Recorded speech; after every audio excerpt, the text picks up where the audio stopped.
Chapter 1 Primary Collector. Inside the humble farmhouse. Li Wei sat on the edge of the bed, supporting the edge of the bed with both hands, with a look of disbelief in his eyes. It really crossed. Li Wei spread out his hands and looked at it carefully. The shape of the palm is still slightly immature, and it is covered with thin wounds and a thin layer of calluses. This is a pair of hands that often work. It's incredible. Li Ran took a deep breath and finally accepted the reality of time travel. The original owner of this body is Willie, who is 13 years old this year and is the son of a country farmer. Before, he was working on farm work under the scorching sun. He was dehydrated and fainted due to heat stroke. He died in a coma because of improper handling. Li Wei took his body by accident. If I was transmigrated into the son of a nobleman, it would probably make me happier. Li Wei, the current Willie, muttered softly in his heart. Willie stood up and walked towards a mottled mirror in the corner of the room. The body is still a little weak, but it is no longer a serious problem. Not bad. Looking at the boy's appearance in the mirror, Willie was very satisfied. He has brown hair, straight and three-dimensional facial features, and weak-colored skin, but his body is slightly thin and looks a little malnourished. Willie, are you feeling better? A young child's voice sounded from outside the house, and a little girl in a rough and old dress walked in. She had big eyes and looked at Willie with a little concern. This is Willie's younger sister, Viria, a 6-year-old innocent girl. Willie's parents are pure country farmers. They are hardworking and excellent field workers. The two gave birth to 3 children together. Willie and Viria are both young, so they live with their parents. As for the eldest Thorpe, who is 20 years old this year, he is a member of the guard of Baron Kells in the town. In the eyes of commoners, nobles are the most noble beings, and it is a great honor to serve them. Father Lake and Mother Mrs. Shawin often taught Willie to learn from his elder brother Thorpes and strive to become a member of the noble squire. I'm much better. Willie looked at the little girl in front of him, and spread out his hands to indicate that he was all right. The little girl Viria patted her little chest exaggeratedly, with a look of relief. Then you pack up quickly. Mother asked us to go to the woods in the west to pick some sweet fruit together. Tianjin fruit is a kind of fruit that grows in the wild. It has a sweet and sour taste and rich juice. In addition, it is also crisp and refreshing. It is the most popular fruit for commoners. The village where Willie's family is located is very close to the woods, and this kind of fruit is very common in the woods, so the villagers in the village will collect some fruits in their spare time and sell them in the towns in exchange for some money income. In this vast and sparsely populated world, the people at the bottom rely on various natural resources and hard work in the fields to get through the difficult days. But I just woke up. Willie was very dissatisfied with this behavior of squeezing the sick. Viria didn't buy it. It is because you fainted just now and your body is weak that your mother asked you to go pick sweet fruit with me, otherwise you should go back to the wheat field to harvest wheat. Okay. Willie shrugged and finally gave in. Rather than harvesting wheat, he would rather pick sweet fruit. After all, the woods are covered with branches and leaves, and there is enough shade to prevent them from being exposed to the scorching sun. Willie and Viria each carried a backpack woven with wooden strips and walked out of the house. Viria walked in front of Willie. Jumping as she walked, her 2 pigtails went up and down with her dance, and her back was a small one specially woven by her mother Mrs. makes Viria very difficult. Willie, Viria, are you going to pick sweet fruit again? A sturdy middle-aged man walked towards him. He was holding 2 brand new axes in his hands and wearing a wide straw hat. He was greeting the 2 of them with a big smile. Uncle Whoopi. According to the body's original memory, Willie and Viria greeted the middle-aged man. Ubi is also a villager in the village, but he is different from others. Ubi does not rely on farming to support his family, but relies on his own iron craftsmanship for a living. Whenever the farm tools in the villagers' homes are damaged, they will go to Ubi to repair them. His craftsmanship is very good, and the charges are not high. At this time, the new axe in his hand should have been made for others. Yes, Uncle Whoopi, Viria and I are going to the woods in the west to pick sweet fruit. Willie said to Whoopi. By the way, I recently built some new things. You can ask your father Lake to visit my blacksmith shop. Maybe there will be something you need. Whoopi solicited his own business by the way. Okay, Uncle Whoopi. After a brief conversation, Willie and Viria walked towards the woods in the west again. At this time, it was noon, and the sun was so hot that people could not open their eyes. Willie and Viria had been walking against the shade of the tree. Occasionally, when they encountered the sun, they would run over in small steps. Reading www.uukangshu.com. After working hard for half an hour, the two finally reached their destination. In front of Willy and Viria, there were trees connected together. There are various unknown flowers and plants growing on the land between the forests, butterflies and dragonflies shuttle among the flowers, and birds pass overhead. Finally reached. Viria dragged Willy's arm and came to a big tree with dense branches and leaves. I'll follow from below, you can go pick sweet fruit. This is the way the two have always cooperated before. Willy looked at the big tree in front of him. It was 6 or 7 meters high. The trunk was thick and the branches and leaves were very dense. Through the branches, Willy could see the round, milky white fruits. This was their goal. Gene fruit. Be careful. Looking at Willy, who put down the basket, Viria reminded in a low voice. Willy nodded, relying on the muscle memory of his original body. He climbed the tree in 3 or 2 strokes. He grasped the branch tightly, and in front of him was densely packed with sweet fruit, and a faint fruity scent came from the tip of his nose. Because he was in a hurry and was tired and thirsty, Willy almost instinctively picked a fruit to quench his thirst. However, the moment Willy picked the fruit, his eyes swayed for a while, and a large string of words appeared in his field of vision. The first time to pick fruit, get the title, Junior Collector, reward 0.2 attribute points. After obtaining the title of Junior Collector, you will master basic fruit species identification, basic fruit collecting skills and other skills, making you a qualified entry-level collector. Willy Phelan, Physical, 0.8, Intelligence, 1.2, remaining attribute points, 0.2, Remarks, the basic value of each adult male is 1. Chapter 2 Delicious Sweet Fruit. The change in front of him made Willy's eyes widen in shock. Immediately afterwards, an unfamiliar torrent of knowledge hit his mind, and there were many things in his memory that were not there before. The attributes and characteristics of various basic plants and the identification skills of high-quality plants were absorbed by Willy in an instant, and he changed from a novice collector to a knowledgeable junior collector. He is very familiar with this title attribute panel. It comes from Willy's favorite game, Road to the King, Before Crossing. In this game, the initial players will start to explore from the bottom, constantly unlock achievements and obtain titles, use the rewarded attribute points to improve themselves, and then build forces, from small lords all the way to the most powerful emperors, fighting for the whole map. Sure enough, every traveler will receive incredible gifts. Willy's heart suddenly became calm, as if he had the confidence to survive and grow in this strange world. However, is the title attribute panel trying to cultivate me into an emperor? But I really have no interest in competing for world domination. When he played this game in his previous life, Willy regarded it more as a self-development game for self-entertainment. He did not participate in the war between different game forces at all, but just wanted to build a harmonious territory. A happy lord. Just as Willy's thoughts continued to expand, Viria below shouted. Willy, what are you doing? Pick me a sweet fruit, I'm too thirsty to speak. While urging, Viria gestured with her hands and feet. Understood. After being interrupted by Viria like this, Willy stopped studying. With a thought, the title attribute panel in front of him was put away. This title attribute panel can only be seen by Willy alone, and can be operated freely. After putting away the title attribute panel, Willy glanced at the sweet fruit he just picked. This fruit was made a circle smaller by the apple in the previous life, and it was a milky white sphere with some light yellow spots and small pits on it. Willy took the fruit again and put it up to the tip of his nose, sniffing it lightly. The quality is average. Willy shook his head gently, as if he was not satisfied with the quality of this sweet fruit. In the newly added memory in my mind before, there are all the detailed descriptions about Tian Jingguo. He greeted Viria and threw the fruit to her.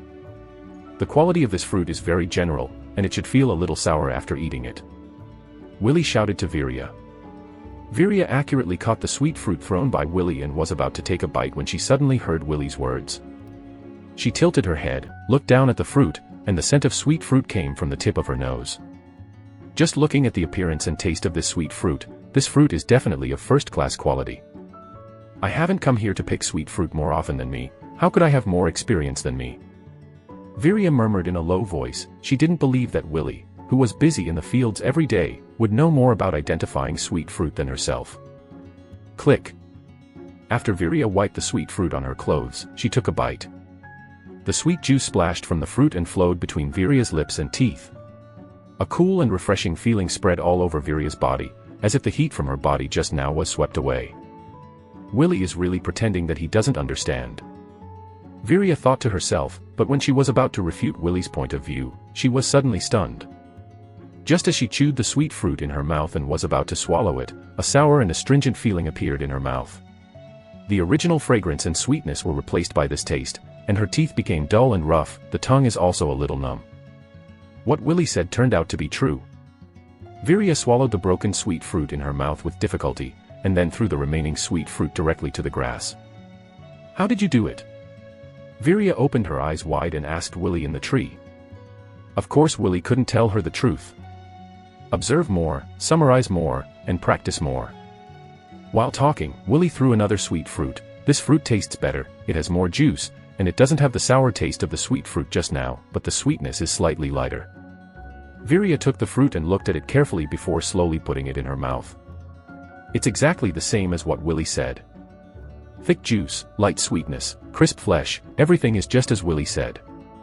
Previously, Viria had guessed that Verimon was right just now, but 2 times in a row, Veri's description was not bad at all, which showed that Veri really mastered the method of selecting sweet fruit. Thinking of this, Viria's eyes suddenly lit up. If Willie really has such ability, it will definitely be great news for the whole family. Although Tianjingguo is not welcomed by nobles, but it is very popular among commoners. Every time Viria finished collecting the sweet fruit, her father Lake would always take time to go to the town and sell the sweet fruit. Almost every time I enter the city, the sweet jelly is sold cleanly. It's just that because the quality of the selected sweet fruit is uneven, when it is sold, it is impossible to raise the price at all.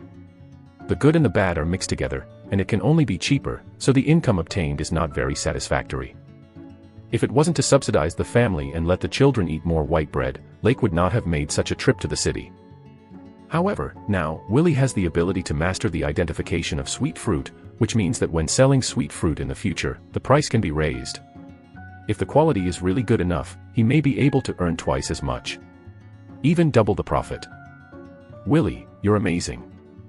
Rarely, the little girl Viria praised her brother. Willie was stunned for a moment, then smiled.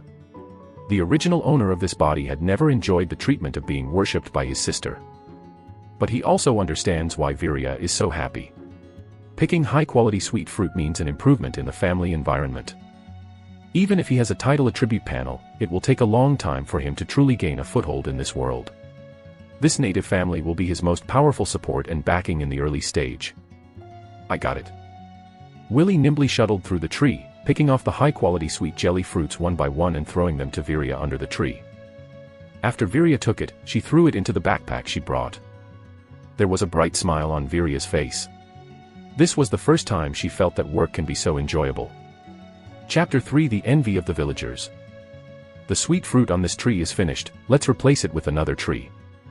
Willie jumped down from the tree and bent his knees at the moment of landing to reduce the impact damage to the knees. According to the knowledge given by the title attribute panel, Willie has already collected all the high-quality sweet fruit on this tree. It is good. Viria glanced at the big backpack that was 1/3 full and agreed with a smile. Without waiting for Willie to move, she carried the small basket on her back, then dragged the big basket with both hands and walked towards another tree. Not there. Seeing this, Willie patted Viria's head, and carried the big basket that Viria dragged on his back. That tree won't produce particularly delicious sweet fruit, so we're going to find another tree to pick. From the basic collection knowledge he acquired, Willie not only knew how to identify the sweet fruit, but also fundamentally learned how to identify the sweet fruit trees that can produce good fruit. If you find a high-quality sweet fruit tree, you will not only get more delicious sweet fruit, but also save a lot of picking time and improve the efficiency of picking. Viria didn't argue, and followed behind Willie obediently, making an obedient little tail. Willie was carrying a big backpack, looking for qualified fruit trees one by one. That's it. Willie first carefully observed the trunk of the tree, then squatted down and looked at the soil under the fruit tree, then tore off a piece of bark, smelled it gently, and finally made a choice. He put down the big backpack and climbed the tree as easily as before. It really improved the efficiency. Looking at the sweet fruit on this tree, Willie couldn't help nodding. the sweet fruit here is not only round and shaped, but also has a stronger fragrance. Even if it is not placed on the fruit, you can smell the exclusive fragrance of the sweet fruit from the surrounding of the fruit. In addition to this, the sweet fruit on this tree is more densely grown, which means that more fruit can be picked on the same tree, reducing the frequency of picking and changing trees. One by one, the sweet jelly was thrown down by Willy, and Willy caught it with precision. Virya was more and more surprised, because the fruit that Willy picked was smoother and more fragrant than before. It turned out that when he came to pick sweet fruit, he had very little chance to encounter such a top-quality fruit tree, but Willy found it easily through his own identification, which is incredible. For the first time, the little girl discovered that her second brother, who seemed to be honest and a little dumbfounded, was so capable. Enough is enough. When Virya made sure that the big one and the small one could no longer hold more sweet fruit, she shouted to Willy on the tree. Hearing this, Willy glanced at the few fruits left on the tree, and jumped down from the tree. These fruits are sold in the town's market, and they will surely sell for 50 copper lums, which will give us 5 meals of white bread. Virya's face showed uncontrollable excitement. Willy smiled softly, but did not speak. They are all civilians under the Duchy of Lanso, and the copper lem is the most basic currency of the Duchy of Lanso. In the Duchy of Lanso, 1 gold ram is equal to 100 silver rams, and 1 silver ram is equal to 100 copper rams. The monthly income of an ordinary civilian family is about 2,000 copper rams, that is, 20 silver rams. People in this world have gone through the stage where bad money drives out good money and discovered the media properties of money, so whether it is gold ram, silver ram, or copper ram, the material is not a sufficient amount of gold and silver. Copper is just mixed with some of it, and the rest of a coin is made of more common or materials. If you want to obtain gold and silver by smelting currency, there will definitely be no left. Father and mother will be very happy when they find out. Virya's mouth kept talking. It seemed that only in this way could she calm down her excitement. Let's go home. Willy carried a large basket full of sweet fruit on his back. The weight of the carrying basket was not light, which made Willy feel a little difficult, but looking at Virya, who was also carrying a basket full of sweet fruit, Willy still did not complain. When the two walked out of the woods, the sun was still hanging and shining. Although the sun was not as blazing as when it came, it still made people sweat profusely. Because there are more burdens on the back, the time for the return journey is also a lot longer. When Willy and Virya are tired, they will rest for a while under the tree by the roadside, and eat a sweet fruit or two to quench their thirst.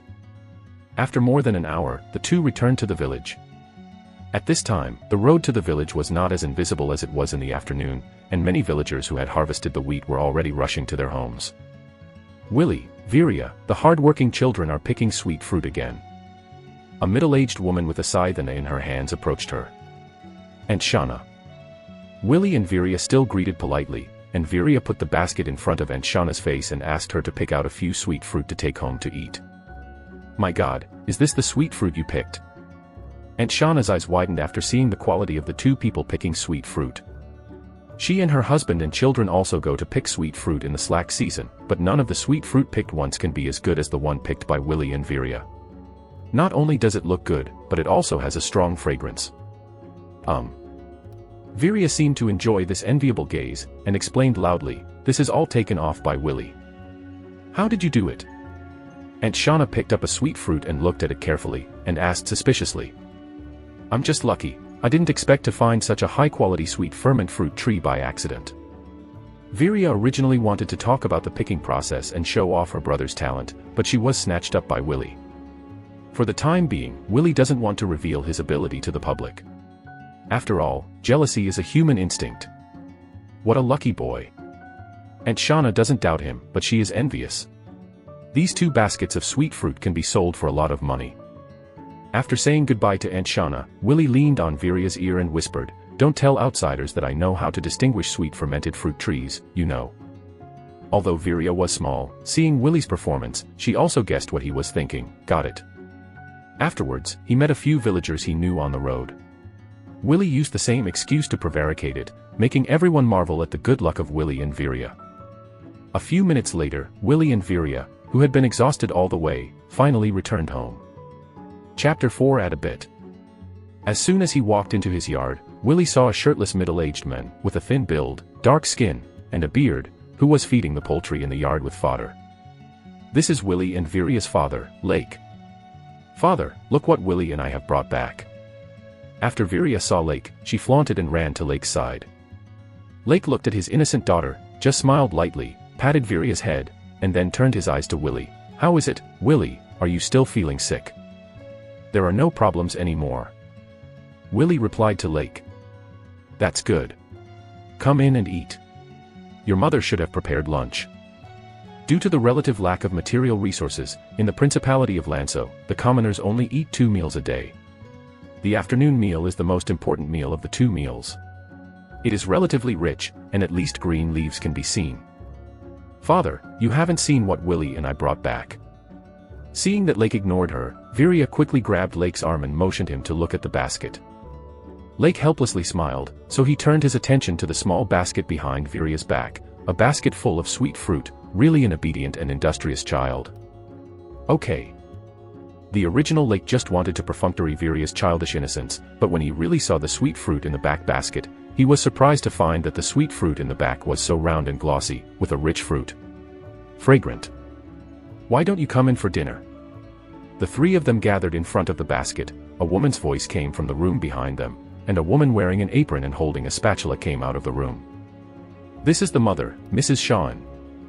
At this time, Shawn walked to the back basket and discovered the high quality of sweet fruit in the back basket. The sweet fruit that I picked this time is so good, it looks like it can sell for a good price. Shawn then verbally praised the 2 children. Come into the house for dinner. If your father is free tomorrow or the day after, let him go to the town and sell these sweet fruits. I can make the decision and let him buy you a big one. White bread. After putting the back basket in place, the family of 4 came to the dining table after washing their hands. On the old wooden dining table, there was only a big bowl of vegetable soup and a few thick and hard noodles, and nothing else. Willie was still a little hungry at first, but after seeing this, he actually lost his appetite. Shawn stood up, put a bowl of vegetable soup in front of each family member, and distributed a noodle cake. The 3 of them were accustomed to eating, only Willie hesitated before picking up the bread. He took a light bite and found that the cake not only had a slightly sour taste, but also pokes his mouth a bit. After biting it, it went into his mouth and turned into crumbs. He had to drink a tasteless green vegetable soup to slowly release this unacceptable taste. Father and Mother, I don't want to go to the farm to do farm work. Willie said suddenly. As soon as the words fell, Lake and Shawn frowned at the same time, but they didn't have a seizure.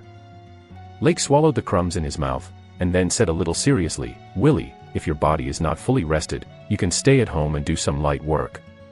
However, if you are to avoid labor if you think so, then I will never agree to your request. Willie had already anticipated the reaction of Lake and Shawn. He explained, it's not like that, I just want to use the time I work in the farm to pick sweet fruit. Picking sweet fruit. Both Lake and Shawn felt more and more that Willie was being lazy. Picking sweet fruit can only be regarded as a sideline for a family, and it can only bring a limited income. A nearly adult labor force to pick sweet fruit is a waste of family resources in Lake's view. That is Virya, that's what kids do. Lake felt that his son was going too far, and was about to refute, but Willie took the lead. Father, Mother, today Virya and I picked high-quality sweet ferns, not because of luck, but because I mastered the method of identifying high-quality sweet ferns. Willie said slowly. Both Lake and Shawn were stunned for a moment, then looked at each other and saw the suspicion in each other's eyes. Willie, you are going too far. Lake was really angry. He didn't allow a lazy person in the family who was full of lies. How can it be possible to identify the high-quality sweet gin fruit trees, those trunks and branches and leaves that look exactly the same? It is impossible for anyone to distinguish the difference between them. Father, what Willie said is true. Virya, who was on the side, finally had the opportunity to interject, and quickly explained the process of Very's miraculous identification in detail. As she spoke, she danced with her arms and danced, sometimes with words of exclamation, making Willie blush a little. After Virya finished speaking, the dining table fell into silence. Lake didn't say a word, the anger in his eyes turned blank. It is impossible for 2 obedient children to become machines of lies at the same time. Could it be true that what they said was true? How did you do it? Lake was still puzzled. UU reading www.uukangshu.com. Observe more, summarize more, and practice more. Willie repeated his previous explanation to Virya. There was another silence, and after a long time, Lake said, "Well, tomorrow you and Virya will go to pick sweet fruit again. If you can still pick such high-quality sweet fruit, I will allow you not to go to the farmland. Work." "Okay, father." Willie smiled lightly. The goal was achieved. "By the way, when you come back tomorrow, you and Virya will take a detour and come back. Don't let other villagers see it." Lake added another sentence. "Understood, father." Willie responded. Night. Willie stayed in his room. Because of saving resources, no candles were lit in the house. In the darkness, Willie was lying on his little bed. "By the way, I haven't used the attribute points after obtaining the title." Willie suddenly thought, and sat up from the bed. With a thought, the attribute panel appeared in front of Willie. Willie Farron, Constitution, 0.8, Intelligence, 1.2, remaining attribute points, 0.2. Where should the attribute points be added? After hesitating for a moment, Willie decided to add all 0.2 attribute points to his Constitution. First of all, his intelligence level has exceeded the average level of the world, and his physique is not comparable to that of an adult due to his age. According to his current situation, a strong physique is more practical than a smart mind. Secondly, there is another important reason, which comes from Willie's previous memory. Chapter 5 Thorpe's Dilemma. It was a dialogue in memory, a dialogue with the elder brother Thorpe's, and the content of the dialogue was about Baron Kells. "I want to work hard to become a junior knight attendant and be selected as the elite guard of Lord Kells. If I am lucky, I hope that I can become as powerful as Baron Kells and become a real knight." When he said this, Thorpe's eyes were filled with admiration and reverence from the bottom of his heart. "What is a real knight?" At that time, Willie asked. "True knights represent great strength, and they have power that mortals cannot control." Thorpe spoke very solemnly at the time. Because the predecessor at that time was not interested in it, this topic came to an abrupt end. When Willie recalled it now, he vaguely felt that the power that Thorpe was referring to that mortals could not control might be some kind of extraordinary ability. This is just a guess, because the world of nobles is unpredictable and unimaginable for commoners, and Willie has no way to understand it. Regardless of whether the mysterious power Thorpe said exists or not, according to the current situation, it should be the most sensible choice for me to improve the physical attribute points. Willie turned his attention back to the title attribute panel. He manipulated the title attribute panel with his mind and began to allocate the remaining attribute points. Willie Farron, Constitution, 1.0, Intelligence, 1.2, remaining attribute points, 0. In just an instant, the remaining 0.2 attribute points were all added to Willie's physique. At the moment when the bonus point was over, Willie suddenly felt that his body was full of strength, which made him vaguely have an illusion, as if his bones became harder, his muscles were tighter, and his vision was more precise. This is a kind of comfort that is hard to describe in words. Willie clenched his fists and threw a few punches in the dark. It wasn't an illusion just now. Besides, my agility and strength have improved. Now Willie is only 13 years old, but he already has the physique of a 16-year-old adult. Willie moved around the house a few times before he forcibly calmed down. This is just the beginning. In the future, he will become more powerful through the title attribute panel. Early morning. The poultry in the yard have begun to croak. Willie also opened his anxious eyes. He glanced out the window, and his genius was bright. He shook his still somewhat dizzy head lightly, folded the old sheet on his body, and walked out of the house slowly. Okay. As soon as the door was opened, Willie saw his father Lake and mother Shine standing at the door of the yard, talking to a young man under 20 years old. Willie knew this young man. His name was Cool, and he was a childhood playmate of his eldest brother Thorpe's.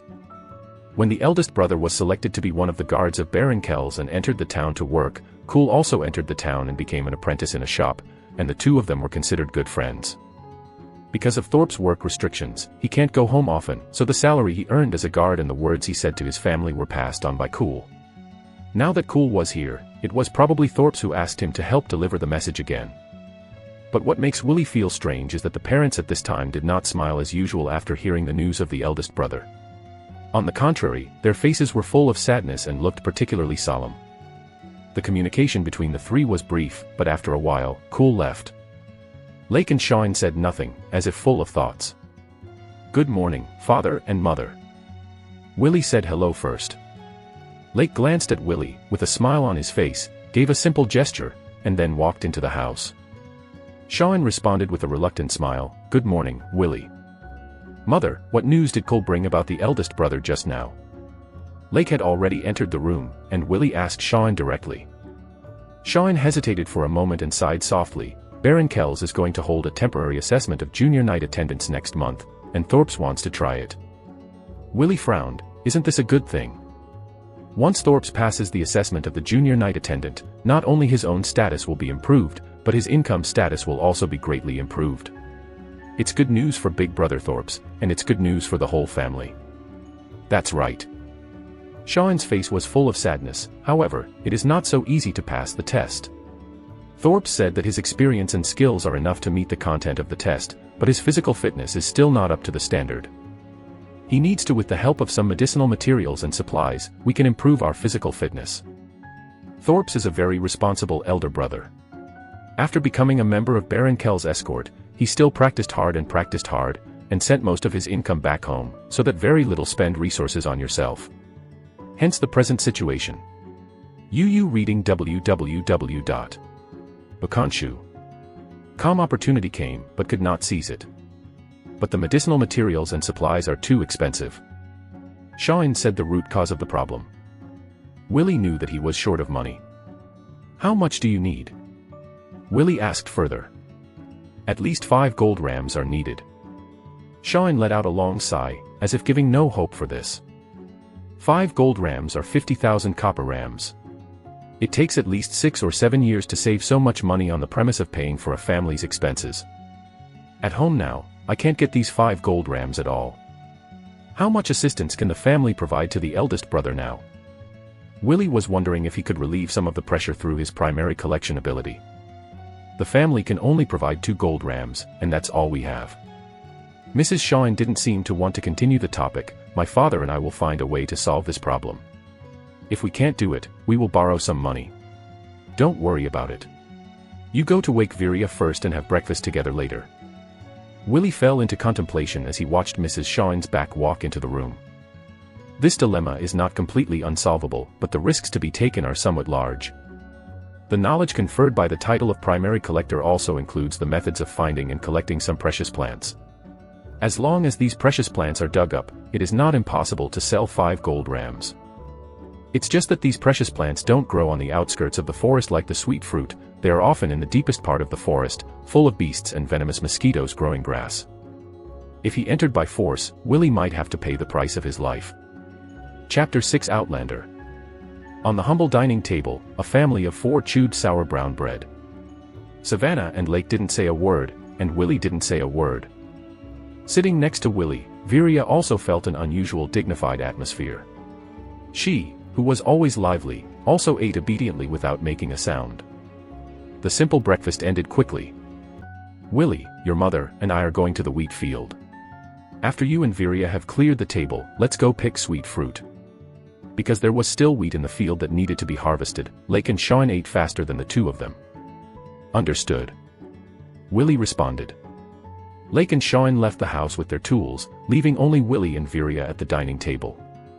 "Willie, what happened today? Why is everyone so serious?" Viria swallowed the last mouthful of brown bread with difficulty, and took a mouthful of porridge with only a few grains of rice floating around. "It's nothing, children shouldn't care too much about adults' affairs." Willie patted Viria's head and started to clean up the tableware. "Since I can't solve the plight of my eldest brother Thorpe's, I should try my best to lighten other burdens on the family." After packing up the tableware, Willie and Viria just took a short rest, put their baskets on their backs, and set off towards the sweet fruit tree. So many people. The two were walking together when Viria suddenly pointed to the entrance of the village in front of her and shouted. I saw a group of villagers standing around, looking at the center and discussing something in a low voice. No one moved forward. "Go and take a look." Viria grabbed Willie's arm. Children of this age seem to be more curious about everything. Willie smiled helplessly and could only follow his sister's request. Very easily, the two squeezed to the front. In the middle of the crowd, there were 4 men and women wearing light armor and carrying weapons, and beside them were 4 horses, whose hooves were covered with thick iron hooves. "It's someone from outside the village." Willie's eyes lit up. This was the first time he had seen people outside the village since he came to this world. Still no one wants to. I can mention the price for 2 gold rams. One of the leading middle-aged men stretched out a slab and said to the surrounding villagers. The villagers whispered again, but did not answer. Aunt Shauna, what are these people doing? Willie didn't know why, and found out that the person standing beside him was Aunt Shauna, so he asked. Aunt Shauna glanced at Willie and whispered, these people are from outside, looking for something deep in the forest to the west. Passing through our village, they want to find someone to be a guide, and now they have raised the price for 2 ajinla. Hearing the words, Willie suddenly understood why the surrounding villagers were unimpressed by the 2 kinghams. On the west side of the village, there is a vast forest. On the periphery of the forest, there are ordinary fruits and plants like sweet fruit. There are no wild beasts. It is relatively safe. In the depths of the forest, there are various dangers, almost no villagers are willing to go deep. Before these outsiders, many people entered the center of the forest, but many of them never came back. It is said that there is a paradise for beasts and a forbidden place for humans. So it is not easy for a few outsiders to find a guide here. 3 kinglums. 3. Isn't this price enough to make your heart flutter? Vicente looked at a circle of cautious and greedy villagers and raised his voice, but still no one answered. He was a little helpless. The villagers in these small places were always overly alert. 2 days ago, an herb trader found Vicente's 4-person hiring team. The herb trader hopes that they can go to the Morse forest west of Tam village, pick a plant called licorice, and bring it back. After the commission is completed, the rich herb trader will give them 100 gold lu as a reward. After hearing this, Vicente agreed immediately. That's 100 gold rum. Enough to let the hiring team live comfortably for several years of stability. Afterwards, however, after learning about the details of the mission, Vicente found that the mission was not easy. The first is the licorice grass, the target of the mission.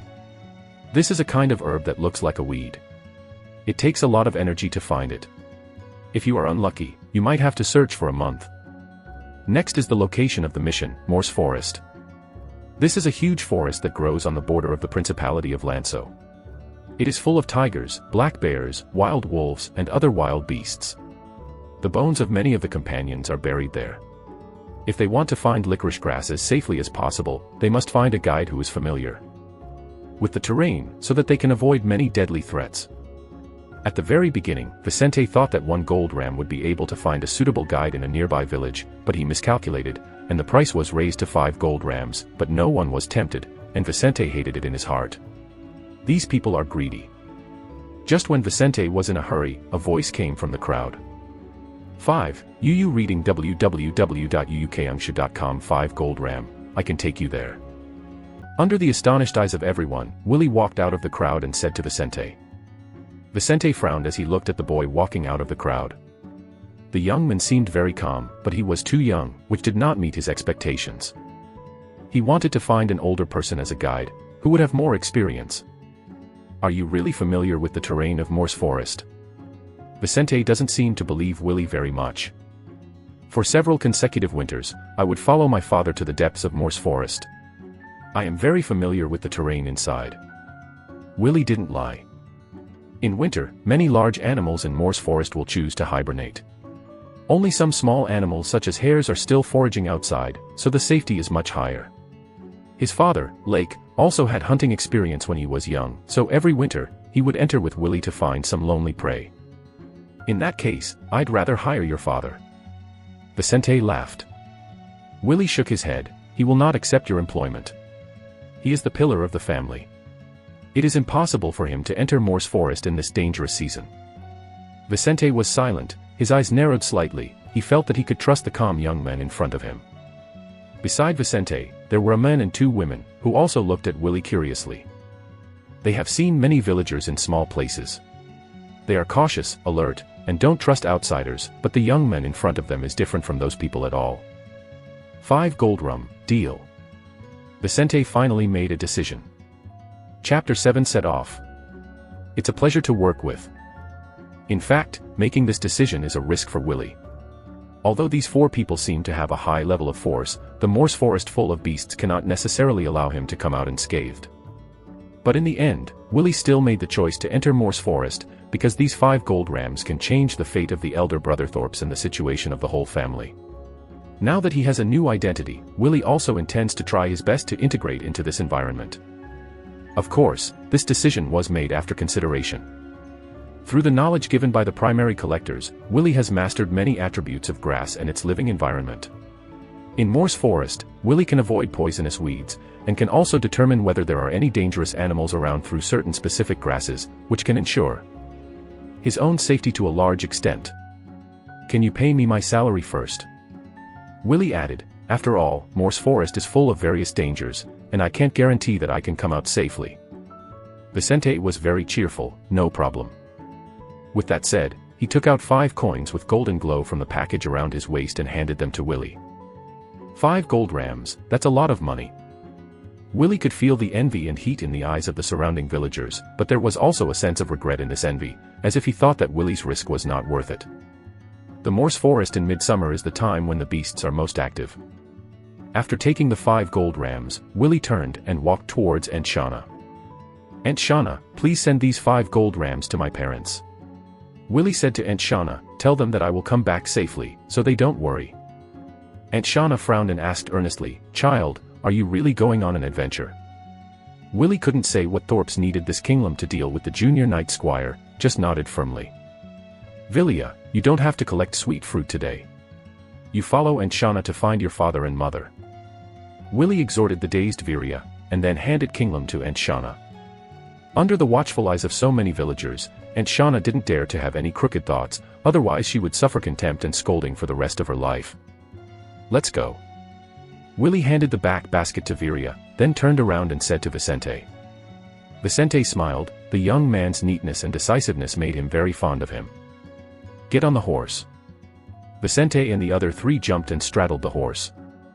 He pointed to the back seat of his saddle and motioned Willie to sit on it. "Come to me right now." Willie was about to mount, but was stopped by one of the young women. She looked about 20 years old, with short blonde hair, tall and plump, and the light armor wrapped around her body revealed her wonderful figure in all directions. At this time, she was looking at Willie with interest, and smiled and issued an invitation. Willie glanced at Vicente. Vicente pursed his lips, signaling Willie to be free. Willie chose the young woman's horse without hesitation. Whether to sit behind a young woman or a middle-aged uncle, there was no need to think about it. When Willie got on the horse, the young woman stretched out her arm and dragged Willie up. "My name is Waylene." The young woman smiled and whispered, without the shyness that a girl should have. "Willie." Willie briefly introduced himself. After seeing Willie sitting firmly, Vicente gave instructions to start. "Hopefully there will be a good outcome." Willie could hear Valen muttering to herself. Under the gaze of the villagers, Willie and 4 foreigners galloped away.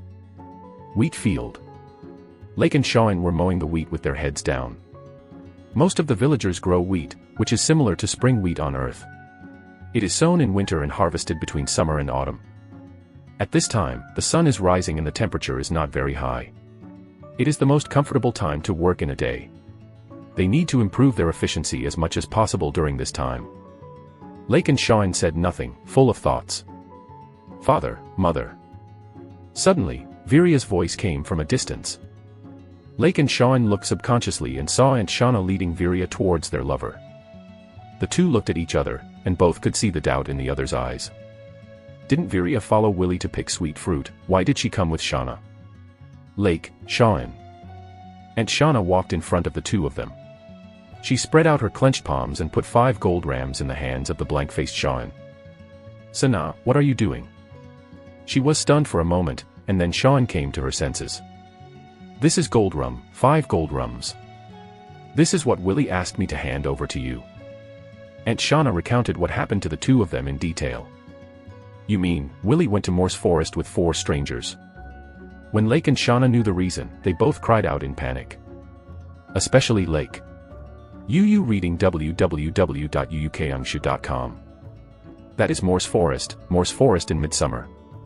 That is a forbidden place for human beings. My own son actually went there. Yes. Aunt Shauna gave the couple a pitying look. "I'm going to get him back." As soon as Lake threw away the tool in his hand, He was about to run towards Moore's forest. They have already passed by, you can't catch up. Aunt Shauna grabbed Lake and said, Willie will come back safely. After speaking, Aunt Shauna patted Viria's head, turned and left. On the wheat field, Lake and Shaun looked at each other, but couldn't say a word. You shouldn't have told Willie about Thorpe's. Lake suddenly sighed. I didn't know he would. Shaun was even more worried, with a hint of guilt. She could not have imagined that Willie, who is usually introverted and honest, would make such a crazy decision. Both of them knew very well that Willie took such a risk for the sake of his eldest brother Thorpe's and his family. Although both husband and wife are proud of Thorpe's, it does not mean that they are willing to exchange Willie's adventure for the promotion of Thorpe's and the family. Willie is also their beloved son. Shaun clenched the 5 gold rams. At this time, the couple no longer had any desire to work, and both sat helplessly on the ground. Viria stood aside. She didn't quite understand what happened, she just knew that Willie went to the depths of Moore's forest, which is a very dangerous place. Willie, you must come back safely. Viria was praying devoutly in her heart. Chapter 8 Junior Hunter. Moore's forest. In just over 10 minutes, Willie and Vicente entered the periphery of Moore's forest. In this moment, Willie has already understood the identities of several Vicente people. They are a hired team. This time, they entered the depths of Moore's forest and accepted a commission to find something.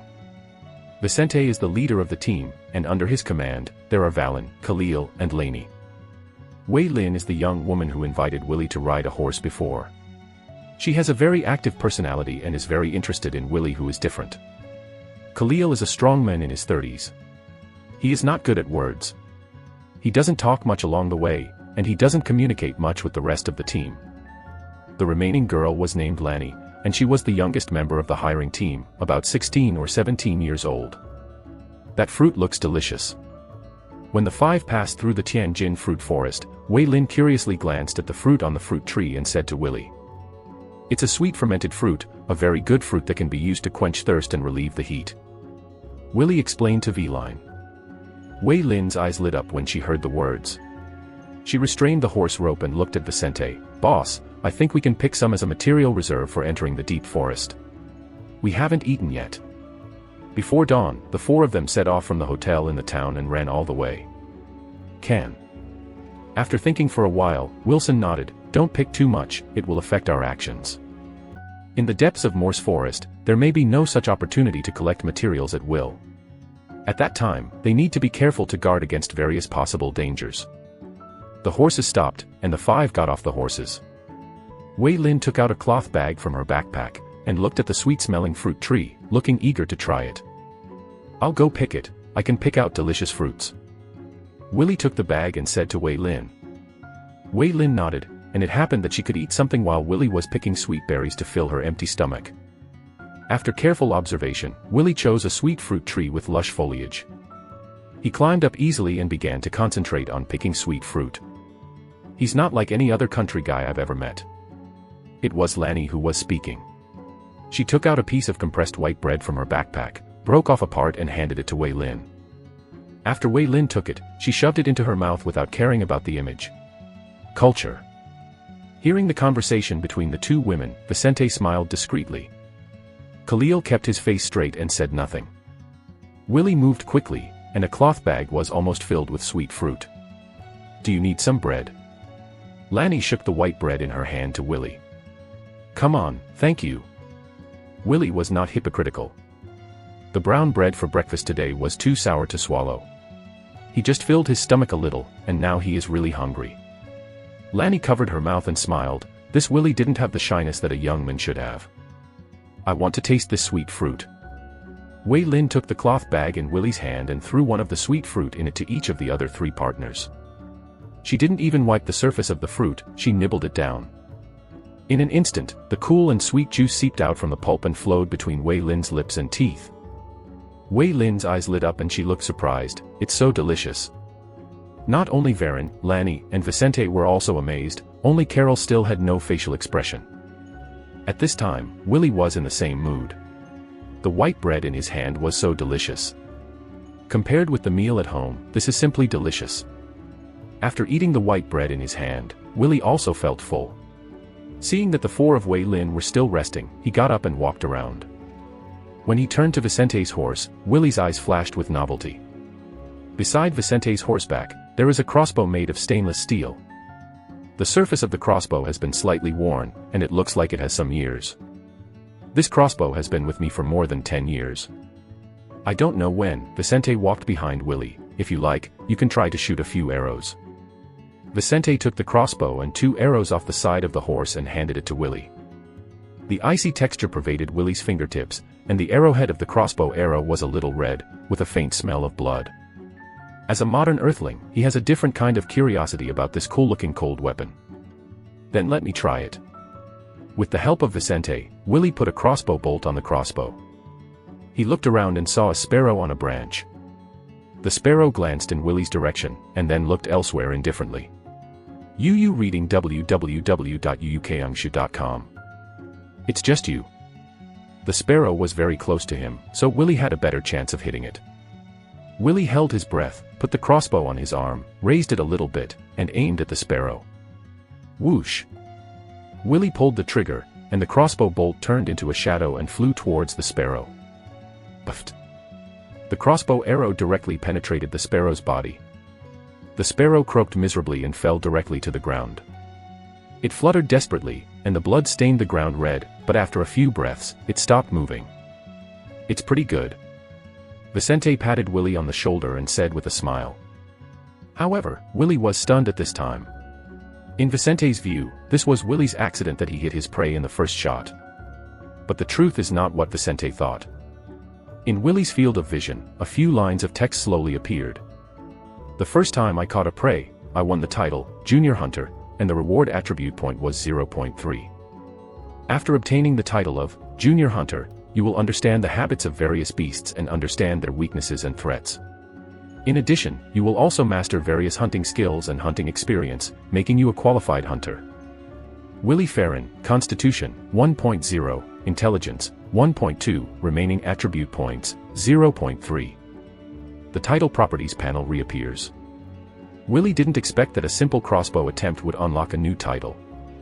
And the title of Junior Hunter seems to be more valuable than the previous, Junior Gatherer. After all, the last reward was only 0.2 attribute points, but this time it was 0.3. Chapter 9 Steadfast Thorps. For Willy, the title of Junior Hunter appeared at the right time. Hunting knowledge can help him face various dangers in the depths of Morse Forest more calmly, and an attribute point of 0.3 can also improve his physical fitness again. The Morse Forest, which was originally like the mouth of the abyss, was instantly gentle in Willy's eyes. Willy quietly walked to the sparrow and took the arrow out of the sparrow's body. He picked a thick blade of grass under the tree, wiped the blood-stained crossbow arrow, and returned it to Vicente together with the crossbow. It's a great weapon, Willy said with a smile. It saved my life. Vicente took the crossbow and arrows and sighed. At this time, Wei Lin and the 3 of them also got up and packed their things. Keep going. Vicente gave the order to move forward again.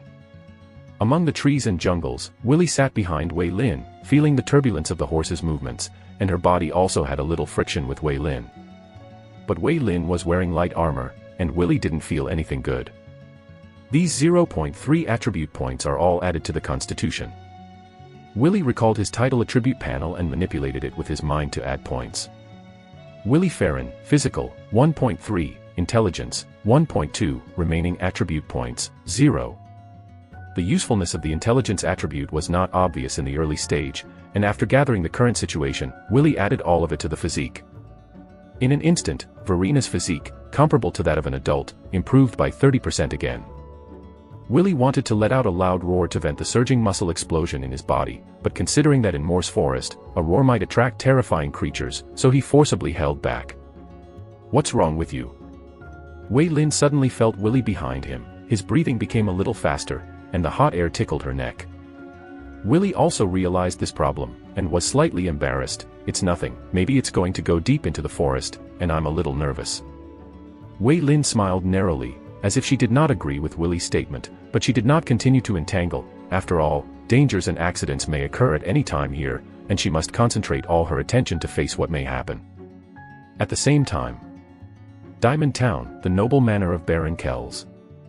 Thorps trotted all the way to the outside of the manor on the occasion of the alternate patrol shift. Just now, he got news that his father Lake suddenly came to visit and was waiting for him outside the manor. Thorps could probably guess the intention of his father's visit, which should be related to the news that he had asked Cool to bring. Thinking of this, Thorps' heart was full of guilt. In fact, Thorps regretted the news last time after he asked Cool to bring the news. He is very aware of his family's situation.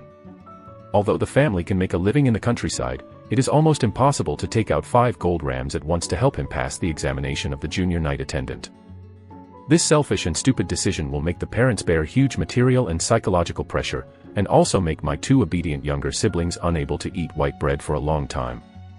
As the eldest son of the family, as the eldest brother, I am simply irresponsible. Perhaps after my father came here this time and handed over the only 2 or 3 kinghams left at home to him, the family would eat pickle sticks every day. Thorps had already thought about it, and he decided to give up this opportunity for the assessment of the junior knight attendant. Soon, Thorps came to Baron Kells' manor. Under a tree not far away, he saw Lake with a reserved face. "Father." Thorps hurried over. After seeing Thorps, Lake's heart sighed with relief, and the hand that was tightly clutching the cloth bag around his waist also loosened. "Father, I..." Thorps was about to express his thoughts to his father when he saw his father Lake pull out 7 shiny gold coins from the cloth bag at his waist. "Kinglum. A full 7 gold rum." Thorps' eyes widened with disbelief on his face. He knew very well his family background, and it was absolutely impossible to take out 7 gold rams at one time. In the end, what happened? "These money should be enough to help you pass the exam of the junior knight attendant." Lake looked at the mighty eldest son with a proud smile.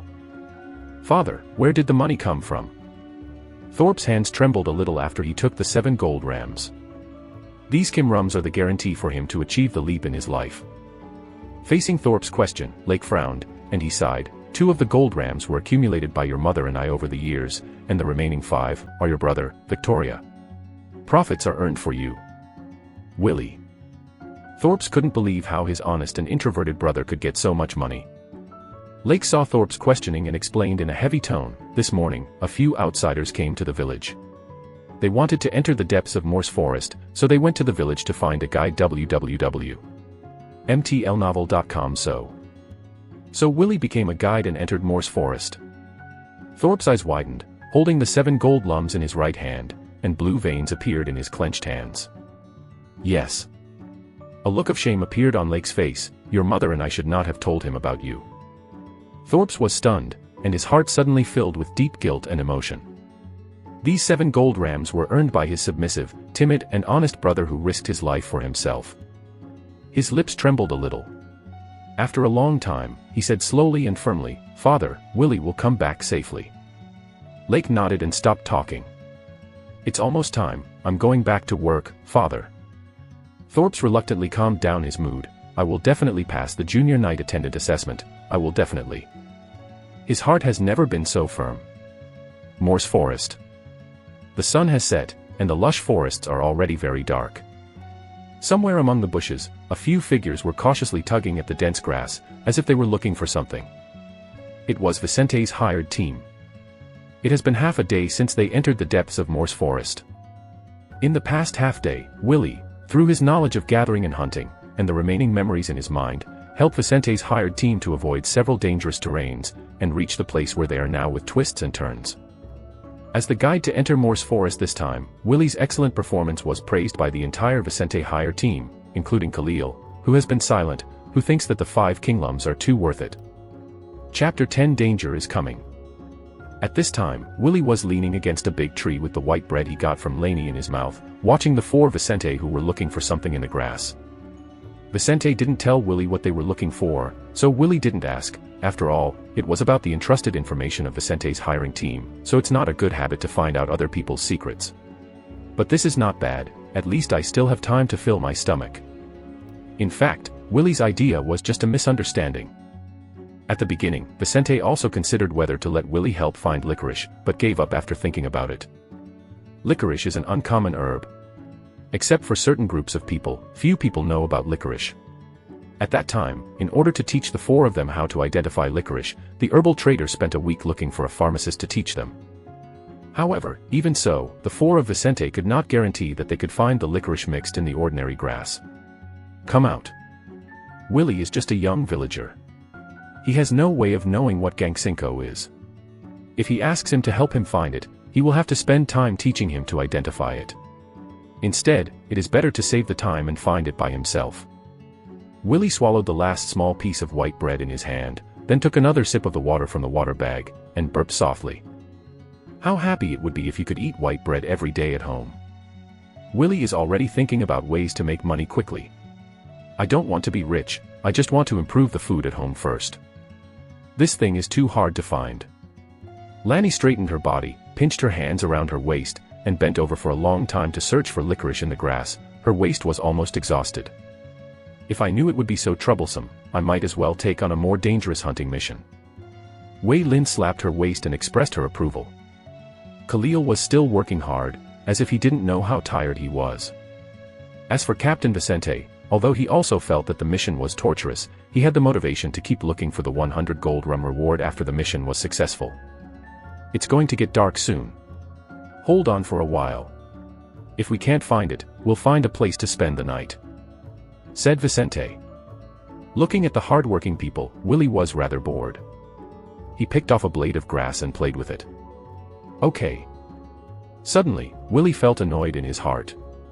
He frowned and looked around. There was no movement in the dim surroundings.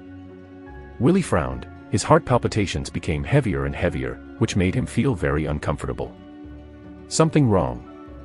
After obtaining the title of Junior Hunter, Willie not only acquired the knowledge and skills of hunting, but also acquired the instinct of a hunter. In the face of imminent danger, there will be omens in his heart. Everyone, stop for a while. Willie stood up and spoke to the four Vicente in a serious voice. What's wrong? Vicente glanced at Willie suspiciously. At this time, Willie looked a little unusual. He, who had always been calm, actually gave people a slightly nervous feeling at this moment. The feeling here makes me very uncomfortable. There may be something dangerous. Let's move to another place, Willie said solemnly. Waylene and Lanny looked at each other, then both looked around. Nothing has changed, and there is no lurking danger in sight. Really? But I don't seem to have found anything, Lanny murmured softly. I also hope my feelings are wrong, but I still recommend getting out of here first. Willie still insisted on his own feelings. Just listen to Willie. Just when Lanny and Wei Lin were still questioning, Vicente, the head of the hiring team, made a decision in an instant. Although he had only had a brief contact with Willie for less than a day, the young man's agility had been clearly seen in his eyes. They had avoided many dangerous places through Willie before, so this time, he still chose follow Willie's advice. Even if Willie's feeling is wrong, it doesn't matter, it's just a waste of time. If Willie's feeling is correct, then a disaster has been avoided. Avoiding all dangerous germs is Vicente's decades of employment experience, and it is also an important reliance on which he lives to the present. Get on the horse, get ready to leave. Vicente gave the order. Now that the captain has made the final decision, everyone can choose to obey. Valen, Lanny, Khalil, and Willie quickly mounted their horses. Khalil rode at the front, leading the way through the dimly lit forest. The dull sound of hoofs echoed through the forest. Hopefully there is no danger. Willie took a deep breath. Suddenly, Carrier, who was walking at the front, restrained the horse rope and stopped. What's the matter, Carol? Vicente had a bad feeling in his heart. He took 2 steps forward on his horse, and when he saw the scene in front of him, his whole body suddenly froze. This. In front of several people, a pair of green eyes www.novel.com stared straight at them. Fierce, cruel, indifferent and bloodthirsty. Wolves. A pack of more than 20 black wolves. Oh my god. At this time, Lanny and Wei Lin also saw this terrifying scene, and they all felt numb. Willie's feeling is correct. Because it is in the forest with interlaced trees and dense grass, the figures of the wolves are hidden. In addition, it is the time when dusk and night are interlaced. Human eyeballs are not sensitive to the light at this time, so a few people do not have it at all. See this pack of wolves approaching quietly. Now that they have been discovered, they are already in a face-to-face confrontation. Willy, who was sitting on the back of a horse, also trembled in his heart. Although he has the ability of a junior hunter, he has never personally practiced it. As a human being, seeing so many black wolves in the wild for the first time, he was also nervous from the bottom of his heart. Don't panic, we will retreat first. As a veteran mercenary with hundreds of battles, Vicente quickly calmed down. Slow down, don't irritate them. Under Vicente's command, the horses that a few people stepped on backed away little by little. Seeing this, the black wolves also moved forward step by step, keeping a proper distance from Willy, Vicente and the others. Not good. Just as he continued to retreat, Willy glanced back, which made his nervousness aggravated to another level. Not only in front, but even behind them, they were surrounded by black wolves at some point, and there were also more than 20 of them. Vicente, Khalil, Varen, and Lanny soon discovered this chilling scene. Everyone's heart thumped violently. Really in desperation. Chapter 11 Find the Wolf. The black wolves that were attacking back and forth did not stop moving. They gradually moved closer to form an encirclement that surrounded Willy and Vicente. The black wolves in a circle continued to approach, and the distance between them was getting closer and closer. Willy's eyes were carefully surveying the black wolves, as if he was looking for something. "Boss, what should I do?" Wei Lin's face was extremely grim, and she had already clenched the long sword in her hand. Vicente didn't respond immediately. He was trying his best to calm himself down, forcing himself to think of a way out of trouble. However, the tight beads of sweat on his forehead showed that he was under great psychological pressure at the moment. Break out. Khalil, who had been silent for a while, suddenly spoke up. He clenched the steel spear hanging from the saddle in his palm, ready to fight. Can't break through. Vicente immediately rejected Khalil's proposal. Once we break out of the siege, with the habits of these black wolves, they will attack in groups, hooking directly on the horse's back with their teeth and claws, overturning the horse and then putting it back on the horse. The people on the back nibble. In this case, some of us will be buried in the belly of the wolf. Khalil shook his head gently. Could it be that in this situation, we can still guarantee that each of us is alive? Vicente smiled wryly. No way. Listen to me this time, you go first, and I will stop later. The black wolves will put all their energy on the slowest person. As long as I'm at the back, they won't go after you again. Khalil's eyes were extremely firm. Can't. Lanny and Varen both expressed their disapproval. As partners who live and die together, they can't watch Khalil die like this as a bait. No, listen to Khalil. Vicente also seemed to have made up a certain determination. If there is no one behind, then everyone will die. Instead of this, it is better to exchange meaningful sacrifices for the survival of others. However, it can't be Carol who is left, it's me. Vicente raised his voice. The cross sword in his hand was ready to attack at any time. Boss. Khalil wanted to say more, but Vicente stopped him directly. I'm the captain, this is my order, you must obey. Looking at the wolves that were about to move, Vicente knew that there was not much time left. He looked back at Willy on Wei Lin's horse and said apologetically, Sorry, Willy, for putting you in such a dangerous situation. But don't worry, they will do everything in their power to get you home safely. Willy shook his head. The unity and humility displayed by this hired team had already won his respect. This is my responsibility. Now that I have received the money, I have already prepared myself to face this danger. Willy's eyes narrowed slightly. Also, it's not necessarily a mortal situation, maybe we can all leave alive. As soon as Willy said these words, Vicente, Khalil, V-Line, and Lanny's eyes first brightened, then dimmed. In this situation, how could everyone walk out of Morse Forest alive?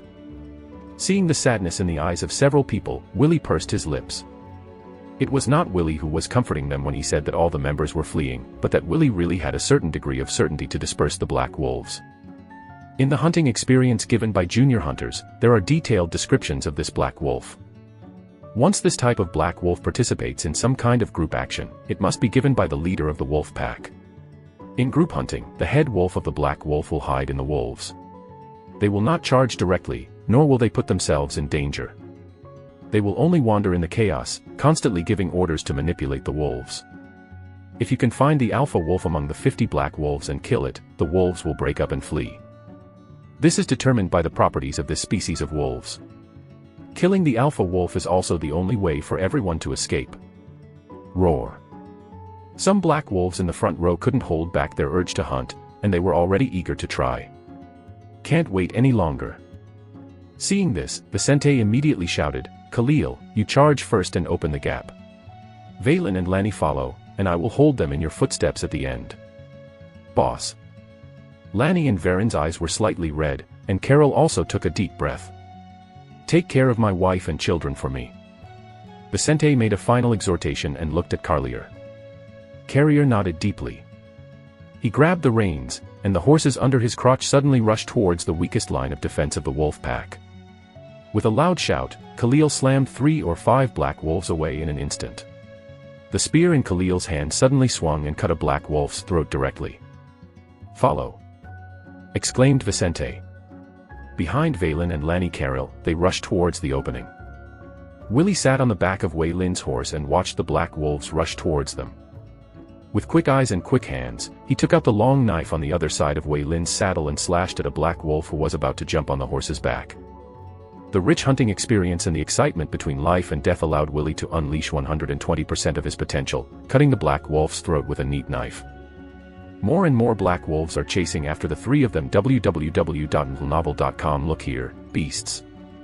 Vicente roared and swung the cross sword vigorously, turning the attention of the wolves to himself. Roar. A part of the black wolves who were chasing Willie Carroll saw this, turned around instantly, and rushed towards Vicente. More than 30 black wolves surrounded Vicente and his horses, and black wolves kept rushing towards him. Vicente could no longer see the scene around him, but he only felt that sharp teeth and claws had pierced his skin, and he could feel his blood was flowing quickly. "I hope you can all get out of here alive." Vicente struggled to break free from the black wolf, and used all the strength of his life to kill the black wolf beside him. "Boss." The 3 of Khalil were almost clenching their teeth and dashing forward. Vicente attracted most of the firepower, and there were only about 10 black wolves still chasing a few people. As long as they didn't fight, they could repel the black wolves or leave here. "Where the is?" Willie adjusted his breathing, and the hunter's instinct kept his brain in an empty state. He is still looking for the last chance. His eyes have been scanning, looking for the distinctive black wolf. That is. Suddenly, Willie's eyes lit up. Behind the black wolf surrounding Vicente, there was a black wolf that seemed to be no different from other companions in the outer circle. It kept roaring, but it didn't take the initiative to attack. In its eyes, it is not only a fierce light, but also a kind of cunning of wisdom. That's it. Willie clenched the long knife tightly, and jumped off the horse under the astonished eyes of Wei Lin and others. Chapter 12. Drink back. Willie. Wei Lin was the first to react and shouted at Willie, "Come back quickly." She didn't know why Willie suddenly left the horse and ran towards the center of the wolf pack. Is it to save Vicente? But only with a long knife cannot change the fate of Vicente is about to die. Not only that, but he would also risk his own life. It was too late when Khalil and Lani reacted, and both of them had expressions of incomprehension on their faces. "I'm going to save him, you all go first." With a flick of his spear, Khalil reined in the reins and turned around again. Vicente's consciousness was already blurred, but he vaguely heard Wei Lin's voice calling Willie. He took a hard look into the distance, and saw Willie was rushing towards him with a long knife. He wanted to stop Willie's movements, but found that he could no longer make any sound. Everyone was worried and fearful about Willie's behavior, but Willie himself was at peace. He was a little flustered just now, but after locking the alpha wolf, all his nervousness subsided, as if he had become a seasoned hunter. Between the jungle, it seems that nothing can stop him. Not only did Wei Lin and the others fail to understand Willie's behavior, but the black wolves who fiercely pounced were even more at a loss. They couldn't understand why the prey that was fleeing fiercely before suddenly turned around. This stun time was only 2 or 3 seconds, but it gave Willie enough time. At this time, Willie's physical fitness has surpassed that of an adult by 30%. In addition, between life and death, his potential is released, and his speed is extremely fast. In the blink of an eye, he ran over 20 or 30 meters and reached the front of the alpha wolf. Ouch! The alpha wolf was the first to realize that something was wrong. It clearly sensed that the human who came flying with a long knife seemed to be coming for him. A creepy feeling spread all over the head wolf's body, and the wolf hair on his body trembled instantly. The alpha wolf instinctively wanted to retreat, but he didn't even have the idea to fight. Go to hell. How could Willie give the alpha wolf a chance to retreat? Under the circumstance that a pack of wolves are waiting, he has only one chance to kill the alpha wolf. If I miss it, I am afraid that I really have to be buried in Morse Forest forever. Willie jumped up and directly crossed a distance of 5 meters, holding the long knife back, and stabbed the alpha wolf's head fiercely. Puffed. Willie could feel the huge impact of the long knife hitting the head of the wolf's skull, and he also understood why people use the copperhead to describe the wolf's head. However, despite this, he still used up all his strength, and with the help of his jumping power, he sent the long knife into the head of the alpha wolf. In an instant, white brains and red blood splashed. Go away! Willie shouted loudly, raised the alpha wolf with the long knife above his head, and demonstrated to the rest of the black wolves. The blood of the alpha wolf slowly slid down Willie's clothes along the long knife, and the whole body was filled with a suffocating aura that had never been seen before. Roar! The remaining black wolves froze in place, looking at the leader who was killed in an instant. They were at a loss, they just roared softly, and their momentum instantly declined. Willie remained motionless and continued to confront the black wolves. Finally, after a few breaths, a black wolf gave up the attack and fled towards the dark forest in the distance, and soon disappeared. Immediately afterwards, the second, the third, all the black wolves gave up their hunting, turned around and disappeared into the darkness, leaving only the dying Vicente and a few dead black wolves. Saved. Willie threw the long knife and the black wolf in his hand to the side, half kneeled on the ground, and took a deep breath. The series of actions just now not only consumes energy, but also consumes physical strength. We have to get out of here quickly, otherwise the smell of blood will attract more beasts. After resting for 3 or 5 seconds, Willie got up and said to the 3 of Wei Lin, "Come here and help drag Vicente onto the horse." Only then did Valen, Lanny, and Khalil wake up from a dream. What happened just now? Willie jumped off the horse with a long knife, then went against the wolves, chopped a black wolf to death at once, then lifted it over his head, drank the wolves back, and saved Captain Vicente. It's unbelievable, Willie is simply the hero of an adventure story. Khalil was the first to react, driving the horses to Vicente, followed by Valen and Lanny. They were all shocked how Willie did all this, but they all restrained their curiosity. After all, this occasion was not the time to talk. At this time, Vicente was covered in blood, both his own and that of the black wolf. With a cursory glance, you can also see a few wounds that go deep into the flesh. I dragged the leader onto my horse's back. Khalil handed Lanny the spear in his hand, and gently placed Vicente, who had fallen into a coma, on his horse's back. Vicente's horses were completely dead under the bite of the wolves. Move! Willie urged. The 3 of Khalil responded quickly. At this time, Willie was raised to a new level in their eyes. The sun has completely set, and only the moonlight and a few stars are shining on the road in the Morse Forest. The group of people walked non-stop www.novel.com in the dark and walked a long way before they found a quiet cave and stopped. Khalil moved Vicente off the horse, turned to Lanny and said, "Go get the medicine." Lanny nodded quickly.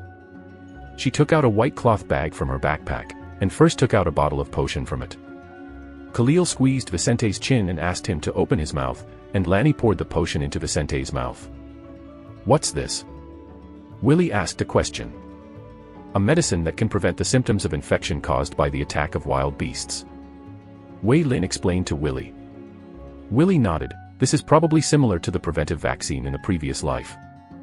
Wolves also carry rabies virus. If the spread of the virus cannot be stopped in advance, it will lead to life-threatening.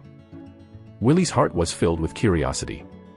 He didn't expect that the world's pharmacy would be so developed. He must have a good understanding of it in the future. After feeding Vicente the potion, Wei Lin took out 2 more boxes of ointment from the white cloth bag and smeared it on Vicente's wound. The head's wound is too deep, and these 2 boxes of ointment are not enough. After smearing the 2 boxes of ointment, Lanny found that it could not cover all of Vicente's wounds, and worried. I can only hope that the chief's wound will not continue to fester. Wei Lin put her hands on her chest and prayed in a low voice. Carol also lowered her head and meditated on something. After a long time, Khalil raised his head, looked at Willie and said, "Thanks to you this time." Wei Lin and Laney also responded and thanked Willie. If it weren't for Willie, the Captain Vicente, whom they have always respected, would have been buried in the belly of a wolf. Chapter 13 Rescue. Willie shook his head gently. "You hired me, it's my duty." Khalil and the others didn't say much, but kept the kindness in their hearts. You guys go into the cave and rest for a night, I'll be watching outside. After placing a few horses, Carrier walked out of the cave with a spear. The darker it is, the more dangerous it is in the forest. Many terrifying creatures like to be out at night. If there is no one to watch the night, they are likely to be attacked by some beasts. Change me in the second half of the night, Waylene said to Carol. Khalil nodded and said no more. Willie found a corner of the stone cave, found the place, lay down, and closed his eyes. The series of actions to save Vicente just now also made him a little physically and mentally tired, and now a good night's sleep is the best way to rest. Soon, sleepiness struck, and Willie entered Mengxiang. The next day, the first ray of sunlight in the morning shone into the cave, and Willie slowly opened his eyes. Are you awake? Eat something. Still a little sleepy, Willie saw Lanny hand over a piece of jerky. After the smell of meat, Willie's stomach growled. This is the first time he has seen meat since he came to this world. Thanks. After Willie took it, he opened the water bladder and drank some water before chewing the jerky. What about Vicente and the others? Willie looked around and found that he and Lanny were the only two left in the cave, so he asked.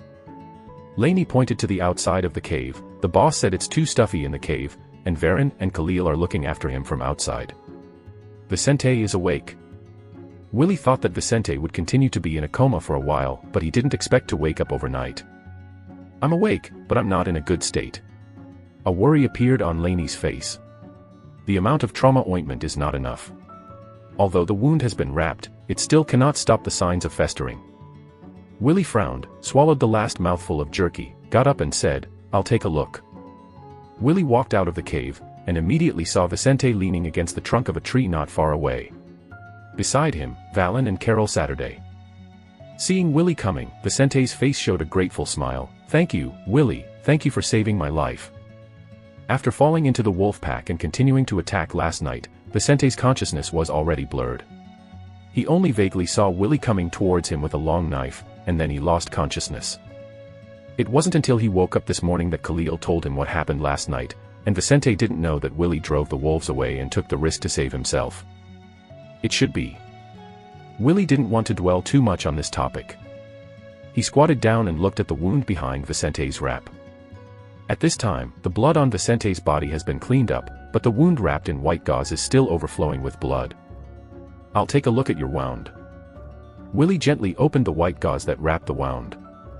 On Vicente, after being bitten by the black wolf, the flesh and blood have begun to stick together, but it is not the normal flesh and blood repair, but the adhesion after the flesh and blood has festered. Willie's expression was a little serious. He knew very well that if the wound continued to fester, Vicente would not be able to walk out of Morse Forest alive. It's all my fault. I should have prepared more ointments. Lanny was on the side, sinking into deep self-blame. It's okay, I can survive. Vicente's face was pale, but he forced a smile to comfort Lanny. Willie thought for a while, and took Vicente's crossbow and several arrows in his hand. I'll go around. Willie is very clear that if Vicente's wound is not dealt with in time, the tragedy will be inevitable. Since Vicente's life has been saved, it is better to lend a helping hand. From the knowledge given by the primary collectors, Willie knew that there are many kinds of medicinal herbs with anti-inflammatory and antibacterial properties, which may be found in Morse Forest. What are you going for? Wei Lin wondered. Find something. Willie responded and walked into the distance.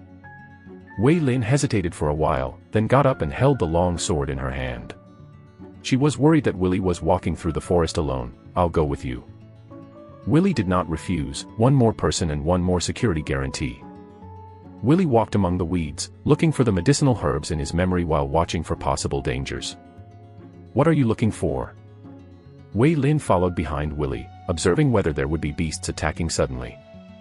Willie didn't hide it, but said directly, find some herbs, maybe it can suppress the continued festering of Vicente's wound. Wei Lin looked at Willie in surprise, not knowing what to say for a while.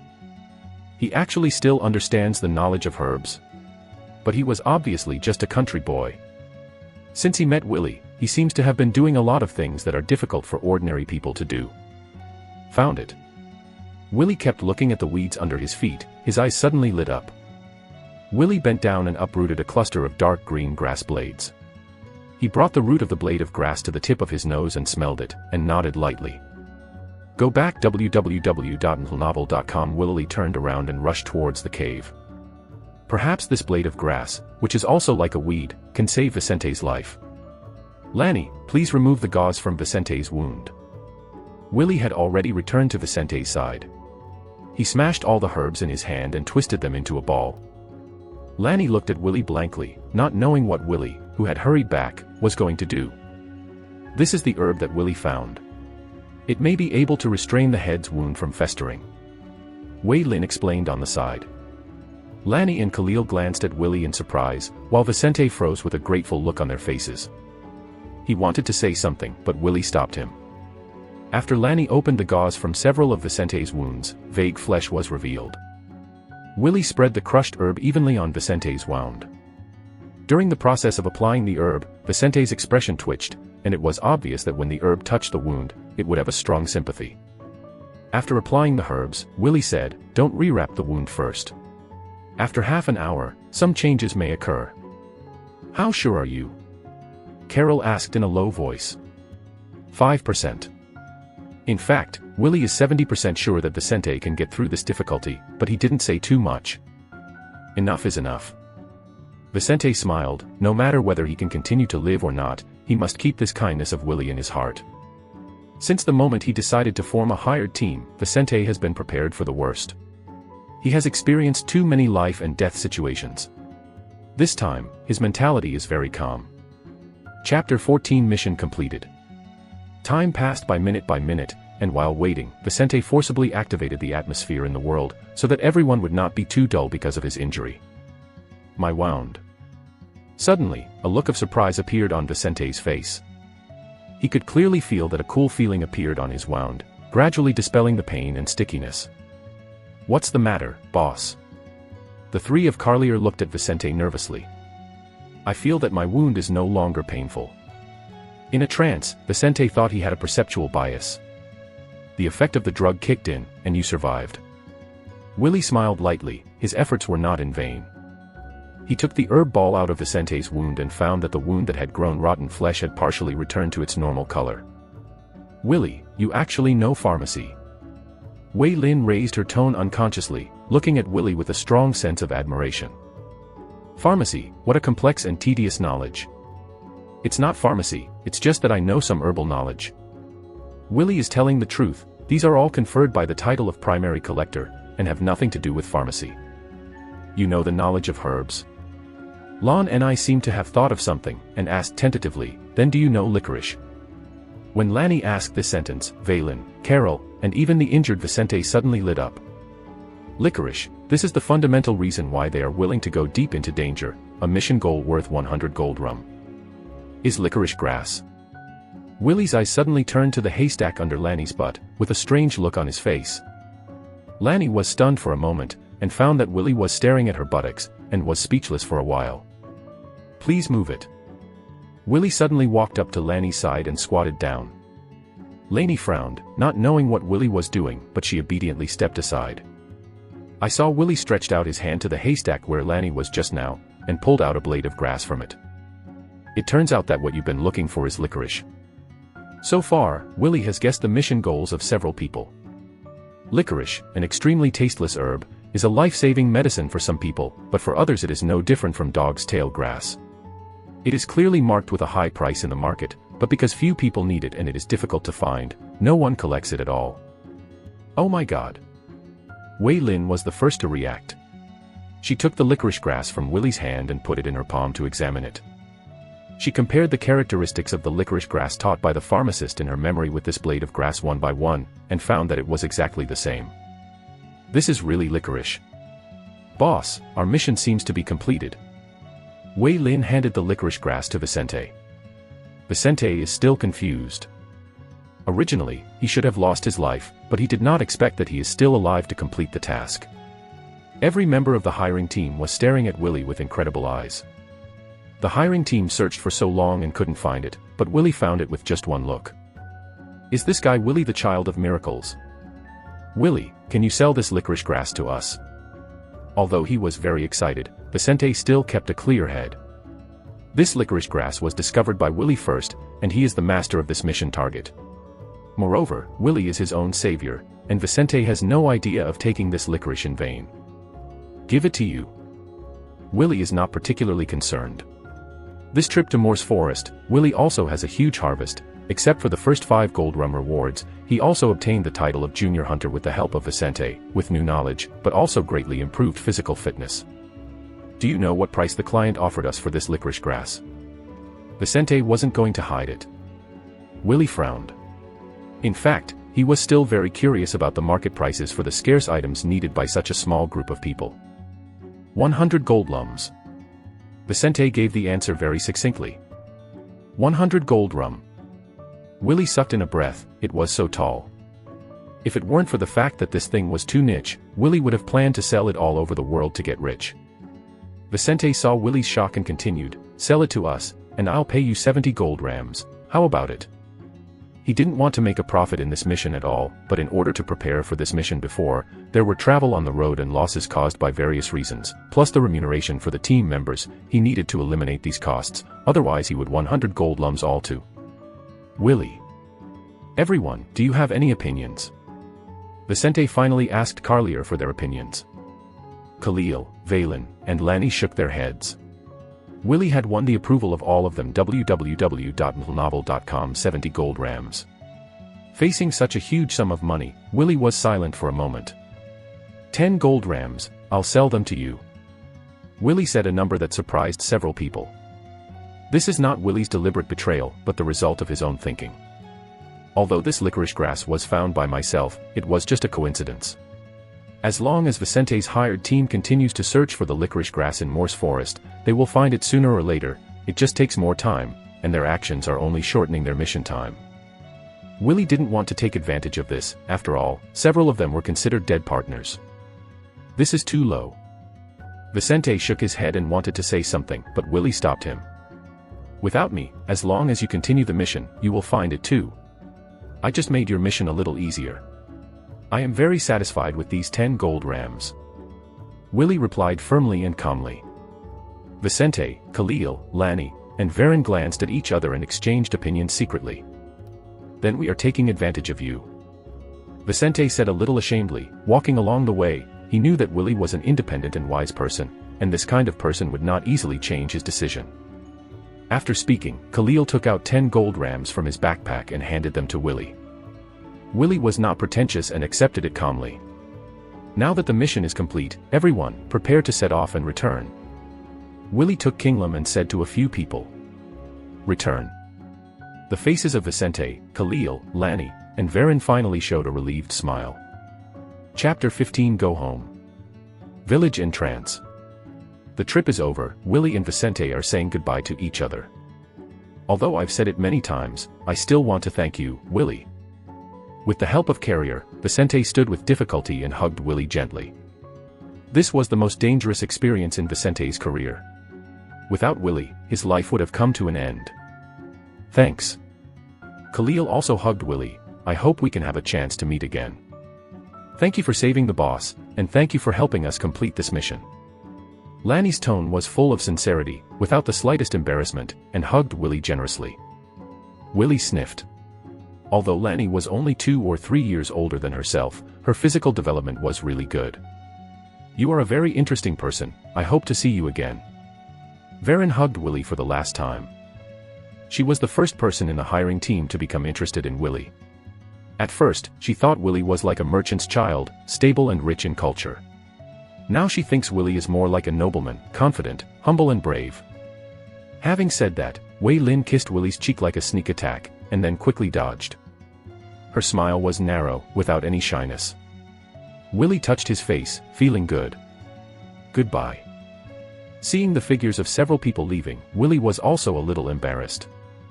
The members of Vicente's team are the first people he has known since he came to this world, apart from his parents, friends, and neighbors. Everyone has experienced life and death together. Now that they are separated like this, it is difficult not to be touched at all. The task of hiring a team has always been full of dangers, and the world is so big, Willie can't confirm whether there will really be a chance to meet. After sorting out his mood, Willie turned around and walked into the village. Aunt Shauna. As soon as he walked into the village, Willie saw the figure of an acquaintance.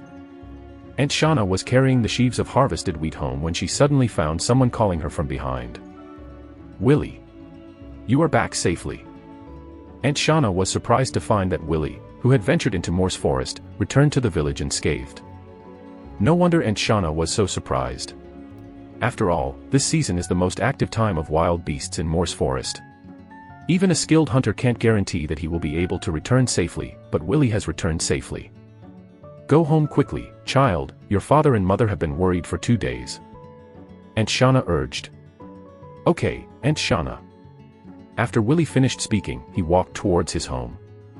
Looking at Willie's back, Aunt Shauna whispered, what a lucky child.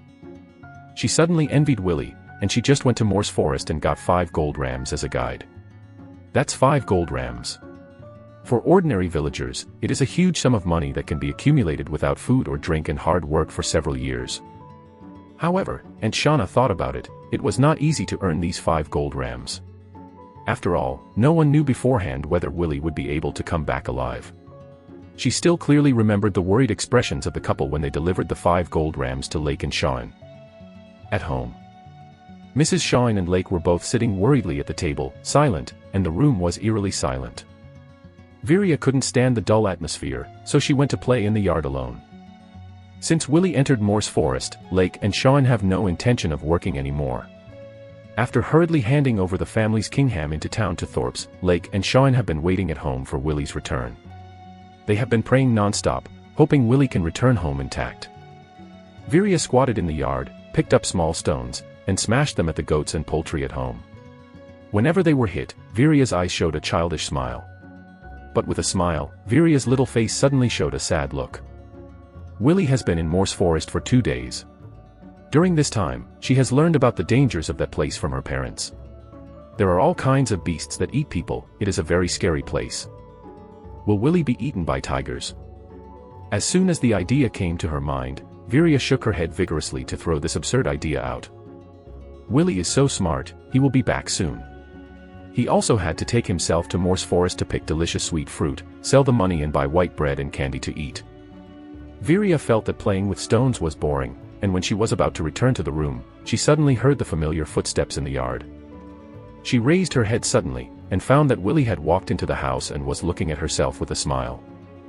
Willie. Viria jumped up in surprise, opened her arms and rushed towards Willie. You are finally back. Viria hugged Willie's waist and said excitedly while jumping. Willie touched Viria's head www.novel.com and smiled contentedly. This feeling of being missed is really good. Willie, child, you're home. Hearing Viria's voice, Lake and Mrs. Shine hurried out of the house. Looking at their son who hasn't changed anything from usual, they feel that a long time has passed. Willie was surprised. He didn't expect Lake and Mrs. Shine to be at home too. Normally, they should be working in the farmland at this time. Vilia, go to the kitchen to make a fire, I want to cook for Willie. Mrs. Shine said excitedly. Viria nodded vigorously, then trotted all the way into the kitchen. Come inside, kid. The stone in Lake's heart finally fell to the ground. If Willie was injured because of Thorpe's, he would feel guilty for the rest of his life. It makes you worry. After entering the room and sitting down, Willie said. Mrs. Shine's eyes were a little red. Son, if I knew you would make such a dangerous decision, I would never tell you about Thorpe's. Willie shook his head. Big Brother's business is mine. By the way, have you sent the money to Big Brother? It has been handed over to Thorpe's, and he is very grateful for your contribution. Lake is proud of the unity of his children. It should be. Willie seemed to remember something. He stretched his hand to his waist and took out 10 gold rams. I brought this back. When 10 golden coins were placed on the table, Lake and Mrs. Shine were stunned at the same time. For 10 gold rams, they had never seen so much money. Chapter 16 Blacksmith Shop. Where did you get so much money? Mrs. Shine rubbed her eyes, as if she couldn't believe it was true. Lake's eyes were also full of undisguised shock. He turned his gaze to Willie and motioned Willie to give a reasonable explanation. When I was in Morse Forest, I helped the hired team complete their mission, and out of gratitude, they gave me 10 gold lumps. Willie explained it very simply. Mrs. Shine and Lake looked at each other, not knowing what to say. Willie returned safely and brought back a huge sum of money that they had never seen before. For a while, the husband and wife were also at a loss. After a long time, Lake asked slowly, "Willie, what are you going to do with this money?" Lake is not a dictatorial father. These 10 gold rams are the income of Wiley's use of wisdom and courage. He has no right to interfere. No matter how he handles it, he should follow Wiley's advice. Willie pondered for a moment, and an idea suddenly appeared in his mind, but after hesitating for a while, Willie still didn't say it, just said, "I want to keep 2 of the gold rams for myself, and the remaining 8 gold rams. Leave it to you to deal with it." In fact, if it wasn't for completing the idea that he had just created, Willie didn't even plan to keep the remaining 2 gold rams. When Mrs. Shine and Lake heard the words, their hearts were filled with joy, not entirely because the family suddenly had so much money, but also for Willie's growth. He is no longer a child, but has become a family responsible man. Willie put away the 2 gold rams and said to Mrs. Lake and Mrs. Shine, "I'll go to the kitchen and take a look at Virya." Only Lake and Mrs. Shine were left in the house. "This money, we can't just spend it casually." Mrs. Shine was the first to say, "We have to save up for the children." Lake nodded, "But you can use this money to change your life appropriately, such as buying more white bread and meat for Willie and Virya to eat, and before winter comes, you can also repair this leaky house." The husband and wife have fallen into longing for their future life. In the next few days, Willie was asked by Mrs. Shine to stay at home to rest, not to pick sweet fruit, nor to work in the fields, because he was too tired in Morse and needed to rest. So Willie and Virya spent a few days of boring time at home. At noon, at home. "Willie, I think I might grow taller." Virya suddenly walked up to Willie and said with a serious face, "Talk about the point." Willie raised his eyelids with an expression of seeing through the truth. Virya scratched her head and showed a shy smile. "Can I go and eat a piece of white bread?" Willie pouted and knew that was the case. Just the day after Willie came home, Lake brought the sweet fruit he had picked into the city. After selling out the sweet fruit, he bought a super large piece of white bread and some grilled chicken. That night, the roast chicken was eaten cleanly by the family sitting around the dining table, and the white bread was stored. In the past few days at home, Virya would always steal white bread to eat while her family was not paying attention. Every time she was found by Mrs. Shine, she would be reprimanded. In order to prevent Virya from continuing to eat stealthily, Mrs. Shine also specifically instructed Virya not to let Virya get close to the white bread when they were not at home. But even so, it couldn't stop Virya's gluttonous appetite. Every time she and Willie were the only ones left at home, Virya would always think of various ways to please Willie to get a small piece of delicious white bread. "You will get fat," Willie said solemnly. "But I'll grow taller too." Virya is very persistent. Willie shook his head gently and said helplessly, "Don't steal too much, your mother will find out." "Okay." Virya jumped on the spot, then trotted to the kitchen, laughing all the way. Looking at Virya's back, Willie smiled. "You must work hard to make this family a better place. That idea must be put on the agenda as soon as possible." A look of firmness appeared in Willie's eyes. As early as when he had just returned home a few days ago, Willie had a new plan for his next days. He doesn't want to work in the fields or pick sweet fruit, he wants to be an excellent hunter. In Willie's original memory, the hunter was the symbol of the strong. A good enough hunter will not only be envied by the countryside neighbors, but also respected by the merchants and have a high social status. In addition, they can obtain enviable wealth by hunting and selling the physical resources of various animals. Now that I have the abilities given by a junior hunter, and I have the rich treasure trove of Morse Forest, it is a good choice to be a hunter. Willie had planned to confess this idea to his father and mother at the very beginning, but he gave up after hesitating www.novel.com in the past few days when he entered Morse Forest. Both of them experienced deep worry. It was impossible to allow a son who had just come out of a dangerous place to enter the terrifying place again. So Willie has been waiting for an opportune moment to express his thoughts to his parents. "Let's do some prep work today." Willie pondered for a while, got up and walked outside the house. "Virya, I want to go out, take care of your home, don't think about eating, remember to clean the house." Willie exhorted aloud, and went out of the house, leaving only Virya, who was secretly happy, hiding in the kitchen. The place Willie was about to head to was Uncle Whoopi's blacksmith shop. Willie. Uncle Whoopi glanced at Willie, who was coming. After all, Willie seldom came to his blacksmith shop before. Uncle Whoopi. Willie greeted Uncle Whoopi. Uncle Whoopi smiled and stopped the work at hand. What? Are the farm tools at home broken and want to repair, or do you want to buy some new things? I want Uncle Whoopi to build something. Willie explained his intentions. Uncle Whoopi frowned. What do you want to create? Well. Willie paused and said, I want to build a crossbow and 10 arrows, as well as a spear about 1 meter 5. Uncle Whoopi is a very good craftsman. Even some customers in the city will come to him to make iron tools, crossbows, and spears. It is not a difficult task for Uncle Whoopi.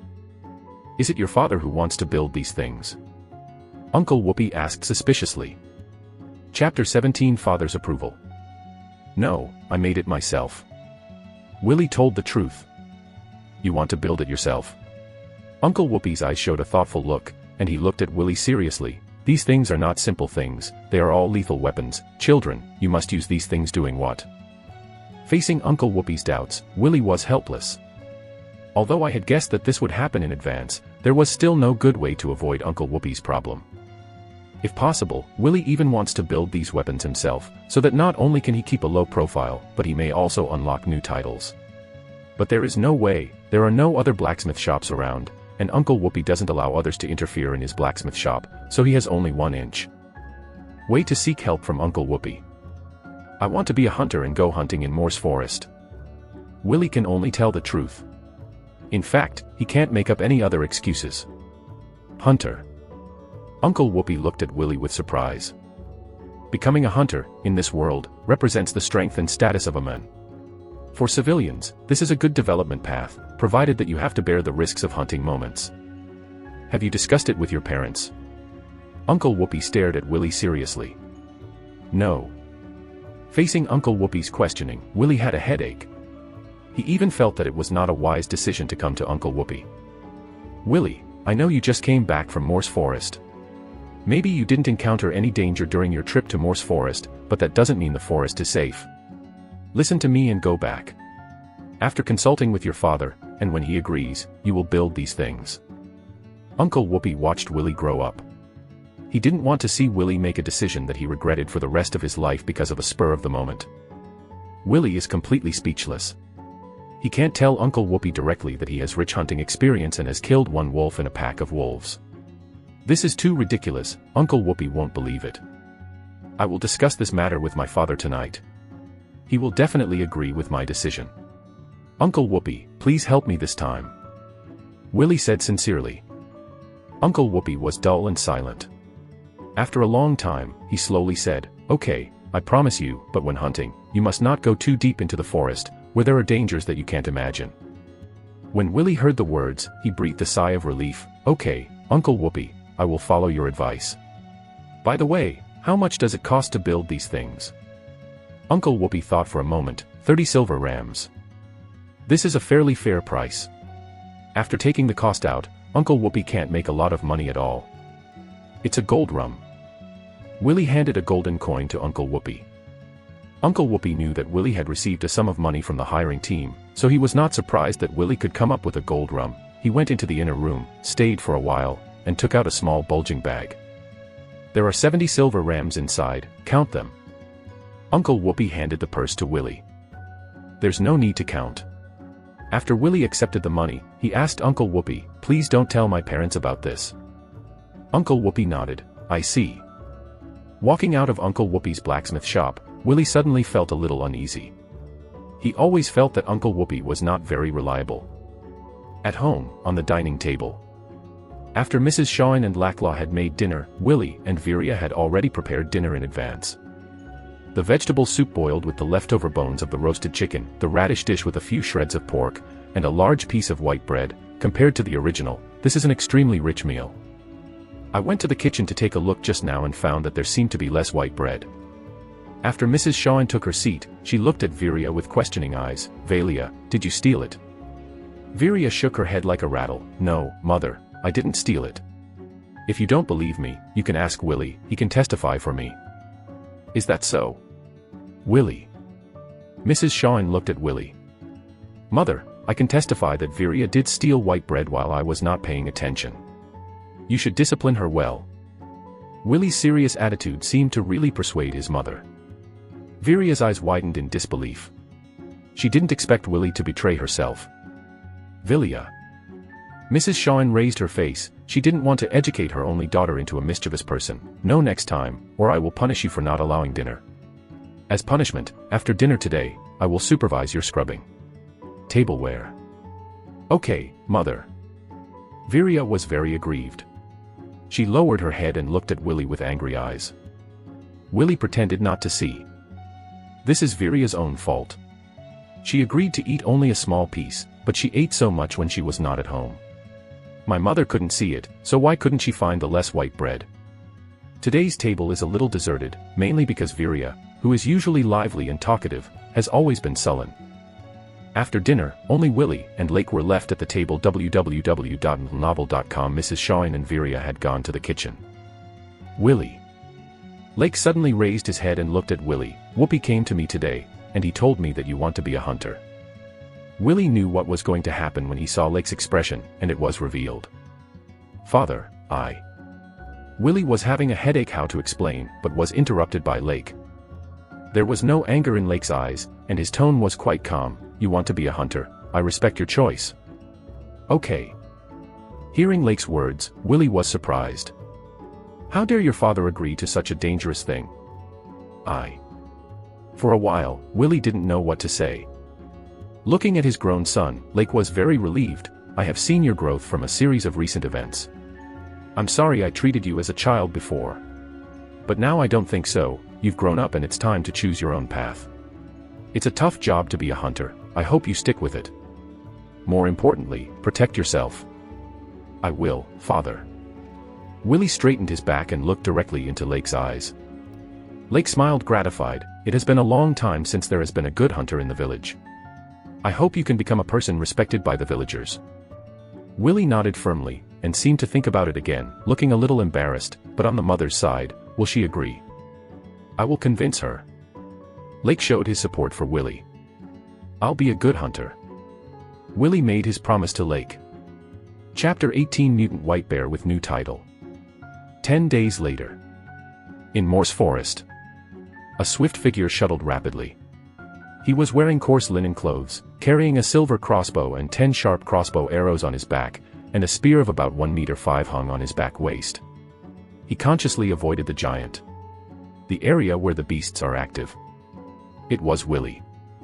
After obtaining Lake's approval, Willy got a hunting tool customized by Uncle Whoopi. In the next few days, he went deep into Morse Forest and made a lot of harvests. He hunted a lot of small prey, adds rich meat to the home. Especially the day before yesterday, he killed a single buck, skinned it, and brought a deer leg home. Not only did he satisfy Viria's gluttony, but he also asked Lake to sell the deer skin to the town. 10 silver rams. Unconsciously, the villagers also knew about Willy becoming a hunter. Although some villagers thought it was a reckless choice, Willy might encounter unknown dangers in the future, but more the villagers, on the other hand, had respect for Willy that they did not have before.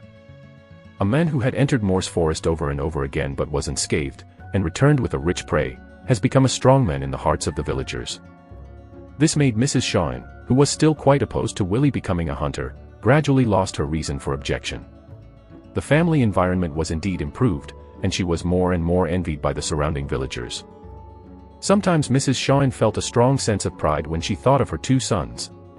One was an excellent young man who served the nobles, and the other was a hunter who was respected and recognized by everyone. All such good children came from her own family. What a relief. Today Willy entered Morse Forest again, which was different from the previous plan. This time he wanted to go deeper, not to hunt more precious prey, but to learn more about the terrain deep in the Morse Forest. Willy sneaked cautiously, borrowing trees and branches, and avoiding several head-on conflicts with beasts. As Willy goes deeper, there are fewer and fewer small animals that he can see, which means that he has entered the territory of some large beasts with territorial awareness.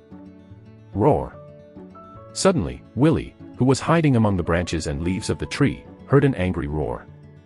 It should be the conflict between the 2 beasts. Willy also heard the cry of another beast. After some hesitation, Willy decided to check it out. When Willy arrived at his destination carefully, he found that the battle was over. On a messy ground, lay a tiger with a torn neck and a brown bear with a dismembered belly. The tiger was completely dead, and his body was covered with scars, and the brown bear seemed to still have a breath, but the gurgling red blood and weaker breath also indicated that its life was about to come to an end. Is it to compete for territory? There was a trace of doubt in Willy's eyes, but when he peeked at the huge brown bear again, Willy was taken aback. With his own experience, he has discovered that this brown bear seems to have just given birth. Willy probably understood the reason for the competition between the two beasts. It was probably that the tiger wanted to take advantage of the weakness of the brown bear after giving birth to seize territory, while the brown bear was forced to fight with the tiger in order to protect his cubs, which eventually resulted in both losses. Situation. Roar. The brown bear finally let out a roar. It looked back at the stone cave and closed its eyes reluctantly. The surroundings were silent, and the air was filled with a strong smell of blood. Normally, other beasts who smelled blood would probably come here quickly, but the fierceness of the brown bear and tiger in their lifetime made those carnivores not dare to approach. On the premise that both the brown bear and the tiger were dead, Willy jumped down from the tree. Pity. Looking at the corpses of the brown bear and tiger, Willy shook his head. The bodies of both are broken, and even if they are skinned and sold, it is difficult to sell them at a good price. Maybe there will be other gains. Willy looked at the cave, where the brown bear cubs were supposed to be born. Brown bears give birth to about 2 to 4 litters at a time, usually 2 litters.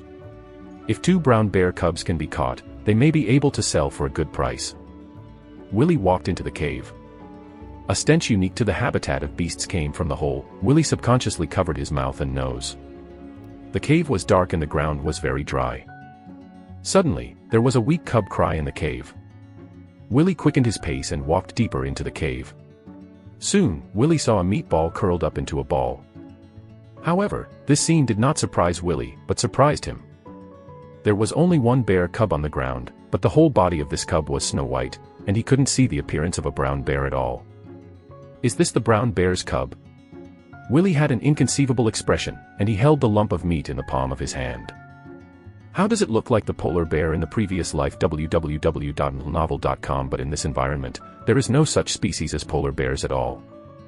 Willy was wondering, but his eyes suddenly flickered. The text of the title attribute panel appeared again. Capture the mutant white bear cub, get the title, Junior Animal Tamer, reward 0.3 attribute points. After obtaining the title of Junior Beast Tamer, you will understand more about the habits of beasts and how to tame them. In addition, you will have a high natural affinity for other biological cubs. Willy Farron, Constitution, 1.3, Intelligence, 1.2, remaining attribute points, 0.3.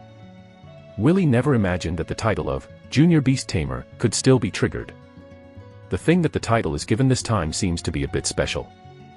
Willy was keenly aware that the title of Junior Animal Trainer not only gave him knowledge, but also gave him a super high affinity for biological cubs. This thing is no longer a real thing, but a more illusory existence. This is a surprise. This cub.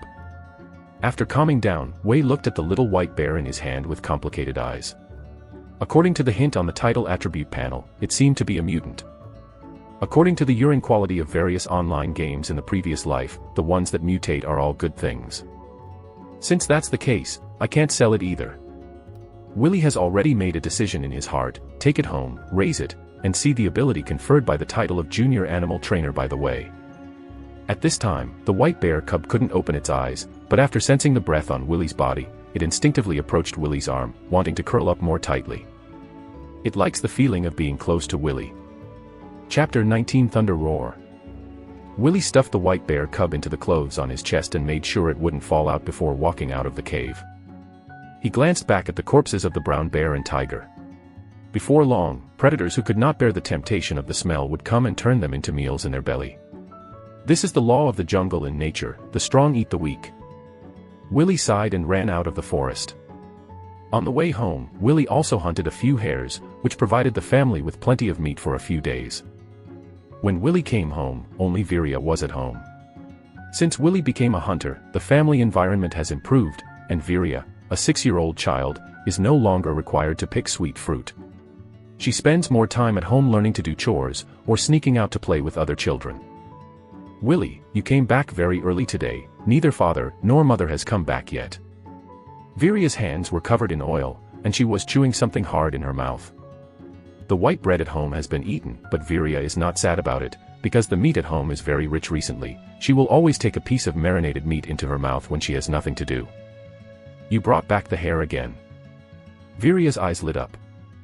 I also brought this back, Willie said, and took the white bear cub out of his arms. On the way, he also specially put the white bear cub's head close to the outside of the clothes to ensure that it could breathe normally. This is. Viria saw the fluffy white ball with a curious look on her face. After a long time, she realized, is this a bear cub? Or a white bear cub? Viria has never seen a white bear cub, or even heard of it. She didn't care about her greasy fingers, and snatched the white bear cub from Willie's hand. Her eyes were shining, and she seemed to be very fond of this white bear cub. Viria once went into town with her father to sell sweet fruit. At that time, she saw a hunter selling bear cubs, and they were selling brown bear cubs, which were not as cute as the white bear cubs in her hands. After the white bear cub left Willie and was hugged by Willia, he has been resisting. The comfort of being close to Willie was gone, replaced by an unfamiliar aura that disturbed the bear cub. Viria didn't care about the struggle of the white bear cub in her arms. After playing with it, she looked at Willie with a reluctant expression. Willie, do you want to sell it? Willie shook his head. No, I want to tame it. Variants, how can they be sold casually? Great.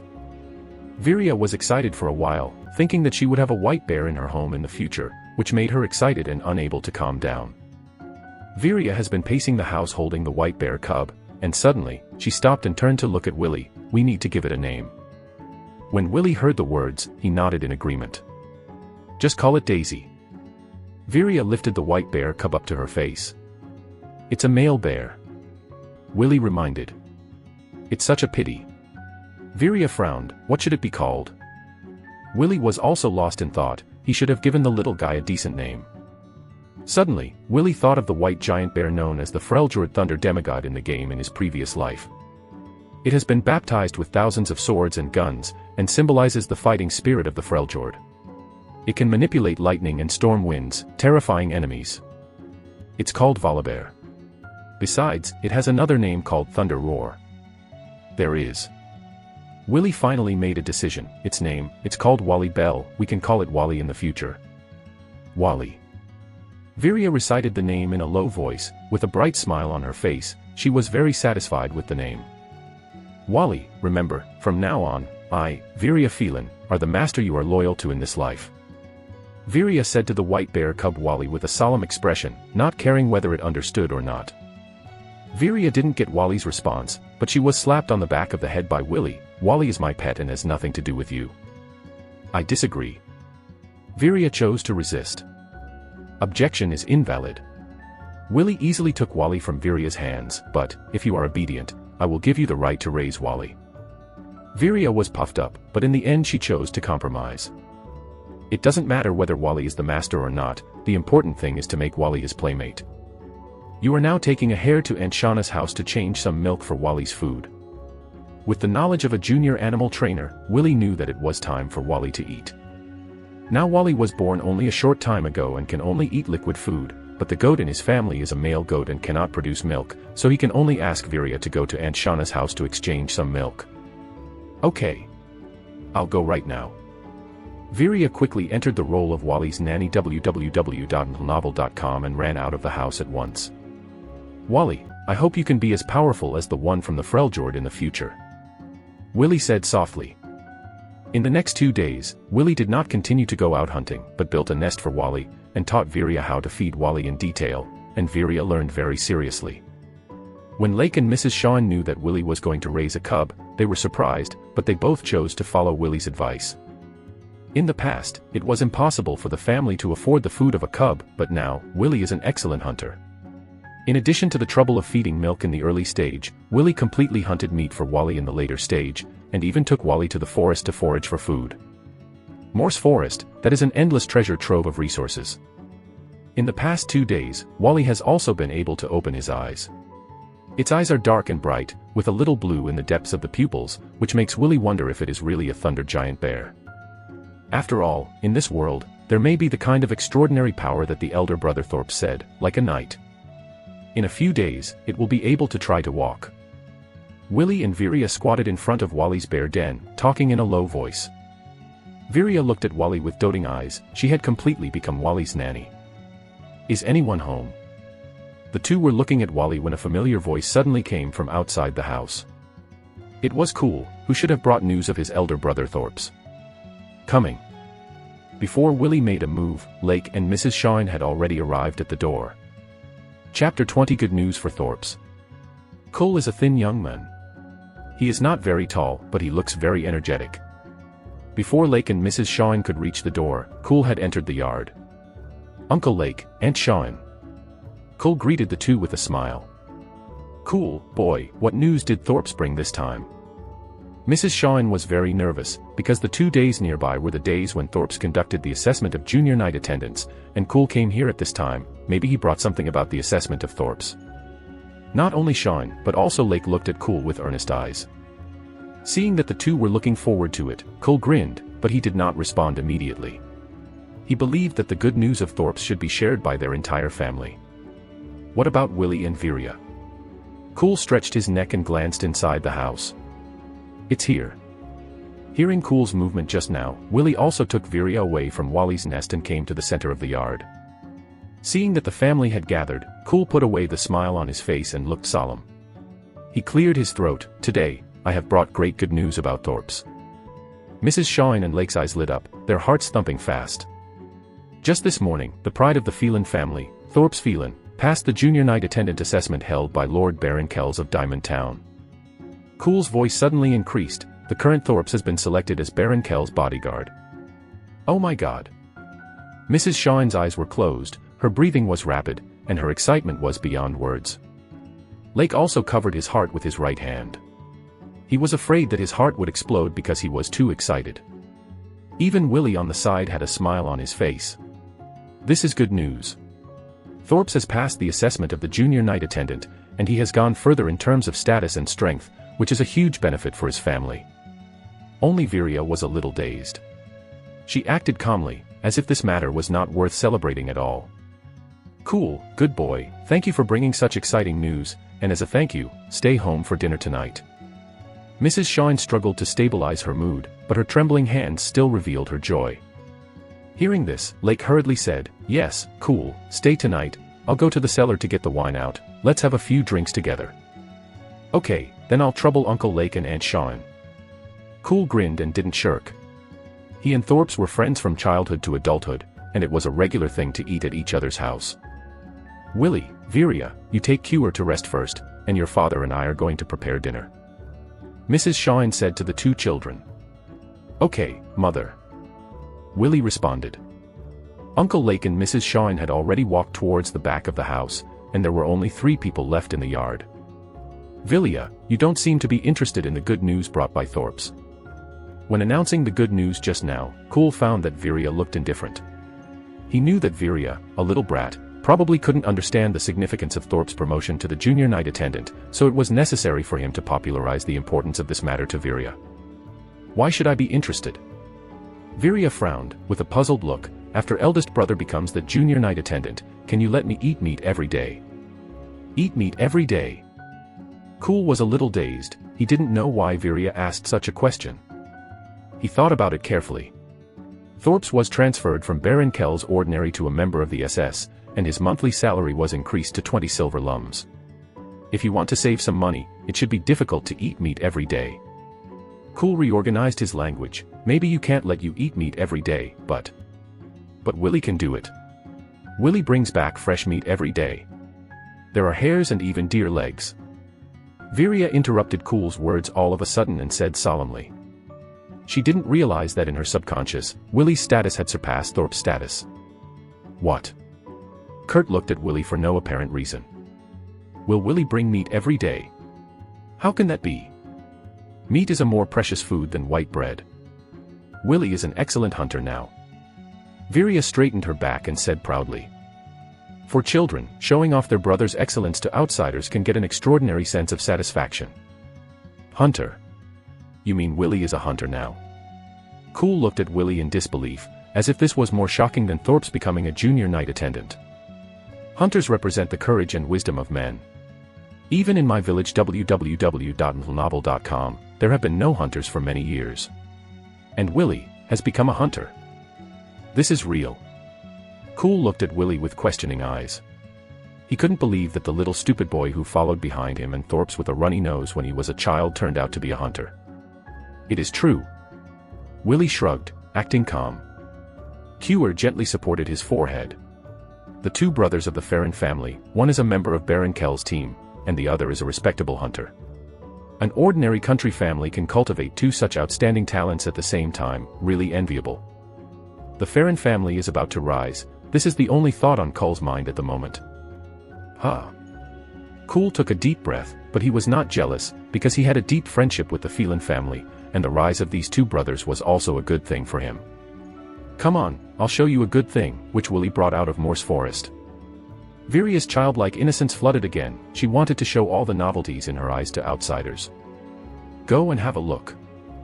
Willie also gestured, he knew that Viria was talking about Wally, the white bear cub. Viria grabbed Cool's wrist and trotted him all the way to Wally's bear den. Cool looked at the wooden box like a doghouse with a puzzled expression, but he stuck his head in anyway. This is a bear cub. A white bear cub. Cool was really surprised. He saw bear cubs, some black and some brown, but he had never seen a white one. Viria nodded heavily, that's right. It's called Volibear, you can call it Wally. Chapter 21 Coor's Troubles. Wally is Wally's master, and I'm Wally's nanny, I'm in charge of all the chores of his life. Viria added again proudly, with a smug smile on her face. Cole looked at Willie and Viria with admiration. These two brothers and sisters even kept a bear as a pet. Vilia, it's time for you to feed Wally some milk. Willie said, I took Brother Cool to the house to rest. Okay. Viria answered loudly. On the table. The Willie family sat around with Cool, the table was filled with sumptuous food. Pickled rabbit meat, fried rabbit meat, sliced roasted deer legs, radish vegetables, noodle soup, as well as white flour cakes and glucose wine. Cole's eyes widened. This was the first time he had eaten such a sumptuous dinner at Uncle Lake's house. He suddenly understood why Viria admired Willie so much before. It turned out that the rich meat brought by a hunter was really hard to resist. Cole subconsciously swallowed a mouthful of saliva, and his stomach was grumbling as he was tired from running around all afternoon. Go on. Uncle Lake announced happily. Then I'm welcome. Cool stretched out his fork and put a piece of roasted deer leg into his mouth, the meat aroma filled his mouth in an instant. He didn't stop, and continued to stuff the rabbit meat into his mouth. Thick grease ran in his mouth, but Cool didn't feel greasy at all. Cool was very satisfied, because he used to eat meat, and at most he ate an oil star, how could he enjoy it as much as he does now? After swallowing the meat in his mouth whole, Cool poured a large glass of wine into his mouth, and the cool feeling spread all over his body. Eating meat and drinking heavily is the way of life he has always longed for. Like Cool, Viria filled her mouth with meat and didn't look like a lady at all. If it wasn't for Mrs. Shawn's good mood, she would have been lectured again. The faces of Lake and Mrs. Shawn were filled with unspeakable joy, while Willie appeared calm after all. He had eaten meat for more than 10 days in a row, so tonight's dinner was not particularly attractive to him. It was the wine that Lake brought out that made him a little interested. Alcohol is still quite expensive in this world. For commoners, it is impossible to drink every day. This kind of cost is unaffordable for an ordinary commoner's family. Willie took a sip of the wine in the glass, and a sweet and astringent feeling spread to his taste buds. Willie frowned slightly. The taste of this wine was far worse than he expected, and it couldn't compare to the inferior wines of the previous life. It's like a low-grade version of grape juice. The taste of the wine is very weak. Even if you drink 100 glasses, it will only last until you get drunk. Cool, thank you for traveling between diamond towns and villages for Thorpe's. Lake raised his glass and thanked Coor. Cool quickly swallowed the residue in his mouth and raised his glass in return. Uncle Lake, you are too polite. This is all right. Thorpe's and I have been friends since childhood. Lake nodded and didn't continue to express his gratitude. Cole was also the child he grew up with. By the way, Cool, is your work in Diamond Town going well? Shortly after Thorpe's became a member of Baron Kell's escort, Cool also entered Diamond Town and became an apprentice in a pharmacy. Cool replied, "It's going well. My boss values me very much. He taught me a lot of things, and now he has to teach me about accounting and let me manage the finances in the pharmacy." Lake was not surprised to hear that. Cole was a clever child since he was a child, and it was normal for him to win the boss's respect. "But I may have to live a little tighter in the last 2 months, because the pharmacy won't be able to pay salaries." When the topic came to this point, a trace of worry suddenly appeared on Cole's face. "Your pharmacy is going to close down." Lake frowned. Even if he was valued by the boss again, if the poorly managed store disappeared, it would be of no use. "That's not true, it's just that he encountered a big trouble recently." Having said that, Cole also stopped eating, with a sad expression on his face. "Just 2 weeks ago, my boss brought in a batch from out of town. New medicinal materials. Those medicinal materials are some sun-dried grass leaves, which are mixed together. But I didn't expect that it rained heavily during the transportation process, and those grass leaves were all soaked and even soaked dry again. Later, I found that many of them have been broken into pieces. It doesn't matter if the medicinal material is broken, right? After all, the medicinal effect will not decay. Willie has the knowledge of primary collectors, so he knows this. Of course the efficacy of the medicine will not be affected, but the problem is that the leaves of the herbs with similar shapes are mixed together after being broken, and the species cannot be distinguished at all. This is the biggest trouble." As he spoke, Cole felt sorry for his boss. When Willie heard the words, he instantly understood.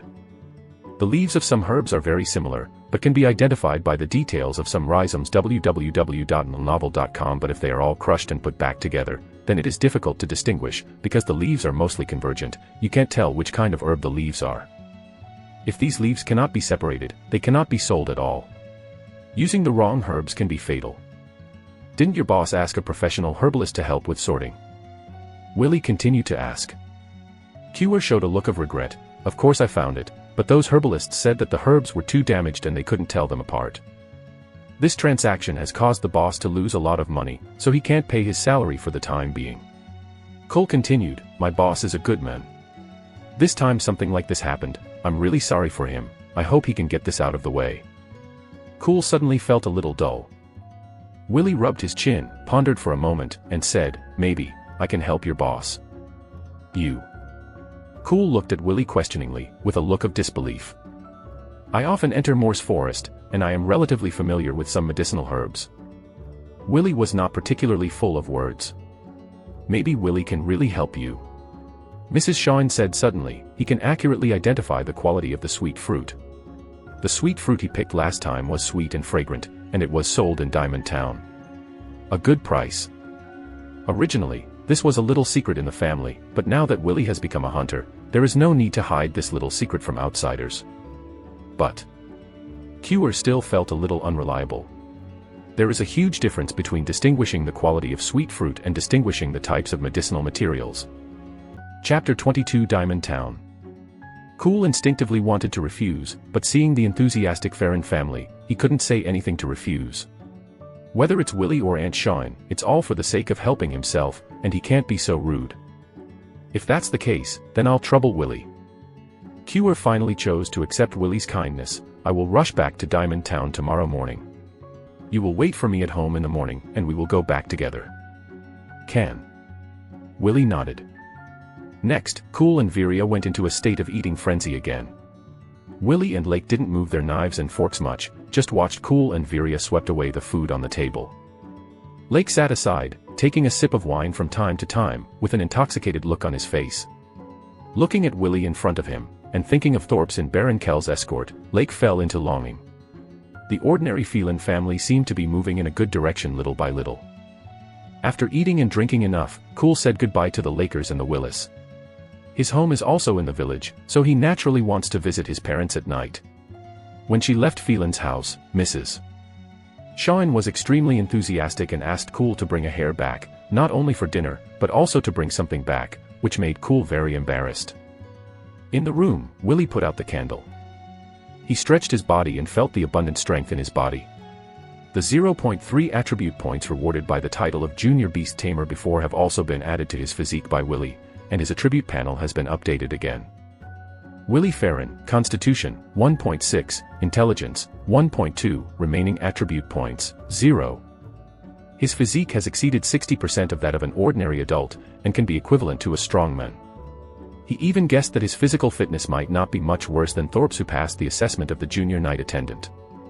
Willie enjoys the feeling of his body getting stronger, which seems to be a human instinct. Diamond Town. Let's go see it tomorrow. After a few activities, Willie lay on the bed and soon fell asleep. The next day, the roosters in the yard began to crow. Because he had made an appointment with Cool, Willie got up early, finished washing up and waited for Cool's arrival.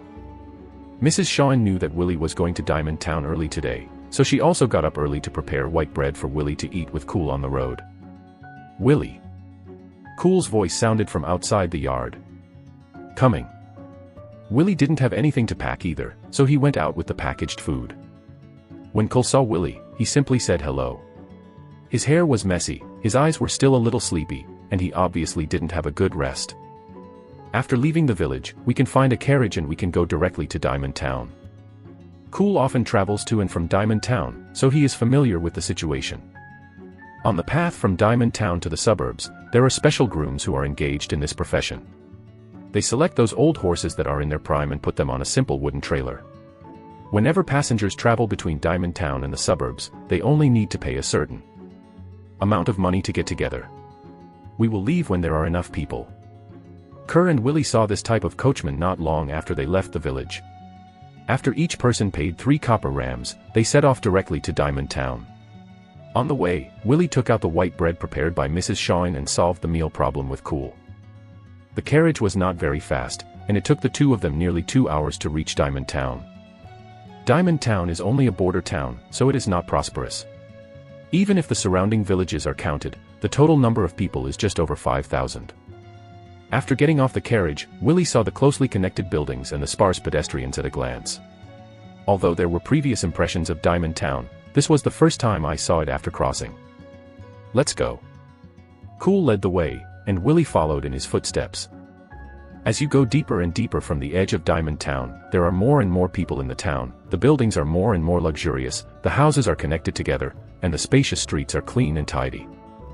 Although the place is not big, the management is orderly, which has a great relationship with Baron Kells, the wise lord of Diamond Town. The two walked for more than 20 minutes before Cole and Willie stopped. In front of them was a small store with the name of the pharmacy engraved on the plaque of the store. It's here. Cole walked in first, followed by Willie. Radas is the owner of a small pharmacy. He is honest and hardworking. From an ordinary civilian, he gradually became a small businessman. Most of his daily life is carefree, but half a month ago, something very bad happened to him. The medicinal materials ordered in the drugstore were shattered and mixed on the road due to a heavy rain, causing the leaves of the medicinal materials to be indistinguishable. This caused serious losses to him. If the matter could not be resolved, he would lose 50 gold lums. He is only a small pharmacy owner, so 50 gold ram is a huge sum of money for him.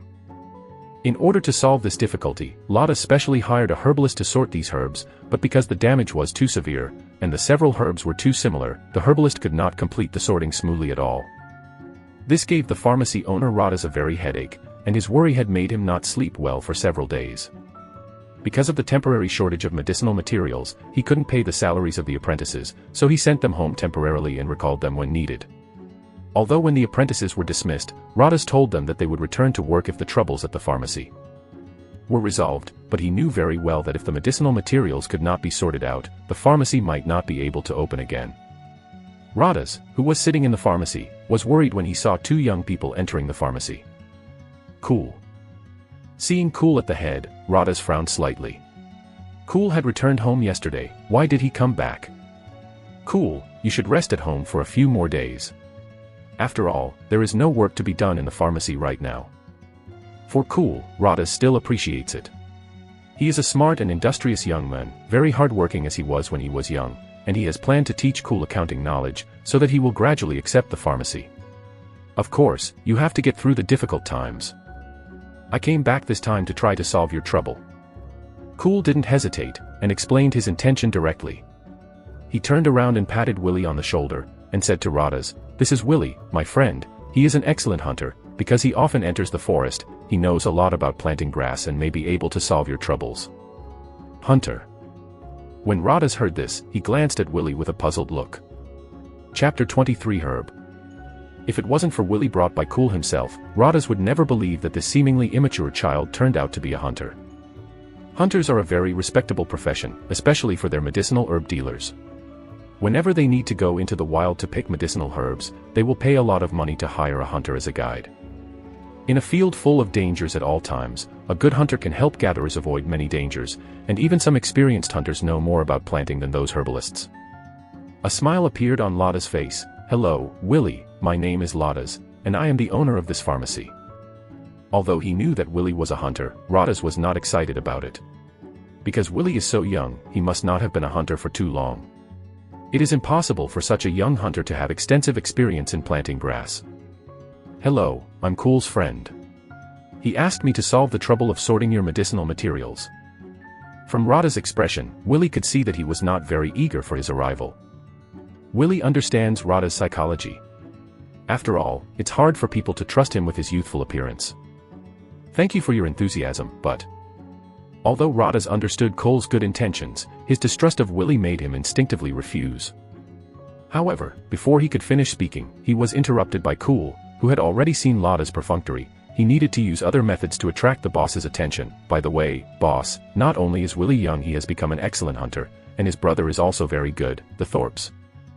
I introduced to you before." "Thorpes?" Radas' eyes lit up. Thorpes, that was a member of the guard of Baron Kells, Lord of Diamond Town. Just yesterday, he passed the junior knight attendant assessment held by Baron Kells and became a member of the guards. For a small businessman like Ladas, Thorpe's identity is quite deterrent. If a member of the Baron's guard or the guard wants to target a small businessman like him, it's not too easy. The reason why Radas values Cool is that in addition to the qualities of Cool, there is also the factor of Thorpes. When he knew the relationship between Cool and Thorpes, he immediately met Thorpes through Cool's line. He knew that building a friendship with such a person was the wisest choice. The fact is, as he expected, shortly after getting to know Thorpes, Ladas was calculated by his competitors. In order to stir up the business of Huang Ladas, the competitors hired hooligans who had nothing to do in several towns to come to Ladas' shop messed up. Radas found Thorpes immediately, and Thorpes was also very straightforward. After revealing his identity, he scared the mischievous guys into hell, and there has been no similar trouble in the store since then. So, whenever Thorpes needed Cole to deliver a message home, Radas would not hesitate to grant leave. It turned out to be Mr. Thorpe's brother. Radas' face immediately showed enthusiasm and respect that he did not have before. "Thank you for coming here to solve my troubles, I'm really sorry." "Okay." Facing the sudden change of attitude of Radas, Willie was still a little confused for a while. But after a brief thought, "I also want to understand the key." Radas seems to value his identity as Thorpe's younger brother. It seems that Thorpe's identity has also provided him with a lot of convenience. Willie had already guessed it. In the eyes of nobles, the identity of Baron Kell's bodyguard is a bodyguard at the bottom, but in the eyes of commoners, it is unattainable. Although the salary is not a lot, the status have given them a lot of things other than salary. When he was far away in the countryside before, Willie only felt the envy of the villagers for Thorpes, but now in Diamond Town, he really realized the small businessman's flattery and ingratiating with the nobles. It seems that before, I still underestimated the identity of my eldest brother Thorpes. Having such an identity but not taking advantage of it, even asking the family to scrape together money to buy supplies for the assessment. My big brother is really a straightforward person. Willie secretly complained that if Thorpes was a little more tactful, he would use his identity to scrape rich oil and water from these small businessmen. However, according to the records in the original memory, Thorpes is honest and frank, and he is really not good at operating this way. "This time I've worked hard for you, brother Willie. Whether I can sort out this batch of medicinal materials or not, I will pay you a hard fee." The shrewd Ladas has begun to develop a relationship with Willie. "Follow me." Radas walked towards the backyard of the pharmacy with Willie and Cool. As soon as he walked into the backyard, Willie smelled a strong herbal smell, which was caused by the fact that herbs were often dried here. Radas entered a room in the backyard www.novel.com and took out a large wooden box. After opening it, there were mixed fragments of medicinal herbs and grasses inside. That's all. The fragments of herbs and grasses are mixed so badly that those herbalists can't sort them out. There was a touch of pain in Radas' eyes. Willie squatted down, the smell of medicinal herbs coming towards him. He stretched his hand into the shards of grass, tossed it a few times, and then squeezed out a few fragments for repeated comparison. After some investigation, Willie finally understood why the herbalists couldn't sort the pieces of herbs and grass in this box. The fact that it was too broken was only one of the reasons. Another important factor was that the shapes of these medicinal fragments in the box were too similar. Direct sorting, the probability of error is too high. Mum grass, vine incense, voga leaves. Willie said to himself the herbs mixed in the box. Radha's was right next to Willie. He was stunned when he heard Willie accurately name the medicinal herbs mixed in the box. Just looking at it and flipping through it with his hands, Willie has accurately identified the types of these herbs and grasses. You know, even a veteran herbal trader like him cannot easily distinguish these three herbs that are mixed together. Originally thought that Willie was just here to go through the motions, but he didn't expect Willie to be able to solve his own troubles. Radha's heart finally ignited hope. Brother Willie, if you help me solve this problem, then I will definitely give you a rich reward. Willie frowned and replied in a low voice to Radha's, these three medicinal herbs are difficult to distinguish by themselves. Now they are mixed together again. It is really difficult to completely separate them. I will try my best. Chapter 24 Sorting Herbs. Willie pondered for a moment, and asked Radha's in a tentative tone, do you have jute grass dried and crushed into powder in your pharmacy? Although he asked this question, Willie did not hope that Radha's would have jute grass. Because jute grass, like licorice grass, has a very narrow use except for its lower price, few herbal medicine dealers do its business. Jute. Radha's frowned, his eyes suddenly lit up, yes, but it hasn't been crushed after drying. If you need it, I'll let Cool crush it into powder now. Radha's would never buy jute grass, a medicinal herb that has no market, but a few days ago, an old man in ragged clothes came to the store with a handful of jute grass and wanted to sell it. It just so happened that Radha's was in a good mood that day. Seeing that the old man was pitiful, and this medicinal material was really not very common, he accepted it at a low price. Listening to Willie's tone now, it seems that this jute grass can be of great use. Very well, since that's the case, then quickly grind it into powder and bring it over, and by the way, bring a large basin of clean water over.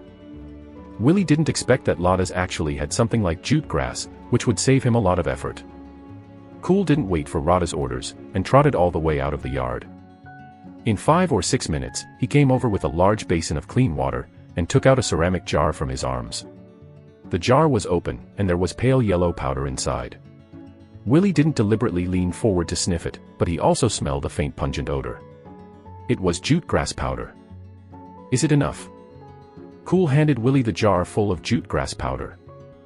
Willie looked at the dose of jute grass powder and nodded, enough. Brother Willie, what do you want this jute grass powder for? Radha's was puzzled. He thought about it carefully just now, but he really couldn't imagine the connection between jute grass and these three mixed medicinal leaves. Willie did not immediately respond to Radha's, but poured a whole jar of jute grass powder into the clear water. The pale yellow particles contacted the water surface and did not sink directly, but expanded into small blisters, which then burst and merged with the clear water. Although the dose of jute grass powder is not very large, it still dyes a large pot of water a deep yellow. Immediately afterwards, Willie poured the entire box of mixed grass blades into it under the stunned eyes of Radha's and Cool. Brother Willie. Radha's was dazed for a moment, and then he came to his senses. He jumped up and asked Willie in a tone of extreme shock, this will cause all the ingredients and the medicinal materials to be lost. What are you doing? After the jute grass powder is mixed into the clear water has become a potion. If the mixed grass leaves are put in again, it will have a violent reaction with the potion, which will make all the mixed grass leaves lose their efficacy. Even if it is sorted out later, it is useless because the medicinal effect has evaporated. Radha's felt the blood rushing towards his forehead constantly. If his only remaining reason told him that the person in front of him was Thorpe's younger brother, he would have even punched him.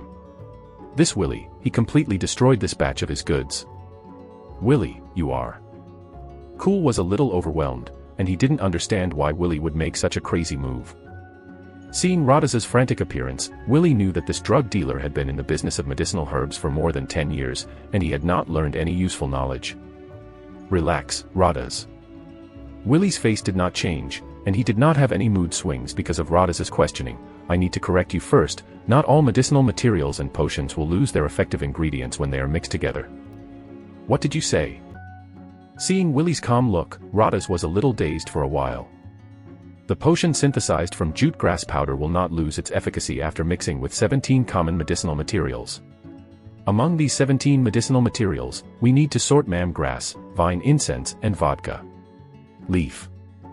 Willie recounted, after soaking in jute herbal water, mam grass, vines, and vodka leaves will produce a short-term discoloration phenomenon. The surface of mam grass will appear pale yellow, and the surface of vines will turn dark green, and the vodka leaves are a little whitish. This color change doesn't make the medicinal ingredients lose a single bit. As long as they are dried again, they will become the same color as the original. But, why did such a change happen? It was Cool who asked the question. As for what Willie said, he didn't understand the reason at all. Mam grass, vine incense, and vodka leaves all contain an ingredient called orchidin, but the content of each of them is different, which causes them to have different discoloration reactions with jute herbal water. Again, that's how I sort these 3 medicinal materials. Willie put it as simply as possible. Brother Willie, www.novel.com. You still know pharmacy. At this time, Radas had already come to his senses, and he looked at Willie hesitantly.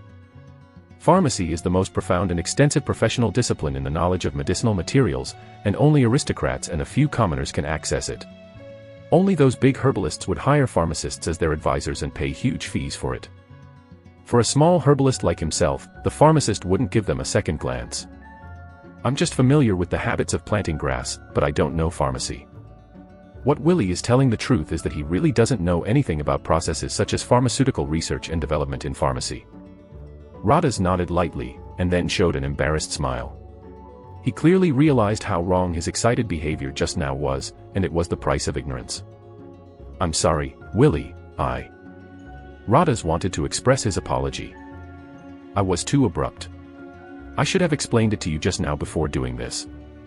Willie also gave Radas a step down to save everyone from being uncomfortable. At this moment, Cole's eyes on Willie changed again.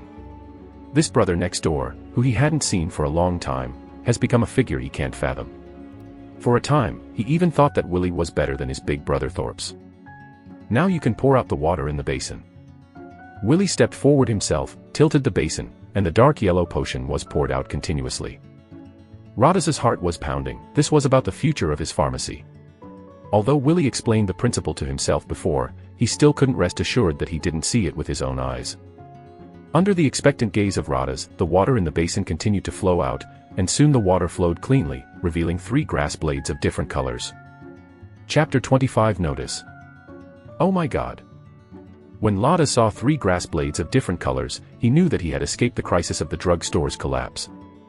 Everything is as Willie said, the leaves of the 3 medicinal herbs have been distinguished, and he is saved. Thank you, Brother Willie. Radas couldn't help himself with excitement, and his previous worries were just false alarms. Willie waved his hand and said to Radas, after sorting and drying these, you can test their efficacy to verify what I said before. Radas laughed, and at this moment there was no doubt in his heart. I believe everything you said, no need for special testing. By the way, Brother Willie, I promised you just now that as long as you solve this problem, I will pay you a handsome reward. Radas is very direct, 10 gold rams, what do you think? Sample. 10 gold rams. Cool stood aside, the corners of his mouth twitched. His monthly salary was only 8 silver rams, and 10 gold rams asked him to earn 5 years without food or drink. This was the first time he saw Lada. So proud. Then thank you boss Radas. Willie is also welcome. If it weren't for him, Lada's losses would be even greater. The reward of 10 gold rams is reasonable. However, my money is a little tight for the time being, so for these 10 gold rams, I will score 2 months to pay you off. Radas said embarrassedly, he can't even pay the apprentice's salary now. Only when the cargo in his hand is disposed of will he be able to regain the funds. It's okay. Willie was not worried that Radas would default on his debt. According to his previous attitude towards Thorpe's, Radas would never dare to deceive himself. After dealing with the medicinal herbs, Radas was in a good mood. Originally, he wanted to invite Willie to go to the pub for a drink, but Willie refused. The drinks in this world were not attractive to him. Radas and Kur send Willie out of the shop. Willie, since you're in Diamond Town, aren't you going to visit Thorpe's? Before leaving, Kurt asked. Willie shook his head. No, he has just entered Baron Kell's personal guard. My rush to go may affect his work. Let's talk about it in a few days. After saying goodbye, Willie walked out of Diamond Town alone. Just when Willie was about to leave Diamond Town, he found a lot of people gathered in front of a notice wall. They were talking about the new notice. Willie stood still, hesitated for a while, and decided to go see what the Baron Kells issued. As the Lord of Diamond Town, the words of Baron Kells are the supreme law. Willie leaned over, trying to read the text on the notice. But soon, he discovered an embarrassing reality. He doesn't know how to read. Willie then remembered that his predecessor had never received any formal education. The entire Phelan family, even the eldest brother Thorpe's, was illiterate. Willie was suddenly very fortunate that the text on the title attribute panel was the native language of his previous life, otherwise he wouldn't be able to use it if he had a golden finger. "Uncle, do you know what's written on it?" Willie saw a half-bald middle-aged man standing beside him. He was rather bloated, with dark skin and a mustache. The middle-aged uncle glanced at Willie. "How could I know what was written? How many of us civilians know the words?" After being scolded by the middle-aged uncle, Willie realized that not only the villagers in the countryside, but also the ordinary civilians in the towns, most of them could not receive formal education. Only the nobility and those civil servants who served the nobility had the opportunity to learn writing. But it doesn't matter if you don't know the text. There will be a special propaganda officer to explain the content of the notice later. You can just wait here for a while. The middle-aged uncle added another sentence. Willie thanked him. Seeing the crowd gathered more and more, he couldn't help but sigh. In this world, nobles and commoners are simply two species. The nobles control the land, wealth, force, and even culture and ideas, while the commoners, the livestock that have been kept in captivity, constantly provide the nobles with resources to enjoy. It seems that there is a chance, and we must move closer to the aristocratic class. Willie thought to himself, since he has come to this world, he must adapt to the rules of survival in this world. The propagandist who interprets the notice is here. In the noisy crowd, someone shouted loudly. Willie also instinctively looked in that direction. I saw a thin man in a black suit, riding a white horse, rushing towards the notice wall. Beside him are several walking guards, each with a spear in his hand, invisibly exerting a sense of oppression on the people around him. The propagandist's face was very serious, and he looked away from the surrounding civilians with a look of disdain. When he approached the notice wall www.novel.com, the civilians who were crowded together unconsciously gave way to the propagandist. It turns out that the gap between classes is so big. Willie thought to himself. The propagandist of Diamond Town, he only serves a member of the nobles, not the nobles themselves. But Rao is like this, and it also draws a clear line with ordinary civilians. This gave Willie a deeper understanding of the relationship between nobles and commoners in this world. Everyone. The propaganda officer reined in the reins, did not dismount, and said directly, in half a month, Lord Kells will enter the Paler Forest to hunt. During this period, he will gather a group of hunters to accompany him. If you are a hunter, or if you have relatives and friends who are engaged in the hunter profession, please tell each other. As long as you sign up for this hunt, everyone will be rewarded with 5 gold rams. If you can hunt the prey that Mr. Kells likes in the Bowler Forest, there will be deeper rewards. The propagandist's words caused a stir in the surroundings. 5 gold rums. As long as you sign up, you will get 5 gold rums. How generous Lord Kells is. It's a pity that I didn't have the courage to become a hunter, otherwise I would definitely sign up. My cousin is a hunter, I have to tell him this news as soon as possible. The people around Willie were like a frying pan, dazed by the 5 gold rams reward. The reward of 5 gold rum, how can it be so high? Unlike others, Willie today will not be shocked by the reward of 5 gold rams. On the contrary, there was still a strong doubt in his heart. Baron Kells, why did you choose Bowler Forest as a hunting ground? Chapter 26. Will Wally discharge? The Bowler Forest is north of Diamond Town. It is not only sparsely populated, but also has no rich resources, which is incomparable to Morse Forest. So according to common sense, if Baron Kells really wants to enjoy the fun of hunting, he should choose Morse Forest instead of Bowler Forest. In addition, the reward of 5 gold rams per person is indeed too generous. Except for some particularly powerful old hunters, few hunters can obtain prey worth so much money in one hunt. There seems to be some information hidden in it. Willie looked at the people in the conversation and fell into deep thought. The propagandist was still riding on the big horse and explained the contents of the notice 3 times with a proud look. This is not because he is taking care of everyone's feelings, for fear that people will not hear clearly, but because this announcement is the will of the Baron Kells, and he must carry out the will of the Baron to the end. After speaking, the propagandist cleared his throat and left the crowd surrounded by several guards. By the way, the registration place is at the town office, and the time is 3 days later. The propagandist suddenly reined in the reins, turned around and added a sentence, and then drifted away. Willie looked at the disappearing back of the propagandist, paused, and also withdrew from the crowd. 2 hours later, Willie finally reached the village. As soon as he walked into the house, he saw an excited Viria running towards him. "Willie, I have exciting news for you." Willie glanced at her and pouted. This child always likes to scream, anything that comes to her mouth is a big news that shakes the world. Viria didn't care about Willie's reaction. She dragged Willie's arm and ran towards Wally's bear den. As soon as he approached the bear den, Willie saw a white snow mass squirming extremely slowly. It twisted its little butt, and its short tail swayed with the body. When he heard the footsteps, he looked back. Willie's eyes lit up. Wally could already walk. "This is all my credit."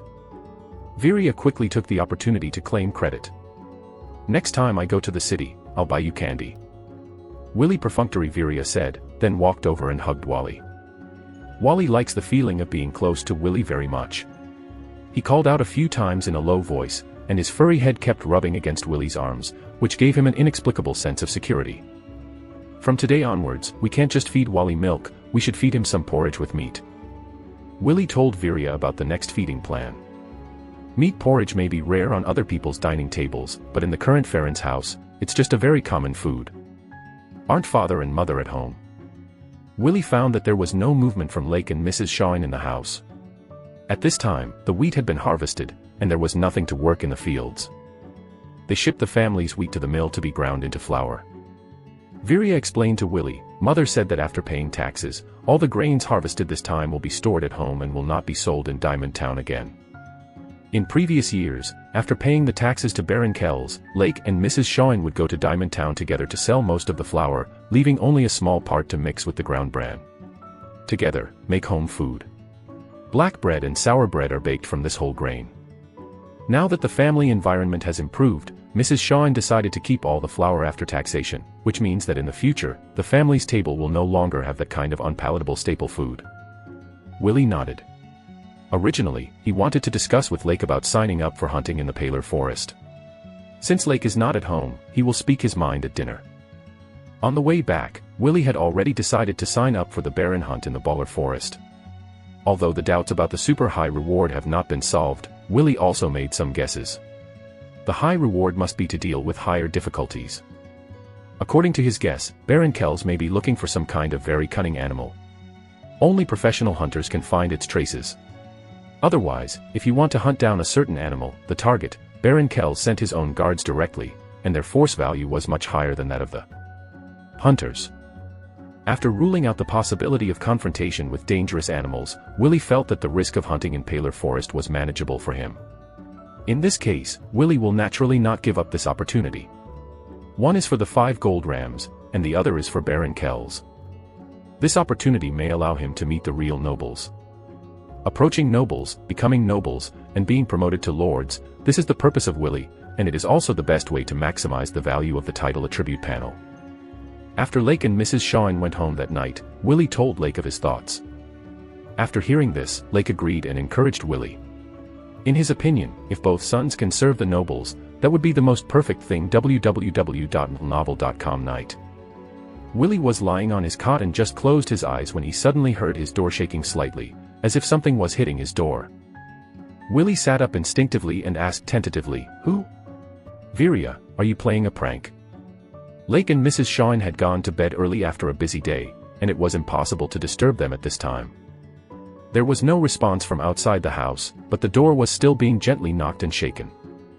Could it be that the beasts in Moore's Forest ran out? 100 possibilities had already been thought of in Willie's head. Just as he picked up the bench to open the door, he suddenly heard a tiny, trembling cry. "Wally." Willie immediately heard that it was the sound of the white bear cub. He put down the stool, lit a candle, and hurriedly opened the door. I saw a white snowball curled up in front of the door. It raised its head and stared at Willy, who had just opened the door. The dark eyes were extremely bright in the moonlight. "Why are you here?" Wally's bear den was jointly built by himself and Virya. There is a hand lever outside the bear den cabin. Every night, Virya will pull the hand lever to prevent Wally from escaping. Probably Virya forgot. What a careless child. Willy hurriedly bent down, ready to pick Wally up. However, the moment he just touched Wally, a numbness suddenly passed from his fingertips to his whole body. Willy shivered instinctively on the spot, and he was stunned for a while before he reacted. That was electricity just now. Chapter 27 Domesticate. Willy was very uncertain. Maybe it was just his own delusion. Maybe it's the static electricity on the bear's fur, but the static electricity shouldn't be so severe. However, just because the white bear cub was named Volibear couldn't really control the power of thunder. Willy hesitated and continued to try to hold Wally up. This time, nothing changed. Willy only felt the soft fur of the white bear cub. Is it really my illusion? A trace of regret appeared in Willy's heart at this time. Thorpe's once said that the knights in this world have powers that mortals cannot possess, and Willy deduces them as extraordinary powers. When the title attribute panel prompted him to capture the mutant white bear cub, Willy was still wondering if Wally would have this kind of power because of the mutation. But after feeding Wally for a few days, he didn't notice the strangeness of the white bear cub, so the thought faded away. It was only after he was shocked by an electric shock that he came up with the idea again. "Forget it, even if you don't have a strange power, I will train you to be." Willy was muttering in his heart, but suddenly he felt numbness running all over his body along his fingers, and almost instinctively threw Wally out. Wally let out a milky scream and fell heavily to the ground. Its head hit the ground first, and the flesh on it shivered with its body.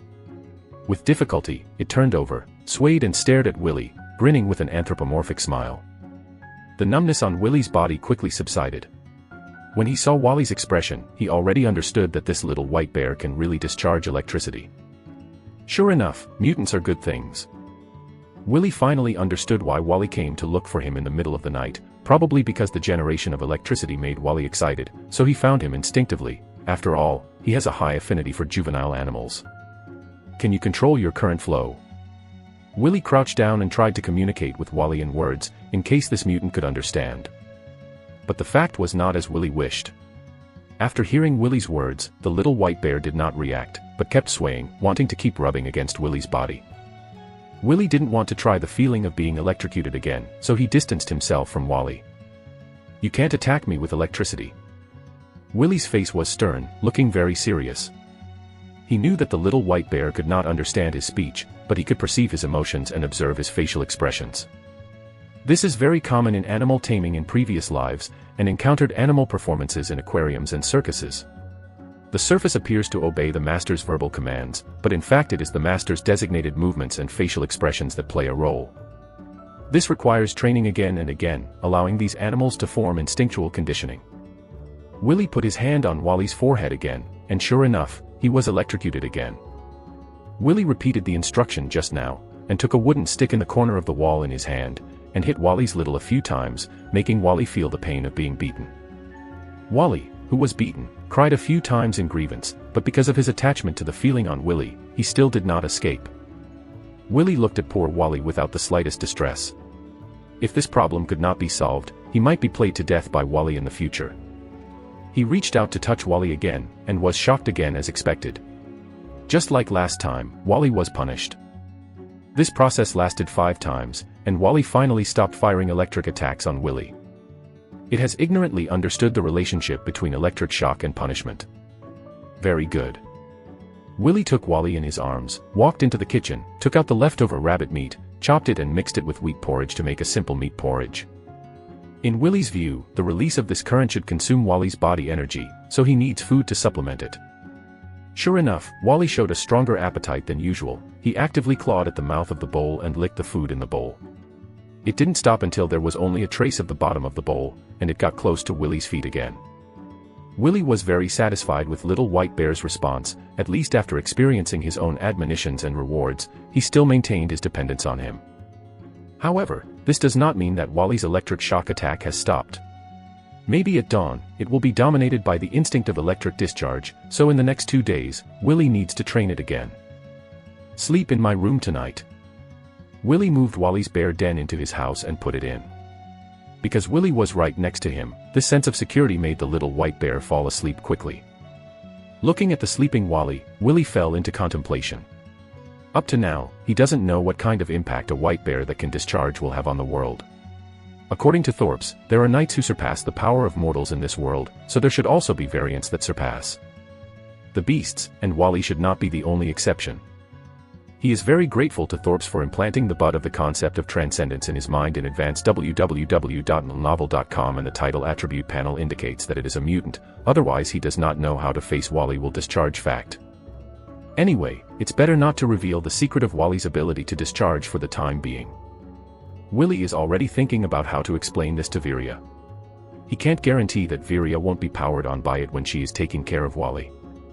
If there is a chance to meet Thorps, I must ask in detail about the extraordinary power in this world. He should know something. Willie mused. Of course, he didn't expect it, but on the second day, he saw this big brother for the first time. According to the original trajectory, after harvesting the wheat between summer and autumn, the family's main task should be to dig wild vegetables in the outskirts of Morse Forest to ensure their daily food needs. In addition, store some antifreeze food for winter needs. But Willie changed all of this. The meat at home is enough for a few days.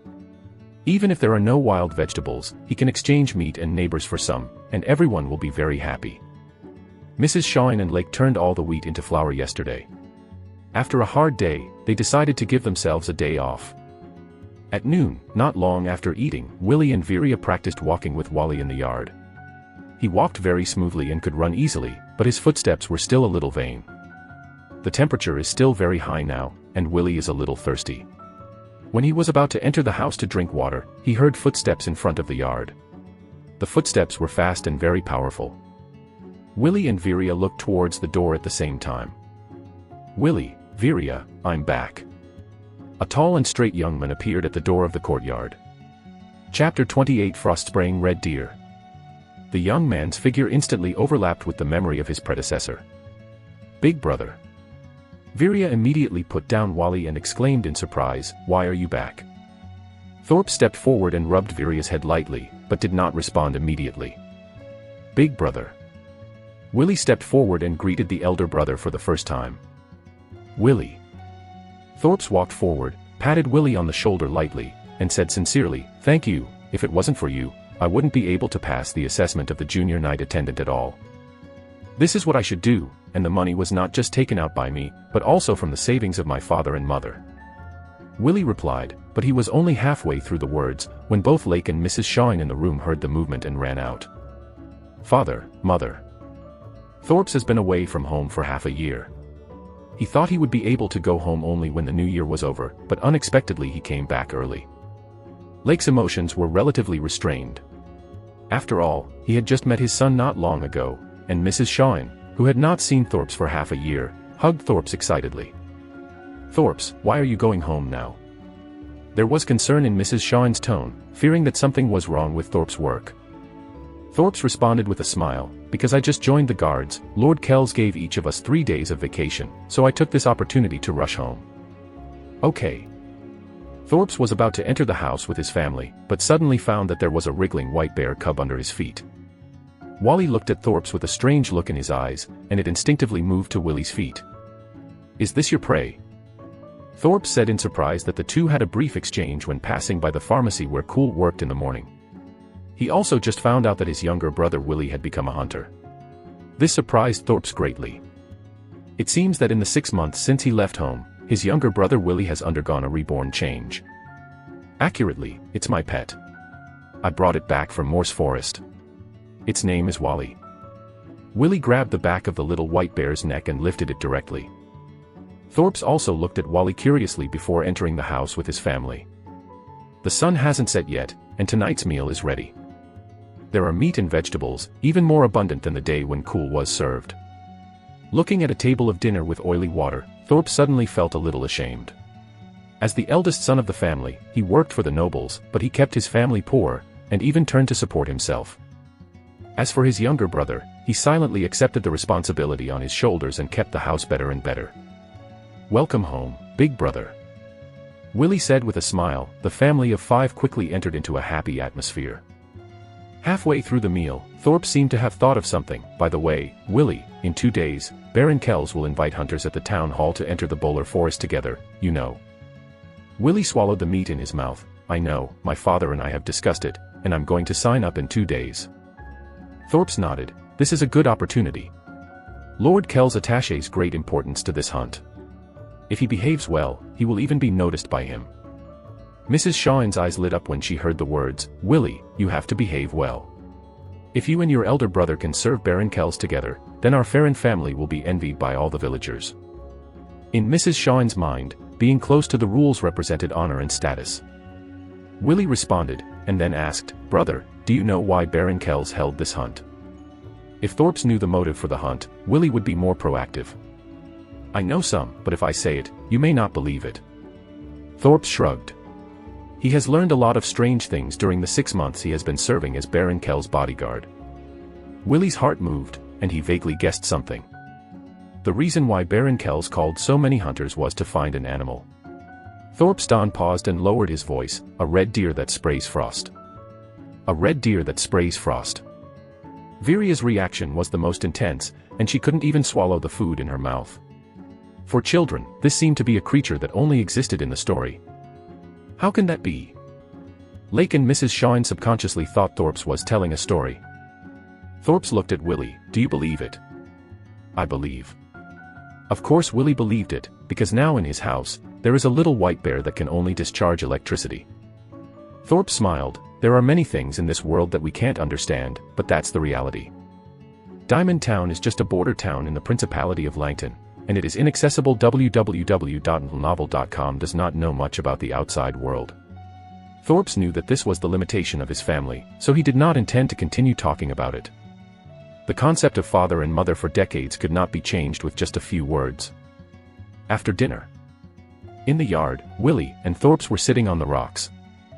"Why do you believe what I said? There are red deer spraying frost in this world." Thorpe glanced at Willie. "Because you said that Baron Kells has the real power of knights, which is a power that is difficult for mortals to possess." Willie said the content of the conversation in his original memory. Thorpe was a little surprised. "Do you still remember?" Thorpe just said it casually at the time, but he remembered that Willie didn't seem interested at that time, so he didn't continue talking. Is there really that kind of power beyond ordinary people? In fact, Willie already had the answer in his heart. Thorpe was silent for a while, and said firmly, "Yes, that kind of power is real. Master Kells' subordinates have many knight attendants, divided into elementary, intermediate and advanced, but even senior knight attendants are just powerful ordinary people. However, if you have the knight breathing technique, you can break through the limit of the human body, master a kind of extraordinary power, and truly realize the crushing of ordinary people." These are the things that Thorpe gradually came to know after he entered Baron Kells' escort. When he first received this information, he didn't believe it, until one day, he was fortunate enough to see Baron Kells in the school inspection field. A sword swung on. At that moment, a white jet of air shot out from the blade of Baron Kells' sword, directly slicing a big rock as hard as iron to pieces. Chapter 29 Snow Deer. That kind of power. It's really unimaginable. Thorpe fell into the memories of that time again, and it took a long time for him to come back to his senses. Of course, something like knightly breathing can only be in the hands of the nobles, and we may never touch it in our lifetime. When he said this, there was a loneliness in Thorpe's eyes. Willie nodded, but he didn't care about this issue as much as Thorpe's, because he had a title attribute panel, which should unlock some achievements and get rich rewards for him in the later stage. "I have a question. What is the content of the assessment for knight attendants?" Willie wanted to confirm the difference between his physique and the knight's attendant. Thorpe heard the words and explained, "Whether it is beginner, intermediate or advanced, the assessment of knight attendants is divided into 2 categories. One is the physical fitness assessment, and the other is the fencing assessment. Like the junior knight attendants I tested before, the physical requirements are twice that of ordinary people, and they used fencing to defeat the test officer in actual combat. Before, because they were too frugal and the nutrition they took in every day was not enough, their body was not up to the standard. You asked your father to send those jinlums, and I simply can't improve my physique before the test. After getting the 7 gold rams, Thorpe spent 5 of them and bought precious supplies to keep his physical fitness up to standard. Of course, this is also because Thorpe has a good foundation, and the supplies are only used to make up for the previous deficit. If the foundation is too bad, it will be useless to eat many supplies.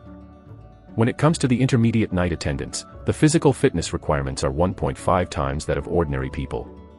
As for senior night attendants, the physical fitness is twice that of ordinary people. In terms of physical fitness, as long as the natural foundation is not bad, ensure the intake of food and nutrition. Through professional training, all can reach the standard. The difficulty is the assessment of fencing in actual combat, which requires not only diligent practice, but also a certain talent. Thorpe's talent is very good, and his junior night attendant passed the fencing test with ease. He was even confident that as long as he practiced for a while, the fencing test in the intermediate night attendant assessment could be overcome. When Willie heard this, he nodded silently. As Thorpe said, the requirements for physical fitness are within the reasonable range of ordinary people. I want to learn fencing, can you teach me? Willie asked at the beginning, and he was not sure whether Thorpe's fencing skills could be rumored. No problem. Without any hesitation, Thorpe responded directly, actually, fencing is very simple, it is not a fancy thing, it is just a continuous combination of several basic movements, which need to be completed by the body and weapons at the same time. I can teach these movements to you, but this alone is of no practical use, you have to constantly transform yourself into something in actual combat. In this regard, Willie is not worried, he is 90% sure that after he finishes learning this set of fencing, the title attribute panel will give him a new title. Some breakthrough attempts will be rewarded by the title attribute panel. It's very late. Go back to your room and sleep. If you want to learn fencing, I'll teach you tomorrow morning. Although Thorpe's was not at home, his room was cleaned by Mrs. Sorwin every day. Willie nodded, good dream, big brother. At the same time, on the northeastern edge of Diamond Town, Baron Kell's manor. In the study, a middle-aged man dressed in a noble suit was sitting on a large seat, carefully wiping the cross sword inlaid with gems in his hand. The white handkerchief erased all the subtle marks on the sword. His face was thin, his eyebrows were slender, his eyes were terrifying, and he exuded the dignity of a superior. Kells Oli, the Baron Lord of Diamond Town. Dong dong dong, the door squeaked. Come in. Kells put the handkerchief aside and slowly put the cross sword into the scabbard. A square-faced man in silver armor pushed open the door and said to Kells, Sir, it's already been confirmed that the snow-patterned deer hid in the Bowler Forest. Our previous plan to recruit hunters was just in time. Old Desho, captain of Baron Kell's guards, and Kell's most trusted subordinate. Like Kells, he possesses the power of a knight. Very good. A smile appeared on Kyle's stern face. It has always been Kell's dream to capture a monster as his pet. After all, the number of monsters is too scarce, and they rarely actively contact humans. But this snow-patterned deer escaped all the way from Blue Whale Town. Baron Enton of Blue Whale Town has been following its trail. If we catch the snow-patterned deer, I'm afraid it will be difficult to explain to Baron Enton. Ole expressed his worries. Kells sneered, so what? He didn't take the opportunity when the snow deer was in his territory. How can he blame me? I don't believe that he dares to come to Diamond Town to find fault, unless he wants to violate the Duchy of Solenton. The nobles keep their promises. www.novel. The price of violating the nobles' promises is to be conquered by all the nobles, and the result will be a dead end. If his people come, you will be responsible for negotiating in person. If the negotiation fails, you can drive away directly. Baron Kells ordered. Understood, I will first send some guards to monitor. If there is any change, it is easy to deal with. After speaking, Ole saluted slightly, turned and left the room. Snow-patterned deer, you must get it. There was a firm look in Baron Kell's eyes. The next morning, Willie walked out of the room and saw that Kells in the yard was already doing physical strength exercises, using his own weight to sharpen his muscles. Good morning. Thorpe took a deep breath when he saw Willie coming out. Willie walked forward. Wake up so early to teach me fencing. I just got used to it. When I was in the guards, I got up early every day to exercise. As the personal guard beside Baron Kells, they need to go through more training. Seeing that Willie was in good spirits, Thorpe said, Are you ready? If possible, I can teach you fencing right now. Willie shook his head, let's have breakfast, and mother will make breakfast later. Originally, the first meal of the day should be between the morning and noon, and the second meal should be between noon and afternoon. This is because of the shortage of food, and distribution at these two times can ensure the maximum efficiency of food utilization. Now that there is enough food at home, with Willie's suggestion, he has finally changed from 2 meals a day to 3 meals a day. Okay. At the dinner table last night, Mrs. Sarwin had told the Thorpes about the welcome changes in the family. Chapter 30 Junior Knight Squire Title. The first thing we need to master is the 5 core movements of fencing, which are hacking, slashing, picking, stabbing, and blocking. Any move or combination of moves is a variant of these 5 core movements. UXIN can truly master the art of fencing. In the yard, Thorpe said to Willie. Because they did not carry their own cross swords, Thorpes and Willie only used branches instead. Beside them, Viria hugged Wally and stared at them with interest. Okay, now I'll start teaching you. Thorpe's talent in swordsmanship is still very high, and his speech logic is very clear, so it is not difficult for Willie to learn. Moreover, Willie's intelligence is also higher than that of ordinary people, and understanding is included in the attribute of intelligence. Not bad. Thorpes was very satisfied with Willie as a student. Although it is only 5 simple movements, if you want to achieve precise standards, you need to practice continuously, which requires a lot of physical strength of the learners, and it is difficult for those who are too weak to practice at a high intensity all the time. Willie, your physique is about to catch up with me before. Thorpes looked surprised. If Lord Kells recruits escorts again, you can sign up and try, and the chances of passing are very high. Willie didn't respond. He couldn't explain the reason for his strong physique. There are still 1/3 of the combined movements. Do you want to continue to learn? Thorpes asked. He looked relaxed, but Willie could already feel a little bit of a struggle. The combined movements of fencing seem very simple, but when the body is coordinated to do it, it will be quite laborious. Continue. Willie decided to learn this movement in one go. There was a hint of admiration in Thorpe's eyes. In his opinion, it was the experience of being a hunter that gave his brother Willie such patience and persistence. Finally, near noon, Willie learned all the combinations of fencing. Learn fencing combined skills, get the title, Junior Knight Attendant, reward 0.5 attribute points. After obtaining the title of Junior Knight Attendant, you will automatically learn the primary application of various fencing combinations in actual combat. Now you have become a qualified Junior Knight Attendant. Willie Farron, Constitution, 1.6, Intelligence, 1.2, remaining attribute points, 0.5. Everything was within Willie's expectations. After he learned all the combinations of fencing, he really had a new title. Every breakthrough attempt, there will be unexpected surprises. With Willie's thought, all the attribute points were added to his physique, and his title attribute panel was updated again. Willie Farron, Physical, 2.1, Intelligence, 1.2, remaining attribute points, 0. In this way, his physique really reached the standard required by a Junior Knight Attendant, twice as much as the average person. After adding attribute points, Willie felt that the fatigue from practicing fencing before was swept away, and his energy was full again. Willie, you have only learned fencing moves now. Don't feel that you have really mastered fencing. You need to practice every day, and have the opportunity to apply it in actual combat. Thorpes warned Willie from the side that he had planned to train Willie in the direction of a knight servant. Although a hunter is also a respectable profession, it is more honorable to serve a nobleman. Of course, he couldn't imagine that in that brief moment, Willie had already mastered the essence of fencing at the Junior Knight Attendant stage, and his actual combat ability was no longer much worse than Thorpe's. I see. Willie remained calm on the surface. I just don't know how to get the title of Intermediate Knight Attendant. Willie thought to himself, maybe he was taught by an Intermediate Knight Attendant to further learn fencing, or maybe it was through an actual battle.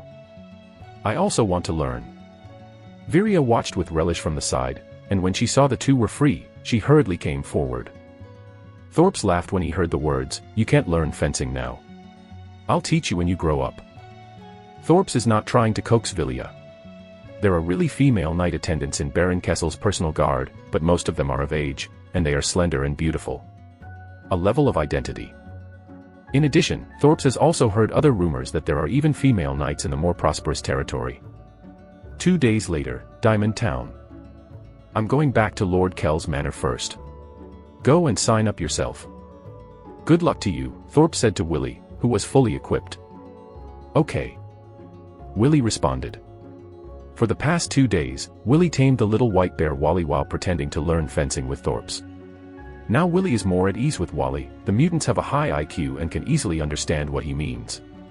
So far, Viria has not discovered the peculiar change in Wally's www novel. Calm today is the day that Thorps returns to Diamond Town, and it is also the day that he enters the Paler Forest Hunter to sign up, so Willy and Thorps go hand in hand and rush to Diamond Town together. Now that they have reached their destination, the two have to part ways. Following the route he remembered, Willy came to the town office of Diamond Town. Baron Kells is the owner of Diamond Town, and he is the most authoritative existence in the territory. As for the town office, it is the subordinate of Baron Kells, who is responsible for the existence of government affairs. All officials in the territory serve Baron Kells. The town office is a large 4-story Western-style building. It is in the very center of Diamond Town. The exterior walls are covered with delicate white paint, and the roof is covered with dark red bricks. In the very center of the town hall, there is a huge round badge with a diamond pattern on it, which looks like a diamond. This is the family crest of Baron Kells, the owner of Diamond Town, the symbol of the Ole family. Willy stopped and stared at it. If the Farron family also became a noble one day, he designed the family emblem to look like Volibear, a giant thunder bear in armor. Hello, may I ask, where do I go to sign up for the Bowler Forest? Willy walked into the town office and asked a small clerk who passed by. The little clerk looked suspicious when he saw Willy. Are you a hunter? Although Willy is carrying a crossbow and a spear on his back, he looks too young. Is there really such a young hunter? The little clerk subconsciously thought that Willy had come to fish in troubled waters after the 5 gold rams. Yes, I am a hunter. Willy didn't care about his doubts. Turn right on the 2nd floor. Looking at Willy's back going upstairs, the little clerk laughed. Do you really think Bowler Forest is as safe as Diamond Town? Innocent. Chapter 31 Young Hunter. Willy followed the instructions of the little clerk and walked towards the stairs. As soon as he arrived on the 2nd floor, he saw a few men in sackcloth and linen lingering at the door of a certain room. Most of them have rough skin and vicissitudes of life, and some even have ugly scars on their faces. Each of them is equipped with special weapons and tools. At first glance, they are professional hunters. Haley is an old hunter with more than 10 years of hunting experience. He has captured countless beasts. He has ambushed tigers and fought hungry wolves. He is covered with all kinds of scars. His hair was relatively long, and it was tied in a braid behind his head. When he saw Willy coming, a disdainful smile appeared on his face. There's an arrogant kid. From Willy's dress, he could tell that Willy was a hunter. Not only Hale, but several other hunters looked at Willy with contempt. This is not to blame them. The profession of hunter itself is accumulated with experience, and it takes a long time to accumulate. These are all old hunters, at least it looks like this from the outside. They also had partners who were engaged in the hunter profession together, but many of them were eliminated. They were either seriously injured or they became food for the beasts. Willy naturally saw the badness of these people, but he didn't care. He walked to the door and glanced at it, and found that the door had not been opened. There was a sign on it. The words on the sign were unknown to Willy. Looking at the reactions of the people around him, it probably meant waiting or signing up. So Willy consciously stood beside these people and waited together. Within half an hour, a few more hunters came, and there were about 10 people waiting. Most of these hunters were hunters near Diamond Town. They hunted in Morse Forest or Paler Forest, so many of them found acquaintances present. But Willy is different. He has not been a hunter for many days, and he does not know any hunters around him. Everyone, it's been a long wait. Finally, from the corner of the stairs, a young man in armor and a crossed sword on his waist came over. He had a resolute face and a sharp edge in his eyes, and he came from a distance to give people an inexplicable sense of oppression. Beside him, a gentleman in his 30s followed. He was holding a notebook, a quill, and ink in his hands. At first glance, he was the recorder of the registration. My name is Bamos, I'm a senior knight squire of Lord Kell's personal guard. As soon as Bamos finished speaking, the dozen or so hunters became somewhat restrained. The experienced old hunter often deals with various businessmen, and his status is not low among the commoners, so he also knows what the senior knight attendants represent. This Bamos, so young, is the senior knight attendant beside Baron Kells, and his future is limitless. Okay. The recorder had already opened the door, and Bamos stepped into the door with half a foot, but suddenly glanced and saw the young Willy in the crowd. Bamos was a little surprised. There is such a young hunter. There was no sarcasm in his tone, just pure curiosity. But the other hunters around him laughed lightly. Especially Hale, who said directly, maybe some people think that they accidentally caught a hare, and they can call themselves hunters. Master Balmas. Willy ignored the other voices and nodded slightly as a compliment. He is very clear that under the aristocratic system, it is better to maintain enough respect for the superiors. If he is blindly out of place, he will suffer sooner or later. Very brave. A hunter is a dangerous profession. Balmas smiled. A dozen hunters followed Bamos into the room one after another. The room is very large. Even if 50 or 60 people come in, it will not feel crowded.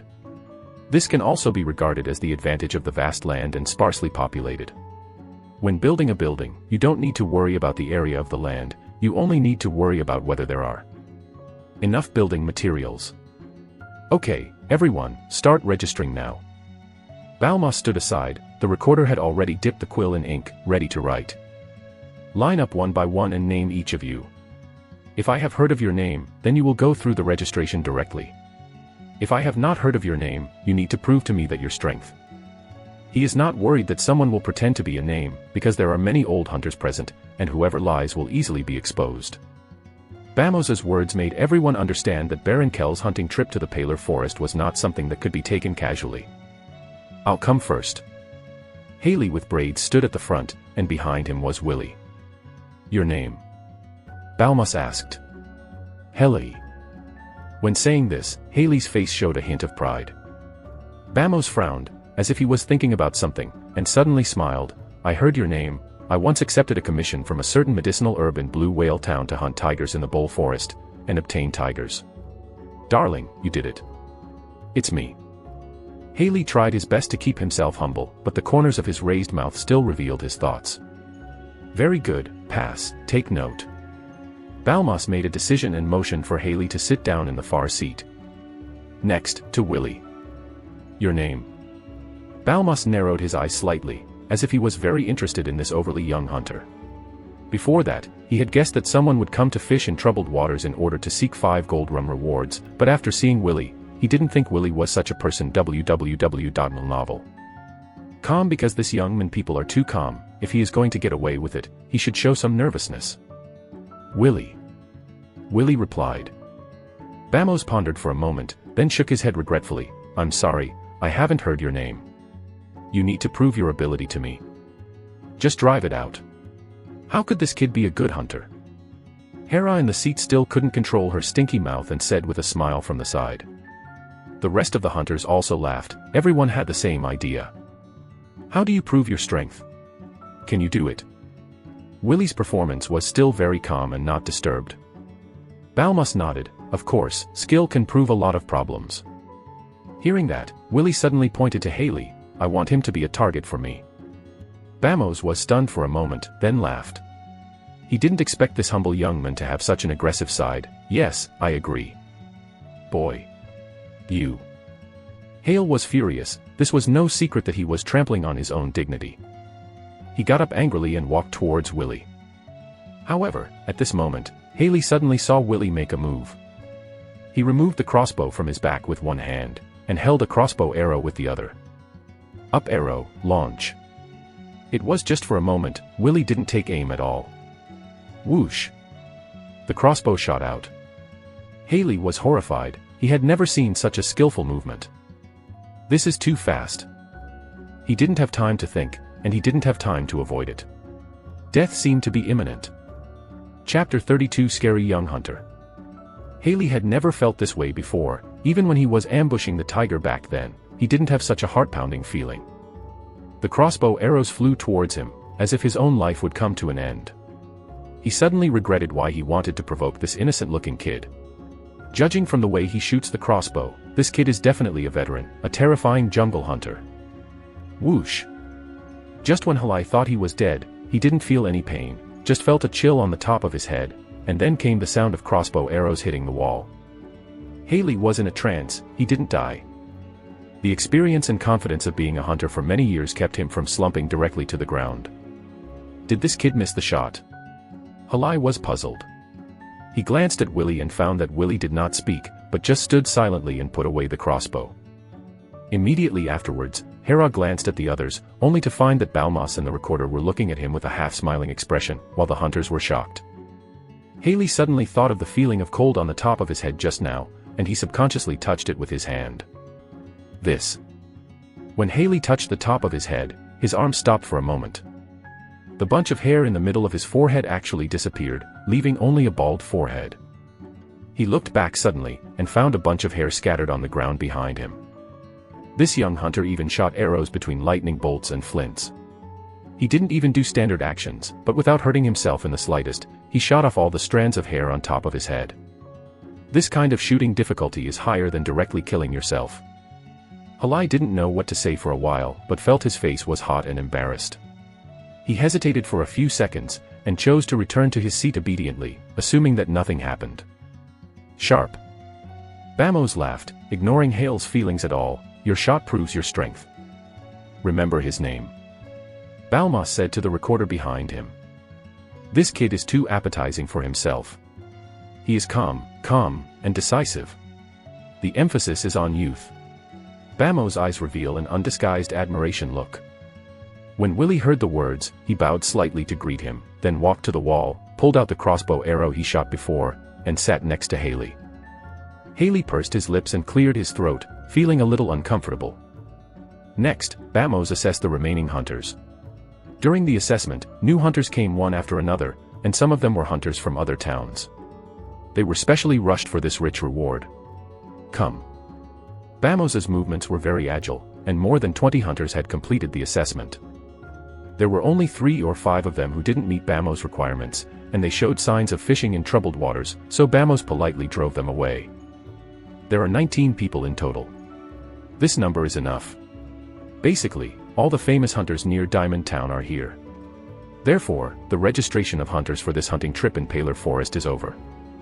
Bamos said to the 19 hunters who passed the assessment, "Everyone, I know that many of you came here for those 5 gold rams. Maybe this is a lot of wealth, but I also want to remind you everyone, no hunting is 100% safe, so it is very likely that you will lose your life because of these 5 gold rams. I will now give you another chance to make a choice, and you still have the right to leave." No one left. Most of them had entered the Bowler Forest, and they knew a lot about the conditions inside. It was safer than Morse Forest. Besides, which of these people have not experienced it in life and death? It is impossible to retreat. Looks like I have to go into more detail. Balmas felt that he should be more honest. This time we entered the Bowler Forest, not just hunting, but looking for a dangerous animal, which may be more dangerous than you have encountered since you were a hunter. All beasts are more terrifying, and the chance of death is much greater than what you usually hunt. Willie, who was in the crowd, narrowed his eyes slightly after hearing these words. It seems that the rumor Thorpe said at the time was true, and that Baron Kells was really looking for a red deer that sprayed frost. This time, as soon as Bamos finished speaking, there were voices of discussion and surprise from the crowd. They have all been to the Bowler Forest, and they should all know about the dangerous beasts in it. Lord Balmas, can you reveal what animal you are looking for? One of the hunters said, and he asked everyone's new voice. Balmas paused. What is the specific target? I will tell you before hunting. I can only tell you now that it is not an animal in the Bowler Forest, but it just escaped from somewhere else. When talking about this, Willie noticed that some of the older hunters were all looking different. www.novel.com. They have also heard some rumors. Some creatures, they are more than ordinary prey, more ferocious, and even manipulate supernatural powers, which is not something ordinary people can face. I quit. Sorry, Lord Balmas. An old hunter with gray hair came out of the crowd. He obviously realized what he was about to face. The old hunter bowed to Balmas and apologized. This is your freedom. Balmas responded with a smile, but it did not breed any dissatisfaction. Immediately afterwards, a middle-aged hunter who was familiar with the old hunter, he hesitated and chose to quit, leaving the town office together with the old hunter. Seeing that 2 people had already left, some of the remaining unsuspecting hunters began to waver. In the end, a total of 4 hunters left the town office. Most of the remaining 15 hunters did not know what the target was, but because of the reward of the 5 gold rams, they chose to stay. The rest of the people who guessed the truth of the matter chose to stay, in addition to the generous reward, they also had the expectation of facing that animal in person. As for Willie, if he didn't get the title of junior knight attendant before, he might choose to leave for the safety of his life. But after having a new title, his physical fitness is more than twice that of ordinary people, and he has mastered practical combat skills. In addition, he also has the hunting skills and experience given by junior hunters, which gives Willie the confidence to protect himself. He also wanted to see what kind of animals that use supernatural powers, besides Wally, were like. Of course, there is a more important reason. Contacting this unknown species is a new and challenging attempt, and the title attribute panel may give him a new title. Chapter 33 Eldest Son of the Baron. 15 people, more than I expected. Balmas looked at the remaining 15 hunters and said with satisfaction, in this case, in order to thank everyone for your help, I would like to add the rules of the reward. In addition to the rewards of these 5 gold rams, in the Bull Forest whoever finds the trace of the animal will be rewarded with an additional 10 gold rams. Whoever directly captures the animal will be rewarded with an additional 100 gold rams. Wow! Bamo's words instantly ignited everyone's heart, 100 gold rams. If you can catch that animal, then your hunter career can end, and you can go back to enjoy life early. In the crowd, only Willie remained calm, and he even heard a deeper message from Bamo's words. Balmas was talking about capturing the animal, not hunting it. If you guessed correctly, then Baron Kell's motive should be to tame the animal in captivity. After seeing the ecstatic performance of the hunters, Bamos also found Willie with a calm face. What an interesting young man. He should be about the same age as the third sister, but he feels very stable. Balmas felt more and more that Willie was an unusual person. He has met many outstanding young people, but only Willie seems to be the most distinctive one. When Bamos was examining Willie, Willie was actually thinking about Bamos in the bottom of his heart. He felt that this senior knight attendant of the Baron Kell's guard was not quite like a simple baron's personal soldier. He had an innate confidence in his temperament, and his words and deeds were very decent, even in the face of a group of rough people. An unrestrained hunter, he still respects and is friendly, and he should have received cultural lessons. Next, please go to the first floor and wait, there will be a special waiter to take you into the guest room of the Baron Kell's manor. In the next 2 days, you will adjust and prepare for the battle there, and the Baron will prepare food for you. And drinks. Bamo's remarks made everyone feel the generosity of Baron Kell's. Soon, Willie went downstairs with the hunters.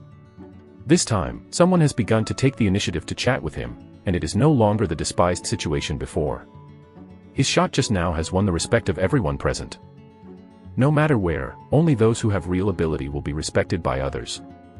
Haley also chose to stay, and he almost subconsciously distanced himself from Willie. There is only one thought in Haley's mind now, he wants to find a place to shave his head bald, otherwise it will be too heartwarming to wear this strange shape. In the room, only Bamos and the recorder were left. Give these lists to Uncle Ole. Ole in Balmas's mouth was the captain of Baron Kell's guards. The recorder nodded humbly, understood, Master Bamos.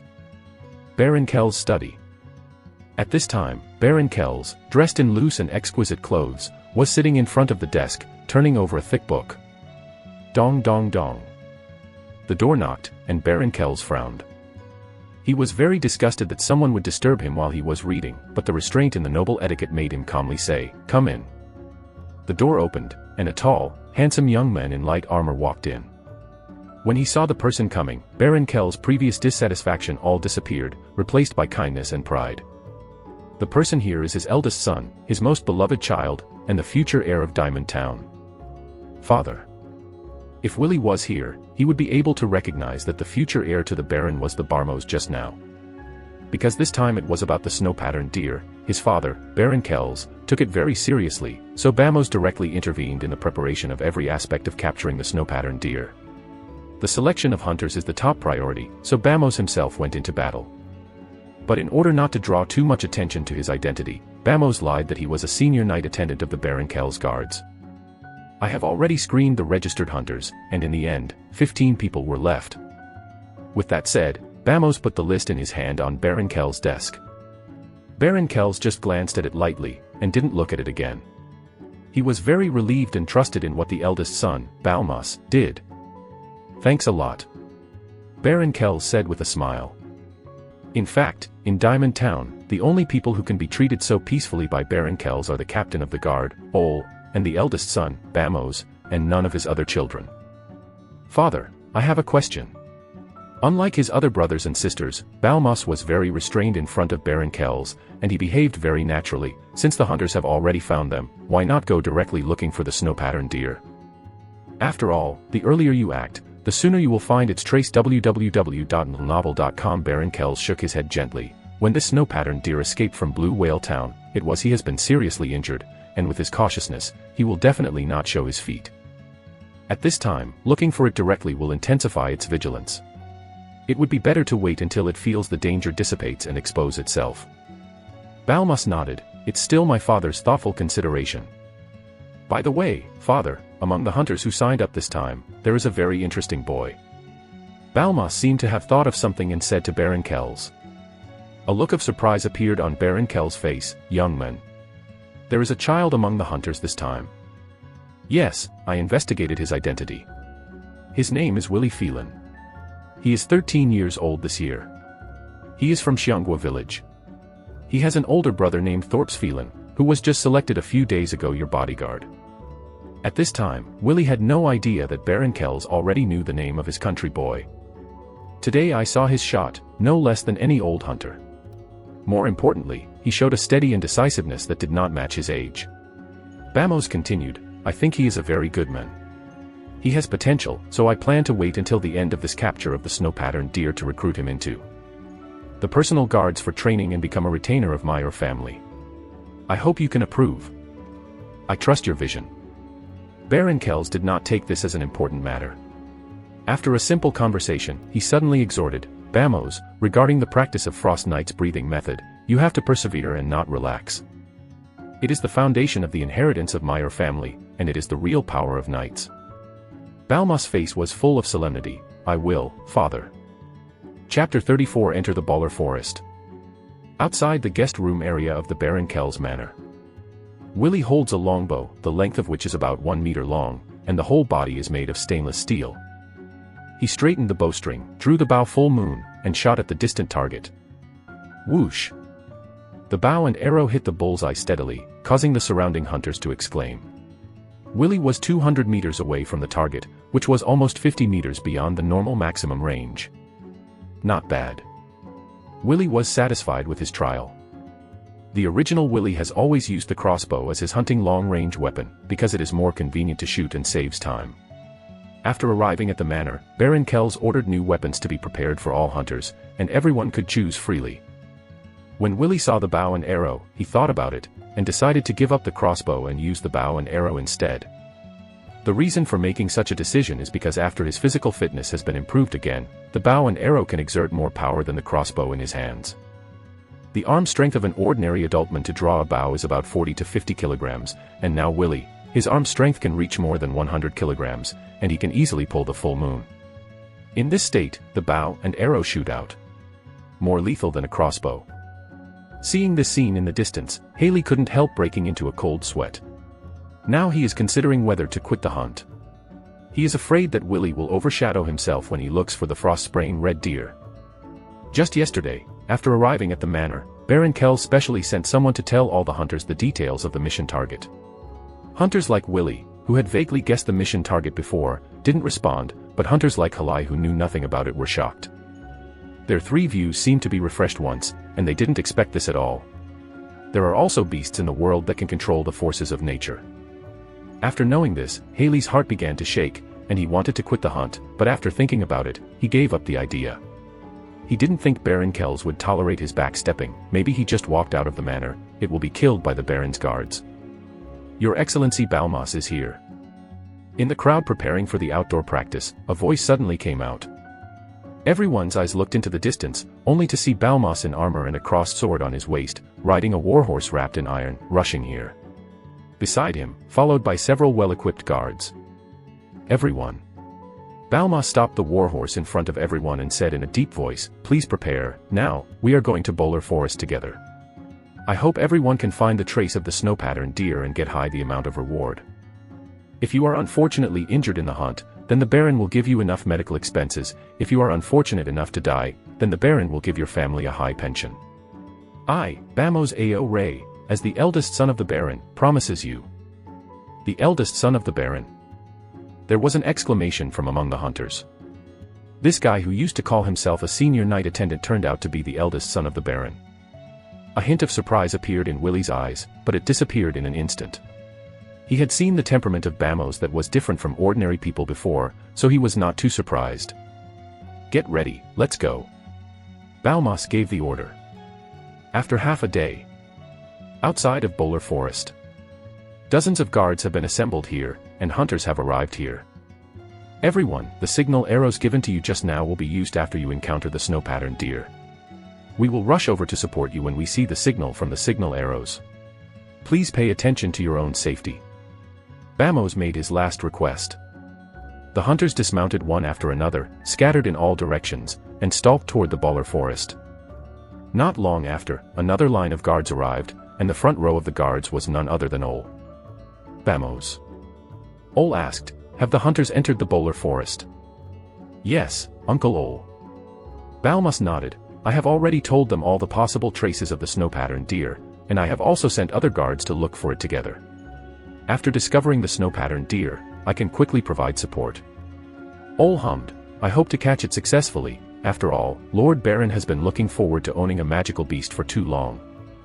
In Bowler Forest. Willie has sneaked a distance of nearly 1,000 meters along the jungle. He was cautious, and did not let his guard down because Paler Forest was not as dangerous as Morse Forest. As a qualified hunter, as long as you are still hunting, you cannot relax your carelessness. After all, no one knows what kind of beasts will emerge from the jungle covered by trees. According to the information provided by the Baron's subordinates, the snow-patterned deer will leave trivial ice crystals wherever it goes. www.novel.com. If it eats branches and leaves, it will also leave ice debris on the plant. Willie thought to himself. Recalling the traces that may appear when the snow-patterned deer appeared, and made further deductions, but in this weather, these ice crystals will not exist for too long. After they are formed, they will soon turn into water and evaporate into the air. So, we have to find out the snow-patterned deer soon after it shows its traces. This mission is very difficult, and the hunters are ready to continue searching. Each comes with a special backpack with a small amount of water and food. Because this time with a clear goal, Willie did not choose to shoot even if he encountered prey in the process of moving forward. He avoided things that might cause trouble. It seems that there is no chance to find it today. After a few hours, Willie looked up at the sky. The sun has set, and the horizon is hazy. Already some stars began to twinkle, but no moon appeared. After Willie's physique was improved, his eyesight was greatly improved, but he still couldn't find trivial ice crystals in the dark. Willie chose to rest for a while. He found a hole in a dead tree, cleaned up the sawdust and cobwebs inside, and shrank in. After searching for a long time, Willie also felt hungry. He opened the backpack and took out the water bottle and food. The food is compressed white bread, which is also covered with butter. This will provide hunters with more energy. After a simple meal, Willie curled up in the corner of the tree hole. Although it is still just into the night, Willie still chooses to sleep now. Because if you sleep now, you can wake up at midnight. That way, Willie can better prepare for the dangers that arise in the middle of the night. In the forest, the predators at midnight are more terrifying than those in the daytime. Chapter 35 Assassin. At midnight, everything is quiet. The predators in the dark night mercilessly harvest life, or are harvested by more powerful natural enemies. The natural law of natural selection is vividly displayed in the dark. On a tree not far from Willie, a hunter leaned on the broad trunk and was sleeping. Suddenly, the sleeping hunter shuddered. He opened his eyes and looked around, as if he felt something was wrong. Is it an illusion? The hunter muttered to himself, and was about to fall asleep with anxiety, but suddenly felt the sound of leaves rubbing from the top of his head. He raised his head subconsciously, but suddenly found a figure descending from the sky. The figure was holding a short blade and his eyes were cold. You. The hunter reached out to touch the knife, but the movement was too slow. The figure waved one hand, and the short blade in his hand fell from top to bottom, piercing the chest from the hunter's throat, and blood spattered. The hunter let out a shrill scream and fell directly from the tree trunk to the ground. He twitched a few times, with panic and unwillingness in his eyes, but in the end he was unable to struggle and lost his life. The figure on the tree trunk then fell from the tree. he stretched out his finger and probed the hunter's breath. After confirming that the hunter was really dead, he got up and walked into the darkness to find the next target. Under the starlight, his eyes were cold. Okay. In the tree hole, Willie suddenly opened his eyes. Just now, in his sleep, he seemed to hear a strange sound. It seems that someone is screaming. Willie recalled the vague voice, much like the wailing of a human being before death. Did a hunter die? Willie frowned. Did he get attacked by a nighttime predator? Or did he discover the trail of a snow-patterned deer and was killed? Thinking of this, Willie has lost any sleepiness. The hunter who screamed was not far from him. If he continued to sleep on his own, he might become the next target to be attacked. Instead, it is better to go to the place to investigate. If it was really what the snow-patterned deer did, maybe he could find any traces. Thinking of this, Willie packed up his belongings, climbed out of the tree hole, and walked towards the place where the screams were made. Willie gropes forward in the dark, and his rich hunting experience allows him to move freely even in the dark night. It should be not far from there. Willie observed the terrain and the surrounding plants, and continued walking. It smells of blood. Willie smelled blood, and he became very cautious at this time. 10 minutes have passed since the screams were made. Perhaps the corpse has been eaten by the beast meal, and the beast may even be nearby. Willie moved forward a little bit, and sure enough, he saw a gray lone wolf gnawing at a corpse that had been disemboweled. With the help of starlight, Willie recognized the face that had not broken yet and found that it was indeed a familiar hunter. This hunter was killed by this lone wolf. A hint of doubt appeared in Willie's eyes. This is against common sense. First of all, an experienced and well-armed hunter is unlikely to die in the hands of a lone wolf, and even a lone wolf will not even get close to him. Secondly, Willie found that there was no trace of fighting around the lone wolf and the hunter. This is even more unreasonable. Even if the hunter is attacked and bitten, it is impossible to be slaughtered. Even if it doesn't move, there should be traces of dragging. In this way, the only explanation is that after the hunter was killed, the lone wolf came to pick up food. Thinking of this, Willie took out his longbow and bow and arrow. He drew the string with his sword, and the bowstring was full of moon. With a swoosh, the bow and arrow shot out, directly piercing the lone wolf's eye socket, piercing the back of its head. The strong inertia caused the lone wolf's body to fly directly and hit the tree trunk behind. The lone wolf's scream was only briefly, followed by a few convulsions, and there was no sound. Willie didn't hesitate, and went straight forward to investigate. He needs to move faster, otherwise the smell of blood will attract other predators. Willie carefully observed the surroundings, and after approaching, crouched down in front of the hunter's corpse. Originally, Willie didn't feel anything, because the junior hunter gave him the ability to keep calm in times of danger. But when he got close to the hunter's corpse, he suddenly felt nauseated. This was the first time Willie had approached a corpse so closely, and human instinct made him uncomfortable. Willie raised his head, took a deep breath, calmed down, and lowered his head again. However, when Willie saw the tragic state of the hunter's body, his pupils shrank suddenly. On the hunter's body, he found a long scar. From the neck to the chest, it is caused by the penetration of a sharp instrument, which is a fatal injury. How could this kind of wound happen?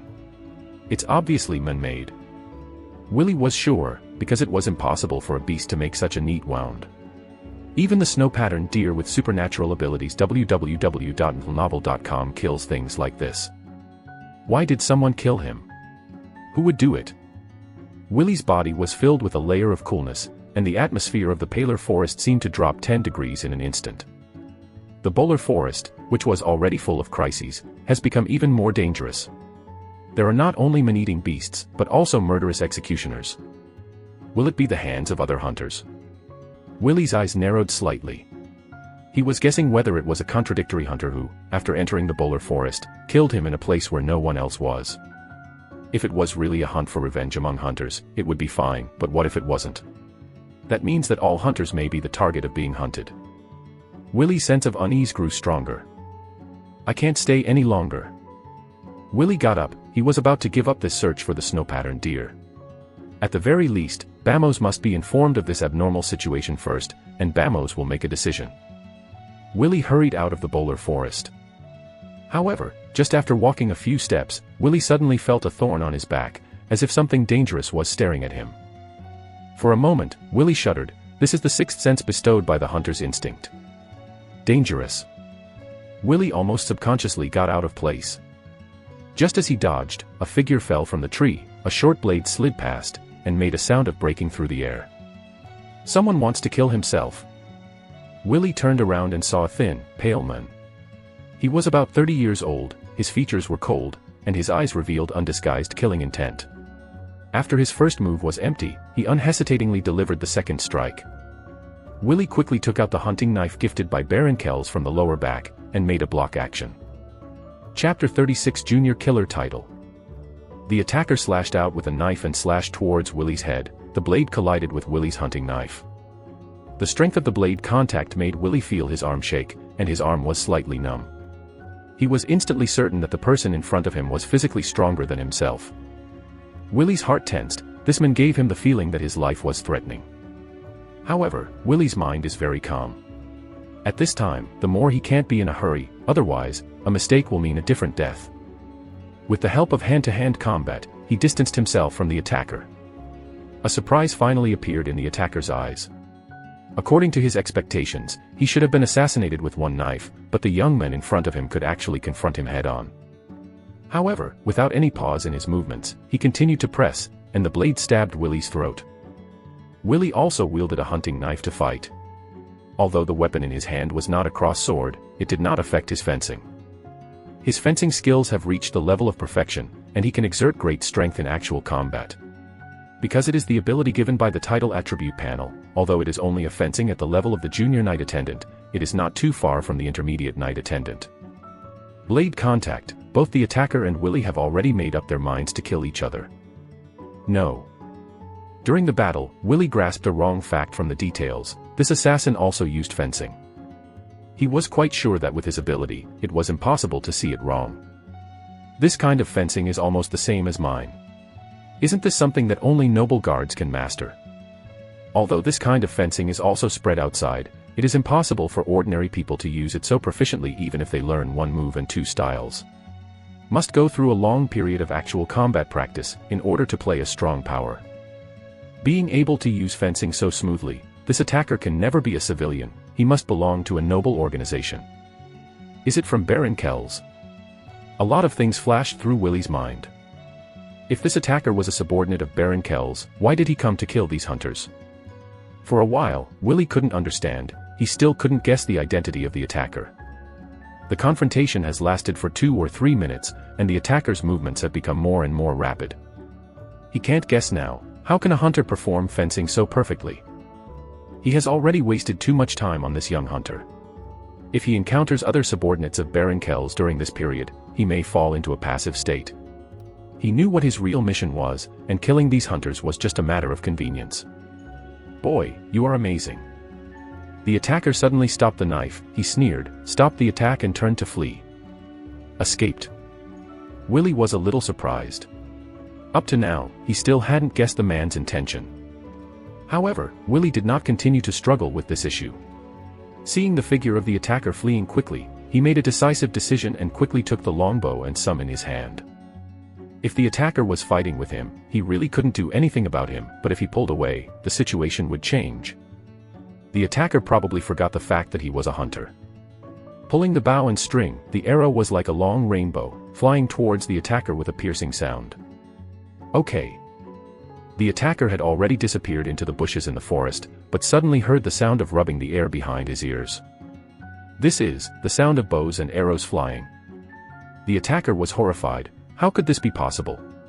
He has already opened a distance of more than 50 meters from the young hunter, and he is still in high-speed action. In addition, at midnight, the night is dark, how can the arrows chase him? Puffed. Long arrows into the flesh. The attacker instantly felt a piercing pain, and cold sweat broke out instantly. He gritted his teeth and didn't dare to look back at all. I made a mistake in my judgment. This young hunter's comprehensive combat ability is outrageous. How can you have such skills at such a young age? Even the descendants of nobles, who have been trained strictly since childhood, may not have such strength. The attacker was really panicked. However, before he took a few steps, another flying arrow came. Puffed. This time, the long arrow pierced his heart. How so? The attacker's eyes were split, and he was still full of doubts before he died. Thump, the corpse falls. Huh. Willie took a deep breath, and the previously tense nerves finally relaxed. He was about to go to look at the attacker's body, when his eyes suddenly turned white, and a new notification on the title attribute panel appeared. Successfully kill the sneak attacker, get the title, Junior Killer, reward attribute point 0.5. After obtaining the title of Junior Killer, you will automatically learn various killing techniques and killing experience. Now you have become a calm and excellent killer. Willie Farron, Physical, 2.1, Intelligence, 1.2, Remaining attribute points, 0.5. Junior Killer. Unprepared www.novel.com. I have another title. It seems that participating in this trip to Bowler Forest is the right choice. Continue to add attribute points to Constitution. Although he killed a sneak attack, Willie was not sure whether there were other assassins in the Bowler Forest. Without hesitation, in order to protect himself, Willie decided to continue to improve his physique. As for his intelligence, it is now 20% higher than that of ordinary people. In addition, there is no urgent need for intelligence attributes, so he is not in a hurry to increase it. With Willie's thought, his title attribute panel was refreshed again. Willie Farron, Constitution, 2.6, Intelligence, 1.2, Remaining attribute points, 0. Willie's current physique is comparable to that of a mid-level night attendant. Willie felt that the muscles in his body were tight and his strength was exploding. He was very sure that if he fought against the attacker just now, even if it was a head-to-head confrontation, he would still be able to kill him. After sorting out the equipment, Willie walked to the body of the attacker. The attacker's blood flowed from the wound and soaked the ground. This time, Willie did not face the resistance of the corpse. The title of Junior Killer has given him the state of mind to face the corpse calmly. Willie began to from the attacker's body, looking for something to prove the attacker's identity. This is... On the attacker's waist, Willie touched a cold iron badge. It was a blooming turbid flower with a crossed sword behind it. It's a noble family crest. Willie recognized it at a glance, and Baron Kells or family also had family crests with different designs. Chapter 37 Whole Family. Does this sneak attacker belong to the noble force where this family crest is located? Willie didn't know which noble this family crest represented. The only family crest he knew was the Or family crest of Baron Kells. Vaguely, Willie already had some guesses. Could it be because of the snow-patterned deer? Since Baron Kells is so eager for the snow-patterned deer, it is very likely that other nobles are also attracted to the snow-patterned deer. In this way, it's not surprising that two forces are mixed in the Bowler Forest. Willie continued to for the attacker's body, and found that there was nothing else besides the weapon and this family crest. Willie put away the noble badge, thought about it, and decided to tell Balmas about it first. If another noble force is involved, then this trouble can only be solved by the old family behind Balmas. Having made a decision, Willie no longer wastes time. In the dark of night, he hurried towards the periphery of Bowler Forest. During the day, Willie went deep from the periphery.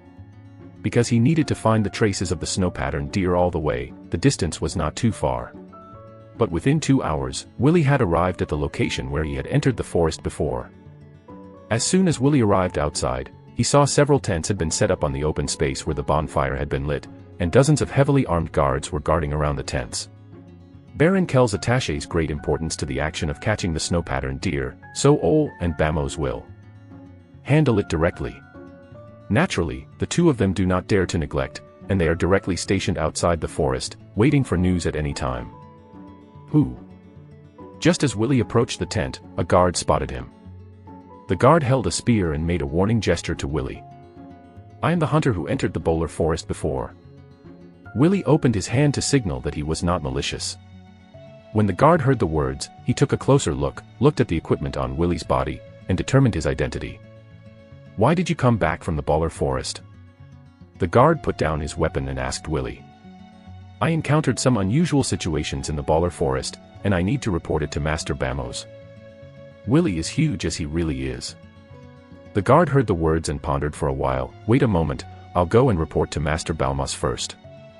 Although it was night time, Bamos had already entered the tent to rest, but before he fell asleep, Bamos had also ordered that if there was any news in the Bowler Forest, he had to report it directly to himself.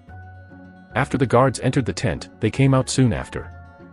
Master Bamos let you in. the guard said to Willy and made a leading gesture. Willy nodded lightly and walked towards the tent. He lifted the curtain of the tent and walked in.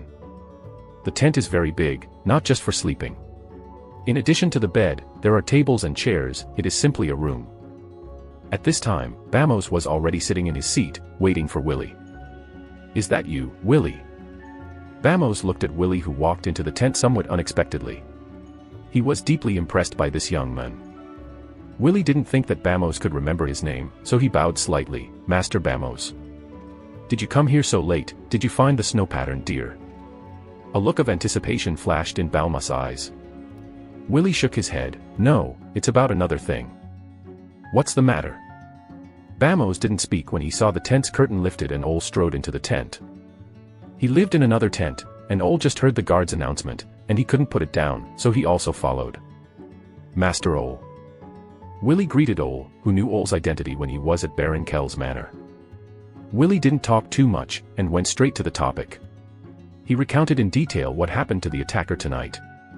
"You mean, someone sneaked into the Bowler Forest and killed the hunter? And you, fighting the sneak attack, killed the other party?" Ole was the first to react. He frowned, as if he didn't quite believe Willy's words. According to Willy, that sneak attack must have the strength of a night attendant, and Willy is just a hunter. How could he kill a night attendant in a fight? Ole had a bad face, and looked at Willy with suspicion. "Have you learned melee combat?" Balmas did not doubt Willy. He investigated Willy's identity, and he was an ordinary farmer's family. Willy replied calmly, "I learned fencing from my elder brother Thorpe's, who is now Lord Kell's bodyguard." "Are you Thorpe's younger brother?" Ole heard the words and instantly put down his hostility. He had an impression of Thorpe's, a young man who was very talented in fencing. "You have practiced fencing yourself?" "I have practiced, but they are all fighting against beasts. This is the first time I have played against a human being." www.novel.com. What Willy said is half true. In fact, he has never used fencing in hunting, only however, in order to explain my actual fencing experience, I can only make up a reason to explain. Ole and Bamos looked at each other, and both could see the surprise in each other's eyes. In the actual combat of fencing, if there is no expert nearby to point out, just comprehend it on your own. It requires extremely high comprehension. Although his older brother Thorpe's is talented, he is only a junior knight attendant after all, and it is impossible to provide much help to Willy's fencing skills. So, this young hunter named Willy turned out to be a good seedling.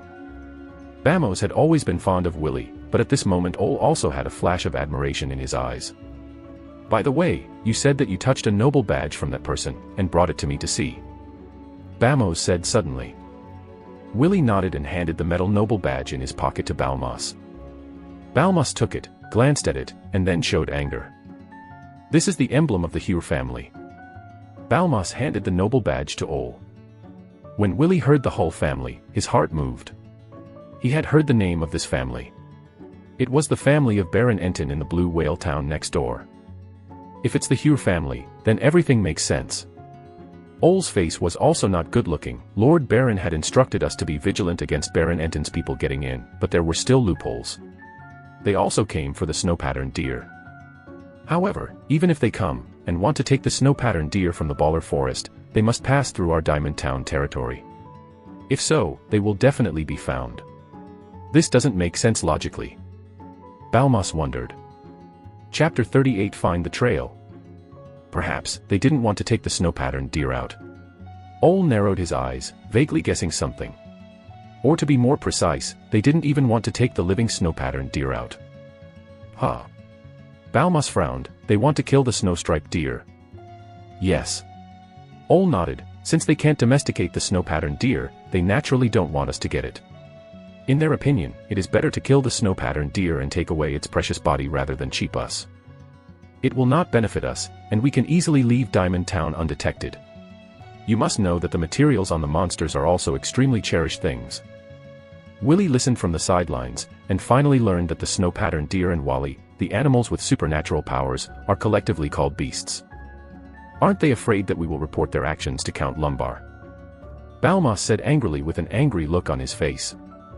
In the Duchy of Langton, the Grand Duke himself has the power to assign all noble titles. However, under normal circumstances, the Grand Duke will only assign the titles of Marquis and Earls. As for viscounts and barons, they are divided by marquis and earls according to the status quo in their territories. The fief of Diamond Town was given to Baron Kell's grandfather by Earl Rumber's father. The current Baron Kells and Baron Enton of Blue Whale Town are both vassals of Earl Rumber. They need to obey Earl Rumber's orders and be responsible to Earl Rumber. Report to Count Rumber. Ole sneered, "Do we have any evidence? With just a small aristocratic badge, we can't correct it unless we get the evidence on the surface. Besides, even if we do report it, as long as it's not an apparent conflict at the official level, Count Rumber will probably choose to deal with it softly. In that case, we can only move faster than them." Balmos looked serious. "They will definitely not send only one person here. Maybe at this time, there are already many people from Baron Enton in the Bowler Forest. So don't rest for the time being, let all the guards enter the Bowler Forest." Ole nodded, agreeing with Bammo's statement. "Willie, you did a good job. After this operation, I will give you the reward you deserve. Now you go back to the Bowler Forest and do your best to find the snow-patterned deer." Bamos turned to look at Willie and said. Willie bowed slightly, "Thank you. Since that's the case, I'll step back first." Not long after Willie walked out of the tent camp, he heard the movement of the guards gathering. From the conversation between Ole and Balmos, he has seen the importance that Baron Kells attaches to the demon beast, the snow-patterned deer. This also allowed Willie to see the great value of the little white bear Wally. It seems that Wally needs more professional training in the future. Willie didn't enter the dark forest of Bowler. Because the traces of the snow-patterned deer are very subtle, Willie didn't plan to look for it in the dark, but decided to wait until dawn to continue searching for the traces of the snow-patterned deer. A few hours later, the first rays of sunlight broke through the clouds and illuminated the earth. Willie emerges from a tree hole, he has replenished water and food, and begins to look for ice crystals and suspicious water spots along the way. Is there really such a creature as a red deer that sprays frost? In the jungle, a middle-aged hunter with a bald head looked troubled, and he muttered as he walked. It was Haley who was taught by Willie before. His hairstyle was severely damaged by Willie, and he had no choice but to shave his head bald. Haley has been searching for a long time, but he has not found any trace of the snow-patterned deer passing by, which makes Haley very distressed. How could it be possible to find traces of ice crystals in such a hot weather? Haley complained as he searched, so that he became less and less convinced of the existence of such supernatural animals. As the sun rises, the atmosphere is getting hotter and hotter. Fortunately, there are branches and leaves in the woods, otherwise it will definitely make people sweat profusely. Haley didn't rest well last night, and at this time, he was tired and searched for 2 or 3 hours, and he felt a little weak. Maybe I should find a place to hide and rest, wait until someone finds the snow-patterned deer and leave the Bowler Forest together. Such a troublesome thing, and life-threatening, it's better not to do it, and take it away in the end. Gold rum is also a good choice. Haley muttered in his heart. After feeling the heavy footsteps, he found a big tree with lush branches and sat down under it. He opened the water bladder and poured a few sips of water into his mouth. Maybe I should kill a hare and improve the food. Although Baron Kells provided every hunter with butter bread and jerky, Haley still wanted something with oil stars. Just thinking about it, Haley suddenly felt a gust of wind blowing in the distance, and the wind was cool. He was just about to say that he was relieved, but suddenly he felt something cold being thrown on his face. Haley subconsciously took off the cool thing on his face, put it in the palm of his hand, and looked at it carefully. www.novel.com this is. Suddenly, Haley's eyes widened. The white granular crystals were ice crystals. The gust of wind just now brought ice crystals. He stood up suddenly, with joy in his eyes. This wind is blowing from the northeast. Haley stuffed the water bladder into his backpack and hurried to the northeast. It's so cold. The farther northeast he went, the more Haley felt that the temperature in the air was dropping. He was already quite sure that he was getting closer and closer to the snow-patterned deer. A lot of ginlum is about to go into his waist pocket. At this time, Haley also showed the rich experience of the old hunter. He was light on his feet, flexible in his movements, and did not make a sound. Finally, through the shade of leaves in the jungle, Haley saw a huge red deer lying down under a boulder. Haley swears that he has never seen such a beautiful red deer. Ordinary red deer are less than 2 meters long, 1 to 1 meter high at the shoulders, and have 6 or 3 forks on their heads, and their bodies are mostly brown. The red deer in front of him is nearly 3 meters long, and the height at the shoulders is about 1 meter 6 or 7, and There are 12 deer forks on its head. Its skin is not a rough tan, but a beautiful silvery white. It has dark blue stripes on its silvery white skin. From a distance, it looks like a work of art.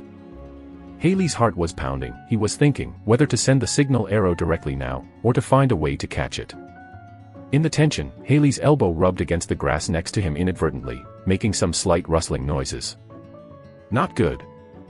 Haley's expression changed suddenly, and he saw the beautiful red deer suddenly turning his head to look at the place where he was hiding. Chapter 39 Night Jarvis. The snow-patterned deer looked back, and Haley saw a pair of crystal-like eyes. Haley shuddered, because from the snow-patterned deer's eyes, he could see the killing intent, which was the fierce light in the eyes of all beasts before they were hunted. The decisiveness of the old hunter was vividly displayed at this moment, and Haley turned around and fled without hesitation.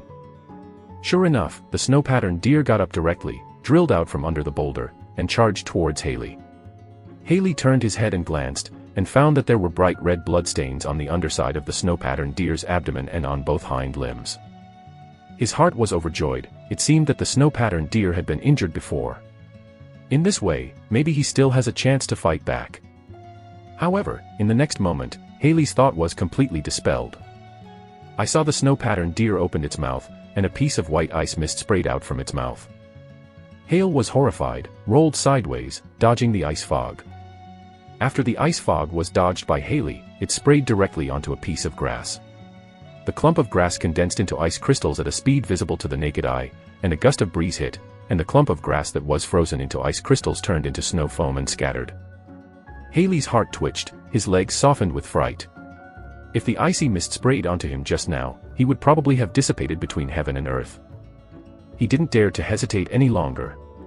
While fleeing, Haley took out the signal arrow and pulled the tow line, and hurriedly launched it into the air. Whoosh! The signal arrow flew into the sky and exploded. Immediately afterwards, colorful smoke filled the air. Lord Bamos, come and save me quickly. Haley felt the approach of death and prayed silently in his heart. At this time, Willie was about to rest for a while, but suddenly heard a muffled sonic boom from the sky in the distance. Approaching, a colorful smoke appeared in the sky. Someone fired a signal arrow. It seems that someone has found the trail of the snow-patterned deer. Willie made a decisive decision and rushed directly to the place where the signal arrow was sent. Although he is not the first discoverer, he can participate in subsequent capture operations. As long as the snow-patterned deer can be captured in coordination, they can also get 100 gold rum as a reward. Of course, the most important reason that drove Willie to rush away was the driver of the title attribute panel. It was the first time he collided head-on with an adult beast like a snow-patterned deer, and he might get a new title. In the huge baller forest, Willie was not the only one who saw the signal from the signal arrow. At the same time, almost all hunters in the vicinity discovered this vision. Everyone has the same idea, that is, get to the scene quickly. In the eyes of the hunters, it was not a snow-patterned deer at all, but a huge fortune in action, 100 gold rams. Master Balmas, Lord Ole. A signal arrow has been fired from the Bowler Forest. A guard suddenly broke in from outside the tent and told Balmas and Ole on the seat. There are only less than 10 guards left in the current camp, and the rest have all been sent to the Bowler Forest. Very good. Balmas and Ole looked at each other, and both saw the excitement in each other's eyes. As long as the trace of the snow-patterned deer is found, the rest will be much simpler. Gather the rest of the people, let's rush over together. Bamos ordered to the guards. Yes. After the guard received the order, he quickly retreated from the tent. Balmas and Ole felt relieved at the same time. The snow-patterned deer was the target that Baron Kells must take down this time, and the Baron attached great importance to it, which invisibly added a lot of pressure to them. The two were wearing equipment and were about to walk out of the tent when they suddenly heard a few screams from outside the tent. Balmas and Ole looked at each other and hurriedly walked outside the tent. The curtain was lifted, and a young man with long blonde hair was seen standing in front of the camp. He was holding a wide-bladed cross sword. 3 guards lay down beside him, and he was surrounded by 5 or 6 other guards. You are Jarvis. The moment he saw the blonde youth, Ole's face showed a grim look, as if he was facing a great enemy. When Bamos heard Jarvis' name, strong hostility also appeared in his eyes. Jarvis, the son and nephew of Baron Endon of Blue Whale Town, also serves as the captain of the guards and possesses real knightly power. There is only one reason for him to appear here now, and that is for the snow-patterned deer. Jarvis, you violated the nobility's covenant when you did something in our Diamond Town territory. Aren't you afraid that Lord Kells will sue Earl Rumber? Ole has already placed it on the handle of the cross. Jarvis smiled, breaching the nobility agreement. I just went to Diamond Town to retrieve what belonged to Baron Endon. There is nothing belonging to Baron Endon here, please leave here quickly. Ole's tone was not good, the cross sword in his hand had been drawn, and he was always ready to fight. Jarvis sneered, the smile on his face subsided, leave, yes. Before that, Mr. Ole, I want to play against you and see your strength. Ole's heart froze, he had already guessed Jarvis' purpose, which was to delay his own footsteps and leave a chance for the rest of Baron Endon to kill the snow-patterned deer. www.novel.com Bamos, you go catch the snow-patterned deer first, and after I get rid of this guy, I'll rush over too. Ole said to Balmos. It is good. Bamos didn't hesitate, and rushed directly towards the paler forest with several guards. Jarvis didn't stop him either. In his eyes, Ole was the only enemy. Bring it on. Jarvis suddenly burst out, waving the cross sword in his hand, and a white sword energy slashed out. Ole faced him, his body full of vindictive energy. It should be around here. Before Willie was not far from where the signal arrow was sent, he came with all his strength, but it took 5 minutes. Willie stood still, he could already feel the air around him getting colder, so he began to look for traces of snow-patterned deer nearby. There. Willie's eyes were like falcons, and he suddenly saw a series of frost hoof prints on the ground not far away. Most of the frost hoof prints have melted, and some have even evaporated into steam, leaving only a few traces. Seeing this, Willie rushed forward along the hoof prints. Suddenly, Willie heard a scream. Without hesitation, Willie jumped up the tree and looked in the direction of the scream.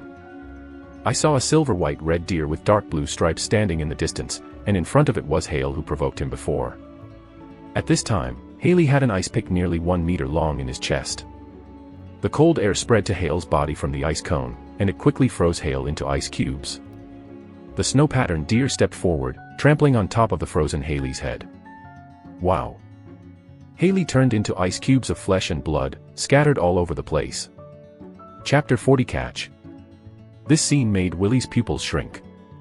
If it weren't for the killer mentality given by the title of Junior Killer, Willie would probably have spit it out. Although it has been known before that monsters such as the snow-patterned deer possess terrifying powers, when they really saw it, they were still shocked. Even if there is an injury on the body, an experienced hunter can still be easily dealt with. Willie's eyesight is far beyond human beings. He can see the lower abdomen and hind limbs of the snow-patterned deer, all with scars and bloodstains. After the snow-patterned deer killed Halai, he let out a low moan, and a burst of cold air spewed out of his nostrils. It paced in place and did not leave, looking around vigilantly, as if sensing that there was danger lurking nearby. Veli drew the bow and aimed it at the snow-patterned deer. However, he was also hesitating whether to take the shot directly. He couldn't grasp how strong the snow-patterned deer was. In case of being reckless and being counter-killed, it is really worth the loss. Just as Willie was thinking about the balance, several guards and hunters rushed over. Instead of being as careful as Willie, they collided head-on with the snow-patterned deer. When the guards and hunters saw the snow-patterned deer and the blood clots on the ground, they all turned pale and instinctively picked up the weapons in their hands. Quick, let's all take action together and take down this monster. A captain of the guards greeted his companions to fight with the hunters, and Baron Kells also promised the guards the same rewards as the hunters. When everyone heard this sentence, their hearts were slightly relieved. When human beings are in a group, there will always be more confidence. Snow-patterned deer looked at the crowd that gradually surrounded him, obviously a little restless, and the cold air from his nostrils became heavier and heavier. Superior. Taking advantage of the snow-patterned deer's unpreparedness, the guard squad leader picked up the crossbow and shot it at the snow-patterned deer's injured hind limbs. Because Baron Kells needed to capture the living body, he did not dare to shoot the key. The snow-patterned deer was in pain and let out an ear-piercing neigh. The guards and hunters swarmed up, all armed with sharp weapons, attacking the snow-patterned deer's vital points. Seeing this, the snow-patterned deer had a fierce look in his eyes, opened his mouth, and sprayed out more intense frost. The few people who were facing the snow-patterned deer in front of him couldn't dodge in time, so they turned into ice sculptures, and then shattered. This terrifying method caused panic in an instant, and the people who were still imposing like a rainbow were in a dilemma for a while. Don't go back. This time the reward is doubled, give it to me.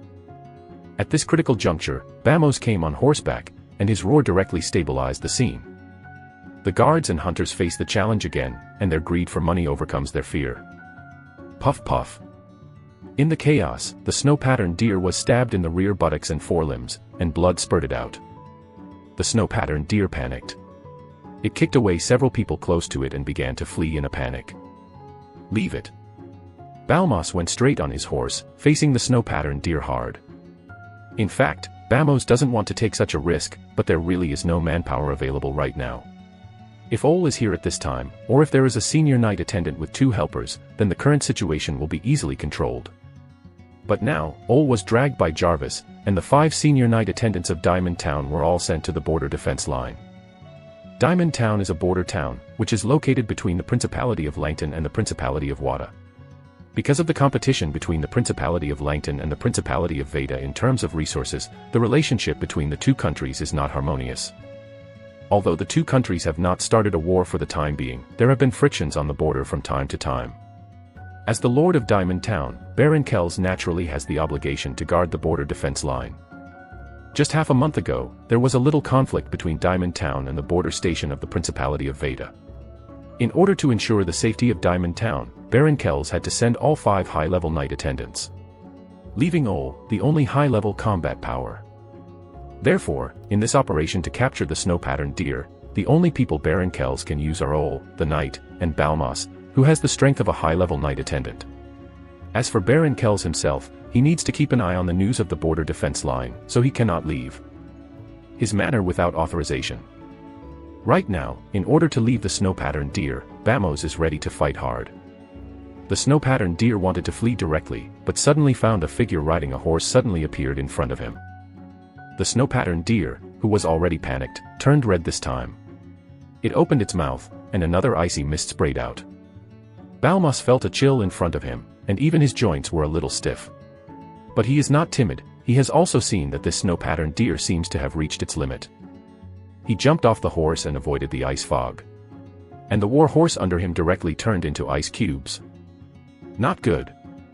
Bamos didn't have time to feel sorry for the war horse, so he raised his sword to meet the snow-patterned deer, but suddenly found that the snow-patterned deer was spraying a cloud of ice mist again. It's careless. Bamos didn't expect the snow-patterned deer to lock his movements so quickly. He dodged and brushed past the ice mist, but his body still didn't completely avoid it.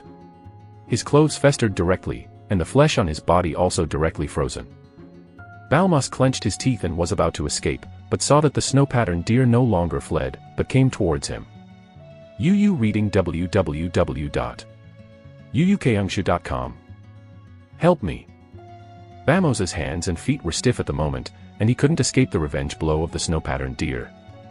Go and save Master Bamos. In the crowd, the captain of the guard roared loudly, and everyone woke up like a dream and rushed to rescue. But the snow-patterned deer were too close to Balmas to catch up. Do not. Balmas's jaws were split, he thought of swinging his sword back, but found his wrist stiff.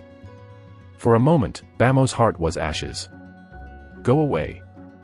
At this critical moment, a figure jumped down from the tree. He held a hunting knife and stabbed directly into the hind legs and thighs of the snow-patterned deer from top to bottom. The snow-patterned deer rolled and fell directly under the inertia of running forward. Willie. Bamos was overjoyed, and it was Willie who arrived at the critical moment. Come and help. After tipping the snow-patterned deer over, Willie took out the hunting rope and restrained the snow-patterned deer's mouth to prevent it from spraying the ice mist again. When the guards and hunters saw this, they swarmed up and directly pressed the fallen snow-patterned deer. The snow-patterned deer was restrained and struggled hard. But it was of no avail. It was seriously injured, unable to use frost power when it was weak, and was steadily subdued by everyone. With the help of the captain of the guard, Willie fastened the mouth of the snow-patterned deer. The others also made concerted efforts to bind the snow-patterned deer. The snow-patterned deer that killed several people in a row was finally captured alive with the combined efforts of everyone. Balmas' heartstrings loosened, and he sat on the ground. In the crisis situation just now, if Willie hadn't stepped forward, he would have died under the icy hoofs of the snow-patterned deer. He didn't expect that the young hunter he had taken a fancy to before actually saved his life at this moment. Chapter 41 New Raider. Willie, thank you. Balmas stood up and gestured to Willie. A true noble would not be ashamed to thank a commoner, especially if this person was his savior.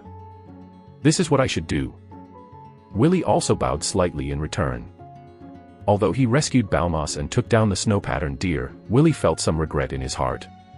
I thought that after catching the snow-patterned deer, the title attribute panel would give me a new title, but at present, it seems that I have miscalculated.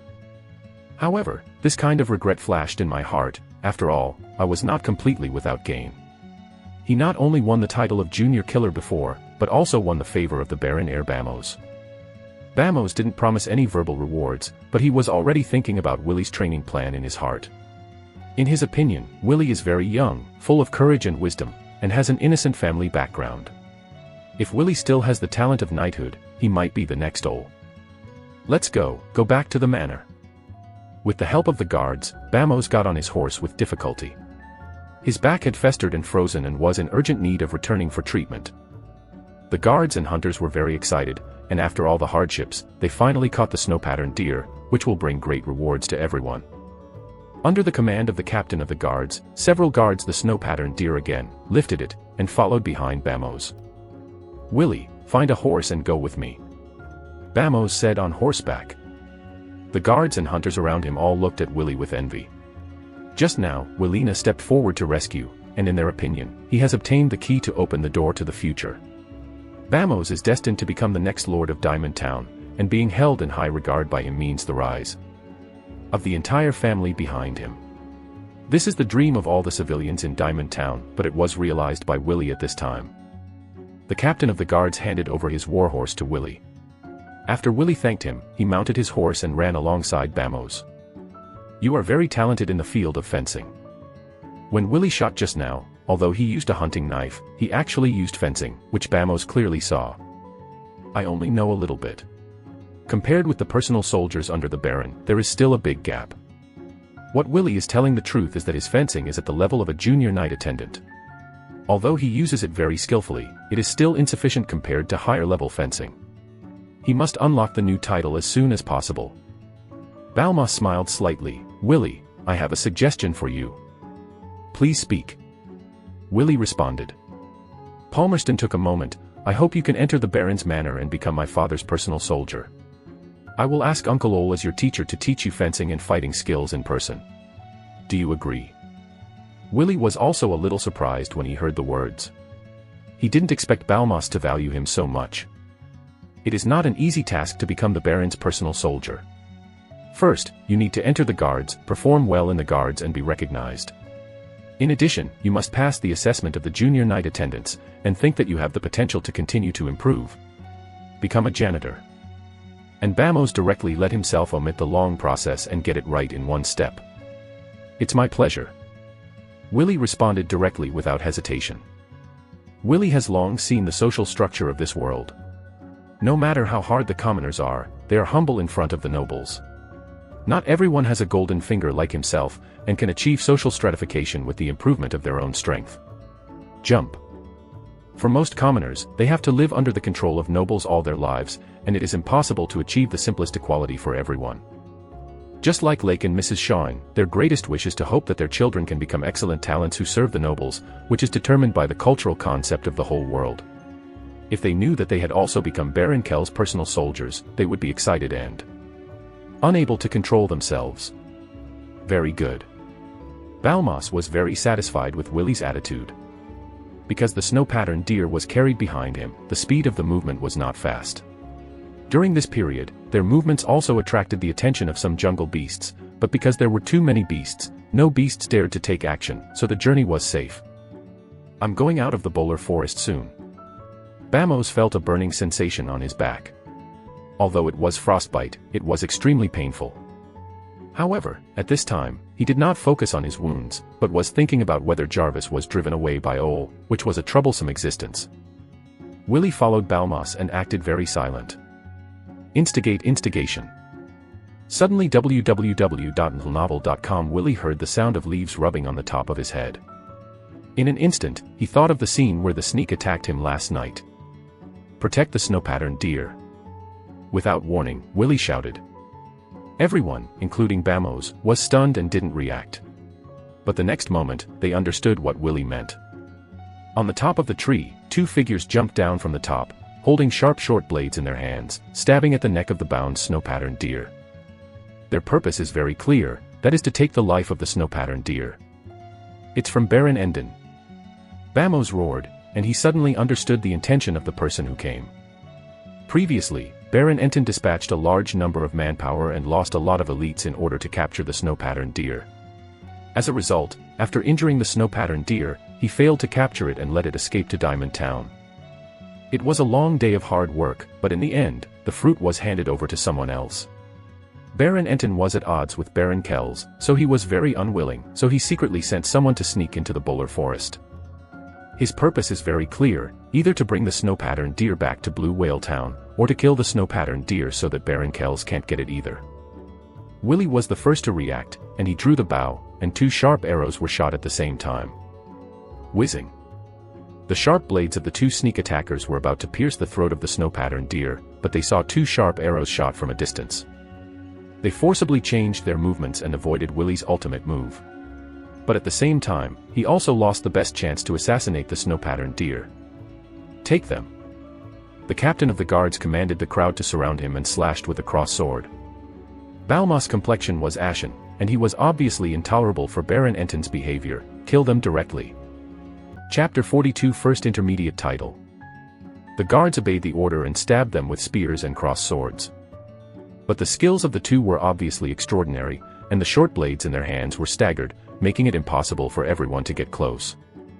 Just between the confrontation, one of the sneak attackers dodged, and directly dodged in front of the bound snow-patterned deer. Protect the snow-patterned deer. Barmos yelled. The purpose of these two people is obviously to kill the snow-patterned deer, and they even want to take the cherished parts of the snow-patterned deer at an opportunity. Such as antlers, deer tails, etc., these are very rare top medicinal materials. Balmos gritted his teeth. If Ol was here, the two would have been separated from each other long ago. The sneaker raised the short blade in his hand and stabbed the belly of the snow-patterned deer. The snow-patterned deer obviously also found itself in danger. It struggled hard, but the rope was firmly tied to it, and it couldn't move at all. If the short blade pierced the belly of the snow-patterned deer, it would have been seriously injured and would have died directly. As a result, Baron Kell's dream of owning a magical beast was shattered directly. Base. At the critical moment, Willy jumped off his horse, the hunting knife collided with the short blade in his hand, and bounced off the man's attack directly. Now, after obtaining the title of Junior Killer, his strength has increased again. A hint of doubt appeared in the attacker's eyes. Before performing this mission, they were all told that all the senior knights and attendants of Diamond Town had been dispatched to the border defense line, and Ol would also be held back by Lord Jarvis. But the young man in front of him, his combat power is obviously stronger than the intermediate knight attendant. After entering the fighting state, Willy's mind suddenly became very clear, and his heart was very calm. This is the killer mentality given by the title of Junior Killer, which allows Willy to maintain the most calm mentality in the fight. Willy took one step forward, slashed backhand with the hunting knife, and stabbed at the sneak attacker, with a tricky technique and a knife-like style. The sneak attack was startled. The young man in front of him made a very vicious move. It was a typical one-hit kill move. Unless he had undergone special training, ordinary people would not be able to use this fighting technique at all. The sneak attacker forcibly shifted, trying to avoid the blow, but his movements were too slow. Willy's movements changed abruptly. The knife that originally stabbed the throat, stabbed the heart with his backhand. With just one knife, one life was taken by Willy. The remaining sneak attacker was stunned for a moment. He didn't expect that his partner would be dealt with so quickly. Without thinking, he turned and ran away. In a hurry, he didn't even know that he made the same mistake as the first time he attacked the Veliman. Willy is a hunter who is proficient in bow shooting. With an expressionless face, Willy drew his bow and shot an arrow, directly piercing the last attacker. Between the lightning and flint, the two attackers were all killed. This. Balmos sat on the horse and couldn't believe his eyes. A young hunter, with a knife in his hand, killed two people. This is too unreal. He clearly sent someone to investigate Willy's family details. He is just an ordinary child. Why is he so skilled in fighting? In a trance, he suddenly remembered that Ol once said that this is the world, some people are really born to fight, They are born warriors, they can quickly temper and grow between blood and fire. Perhaps Willy is such a person. Bamos suddenly felt a little fortunate in his heart that this kind of talent had already been brought under his command. Don't worry about their bodies, just leave here. Bamos directly gave orders to everyone, and he was not sure whether there were other enemies in ambush in this polar forest. Master Balmas, please wait a moment. Willy suddenly stopped Bamos' suggestion. He pointed to the abdominal wound of the snow-patterned deer. When the snow-patterned deer was struggling just now, the abdominal wound split open, and the injury intensified. When Bamos heard the words, he glanced at the snow-patterned deer. Sure enough, the dried blood on its abdomen was covered again, and its breath was weakened a lot. Wait for me. Willy rushed to a clump of weeds beside him, rummaged through it for a moment, and pulled up a few dark green plants. This is a medicinal herb mainly used to stop bleeding in animals. Willy wasn't sure whether the herb would be effective against Warcraft, he could only try it. Willy stuffed the herb into his mouth, chewed it, and spat out a dark green dumpling. Just bear with it. Willy glanced at the snow-patterned deer whose eyes were full of desire to survive, and muttered in a low voice. He flattened the herb dumplings and smeared them around the belly of the snow-patterned deer. The snow-patterned deer twitched, obviously the volatilization of the medicinal properties made it feel pain. It works. Seeing this, Willy also had a bottom line in his heart. He also found that the hatred towards him in the eyes of the snow-patterned deer seemed to have changed slightly. Just as he was about to get up and move on, Willy's eye suddenly appeared in front of the title attribute panel. Successfully rescued the bronze-level demon beast snow-patterned deer, and received the gratitude of the bronze-level demonic beast snow-patterned deer, and the title was upgraded, Intermediate Beast Tamer, rewarded with 0.8 attribute points. After obtaining the title of Intermediate Beast Tamer, www.novel.com you will understand the habits and characteristics of various bronze-level monsters, and you will have a high affinity for all ordinary beasts and young monsters. Willy Farron, Constitution, 2.6, Intelligence, 1.2, remaining attribute points, 0.8. Intermediate Animal Tamer. Willy's movement stopped for a while. Originally thought that the snow-patterned deer would not get any title, but in the blink of an eye, he got an intermediate title. This is Willy's first intermediate title, and the attribute point rewarded is 0.8 at once. This is almost equivalent to the bonus value of the previous two titles combined. In addition, the ability given by this intermediate animal trainer is also very exciting. The original title of Junior Beast Tamer only gave me an affinity for ordinary animal cubs, but now, I can make them feel close to all ordinary beasts, even the cubs of Warcraft. The title of Beast Tamer is simply to cultivate himself into a simplified version of the druid. However, what do you mean by bronze-level monsters? Could it be that there are also different levels of monsters? Willy didn't bother about this issue, nor did he directly choose to add points. Now that he is not so urgent to improve his physique, he needs to think about the specific details of adding points. Let's go. After seeing Willy dressing the snow-patterned deer's wound, Bamos whispered. He knew very well in his heart that if it wasn't for Willy, the snow-patterned deer capture operation would have already failed. However, he did not continue to say some polite words, because that would make him appear very hypocritical. It is better to use his own behavior later to show the importance he attaches to Willy. Chapter 43 Excited Baron. Your Excellency Ole, your strength has won my respect. Outside the camp, Jarvis smiled, the cross sword in his hand flickered, and he looked very relaxed. Ole's expression was more solemn, his arm clenching the long sword was trembling slightly, and it was obvious that he was struggling in the duel just now. Next to the two of them was a messy battlefield. Ole never imagined that Jarvis, who was known as the first genius in Blue Whale Town, had grown to this point now. He was just over 30 years old, and he had already put himself under tremendous pressure in the battle.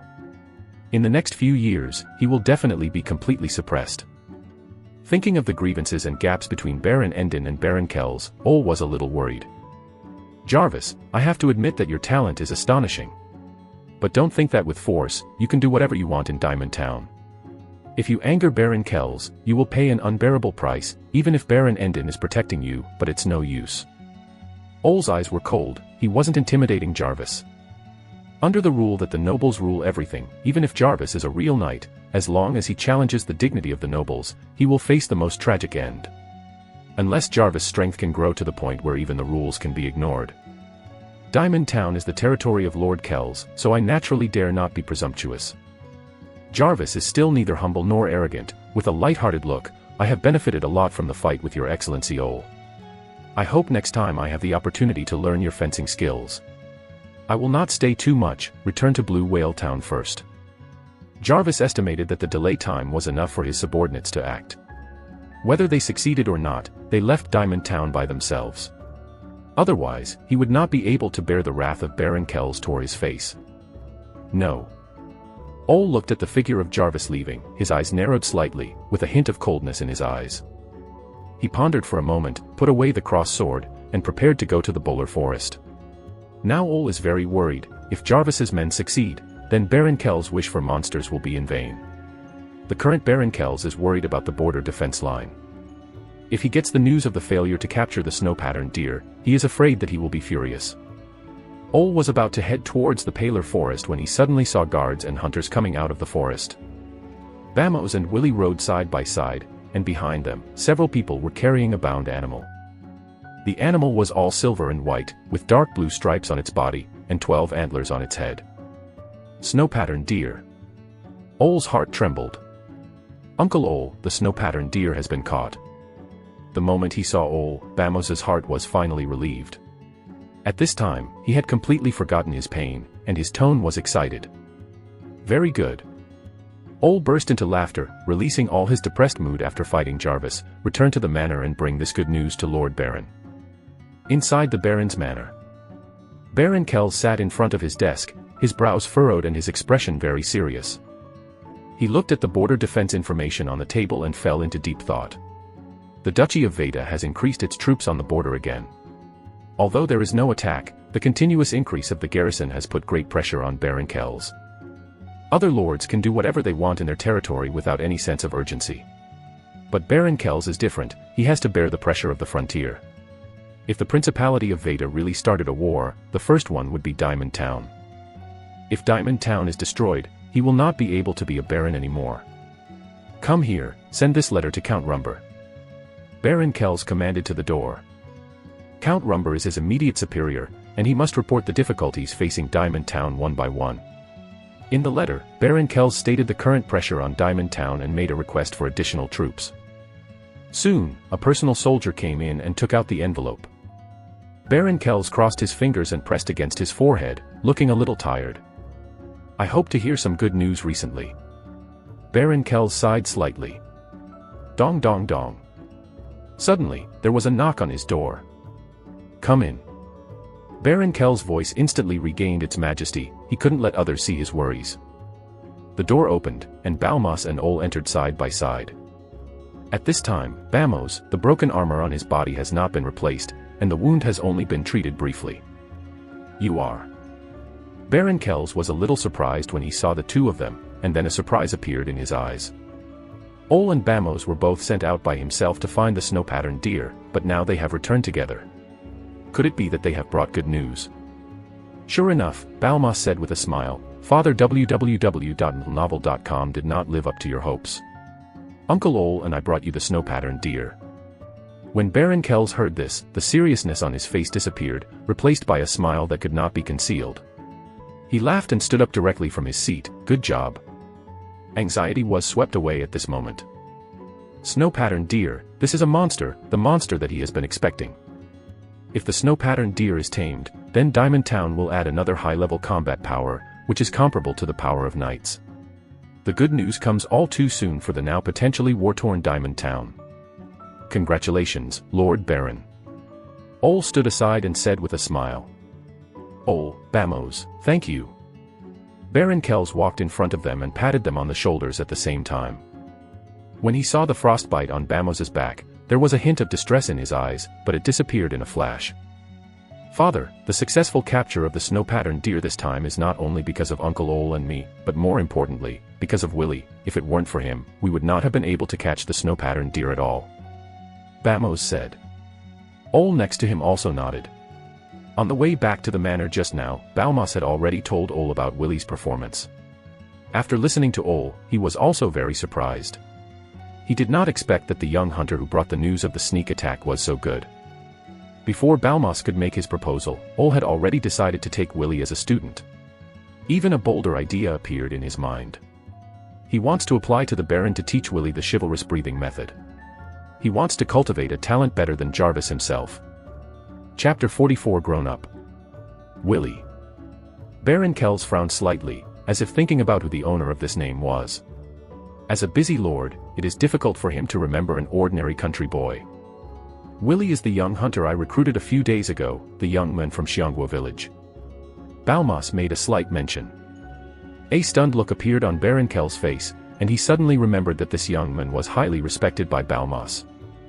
You mean, because of this young hunter named Willy, you can bring back the snow-patterned deer? There was doubt in Baron Kell's tone. Seeing this, Bamos directly told Baron Kells about Willy's performance in detail. Including Willy's discovery of the assassin in Blue Whale Town, and his great role in capturing the snow-patterned deer, and even applying medicine to the snow-patterned deer to heal the wounds. Bamos's description is completely complete. There are such wonderful children in Diamond Town. When Baron Kells listened to all of Balmas's narration, he also showed an unexpected look. In his opinion, even the eldest son who was born in a noble family and most satisfied with him couldn't achieve this level at the age of 13. Father, I have recruited him into your personal guard and asked Uncle Ole to be his teacher. Before entering the Baller Forest, Balmas had already informed Baron Kells of the idea and agreed, but at that time he had not planned to introduce Willy as Ole's student. When Baron Kells heard this, he glanced at Ole, obviously beyond his expectations. You decide to be this child's teacher. Baron Kells is very aware of Ole's temperament. He is a serious and arrogant person, but now he has agreed to be a teacher for ordinary children. Yes, Lord Baron, I have communicated with Willy, and I am very satisfied with this child. On the way back, Ole had already confirmed his teacher-student relationship with Willy, and now the only thing left is Lord Baron to issue an approval for Willy to enter the guards directly. The personal guard is the most important guarantee for the safety of Baron Kells. Every personal soldier who enters the personal guard must obtain the written approval of the Baron. In that case, I'll have someone prepare Willy's approval to enter the bodyguard later, and I'll sign it. Baron Kells nodded and asked again, is Willy in the manor at this time? He's waiting downstairs.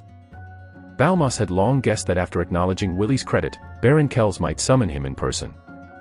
Baron Kells smiled, let him come up, I will reward him myself. Downstairs in the Baron's study, Willy was waiting at the door. The rest of the hunters and guards have already gone to rest, only himself, who was instructed by Balmas to wait here for the Baron's summons. The Baron wants to see you, come with me. Willy was a little bored of waiting, but suddenly he saw a personal soldier walking in front of Willy. The personal soldier walked in front of Willy and led Willy to the study on the 3rd floor. The Baron is waiting for you inside, please come in. When they arrived at the location, the personal soldier said to Willy. Willy thanked softly and knocked on the half-covered door. After getting an answer, Willy walked into Baron Kell's study. As soon as he walked in, Willy saw 3 figures. He knew both Balmas and Ole, but he had never seen the middle-aged man in front of the desk. However, there is no need to guess the identity of the middle-aged man. He is the most authoritative person in Diamond Town, and the object that all the people of Diamond Town, including his parents, look up to, Baron Kells. I have seen Lord Baron. Willy bowed slightly, behaved decently, and did not show the slightest timidity. After the Baron saluted, Willy nodded to his teachers Ole and Balmas again. When Baron Kells saw Willy walk in, his eyes lit up, revealing his unabashed appreciation. Young, calm, not timid even in the face of yourself, this is a very rare quality. Willy, you did a great job in capturing the snow-patterned deer this time. Baron Kessel went straight to the topic, although you are about to become my personal soldier, I will not be stingy with the reward that should be given to you. According to the reward for this mission, you should get 100 gold rum, but in view of your pivotal role in this operation, I have increased your reward to 500 gold rams. 500 gold rum, even Willy felt the generosity of Baron Kells. When his eldest brother Thorps needed money, his parents took out 2 gold lums with great difficulty, but at this moment, Baron Kells gave him 500 gold lums directly with a wave of his hand. This money, the entire Farron family did not eat or drink, and would never be able to accumulate it in a lifetime. Willy could no longer imagine how Lake and Mrs. Shawing would react when the huge sum of money was placed in front of them. Thank you for your generosity, Lord Baron. Willy expressed his gratitude to the Baron. www.novel.com. Baron Kells just smiled and said, besides, I also allow you to make a request to me as another reward for you. As soon as the words fell, Ole and Bamos looked at each other. They understand that Willie has been approved by Baron Kells. Lord Baron, your reward is rich enough, I have no other requirements. Willie is well aware of advance and retreat, and does not overstep it. Kells became more and more satisfied with Willie. In this case, the reward is designated by me. Bamos, have the bean seeds been introduced? Kells suddenly asked Balmas. Diamond Town was introduced a week ago, and now Fondo Village is under construction. Balmas is very familiar with the things in the territory. Baron Kells paused and said, Willie, I will give you this ton. From today onwards, you are the owner of the Penduten. You can develop and construct the entire Penduten as you like, provided that you must hand in the full amount of beans every year. I hope you can become a qualified village chief, don't let me down.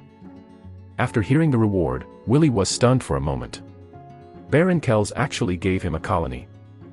The meaning of this is simply more important than the 500 gold rams. In theory, as the Baron of Diamond Town, Kells can give the land here to others at will. But in fact, few barons would do this at all, because land is the most important resource for the nobles and the foundation of their noble identity. Baron Kells is a generous lord, but he has only sent one village, and the owner of that village is Ole, a close friend who has been with him for many years. And Fondo Village was the second village he sent. Chapter 45 Go Home. I will definitely grow high-quality beans, and I won't let you down. The crops like sweet beans were recorded in the memory of Willie's predecessor. This sweet potato is not the groundnut of the previous life, it is more like a sweet potato, but its growth season is different from that of sweet potato, it is a unique plant in this world. Before that, there were people selling beans in Diamond Town, but those beans were all brought in by foreigners and had not been grown locally. Now Diamond Town has introduced Fondo seeds and developed Fondo Village, and Willie has become the owner of Fondo Village. I'll give you 5 days. You can move all your family members to Penduten, and take a good rest during these 5 days. Baron Kells said, Ole will train you personally after you enter the personal troops. Now there is nothing else to do, you go out first. Then I'll leave first. Willie said goodbye to Baron Kells and Balmas and Ole. After Willie walked out of the room fell into a temporary silence. Father, give Willie a Penduten directly. Isn't this reward too heavy? In Bamos's point of view, giving the village such a thing has a very important meaning, and Willie's credit is not enough to accept this kind of reward. Baron Kells shook his head. Bamos, you have to take a long-term view. Maybe he is just a young hunter now, but 10 years later, 20 years later, he will be your right-hand man. Build a prosperous territory. You can't just rely on your own strength, but more importantly, the help of the people around you. Just like your Uncle Ole, without him, the current Diamond Town would not be so stable. Ole stood aside and bowed slightly after hearing the words. He agreed with Baron Kells' statement that Willie might be the next self. Okay, now you accompany me to see the snow-patterned deer. There was a look of anticipation in Baron Kells' eyes, and his long-cherished wish finally came true. After Willie walked out of Baron Kells' study, he didn't stay too long. After packing up his equipment, he left the manor and set off for his home in Xianghua village. The 500 gold lums given by Baron Kells are not in a hurry to receive them now.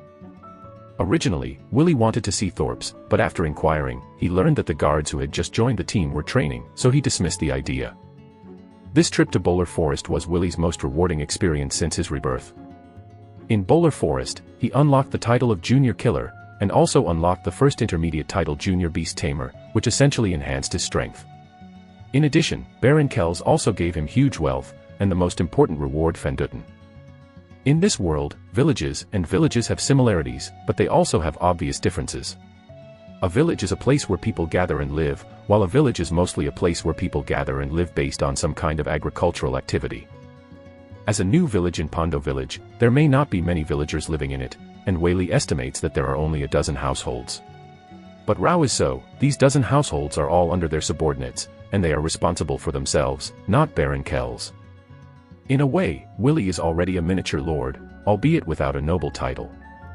After walking out of Diamond Town, Willie paid 3 copper rams and got into a carriage.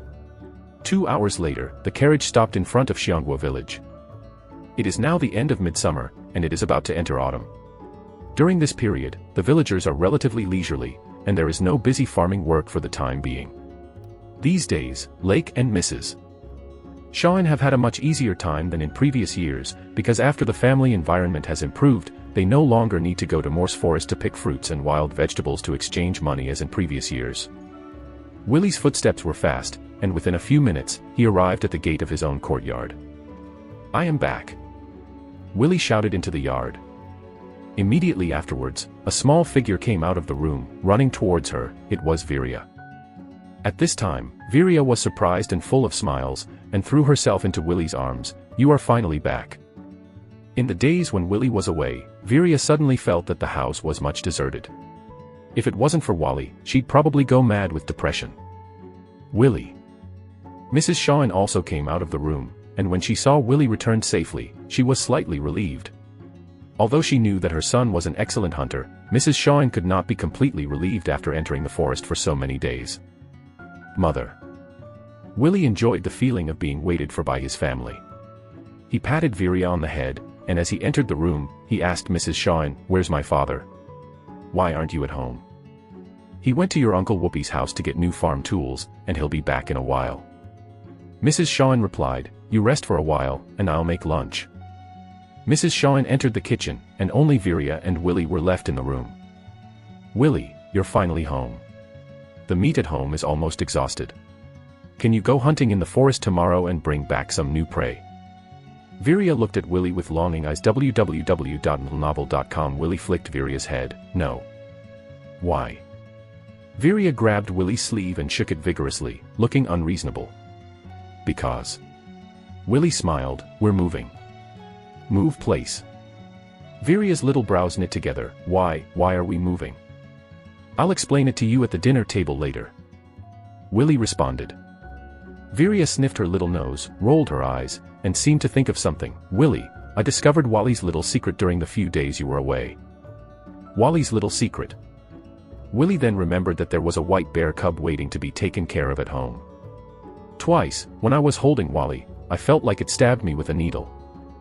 Viria looked serious. As soon as Willie heard it, he knew that when he was gone, Wally secretly discharged. It seemed that the little guy still couldn't control himself completely.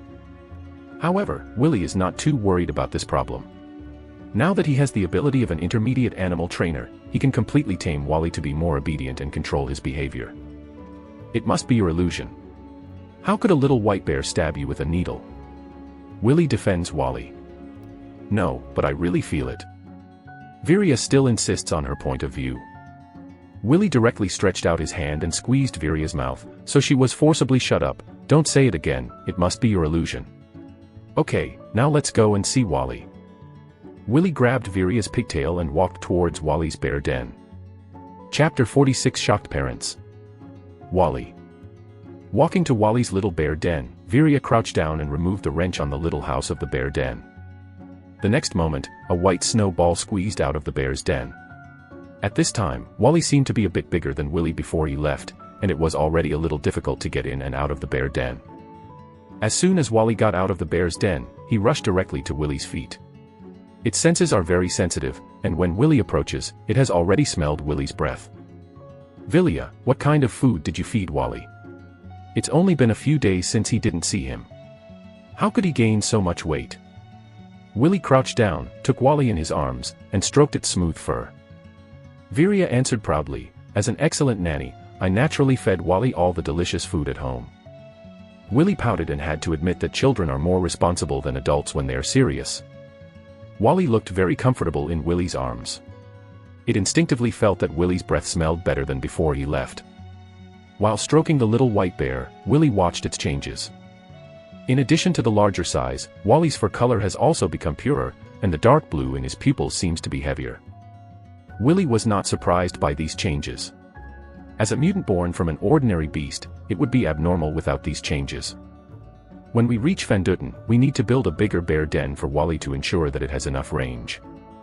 Willie thought to himself. During his trip to the Bowler Forest, he already knew the treasures of the beasts.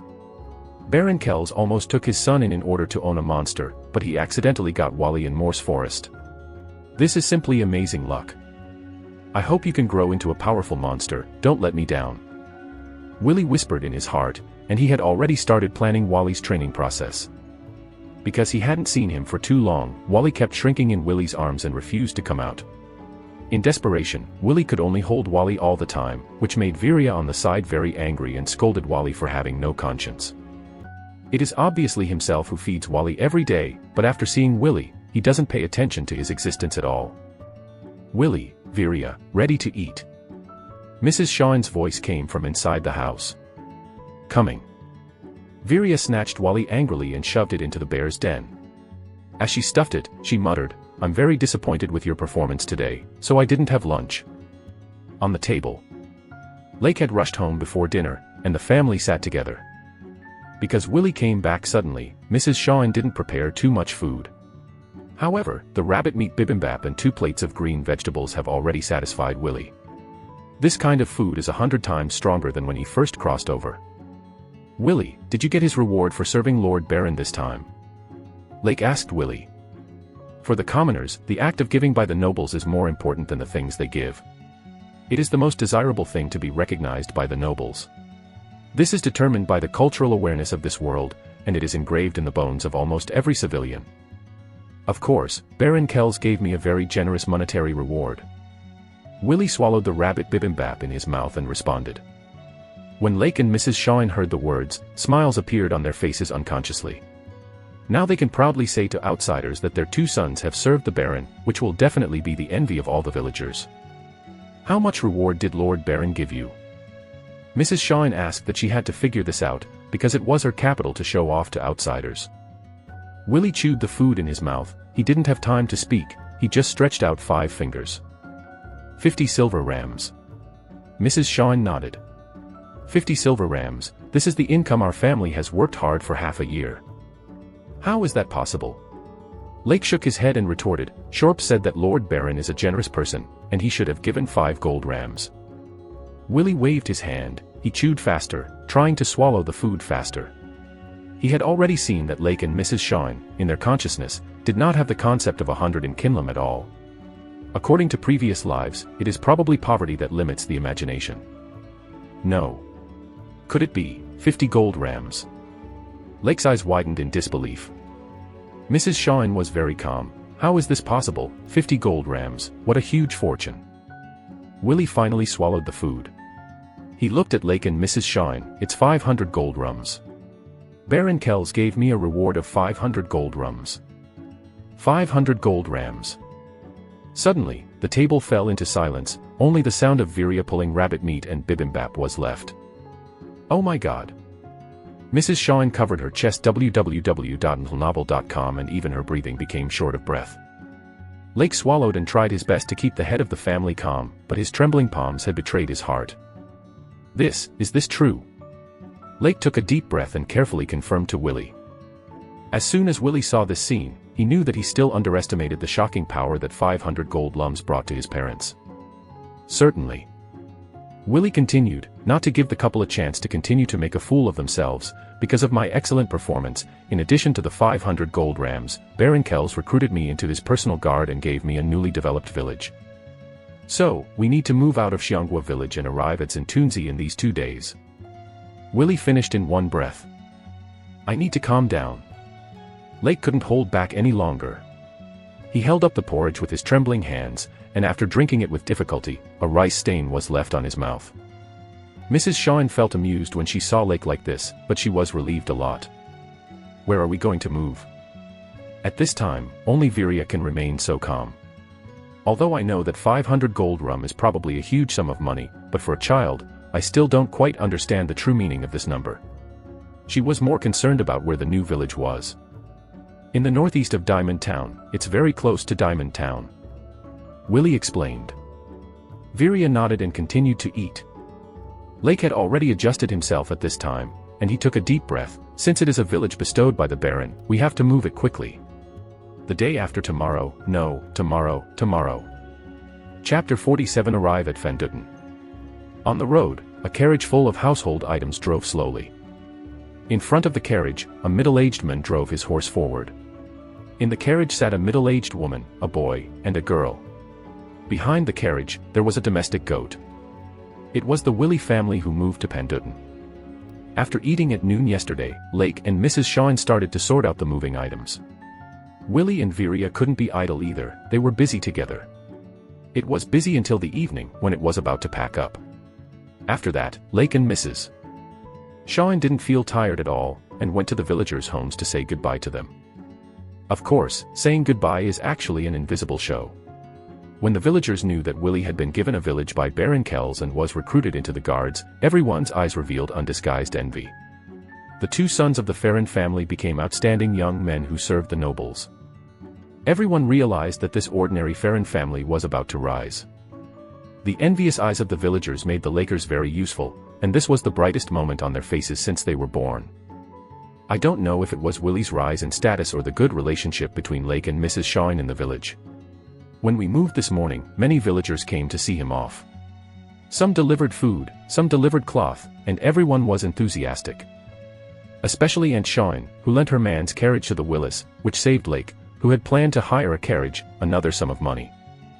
When Willie left the manor, a guard had already told Willie the exact location of Fendutton. So at this time, Lake was rushing towards Fendutton according to Willie's guidance. Lake was in a very comfortable mood. Looking at the wild grass and wildflowers by the roadside, he realized for the first time how wonderful life is. The current Farron family has huge wealth and a village of their own. All this was a scene that he couldn't even dream of before, but now it has become a reality. There are not many things at home, so the carriage is not crowded. Mrs. Shawn looked at the two children in front of her and smiled unconsciously. She suddenly thought of Thorpe's, who was still in Diamond Town. Now that the family environment has improved so much, it is time to find a wife for Thorpe's. When we arrive at Fendutton, can we still eat prey? Viria holds Wally in her arms. Although Wally is a bad bear who eats inside and out, as his nanny, Viria still forgives him. Hearing this, Willie replied, "Of course, although Fendutton is far from Morse Forest, it is very close to Bowler Forest. When I get to Fendutton, I can go to Bowler Forest to hunt for you." Even though he said that, Willie also knew that in the future, when he joined Baron Kell's personal soldiers, he would probably have very little time to stay at home. It is true that he is the head of Fendutton, but he cannot manage Fendutton at all times. He has already pondered the plan for Fondo Village in his heart. If he is not in the village in the future, he will have to entrust Lake to exercise the management power for him. Is that Fendutton? Suddenly, the house and land not far from Lake said. Willie looked in the direction of Lake's finger. It was a house that looked brand new. Outside the house, there was a large piece of land that had not grown any crops. On the land, more than a dozen figures are reclaiming the land. "It's here," Willie responded to Lake. "Finally reached." Viria said excitedly, in her opinion, traveling is a very boring journey. If it weren't for Wally's company, she'd probably be mad with boredom. The whip in Lake's hand slammed down hard, making the horses speed up a bit. Seeing Fendutton in front of him, he was also very excited. The dozen people in front of him were all his son's subordinates. This piece of land was also given to Willie by Baron Kells, and it was the private property of the Farron family. He had been the Baron's territorial before, but now, he has his own colony. Willie glanced at his father, who was even more excited than himself, and felt very understanding. Starting a new life is an extraordinary experience for Lake, who is over 40 years old. When Willie was slowly approaching Fendutton, an old man with a suddenly raised his head and saw the carriage coming. "Is the chief of the village here?" A look of worry suddenly appeared in the old man's eyes. Just yesterday, Baron Kells sent a guard to tell the people in Fendutton that from now on, they were Willie Phelan's subordinates, Willie Phelan, their new master, Fendutton's chief. Others who were cultivating the land noticed that the old man had stopped working, and followed his gaze to the carriage of the Willie family. Everyone's eyes showed worry about the unknown. They were not sure what kind of person the new colonel was. If he is an irritable village chief, then all the villagers www.novel.com have to endure harsh reprimands and even beatings from their superiors. In this world, the commoners at the bottom have to accept all the will of the Lord. Although Willie is only a colonel, it can be said that he is the Lord they must obey. Don't stop the work at hand, so as not to be scolded by the new colonel after seeing it. I will go to meet the new colony. The old man was obviously more prestigious among this group of people. After everyone heard his words, they started to work again, and they were more diligent than before. There was a trace of apprehension on the old man's face, but he still braved and stepped forward. A villager came over. While talking, Lake stopped the carriage. Willie also jumped out of the carriage. "Excuse me, are you Lord Willie?" The old man glanced at the supplies on the carriage and knew that they were moving, so he immediately determined the identities of several people. He saw that the carriage was carrying a total of 4 people, a middle-aged couple, and a pair of children. He almost subconsciously regarded Lake as the colony chief. "Willie is my son, and I am his father, Lake," Lake explained to the old man. Although he is not the head of the village, he is just as proud as the father of the head of the village. There was a hint of surprise in the old man's eyes. He never imagined that the new chief was actually a young man. He hurriedly bowed to Willie and saluted Lake and the others. Although he was very old, he still showed a very low posture. Here, it is not age but identity that determines the superiority and inferiority. "Master Williton, you are welcome." There is humility in the old man's tone. At this time, his heart was relieved, because the chieftain's family didn't look like a vicious guy. In this way, the villagers of Pondo village should not have to live so frightened. Chapter 48 Jintuan. "What's your name?" Willie asked the old man. "Lord Tunkang, my name is Joel." Old Joel replied respectfully. Willie nodded and continued, "If it's convenient for you now, can you take us to our new residence? My family and I need to settle down first." Old Joel was surprised when he heard the words. He never expected the young colonel to ask such a polite question. A young man who was appreciated by the baron should be full of arrogance and conceit, so approachable, yet the old man Joel was full of surprises. "Of course, it's my honor to serve and lead the way for Mr. Tunkang." Old Joel walked to the carriage and said to Lake, "Lord Lake, let me drive the horse for you. You can rest in the carriage." Lake was a little overwhelmed by this Lord Lake call. He hadn't been able to fully adapt to the identity of the father of the colony chief, so he looked a little embarrassed. Seeing this, Willie was not hypocritical, and dragged Lake into the carriage behind. Old Joel took the whip and rode forward. "Master Tunkang, do you want to say hello to the big guy?" When passing by the villagers who were reclaiming the land, Old Joel asked Willie cautiously. Willie nodded. "Stop, at least let everyone know who I am." When Old Joel heard the words, he skillfully stopped the carriage. He walked towards the villagers, threw in his hand aside, clapped his hands vigorously, and shouted loudly, "Everyone, put down the tools in your hand, come forward together, and greet the village head." As soon as Old Joel's voice fell, the villagers all stopped their movements. Everyone looked at each other, and they were all a little cautious. "Hurry up, don't waste the time of the Tunkang adults," Old Joel said sharply, looking very serious. Under the command of Old Joel, a dozen people gathered together and lined up to walk to the carriage.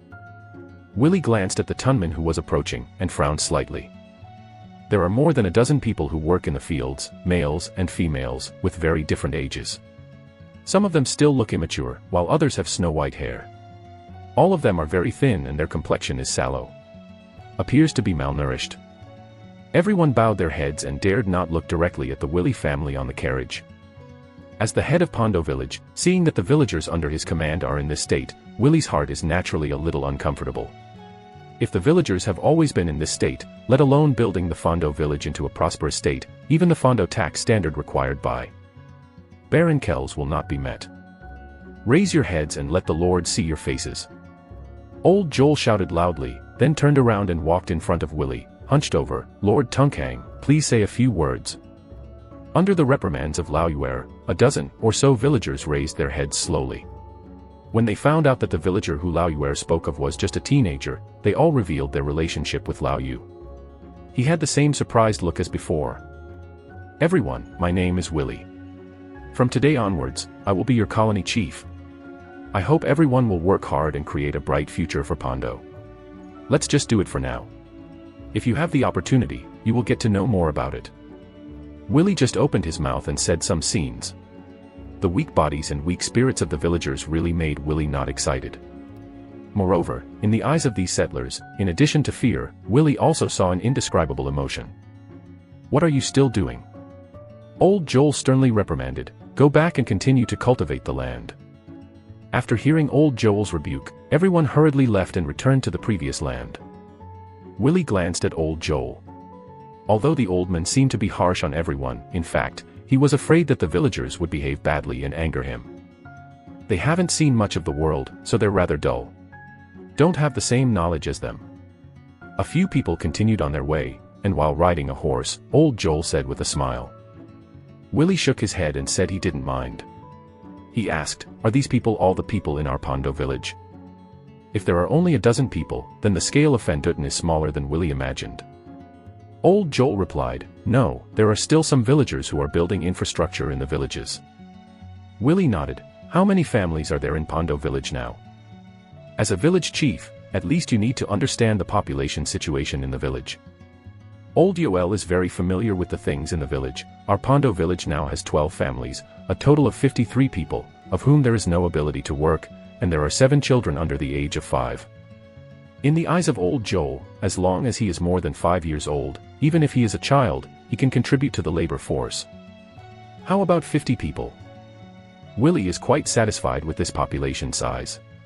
In Diamond Town, the scale is very close to a medium-sized village. www.novel.com. Some small villages even have only a few households with less than 20 people. The carriage had already entered the village, and Willie was sitting on the carriage. He saw the simple houses by the roadside and some infrastructure construction in the village. Some villagers who were not reclaiming the land were busy building the village. When everyone saw the carriage, they unconsciously stopped their movements and looked at the Willie family on the carriage with fearful eyes. They can also guess that the family on the carriage is probably the future owner of Fanduten. Look at what? Do your job well. Old Joel acted like a grumpy old man. When the villagers heard the words, they hurriedly continued their work. You seem to be very prestigious among these settlers. Seeing this, Willie asked without a trace. When old Joel heard Willie say this, his arm trembled involuntarily. He didn't know whether Willie's words were an inquiry, or whether he was implying that he overshadowed the prestige of the colonel himself.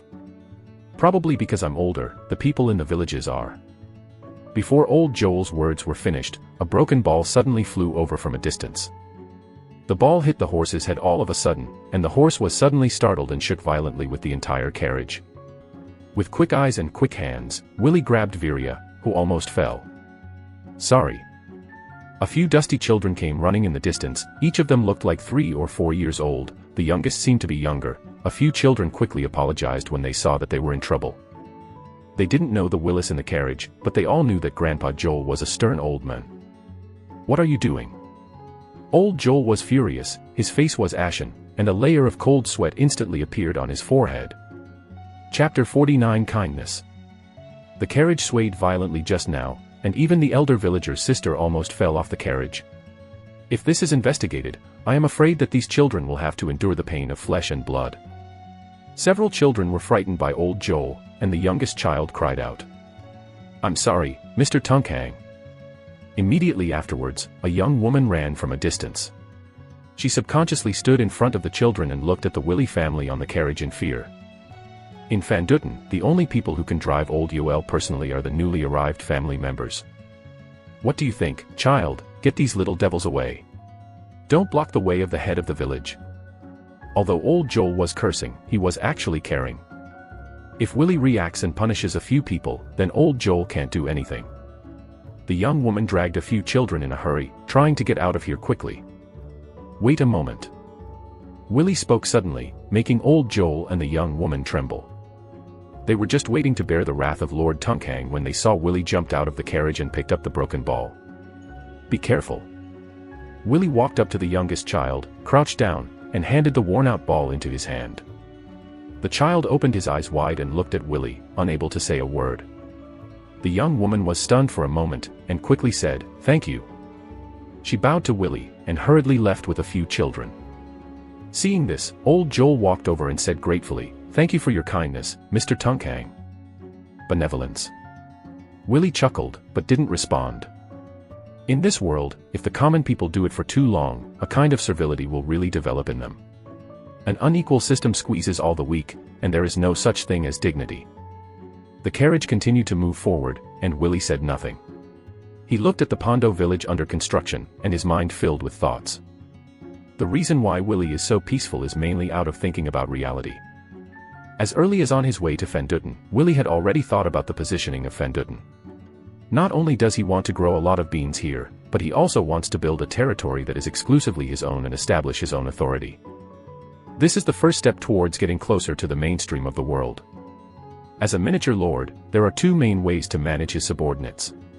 One is to use rude means to make the villagers fear, and the other is to win the respect of the villagers through benevolent means. Judging from the results alone, the former is actually more in line with the current power system, and it is easier to be feared than respected. But after thinking about it, Willie decided to use Huiro's method first. It's not because Willie was influenced by the concept of his previous life. After all, he has been in this world for some time. He has already adapted to the rules of this world. There is no need to deliberately demand himself according to the moral standards of his previous life. The reason why he is approachable is because he has made an accurate analysis of his current situation. As the head of Van Dutten, if he stayed in Van Dutten all the time, he would have no problem using the method of dignified governance.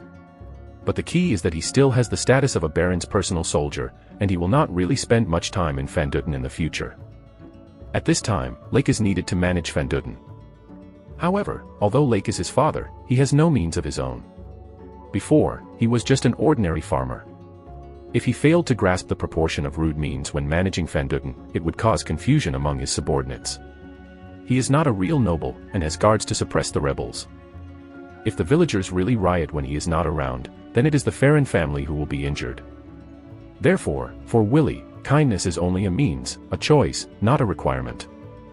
The carriage bumped forward, and finally stopped in front of a brand new yard.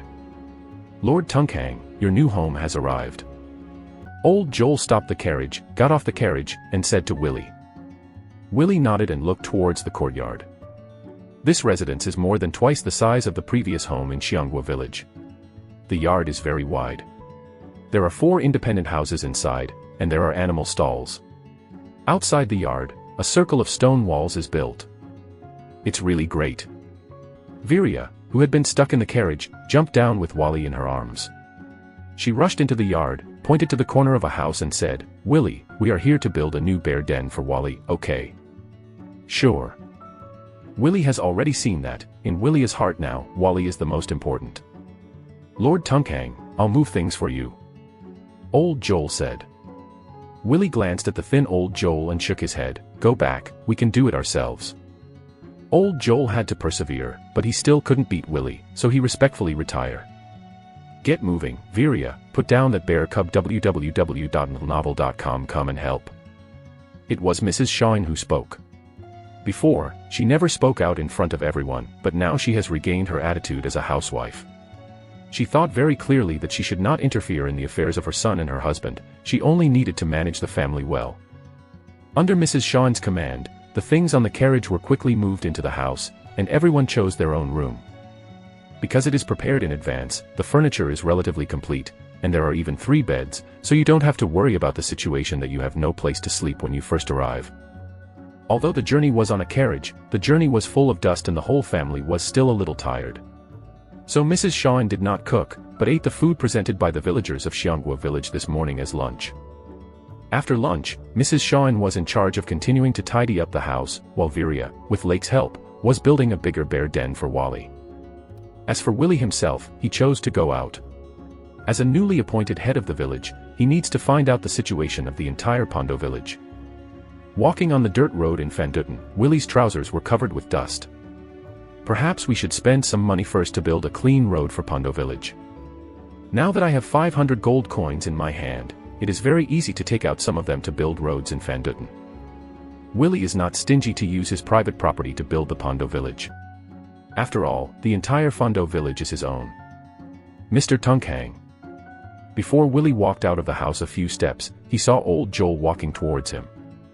His clothes were soaked, his face was full of smiles, and he had obviously been waiting for him under the scorching sun for a long time. In other words, in order to wait for his dispatch at any time, old Joel didn't go far just now. Chapter 50. Eat first. "Didn't you have lunch?" Willie asked a question casually, and after the question, he suddenly remembered that in this world, if it weren't for the nobles and big businessmen, few people would eat lunch. It was the Phelan family that changed after the family situation gradually improved and was forcibly proposed by Willie. Old Joel's face showed a hint of embarrassment. "We are rough and can withstand hunger." Seeing this, Willie's expression became slightly serious. He suddenly remembered that when he saw those villagers just now, everyone looked pale and thin, as if they didn't have enough to eat. Aren't you getting enough to eat? It seems that eating enough is a more important thing than building roads. In this age without machines, manpower is the most important construction resource. If you don't have enough to eat, Van Dutten will not be able to do well. Everyone doesn't have any surplus food at home. If the Baron hadn't distributed some bran to us after we moved to Van Dutten, he might have starved to death long ago. When he came up to show the poverty of Fondo village in front of the head of the village, it really made old Yoel seem embarrassed. Bran, that is extremely difficult food to swallow. Willie thought of the first meal he ate after crossing over. That's at least mixed with some wheat. The rice is pure bran, and my throat is going to be slit. Then you didn't have to eat before you migrated to Van Dutten.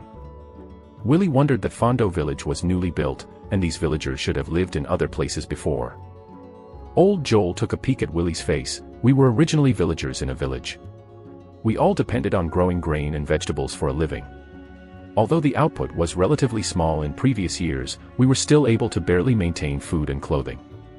But this year, the village suddenly infested by insects, vegetables, and grain were all destroyed. Not only did we have nothing to eat, but we couldn't even collect the taxes we paid to Lord Baron. Old Joel continued, because we failed to pay the grain, the village was forcibly dismantled. Some villagers were sent to the border defense line as craftsmen who built fortifications, and some were sent to other villages, and those of us where it was chosen to build the Shinto in Van Dutten. When Willie heard the words, he knew the reason why the villagers were so thin, and finally understood. In addition to the fear in the eyes of the villagers looking at him, there was another emotion, which was the rejection hidden in their hearts. Although it was Baron Kells who forced them to leave their original home, they would defer this rejection to themselves. In their opinion, they were also one of the culprits that caused them to leave their home. No way, it's human instinct. In fact, as a lord, Baron Kells has no problem doing this. The entire diamond town and the surrounding land belong to Baron Kells himself, and the villagers should be responsible for producing output for him when they get the Baron's land. However, the villagers in this village failed to keep food and vegetables, which meant that Baron Kells' investment in land here was not rewarded. In the Baron's view, these villagers were just squandering his property in disguise. Therefore, the decision of the Baron to dismantle the village seems to be justifiable to the entire noble class. Baron Kells is already a benevolent lord. When other lords encounter this situation, they will directly drive the villagers out of the territory, making them refugees with nowhere to live. Even some brutal noble lords would kill to vent their anger. Here, the law is used to restrain the nobles, and all the rules in the territory are based on the will of the lord. Although the village was torn apart, don't you have the money you usually save? Willie asked. Old Joel smiled bitterly. Everyone's money is not left, it's all used to compensate for the loss of Lord Baron. Willie was speechless for a while. The nobles of this world really want to the last layer of skin off the commoners. It's really a headache. If everyone doesn't have enough to eat, how can Fondo Tun be built? Willie complained unintentionally. He had to find a way to make everyone full first. However, when old Yoel heard this sentence, he hurriedly expressed his position. Don't worry, Mr. Toon, everyone will work hard to cultivate the land and build Fondo, so it will not delay the development of Fondo. Old Joel was very afraid. If Willie was dissatisfied with everyone and drove them away and recruited the villagers again, then the 50-odd men, women, and children would become refugees. Refugees can hardly survive. Willie glanced at old Joel and knew that he had misunderstood what he meant. Compared to building a village, it is more important for everyone to have enough to eat. Old Joel couldn't understand Willie's words. He didn't think about how the colonel wanted everyone to be full. In old Joel's point of view, as the head of the village, Willie would not care about the lives of his own people. He should be concerned about producing more beans in the village. Looks like I'm going to a town. Willie has already made a decision in his heart. www.novel.com. It's not a good thing for the villagers to not have enough to eat, and it's not a good thing for the villagers to have a sense of rejection of themselves. But the combination of the two is not necessarily a bad thing for me. If the villagers want to be full, this is their demand. Meeting their demand will not only give everyone the strength to work, but also win their loyalty. This is a matter of killing two birds with one stone. Don't be afraid of subordinates asking for something, but be afraid that subordinates have no desires and no desires. As for spending some money, it's really not a big concern for Willie. Not to mention the reward of 500 gold rum, just talking about his hunting ability and gathering ability, as long as he is willing, he can bring in a steady stream of income. Go find a young man for me, and the three of us will go to Diamond Town together. Willie instructed old Joel. Although old Joel didn't understand why Willie made this decision suddenly, he still chose to obey. I'll call my grandson Aiden, he's a witty child. Willie returned home, drove out the carriage borrowed from Aunt Shine, and took 2 steamed pancakes. Not long after he left the house, Willie saw old Joel with a young man about his own age. He was wearing tattered short sleeves, and there was only a layer of skin over his thin bones. This should be the grandson Aiden that old Joel spoke of.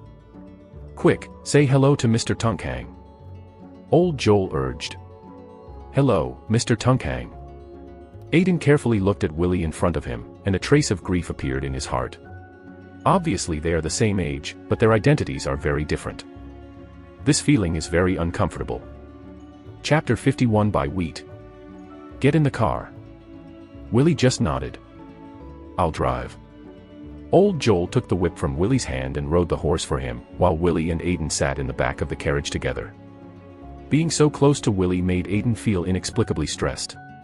Before he came, his grandfather Joel specifically instructed him to remain humble enough in front of the elders of the village, and to show flexibility and wit at the right time. Originally, Aiden had promised well, but after seeing Willie, he felt inexplicably guilty. The first impression Willie gave him was wisdom and calmness. As a peer, he had no chance to be witty in front of him. This is for you. Willie took out the steamed cakes he had taken from home. This steamed cake is already cool, and it is not a delicious food for the current Phelan family. Now Mrs. Shine uses finely ground white flour when making her staple food, and the white cake she makes has the fluffy texture of bread. As for this steamed cake, it was brought here only because the villagers of Xianghua village could not refuse it. Lord Tunkhang, this. Old Joel turned around and looked at the steamed cake that Willie handed over.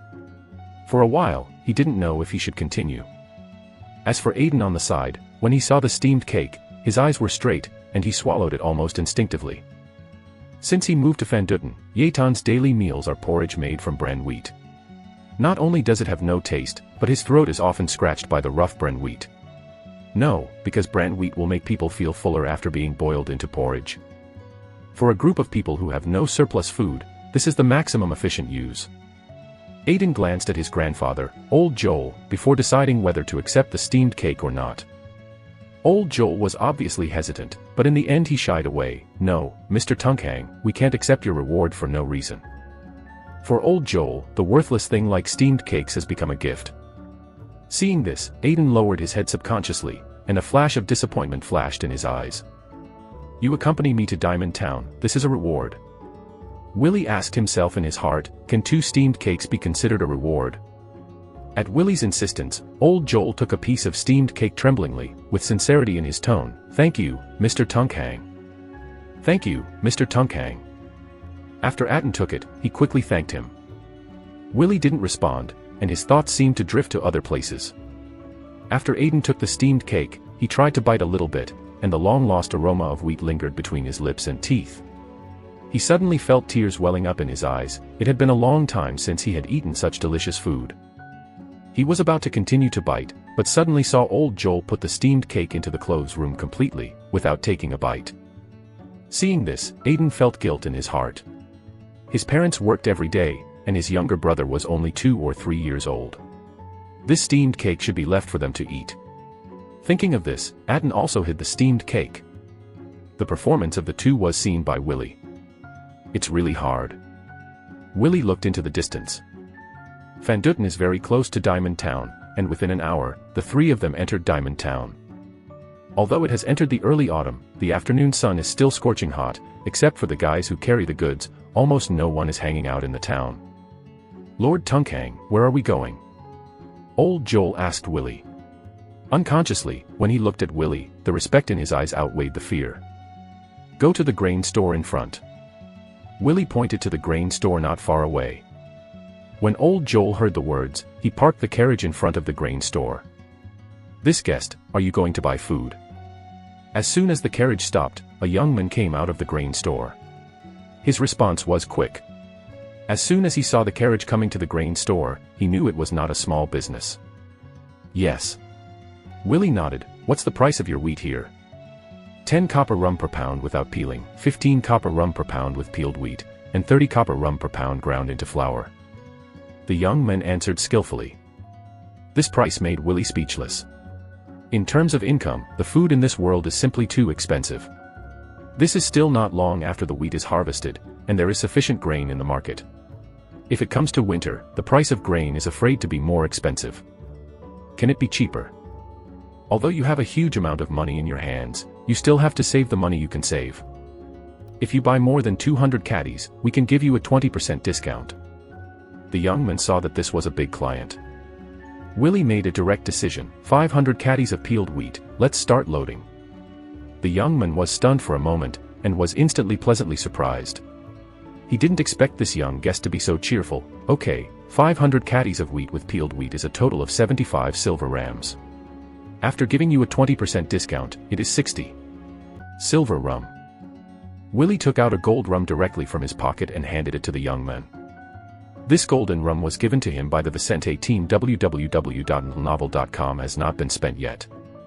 Old Joel and Aiden stood beside Willie with envious looks in their eyes, and spent 60 silver rams without blinking an eye. The young man returned to the store after taking King Rum's men, put the 40 silver rum returned in a cloth bag, and handed it to Willie's hand. Aiden, go and help load the car. Old Joel gave Aiden a wink, and he had to be more industrious in front of the colonel. Aiden hurriedly responded and loaded the car with the young guy. Willie didn't stop, just watched. After a while, 10 sacks and 500 caddies of wheat were loaded into the truck. You walk slowly. The young man is smiling. He wants to leave a good impression on the guests. Maybe this young man will be a repeat customer. After adding 500 gin to the carriage, the speed of the horses is also much slower. Fortunately, this horse is relatively sturdy, and some types of small horses cannot lift a weight of 500 caddies at all. So much wheat, when will I have to eat it? Aiden looked at Willie next to him, and was extremely envious. If only he could eat wheat every day. Lord Tunkhang, when you store these wheat at home, you must be careful not to be eaten by mice. Old Joel has now begun to think about Willie himself. For the hungry and poor, steamed cakes can buy people's hearts. No, I don't want this wheat, it's for the villagers. Willie replied calmly. To the Toon Mun people. Old Joel and Aiden were stunned at the same time, thinking they had heard it wrong. A full 500 caddies of wheat, all distributed to others. Chapter 52 The Ecstatic Tunman. As the head of Fondo village, shouldn't Willie be racking his brains to squeeze the last shreds of value from the villagers? Why should he pay out of his own pocket and spend so much money to buy food and distribute them to the villagers? Old Joel and Aiden were at a loss for a moment, and it seemed even more difficult for them to figure out the head of the colony, who had made them elusive. Willie didn't care about their confusion. For him, building a prosperous village was the most important thing. It is absolutely stupid to fish out of the water and squeeze human resources too much. Speed up the drive, try to get back to the village as soon as possible, and divide the grain before sunset. Willie instructed Old Joel. Okay, Mr. Tunkhang. At this time, Old Joel had also recovered from his confusion, and his heart was instantly filled with joy. If so much wheat is distributed, it will not only immediately improve the current situation of the people in Pondo, but also restore everyone's confidence in life. As the old man of the original village, seeing the village in pieces, Old Joel was extremely heartbroken, but he couldn't do anything. Now Willie's behavior has allowed him to see the hope of the villagers in the future. Perhaps, this turn of fate may not be as bad as imagined. Hearing Willie's words, Aiden was even more excited than Old Joel. He didn't think so much, but felt that if the food was distributed, his family would also get a portion, so that grandfather, parents, and sister would eat better and life would be easier. For a while, the grandfather and grandson, who were originally in a heavy heart, suddenly felt the sun shining brightly. Old Joel increased the frequency of waving the whip in his hand, and the speed of the horses was gradually increasing. About an hour later, the three returned to Fanduden. Willie, who had just returned to the village, received envious glances from other villagers. They saw that the village chief's carriage was full of 10 sacks, which they all knew were bags of grain. With so much food, when will the family of the chieftain have to eat? Just stop at Tunku. Willie stopped Old Joel's actions. This place is big, it will be more convenient to distribute food later. You go and inform the villagers to come here to gather. By the way, find a steel scale, which is needed when dividing the grain. This kind of trivial matter, it is natural to send old Joel and Aiden to do it, and they will definitely be very happy. Yes, Mr. Tunkhang. The two got out of the car and rushed to different directions in the village. Aiden ran very fast, shouting to the villagers who were repairing the village as he ran. Lord Toonchang said, "Everyone, put down what you are doing, and immediately gather at the Tuanku. Everyone is quicker, don't make the colonel wait any longer." Aiden's voice reverberated in the village, and the villagers looked at each other and saw the helplessness in the other's eyes. The colonel has just assumed office, and it is estimated that he has to do something to show his majesty. For the villagers, this is not a good thing. However, even reluctantly, everyone complied with the order. Some villagers even trotted back to their homes and picked up their infants.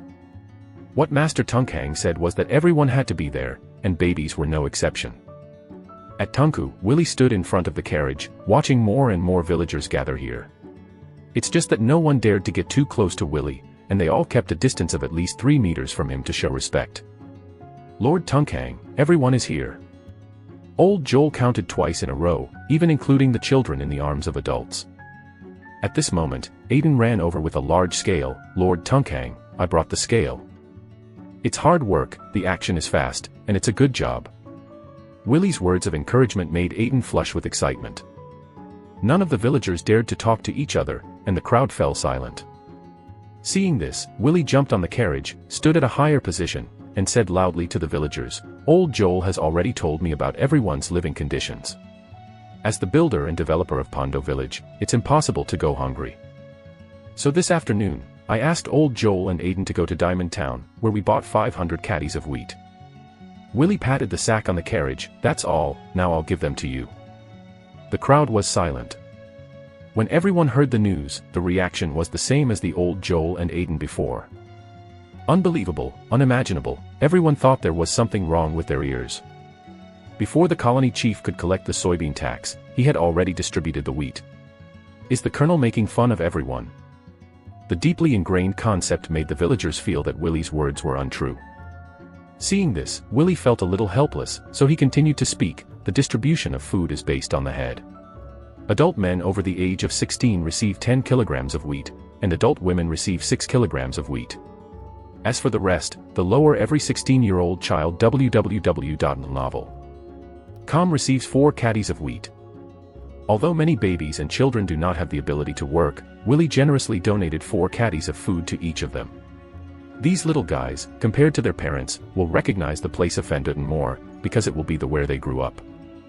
They are the future of Fanduten and need to thrive. Don't be stunned, Old Joel and Aiden, you are responsible for distributing food to everyone. Willie jumped out of the carriage and stood aside. Yes. Old Joel's face was full of spring, and his voice was full of energy, without any weakness and old age. Old Joel's loud voice suddenly awakened the villagers who were still in a trance. It's true, this is actually true. The head of the village is really giving everyone food. With so much food distributed to everyone, the current hunger plight will be solved immediately. Some mothers holding babies had red eyes. They used bran and water-diluted milk to feed their children. Although they were distressed, there was no other way. Now, they can finally feed the children in their arms. Everyone's face flushed instantly, and everyone wanted to shout out, but in front of the colonel, they didn't dare to be too presumptuous. Thus, the scenes of excitement and silence are intertwined. Everyone lined up. We'll distribute food to everyone. With pride in Aiden's tone, he accepted the instructions of the colonel. He felt that he was doing a very honorable thing. When the villagers heard the words, they immediately formed a long queue, without any crowding or pushing. Willie stood aside, his gaze swept across the faces of the villagers. Obviously they are still the same group of people, but compared to before, they are completely different. Chapter 53 title, Tiny Lord. Why did Willie give the wheat to these people? Not far from the crowd, Virya hugged the quiet Wally and asked Lake beside her. When Aiden was shouting to gather around Fanduten just now, the Lake family also heard it, and his son called the people of the village, so naturally he also came to see it. Because Mrs. Shawn had to clean up the new house, and she had no interest in it, only Lake took Virya to Tunku. Willie wants everyone to have enough to eat. He is a kind child and a good colonel. Lake explained to Virya that, in fact, there was still a word in his heart that he didn't say, and Willie was actually buying people's hearts. Although the cost of 10 sacks of wheat was nothing to the current Farron family, Lake still felt a little distressed. After all, he had just come from the poor days. However, although he was a little reluctant, he still firmly believed that Willie was right to do so. 6 caddies of wheat, take it. Aiden was already sweating profusely, but he still didn't feel tired. Old Joel had also soaked his clothes, but his heart was very happy. Because the villagers convened suddenly, there was no preparation for the distribution of wheat, so there was no cloth bag to pack it, so the men present used their brains to take off their sackcloth and use it as a cloth bag to pack the wheat. A villager even took off his son's clothes and trousers because his clothes were not big enough to use as a cloth bag. Because the process of receiving food was orderly, the wheat was quickly distributed. However, after the distribution of the wheat, the villagers did not leave immediately. They all stood in the same place, as if waiting for something. Lord Tungkang, these wheats have been distributed. There are 60 caddies of wheat left, what should I do? Old Joel was in a good mood. With this wheat, as long as you eat it sparingly, the villagers will be able to survive the current difficult days, and the winter will not be so daunting. When the beans are harvested in the spring of next year, everyone will no longer worry about starving to death. These 500 caddies of wheat solve the urgent need. The rest of the wheat is distributed according to the head to the elderly over 50 years old. Willie has already started to establish a welfare model for Fenduten. Old Joel nodded. This way, he can also get more points. Master Tungkang, please say a few more words, everyone is waiting for you. Old Joel glanced at the villagers and said to Willie again. Willie nodded and jumped into the carriage again. This time, when he looked at the villagers from top to bottom, he found that everyone was looking up at him. There was no more rejection in their eyes, replaced by deep gratitude. For the villagers who just want to eat and live, the act of donating food is the greatest act of kindness. I'll just say 2 things. Willie's voice was steady and firm. The first point is about the planting of beans. The reason why we built Fondo Tun is because of the needs of Baron Kells. He wants to make his granary pile up. It is full of beans. So we must put the cultivation of beans first in all our work, and when the next spring comes, we must turn in enough beans for the Baron. Willie knew very well that Baron Kells was the one he had to deal with. After hearing Willie's words, the villagers below started to nod unconsciously. I know that everyone still has a very concerned issue, that is, how many beans will be handed over to me after the tax on the beans has been turned in. As the head of the colony, Willie also has the power to collect taxes on beans. Now I tell you, I don't want a single gram of beans. After you hand over the portion of the beans that you have planted to the Baron, all of them will be yours. Whether you keep it for yourself or sell it. This is your power. As soon as Willie's voice fell, the villagers suddenly let out a burst of surprise. In this way, they are exactly the same as they were in the village before, and after paying the taxes to the Baron, there is no need to make a second payment. In this way, they were forced to move from the village to Fenduten without causing any loss. When Willie saw the villagers who could no longer contain their excitement, the corner of his mouth curved slightly. How many beans can these villagers hand in for themselves? I am afraid that once harvesting, it is better to enter the Bowler Forest twice. In this case, it is better to leave these beans to the people themselves. Although the purpose of Fenduten construction is to grow Fondo, Willie has already set his sights on the longer term. He wants to build Fenduten into a miniature diamond town, making it like a diamond town, with not only agricultural activities, but also commercial activities. He wants to make this the most prosperous village under Diamond Town. This is not a dream, because there is enough land here. As long as there is money for expansion, it is not difficult to realize your vision. Baron Kells has always supported the expansion of the village. This is also a good way to increase his taxes, so he will not stop it at all, but will encourage it. Of course, the premise is that he cannot be asked to pay for the expansion. Let's talk about the second point. Willie continued, in the future, maybe we will put more effort into the further construction of Fenduten www.novel.com, so I hope everyone will have enough to eat and have energy. Because every 2 passes I will supply everyone with food once every month. So you don't have to save too much on these 500 caddies of wheat. This time, the silence in the crowd was finally broken. The villagers couldn't hold back their excitement any longer, and shouted excitedly together. It turns out that this wheat was supplied continuously. No one would have imagined that the Tungkang adults would be so generous. The cheering villagers were filled with enthusiasm for life and expectations for the future. No need to starve anymore, the new life is better than the old one. Willie also laughed. As long as people gather people's hearts, the bright future of Fanduten is not a dream. Just as he was thinking about it, the words on the title attribute panel suddenly appeared in front of Willie's eyes. Obtain the respect and gratitude of all the people of Fanduten, get the title, Miniature Lord, and rewards 0.5 attribute points. After obtaining the title of Miniature Lord, you will gain the ability, Prestige, LV1. You will be the most authoritative person in the entire Fondo village. When every Fondo village is facing you, all will have a strong sense of respect or fear because of your emotional changes.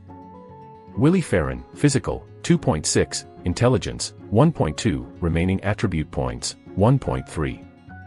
Willie was in a trance for a moment. He could even get the title. Prestige.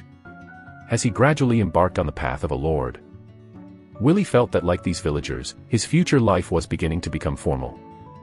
If Fanduten continues to develop, will I get a higher level title? Willie suddenly had strong expectations for the future of Fanduten. Chapter 54 GI. Everyone, this is the end of today's work. Let's go back and have a full meal tonight. Willie pressed his hands down, signaling everyone to be quiet. Everyone, let's disband. This time, the eyes of the villagers looking at Willie changed again. The grateful look in his eyes had turned into respect and a little fear. Willie saw all of this in his eyes, and he knew that it was the prestige ability that played a role. In the future, as the scale of Fanduten continues to expand, the prestige ability will play a more and more important role. A very old villager bowed to Willie, and then more and more villagers bowed to Willie. After everyone saluted and thanked, the crowd slowly dispersed. Old Joel wanted to help Willie drive the carriage home, but Willie refused, and he saw Viria and Lake not far away. Willie, you are really a kind person. After the crowd dispersed, Viria ran to Willie with Wally in her arms. Maybe. Willie sniffled, neither admitting nor denying. Lake also walked to his side. Willie, you will be a qualified colonel. Father, I'm going to Baron Kell's personal soldiers in a few days. When I'm not in Fondo, I will trouble you to handle the affairs of Fondo for me. If you run into trouble, you can ask old Yoel to help solve it. He can still hold the scene in Fanduten. Now that Willie's heart has been gathered, he is also relieved that Lake will handle the affairs on his behalf. The current Fondo village is not large. With the help of old Yoel, it is not difficult to manage the Fondo village. Do not worry. Lake patted Willie on the shoulder. He was a little sighed, and in the blink of an eye, his son Willie has grown to this stage, which he never dared to imagine before. Let's go home. Lake reached the front of the carriage and drove forward. Willie and Viria also jumped into the carriage. In the afternoon of this evening, in Fanduten, every household without exception wafted the scent of wheat, and laughter floated over Fanduten. 4 days later. In Diamond Town, next to Kell's Manor, the guard's office. Willie, dressed in neat clothes, walked towards the soldier's office. The guard's office is the office and training place for the Baron Kell's Guards Corps. The guards take turns to guard the Baron's side. When they are free, they stay in the guard's office. Willie had not been able to see his eldest brother Thorpes at the Baron Manor before because he had just entered the guards and was receiving training at the guards department. Most of the personnel in the guards department are the personal guards of the Baron, but there are also some clerks who handle some paperwork. Hello, I'm here to report from the guards. Willie walked to the front desk of the guards department and said to the young female clerk at the counter. The young female clerk looked up at Willie and asked, "Please state your name." In Diamond Town, female clerks are very rare, especially in such a core institution as the military personnel department. Women who can work as clerks here have different family backgrounds. They are either the family members of the Baron's family, or they are close to Diamond Town. Daughter of a great businessman. Willie Phelan. Willie said his name. Willie Phelan. The female clerk looked very surprised when she heard Willie's name. She got up quickly, with a smile on her face. "Master Ole has been waiting for you for a long time, please come with me." A few days ago, Mr. Ole came to the front desk specially and asked her that if a young man named Willie came, he must lead him to her office immediately. The female clerk at the time was surprised, because he had never seen Ole take a visitor so seriously, so he silently took it to heart. Immediately after that, 2 days ago, the heir to the Baron, Master Balmas, also came in and asked if Willie was here after passing through the guard's office. This time, the female clerk was even more impressed by Willie. She specifically asked her family to know whether this Willie was a newcomer appreciated by Lord Baron, or a new student accepted by Lord Ole. With this kind of identity, you can almost walk sideways in Diamond Town. Sorry to bother you. Willie followed closely behind the female clerk. The female clerk glanced at Willie out of the corner of her eye as she walked. She didn't expect Willie to be so young, and she didn't expect that someone with such an identity would be so prudent and polite. The female clerk took Willie to the 4th floor of the office of the guard's office, and went to the deepest part of the floor. Master Ole, Mr. Willie is here. The female clerk knocked the door softly and whispered outside the door. Let him in.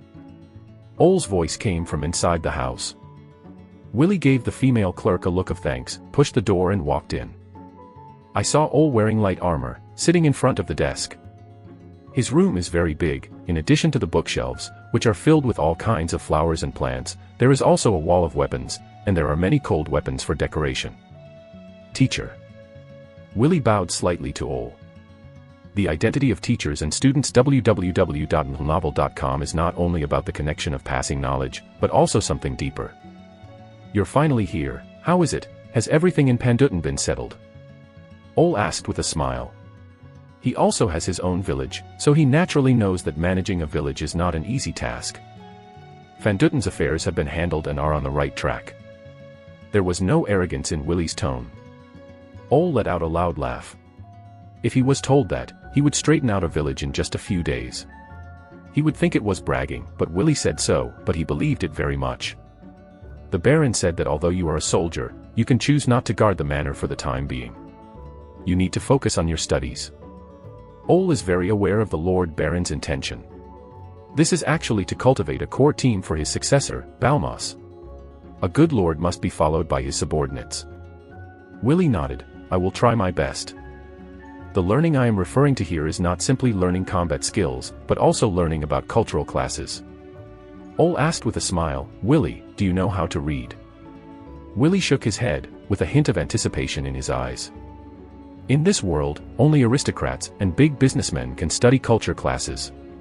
He was originally just an ordinary country boy. How could he possibly know writing? But listening to Ole's words, this is to arrange for oneself to make up for the shortcomings of cultural accomplishment. For Willie, this is good news. Not to mention the content of the culture class, just knowing the words can bring incomparable convenience to Willie. As long as he knows the words, Willie can read books, understand the world from a deeper level, and understand the level that he could not touch before. Chapter 55 Study. The next day. In a room on the 3rd floor of the military office. Willie was sitting at a desk with quills, ink and letter paper on the table. In front of him was an old man with white hair in a gorgeous gown. Beside the old man was a small blackboard, on which he sketched and wrote while explaining to Willie. The old man's name is Huter, a cultural teacher hired by Ole for Willie. He is the most well-known scholar in Diamond Town. He has a wealth of knowledge in literature, history, and other subjects. Many of the big businessmen in Baron Town have sent their children to study under his door. As a young man favored by Baron Kells, Willie naturally also gets the best education.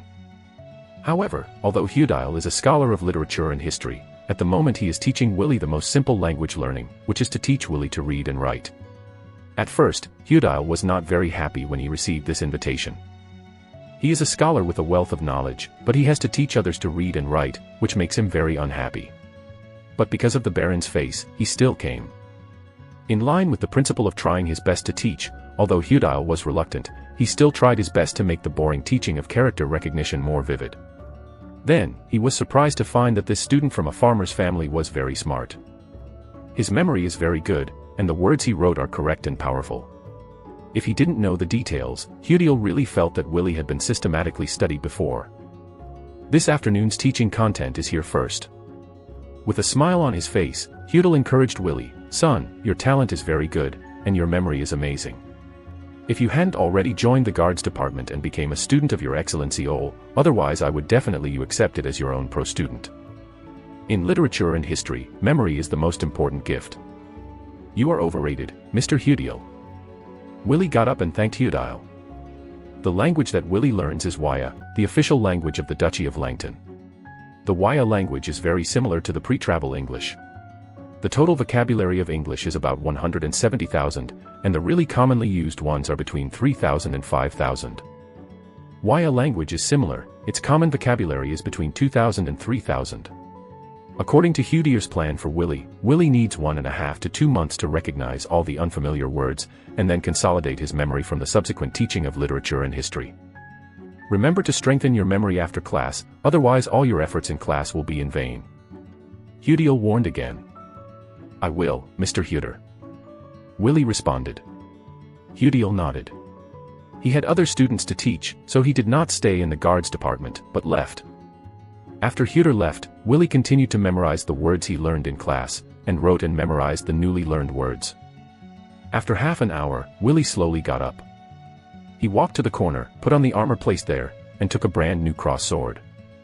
After learning the characters, Willy went to the training ground of the guards department to learn fencing with Ole. Mr. Ole. When Willy arrived at the training ground, he found that Ole was already waiting for him at the southeast corner of the training ground. Sorry, I'm late. Ole shook his head. You're not late, it's just that I came a little earlier. How about it, are you still getting used to the first day of class? I feel pretty good. Mr. Hudiel is a very good teacher. I like his class very much. Willy replied. Ole heard the words and said with a smile, since you can adapt to it, it's all the better. You must cherish the opportunity to study with Mr. Hudier. Lord Baron studied history with him when he was young. After a brief exchange, Ole went to the main topic. I heard that you learned fencing at the junior knight attendant level before. Yes, my brother Thorps taught me. Willy answered truthfully. Ole nodded. According to Bamos, when you were in Bowler Forest, you showed a very high level of actual combat. When beheading Jarvis Knight's men, Willy used a hunting knife to show his fencing skills in front of Balmas. These actual combat skills were all figured out by me combining my hunting experience. Willy started to make things up. Oliello sighed a little. It's a terrible fighting talent. However, I haven't seen you shoot, so before teaching, I need to evaluate your true strength and make a teaching plan according to your situation. Come on, now we fight. Ole took out his cross sword from his waist. Seeing this, Willy took a few steps back, took the cross sword in his hand, and nodded. Start. Ole gave an order. After hearing the order, Willy took a step forward without hesitation, and leaped high with the help of the anti-shock force on the ground. Lay's shoulder was chopped off. Ole's eyes lit up, and a smile appeared on the corner of his mouth. However, his movements were faster than Willy's. Ole stepped back slightly and raised the cross sword in his hand, just to deflect Willy's attack. He almost calculated Willy's most accurate attack range, and he hit Willy's core attack point as soon as he shot. What a great power! Willy was horrified. Just now, Olina seemed to bounce off his sword with ease, causing his arm to go numb. This is just a simple defense. If the offensive and defensive sides exchange identities, Willy feels that he will be directly beaten to internal bleeding without considering the broken weapon. Continue. Ole's voice continued. Willy did not have any stagnation. After stabilizing his body, he charged at Ole again. This time, Willy chose to attack from the bottom up. When he rushed in front of Ole, he lowered his body slightly and stabbed the cross sword directly into Ole's abdomen. Ole is still calm, the cross sword swings down in a semicircle, and the sword body directly blocks Willy's sword tip. Willy's hands kept moving, and at the same time his eyes were watching Ole's flaws, and he quickly made a battle plan in his mind. Willy's shot was sharp, but under Ole's defense, he failed to form an effective attack. Ole was in a defensive stance the whole time. Even if he dodged, he did not leave half a meter below his feet. All right. Ole said softly, nodding lightly to Willy. He has already confirmed that Bamo's description and assessment of Willy's actual combat ability before did not exaggerate in the slightest. This young man has completely integrated his combat skills into his bones. Chapter 56 Secretary Peasant. There were already tight beads of sweat on Willy's forehead, and he was slightly panting. The battle just now made him consume a lot of physical strength. Is this the power of a knight in Thorps's mouth? In Willy's eyes, anticipation for power appeared. Originally, Willy still felt vague about the concept of knight, but after he really fought with Ole, he felt the meaning of the word knight. Even without fighting skills and pure physical strength, Ole is beyond the limits of ordinary people. You are very skilled at the fencing of the junior knight attendant level, and you have formed your own rules, so I will directly teach you the fencing skills of the junior knight attendant. Ole patted Willy on the shoulder with satisfaction and continued, compared with the fencing of the junior knight attendant level, the fencing of the intermediate knight attendant is more difficult, although the basic movements are all those things, but it's combined skills, but it is more complicated. It is useless to rely on understanding alone, you must also have a strong body to support you to complete it. In the battle with you just now, I think your physical fitness has reached the standard. However, even so, you need to ensure your body's nutrition every day. Especially meat, you must consume a lot of it. I know you used to be a hunter, and your meat is supplied by yourself. Now that you are in the military department, you don't need to worry about the source of meat. In the restaurant of the military department, you can get enough meat supplies. I have already it's arranged for you, in the dining room of the guards department, all your consumption does not need to cost money. Ole has developed a systematic plan for Willy's training. I know, I will insist on exercising in terms of physical fitness. Willy responded that he was not worried about the improvement of his physical fitness at all. According to what Thorps told him before, the physical fitness requirements of intermediate knight attendants were 1.5 times that of ordinary adults. Now his physical fitness value is 2.6, which is already meet the target. Besides, I still have 1.3 remaining attribute points that have not been allocated yet, so I don't need to spend too much energy on physique improvement. In that case, let's start learning the fencing skills of intermediate knight attendants. Ole started a formal teaching mode. There was a look of hope in Willy's eyes. After the intermediate knight attendant's fencing skills were learned, he would be able to raise the title of junior knight attendant again. However, when it came to the next teaching session, Willy was a little disappointed. He originally thought that Ole would, like Thorps, give all the movements to himself, and then decompose and practice by himself. But Ole didn't do that. He split every combo without ignoring any blind spot. For others, this is definitely a good teaching method, not only can learn the essence, but also deepen the understanding of actual combat.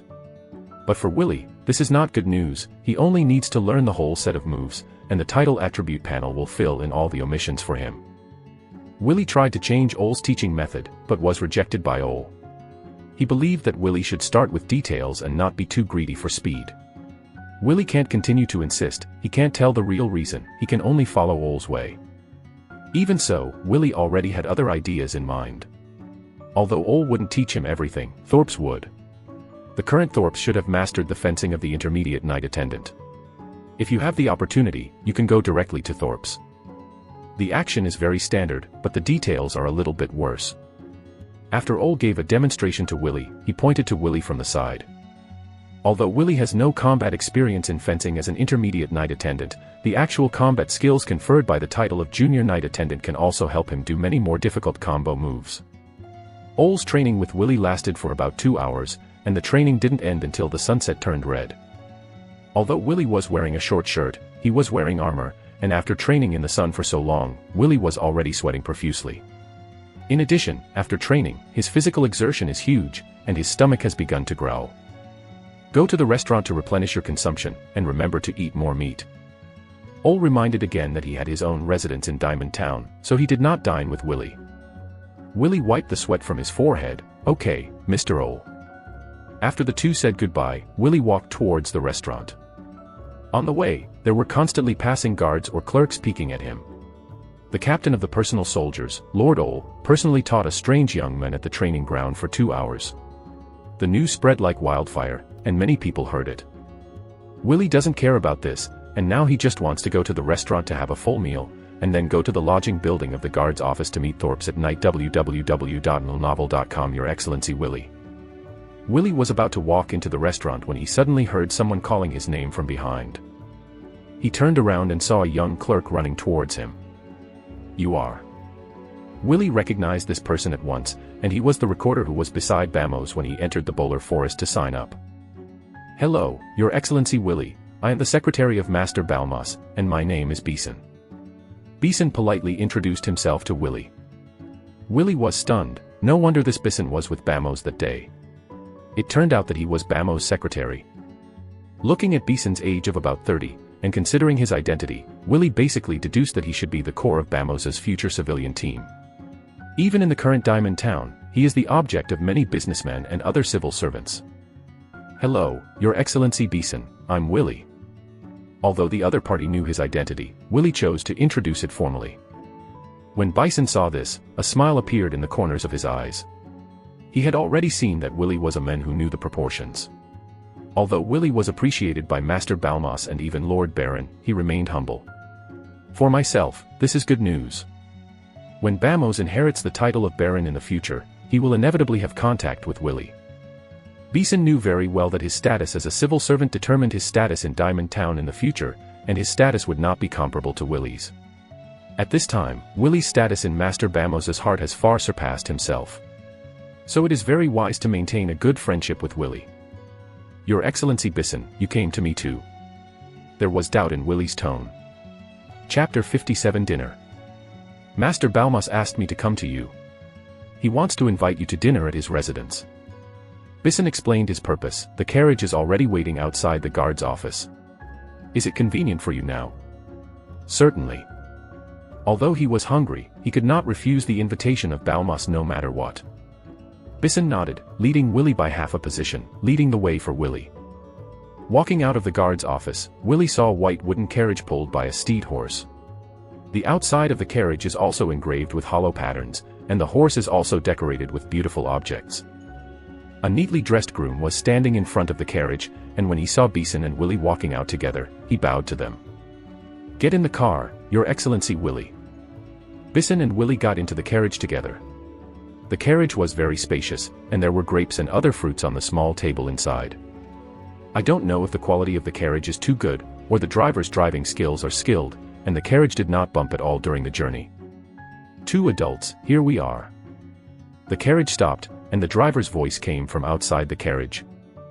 Willie and Peasant got out of the carriage at the same time. This is an independent small Western-style building, surrounded by iron fences, and the yard is full of various flowers and plants. When he was on the carriage just now, Willie had already realized that the direction he was heading towards was not Baron Kell's manor. Master Balmas owns many properties in and around Diamond Town, and this is just one of them. Seeing a hint of doubt in Willie's eyes, Peasant explained to Willie. Peasant stepped forward and rang the doorbell outside the iron gate. Soon, a meticulous old man in a short black dress with combed hair opened the door. "Is Lord Willie here?" The butler-like old man glanced at Willie and asked respectfully. "It's me." Willie nodded. "Please come in with me, Master Bamos is already waiting for you." The old butler bowed slightly and gave Willie a guiding gesture.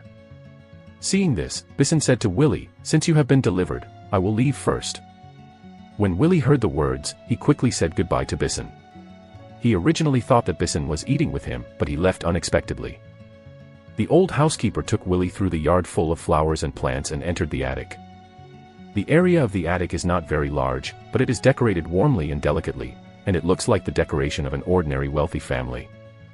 "Willie, you are finally here." As soon as Willie walked up to the restaurant on the second floor, he saw Balmas stand up and greet him. Beside Bamos was a charming woman in her 30s. Seeing Bamos get up, she also stood up and gave Willie a simple etiquette.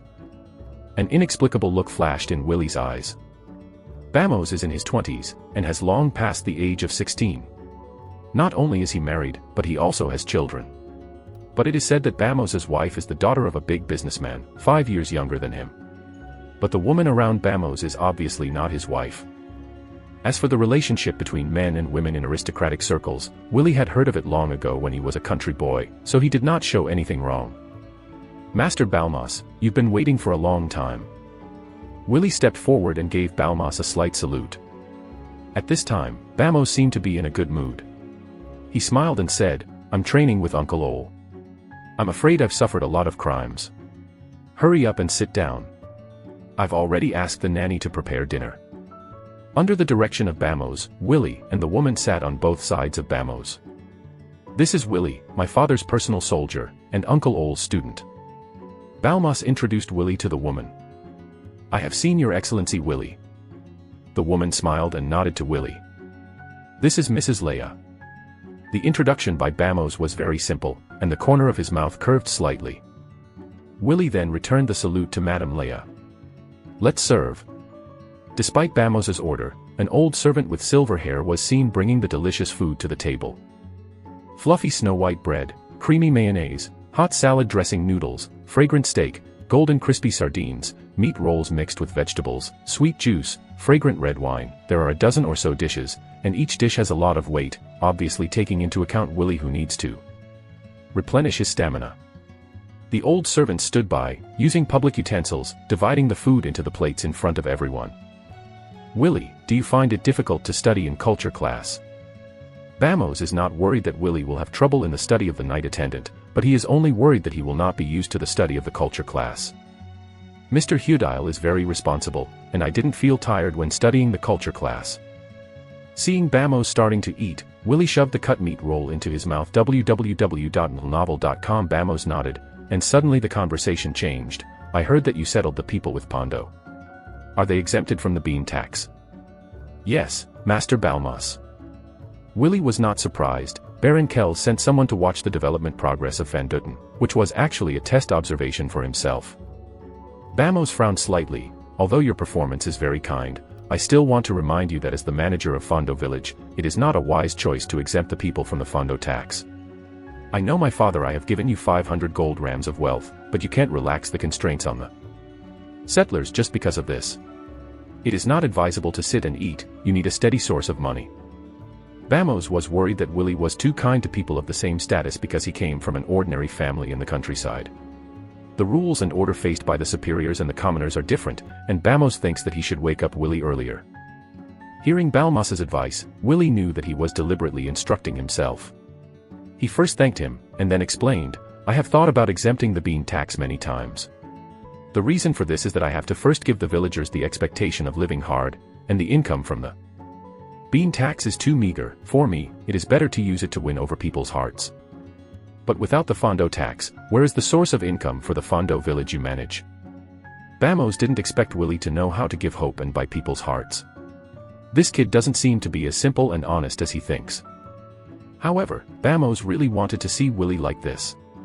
Originally, he was worried that Willie would not adapt to the change of identity. After all, after the status level has crossed, only pure IQ and courage are not enough. You also need to use a broader perspective to examine yourself and achieve improvement. Chapter 58: The Baron's Haunting. Van Dutten doesn't necessarily only grow foxtail beans. I'm planning to introduce some more profitable plants. In fact, not long after Willie entered Van Dutten, he was already thinking about this issue.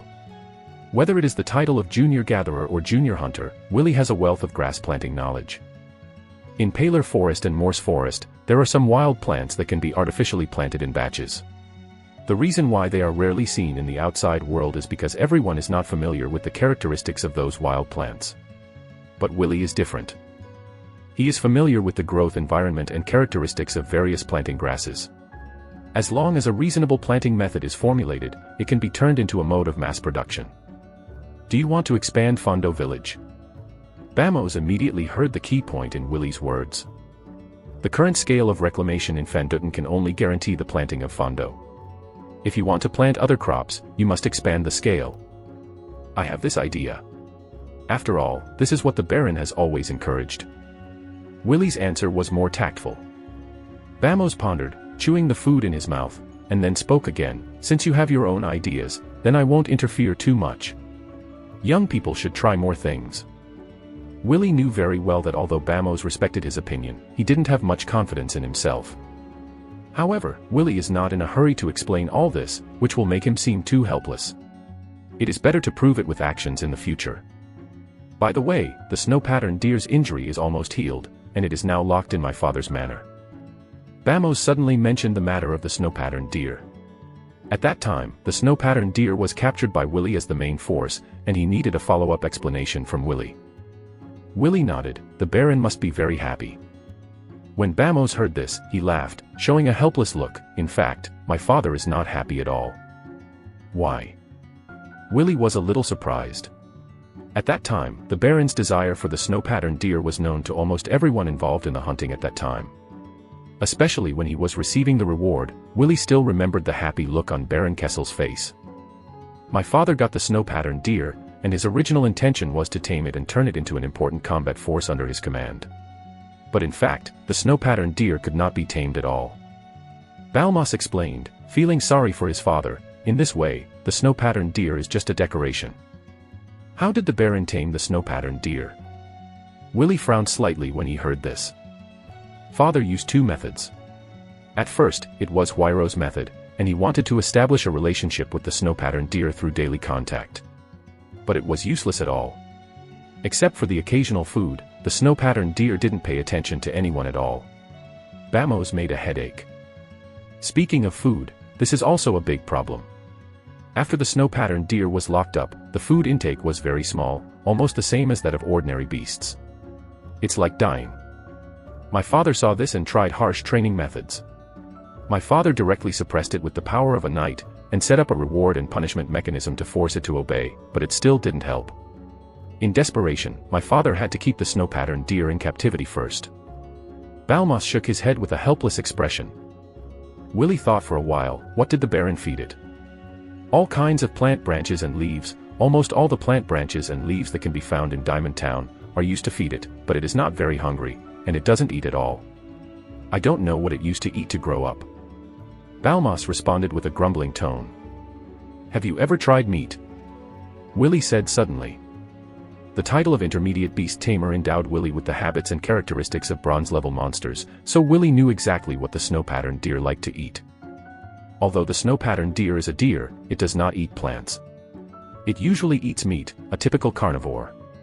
In fact, it is not only snow-patterned deer, but also some ordinary domestic animals, such as cattle and sheep. Although they are usually herbivores to outsiders, in fact, they are omnivores that eat everything. In places with abundant fishery resources, small fish can be used as feed for cattle and sheep. Some cattle and sheep even eat chickens as food. Eat meat. Balmas's hands that cut the meat suddenly stopped, a look of confusion. Neither Baron Kessel nor he thought about the meat of the snow-patterned deer. In fact, it's not their fault, because monsters are too rare. Even if one appears occasionally, the species will be different. Baron Kells is just a small noble in the final analysis, and it is normal to be confused about the habits of snow-patterned deer. This is just my guess. If you don't eat all kinds of plants, you can try it with meat. After all, cattle and sheep are occasionally fed with meat. There are also some herbivores in the forest. www.novel. When the body is deficient in a certain nutrient, I also choose to eat some small animals to supplement it. These are the experiences I have gained since I was a hunter. You can try it. Willie made up a reason for himself at will. Bamos nodded while chewing. I think you can give this idea a try. Anyway, I can't figure out what it eats. If it really eats meat, then Huiro's domestication method can be reused. After all, the wrong food was fed before, and it is normal to not be able to get close to the snow-patterned deer. Willie, your brain is really useful. Balmas laughed. Willie didn't answer, just smiled. The dinner didn't last long. After the dinner, Willie chose to retire. He knew very well that Bamos still had important things to do. Bamos didn't hold back either. There were two main reasons for inviting Willie to have this meal. One was to give Willie a suggestion to make him recognize the situation after his identity change, and the other was to let Willie feel own attention. Willie wants to win the hearts of the villagers, and he also wants to win the hearts of Willie. After walking out of Bamos' residence, the coachman sent Willie to the residence of the guards. Ole specially arranged a single-person two-story attic for Willie, which is fully furnished and has a yard. It is said that it was Ole's previous residence, but he moved out later because he settled down in Diamond Town. After Willie arrived at the residence, he went to look for Thorpes. However, I was told that Thorpes and other members of the new Janissary Corps were taken to the border defense line for training, and they would not come until 10 days later. Willie groaned inwardly, but he didn't care too much. It was just that the time to learn the fencing of the intermediate night attendants would be delayed for a while. Chapter 59 Assassinated. In the next few days, Willie studied writing with Mr. Hudile in the morning and fencing with Ole in the afternoon. Both Hudile and Ole highly appreciate Willie's talent and diligence. During this period, Bamos also brought news about the snow-patterned deer. Since the food of the snow-patterned deer was changed to meat, the food intake of the snow-patterned deer has increased significantly. But it is a pity that the snow-patterned deer still failed to develop a favorable impression of the Baron, and there was no sign of surrender. In this regard, Willie has nothing to do. His intermediate-level animal trainer ability can only generate affinity bonuses for bronze-level monster cubs, and has no effect on adult monsters. As for helping the Baron tame the snow-patterned deer, it is even more impossible.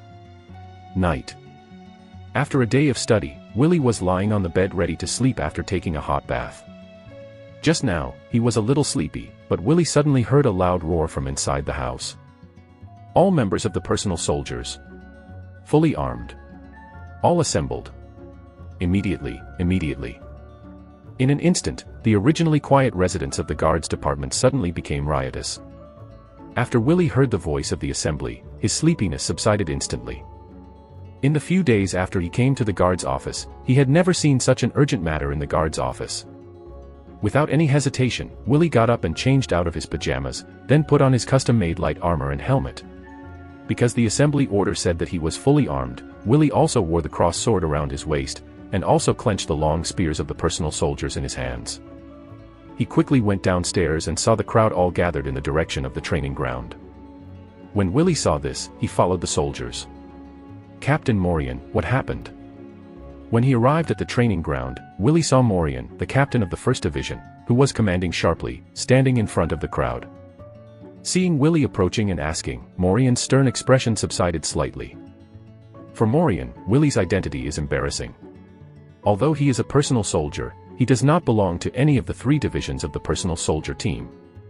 In addition, Willie is deeply appreciated by Lord Baron, and he is also a student of Lord Ole. Morian is the captain in name, but he is not easy to control Willie. Facing Willie, he could only treat him politely. The news just came that the Baron was assassinated in the manor. Morian explained why. The Baron was assassinated. After Willie heard this, he also looked extremely shocked. Although Baron Kells is not a big noble, he is a member of the noble class. To assassinate him means to be an enemy of the noble class of the entire Principality of Langton, and the consequences to bear are very tragic. "Is Lord Baron injured?" Willie asked quickly. Morian nodded. It is said that he was injured, but his life is not serious. However, Lord Ole was very angry. He ordered all the members of the personal corps to gather at the Baron's manor and send them after listening.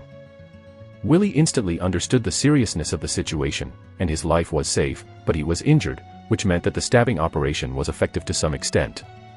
For Ole, he was the manager of the Janissaries and the first person in charge of the assassination. When such a thing happened, he could not escape the blame. To mobilize the personal troops so quickly, it is estimated that he must quickly do the aftermath work after the attack. In that case, Captain Morian, I'll follow your first detachment first. Willie doesn't have a team, so it's not easy to act alone at this time. Morian naturally would not refuse. In less than 3 minutes, the personal soldiers of nearly 100 people had assembled.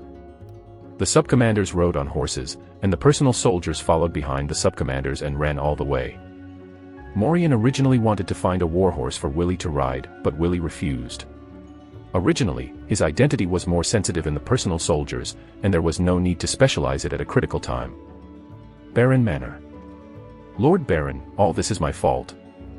Ole made a knightly manner, nodded and bowed his head, apologizing to Baron Kells on one knee. At this time, Baron Kells was pale, shirtless, with blood-oozing gauze wrapped around his chest, and his breath was a little sluggish. Get up, Ole, I can't completely blame you for this. Baron Kells didn't mean to blame Ole. When Langwo entered the Janissary team, it was only after I handpicked him that he was accepted into the team. If you want to investigate the responsibility for the fault, I will take the responsibility. That person. I just didn't expect. Lanwo, who has been in the guards for more than 10 years, turned out to be a traitor. A coldness appeared in Baron Kessel's eyes. Half an hour ago, Baron Kells, as usual, was correcting documents in the study. As the relationship between the Principality of Langton and the Principality of Veda continued to deteriorate, the pressure on the border defense line was increasing. Although Baron Kells has asked Earl of Rumber to send troops for reinforcements, Earl of Rumber has still failed to give any meaningful support. www.novel.com Because in Rumber's territory, not only Diamond Town and Tile the Duchy of Towers is connected, and other barons and viscounts face more pressure on the frontier than Baron Kells. Just when Baron Kells was troubled by this problem, one of the most trusted personal soldiers around him, Langwo, suddenly visited.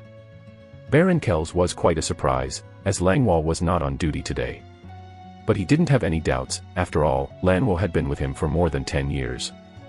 After seeing Baron Kells, Langwo immediately said that there was a border defense intelligence report.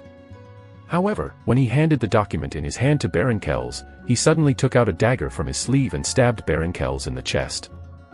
Although Baron Kells had the strength of a knight, he was stabbed in the chest without warning. If he hadn't dodged immediately, he would have been stabbed in the heart.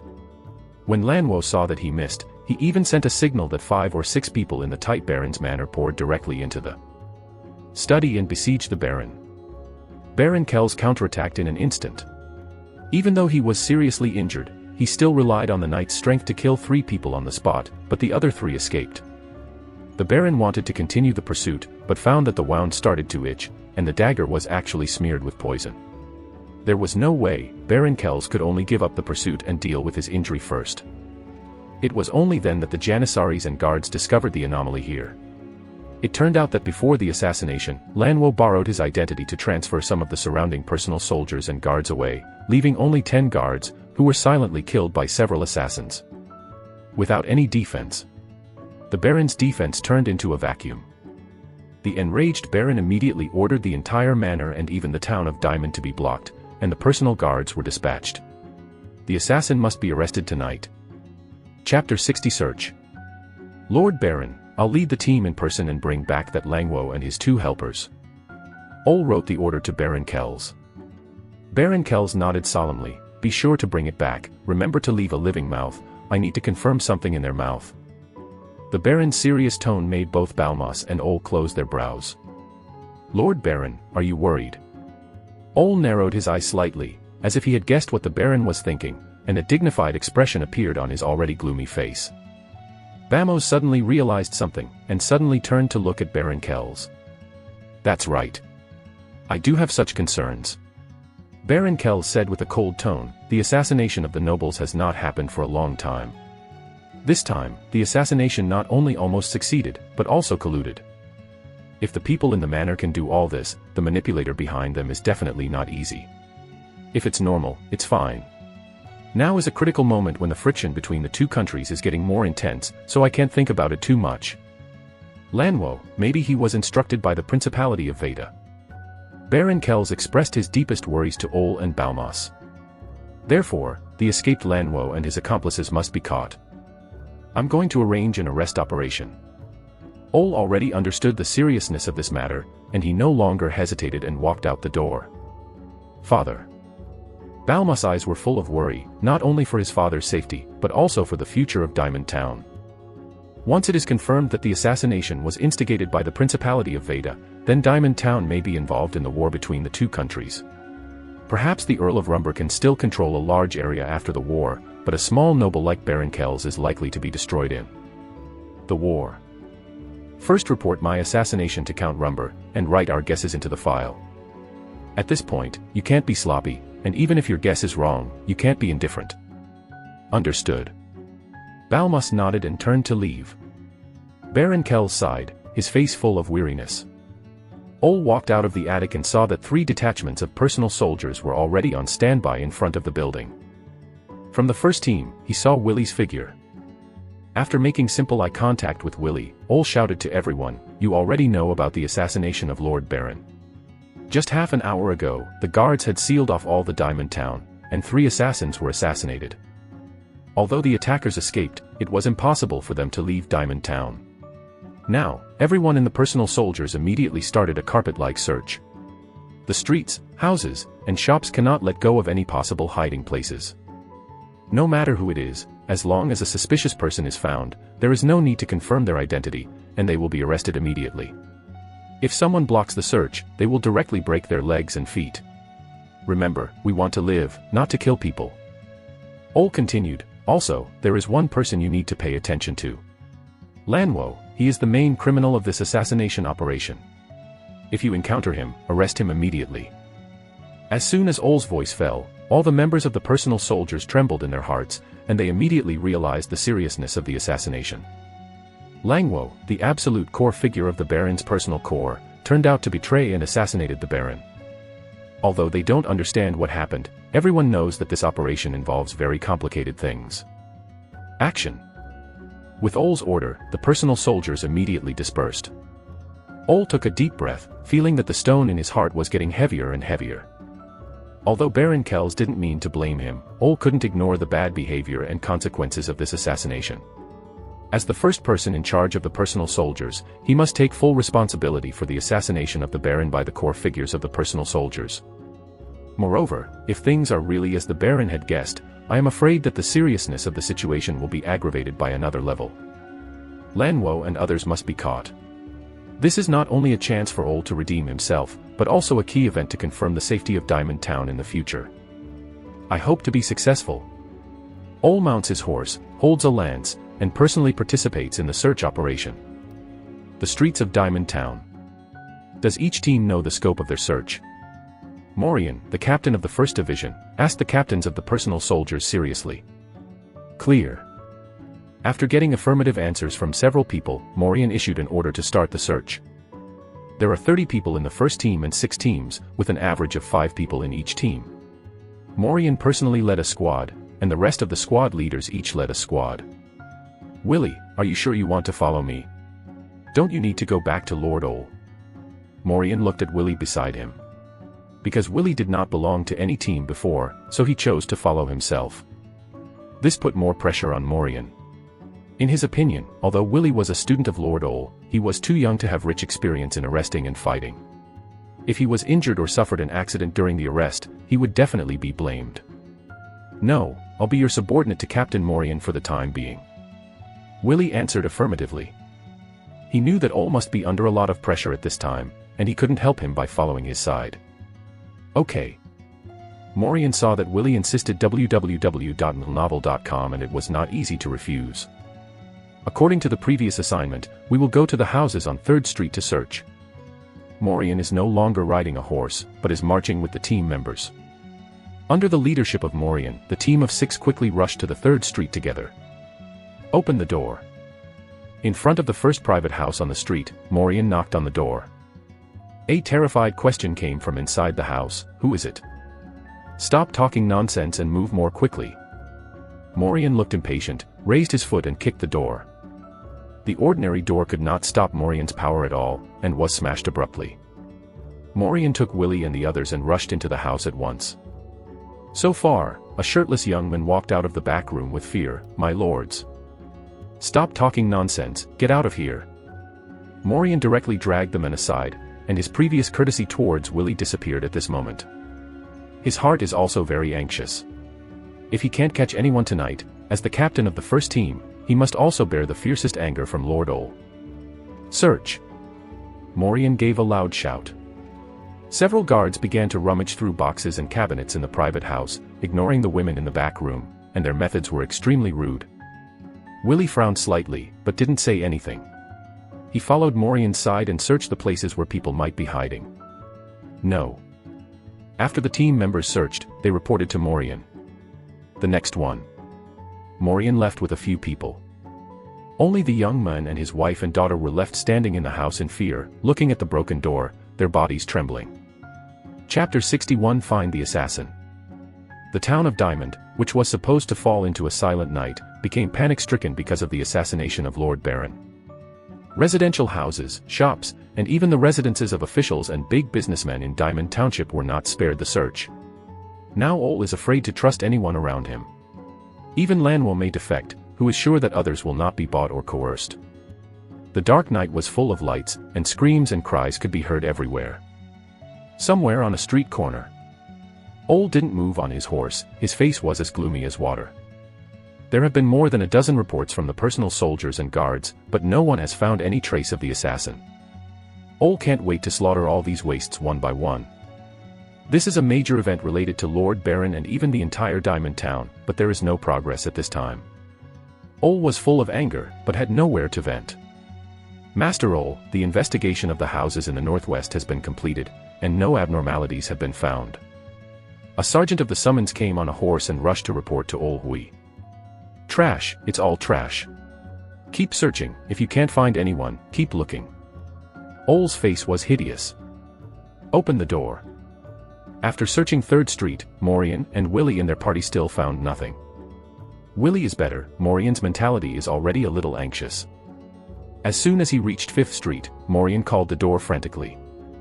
Because this door is an iron door, Morian can't kick it open directly, he can only wait. However, no one in the house came to open the door. Instead, it seemed that something was broken because of panic. Okay. Morian's brow suddenly wrinkled, and he immediately shouted, "Go and smash the window." Of course, the windows here are not glass products. Although rough and impurity glass can be made in this era, they are widely used in high-end handicrafts. Ordinary civilian families have no money to use glass as windows. The so-called window, to the commoners, is just a piece of wood. Open during the day and close at night. After a personal soldier obeyed the order, he went directly to the wooden window and smashed it. Without any hesitation, the group rushed into the house. Willie followed behind Morian, and the third one entered the room. As soon as he entered the room, he heard Morian shouting, "Stop!" I saw men in shorts, panicking and jumping out of the window leading to the backyard. Morian's eyes and hands were quick, he moved forward quickly, and before the men jumped out, he pulled him back. "You still want to escape?" Morian kicked the man's chest with a kick. The sound of bones shattering came from his chest. The man spurted out a mouthful of blood and looked at Morian with fear. Morian was about to ask, when he saw a blonde woman with disheveled clothes coming out of the back room. "Sir, let us go. This is our first time." The blonde woman's arms were trembling, and she couldn't speak. When Morian saw this, he knew that he had found the wrong person. At first glance, these are men and women who commit adultery. In Diamond Town, if adultery and adultery are reported, they will be punished. "Search!" Morian snorted coldly. Willie stood aside, looking at a man and a woman. Their bodies were shaking, as if they had never seen such a battle. The two even acted as if they thought that these personal soldiers were here to arrest them. While looking at the two of them, Willie's eyebrows suddenly wrinkled, and a faint fishy smell spread to the tip of his nose. His pupils shrank suddenly, but then returned to normal, without any abnormal behavior. "I didn't find anything suspicious," the team members quickly reported. Morian cursed loudly, looking furious. Originally thought that the assassin's trace had been discovered, but he didn't expect it to be an adulterer or an adulterer. The pressure from Ole and the eagerness to do merit made Morian very irritable. "You are lucky." Morian spat on the man's face. If it weren't for the tight manpower tonight, the two would have to pay the price, and at least they would have to extort a sum of money. "Go." Morian gave an order and was about to go out. However, at this moment, he saw Willie step out one step, and the long spear in his hand stabbed the blonde woman with a happy face without warning. The long spear penetrated the blonde woman's shoulder blade directly, pinning her to the wall behind. The blonde woman screamed and looked terrified. Before she could react, she saw Willie suddenly step forward and crushed her jawbone. Just when the blonde woman was suddenly attacked by Willie, the man who had been seriously injured suddenly stood up, showing no signs of injury at all. He took out a dagger from his shorts and stabbed Willie. "I've been tricked. There's something wrong with these two. Come on." No matter how stupid Morian was, he could see the problems of these two people. Facing the man's sudden attack, Willie's eyes narrowed. From the man's actions, he could judge that this man should have the strength of a mid-level night attendant or even a high-level night attendant. If it is a one-on-one fight www.novel.com, he may not be his opponent. But Willie wasn't panic at all. With Morian by his side, he didn't need to fight alone. Although Morian is not yet a senior night attendant, he is not far from the level of a senior night attendant. His reaction was also very fast. At the moment when the men attacked Willie, the spear in his hand stabbed the men in the waist directly. When the men saw this, a flash of determination flashed in his eyes, and the next moment, black blood suddenly overflowed from his mouth, his body twitched and he fell to the ground and died. A trace of regret flashed in Willie's eyes, but fortunately, the blonde woman was still alive. "I crushed her chin before, just to prevent her from dying. Cunning. Insidious." Seeing that the man was dead, Morian cursed. Ole had ordered to stay alive, but this guy committed suicide in front of him. Fortunately, there is at least one more harvest. Willie stepped forward and comforted. When Morian saw this, a grateful look appeared in his eyes. At the beginning, he thought Willie would be the one holding back, but he did not expect to help him in an emergency. If Willie hadn't found them and crushed the blonde woman's chin, he would have been stabbed by Lord Ole tonight. "Willie, thank you so much. If it wasn't for you, I would have let these two guys escape from under my nose tonight. If they were tracked down in the future, I'd have to take my head off. Morian hurriedly thanked Willie. This is what I should do. Willie smiled, then looked at the dying blonde woman. But now is not the time to talk about this. Let this woman go to Teacher Olii first. Although I am not hurt her vital point, but if she continues to bleed like this, she should not live long. Chapter 62 Good News. When Morian heard this, he nodded again and again. One of the survivors had already died. If this one died again, there would be a lot of trouble. Go out and find a carriage and put her on the carriage later. Morian told a personal soldier that although she was the sinner who assassinated the Baron, she was of great value and could not easily die. If you look for a horse directly, you might be beaten to death. While waiting, Morian turned to Willie and asked, Willie, how did you find out that the two are abnormal? Willie smiled and didn't speak, but walked to one side of the wall in the room, holding the crossed sword in his hand. The hilt slammed against the wall. Whoa, whoa, the tiles on the wall fell. I saw a small independent space behind the wall, and inside it was a package wrapped in smooth oilcloth. The package was tied with dense twine. What's this? Morian looked at Willie in surprise, and hurriedly took a few steps forward. Willie looked at him and said nothing. Go and open this package. Morian pointed to a personal soldier and ordered. The personal soldier took the order, walked to the package, squatted down, cut the hemp rope that was almost tied into a ball with a crossed sword, and began to lift the tarpaulin. Okay. Just lifting a corner of the tarpaulin, Morian could smell a faint smell of blood. The personal soldier also faced resistance, but due to Morian's order, he had to bite the bullet and open the package. Yuck. When the package was completely opened, the soldier who took off the package felt nauseous. If he hadn't undergone rigorous training, he would have spit it out. I saw that inside the package were well-cut and neatly arranged corpses. At a glance, it was probably a man and a woman. Pack it up. Morian took a few steps back and yelled. The personal soldier endured nausea and hurriedly wrapped the oilcloth again. The smell of blood in the air has only faded a little. How did you discover this? Morian looked at Willie, who had an indifferent face, and was horrified. The tarpaulin was very airtight, and the corpse was wrapped in several layers and wrapped in hemp rope to hide it behind the wall. When he first entered the house to search, Morian and the rest of the soldiers did not hear it. To the smell. I used to be a hunter, and I'm sensitive to the smell of blood. I noticed it as soon as I entered the house, but didn't immediately confirm it was human blood. It wasn't until I stood by the wall for a while that I was sure it was someone who had just died. The smell of blood. Willie responded to Morian. Does human blood smell different from animal blood? Morian never seemed to pay attention to the issue. In his impression, animal blood and human blood should smell the same. For ordinary people, it is really impossible to tell the difference. But Willie is different. He not only has the title of junior hunter, but also has the title of junior killer. It is very simple to distinguish the type of blood. Even after combining with the experience of the beast habits and characteristics conferred by the title of the intermediate animal trainer, when approaching the blood source, Willie can distinguish roughly what kind of animal blood it is. Different. Willie didn't explain much. But, how can you be sure that they are assassins? What if they are robbers who rob and kill? Morian asked rhetorically. Willie shrugged. I'm not sure, but even if they are robbers, I'm not too much to them. Besides, it was later proved that I was right, they are indeed assassins. This kind of skill kills people and hides in private houses. Only the assassin who attacked Lord Baron can have such skill and motivation. What an unlucky guy, they actually met you. Morian smiled sarcastically.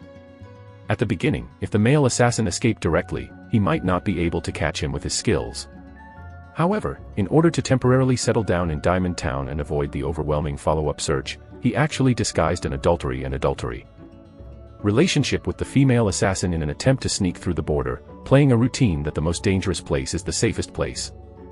However, his acting skills with that of the female assassin are relatively qualified. If it weren't for Willie, no one would have discovered his flaws. At this time, the personal soldiers sent out had no idea where to find a carriage. Get the man up, and the man's body, plus the tarpaulin wrap. Morian ordered. The subordinates moved quickly, and immediately fulfilled Morian's request. Go, report to Lord Ole. Morian's heart was relieved. Although he committed suicide by an assassin, his merits outweighed his demerits in catching a living victim. At this time, Ole had returned to the guards department, and he was anxiously waiting for the news. Master Ole. Another messenger entered Ole's room. Ole raised his eyelids to look at the messenger, but he didn't show any expectation. In fact, every time the messenger came, he didn't bring him good news. Captain Morian caught a living assassin. The messenger's voice sounded in Ole's ear. What did you say? Someone caught. Ole got up subconsciously, his eyes bursting with brilliance. Yes, the people are downstairs. The messenger replied respectfully. Ole laughed and walked downstairs with great strides. Just as he went down, he saw Willie and Morian standing in front of a carriage. www.novel.com teacher. Master Ole. Willie and Morian saluted Ole. What about people? Ole can't care about anything else now, he just thinks about the captured assassin. In the car. Morian lifted the curtain of the carriage. Ole raised his brows. In between, a blood-soaked woman with a spear stuck in her chest leaned on the carriage, and beside her lay the body of a nearly naked man and a tarpaulin wrap. Female. Ole also didn't mean that when he assassinated Lord Baron, those assassins were all dressed in black and masked, so they couldn't tell their gender at all. What's wrong? Ole didn't understand the corpse and the tarpaulin wrap. Seeing this, Morian hurriedly faced Ole and told him everything that happened before. Even his own mistakes and omissions, Morian told them all, and even consciously exaggerated Willie's credit. He's a wise man. Willie stood by and listened, smiling without saying a word. Well done, Willie. Ole patted Willie's shoulder heavily, making Willie feel a little sore in his shoulders. This student has already given him too many surprises. Ole felt more and more that Willie could even surpass that genius in Blue Whale Town, Knight Jarvis. Morian, although you are at fault, the credit is even greater. I will ask for credit for you in front of Lord Baron. Ole's face returned to a serious look. Come here, find someone to treat the female assassin. I want to pry out everything I want to know from her mouth. Chapter 63 Lanver is dead. Soon, the guards took the female assassin for treatment, and the man's body was also sent to the autopsy room of the guards department. His identity and the poison he took before his death require further analysis and investigation. There is only one Lanwo left. A cold murderous intent flashed in Ole's eyes. The more betrayed by those close to him, the stronger the resentment in his heart. As an old man in the guards department, Lanwo won the trust of Baron Kells and Ole, but he did not expect him to do such a traitorous thing. Morian, you continue to search for Lanwo's traces. As for Willie. Ole planned to let Willie go back to rest, but at this moment, a panicked messenger suddenly ran over. Lord Ole, I have discovered Lanwo. The messenger said quickly, but before Ole could react, he continued, but he is already dead, under the river south of Diamond Town. Died. Ole, Morian and Willie, no one expected this result. The culprit of the Baron's assassination case actually died. How did you die? Ole hurriedly asked. We briefly surveyed the scene. He should have committed suicide. In his mouth, we found a poison. When Willie heard the words, he wrinkled slightly. In this case, Lanwo's death method should be the same as that of the man. Did I commit suicide because I felt that I couldn't escape and I didn't want to leak information? Ole's complexion was ashen, and the joy of capturing the female assassin before disappeared instantly. Lanwo was the most important clue, but the clue was broken. In this way, all the information can only be pried out of the mouth of the female assassin. Bring his body back. Ole instructed, paused, and then added, the people who are sent to the vicinity of Lanwo's house don't have to wait any longer. They will start directly, arrest all his family members, and kill those who resist. Yes, Lord Ole. The messenger hurried away. Willie stood silently by the side. Tonight was destined to be a night. Ole turned to look at Willie and smiled bitterly. Thank you for catching the female assassin, otherwise you'll really have nothing tonight. This is what I should do, teacher. Willie nodded slightly. Ole didn't continue to say anything. In fact, he didn't have any mood to talk any more at this time. Lanwo's betrayal cast a shadow over Diamond Town. Next, the internal personnel must undergo strict investigation. Many colleagues may lose their lives because of the existence of doubts. Willie, I shouldn't have time to teach you how to learn fencing in the past 2 days. After you learn writing with Mr. Huter, remember to practice more yourself. Ole asked. When Willie heard the words, he nodded. He knew that in the next few days, Except for himself, no one in the military should be able to relax. After saying goodbye to Ole, Willie returned to the residence alone. Walking into his room, Willie could still hear noises in the distance. The Baron was assassinated, and the principal committed suicide by taking poison. Willie, who often follows Ole, naturally knows what Ole is worried about. The friction between the Principality of Langton and the Principality of Veda has intensified, and Diamond Town, as a small territory interspersed in it, is in danger of being destroyed at any time. As an old man who held great power in Diamond Town, Manhwa suddenly defected, which made the Baron think of more complicated things at a sensitive point in time. Now that Manhwa is dead, I am afraid that Lord Baron's doubts are even deeper. What exactly was contained in the information that Lanvening was unwilling to reveal? Although the female assassin was captured, Willie didn't think Ole could really torture anything of value. Looking at the man's performance, he knew that their identities should be similar to those of the dead. It should be difficult to dig out any key information on such a chess piece that can be sacrificed at any time. Looks like it's time to further enhance our strength. The original Willie, because his current life tends to be stable, he has always kept some attribute points. But after what happened tonight, Willie felt that he needed to urgently improve his self-protection ability. Regardless of whether Manhwa and the assassins are from the Principality of Veda, since they can train dead men of this strength, it shows that the power behind the scenes is not simple. Today, he is no longer an irrelevant country boy, but has become the key training object of Baron Kells and Ole. This kind of identity has already caused him to fall into a whirlpool. If someone wants to secretly plot against him, Willie will not be surprised. Thinking of this, Willie's thoughts moved, and the title attribute panel appeared in front of his eyes. Willie Farron, Physical, 2.6, Intelligence, 1.2, Remaining Attribute Points, 1.3. Willie thought for a while and made a decision on attribute allocation. The next moment, the title attribute panel refreshed again. Willie Farron, Constitution, 3.6, Intelligence, 1.2, Remaining Attribute Points, 0.3. This time www.novel.com Willie directly added a whole unit of attribute value to his physique at one time. As for why he still has 0.3 attribute points, it's because Willie is not sure whether he needs to use intelligence points to improve his learning comprehension in the later culture class study. In this case, it is better to keep it as a backup. Before the addition of points, Willie had the fighting experience given by the junior killer, but in terms of physical fitness, he was far behind the senior knight attendant. Moreover, his fencing skills were only mastered at the junior knight attendant stage. If he encounters a senior knight attendant, he is no match at all. But it's different now. A physique of 3.6 is already more than twice that of an ordinary person, and is 0.6 higher than the minimum physique requirement for a senior knight attendant. Now Willie, with the help of the junior knight attendant's fencing and junior assassin's methods, even if he can't defeat the senior knight attendant, it should be enough to save his life and escape. In the future, when he learns the fencing of the intermediate knight attendant level and gets a new title, he should be able to defeat the senior knight attendant head-on.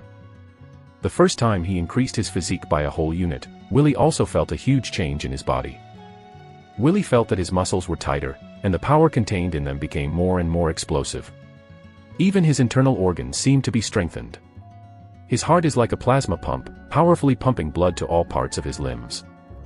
Willie hurriedly got down and used push-ups to vent this sudden force. Hoo-hoo.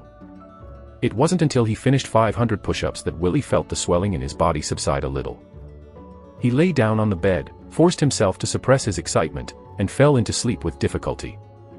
Chapter 64 Finley. The closure of Diamond Town lasted until the morning of the fourth day.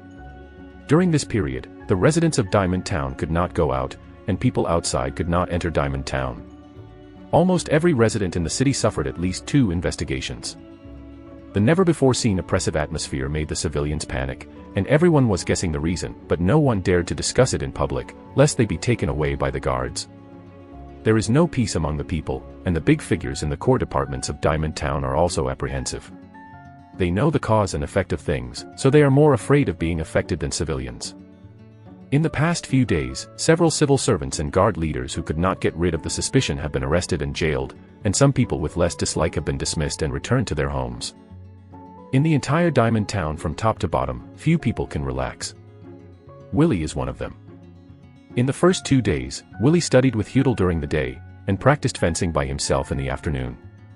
Although the practice of fencing was of little use to him, he had to insist on showing Ole the appearance. But since yesterday afternoon, Willie has not had to cover Ole's eyes and ears. Because the assassination of Baron Kells was highly concerned by Earl Rumber, and some sensitive information was interrogated from the female assassin, Ole was sent to Earl Rumber to report the situation in person. During this period, Thorpes and his entourage who were training at the frontier defense line were recalled to work in advance. During this period, Willie secretly found Thorpes, but because Thorpes was too busy to investigate various suspects, he did not even have time for a meal. Seeing this, Willie proposed to find the captain of Thorpes and let him do it easily, so that Thorpes could relax. Thorpes refused on the spot. As the eldest brother, he was no longer as promising as his younger brother, and he couldn't be a lazy and clever person mentally. Willie knew that this was Thorpes' consistent character, so he didn't force it. I can only say goodbye to Thorpes, saying that I will say hello to him when I see my family. Another morning. After Willie finished his breakfast, he walked to the office building of the guard's office, his exclusive classroom. His leisure was in stark contrast to the hurried janitors. "Your Excellency Willie." As soon as Willie pushed open the door and entered, he saw a young man in delicate Chinese clothes waiting for him. Willie frowned slightly, and it should be Mr. Huter who appeared here. Why is he a stranger? "You are?"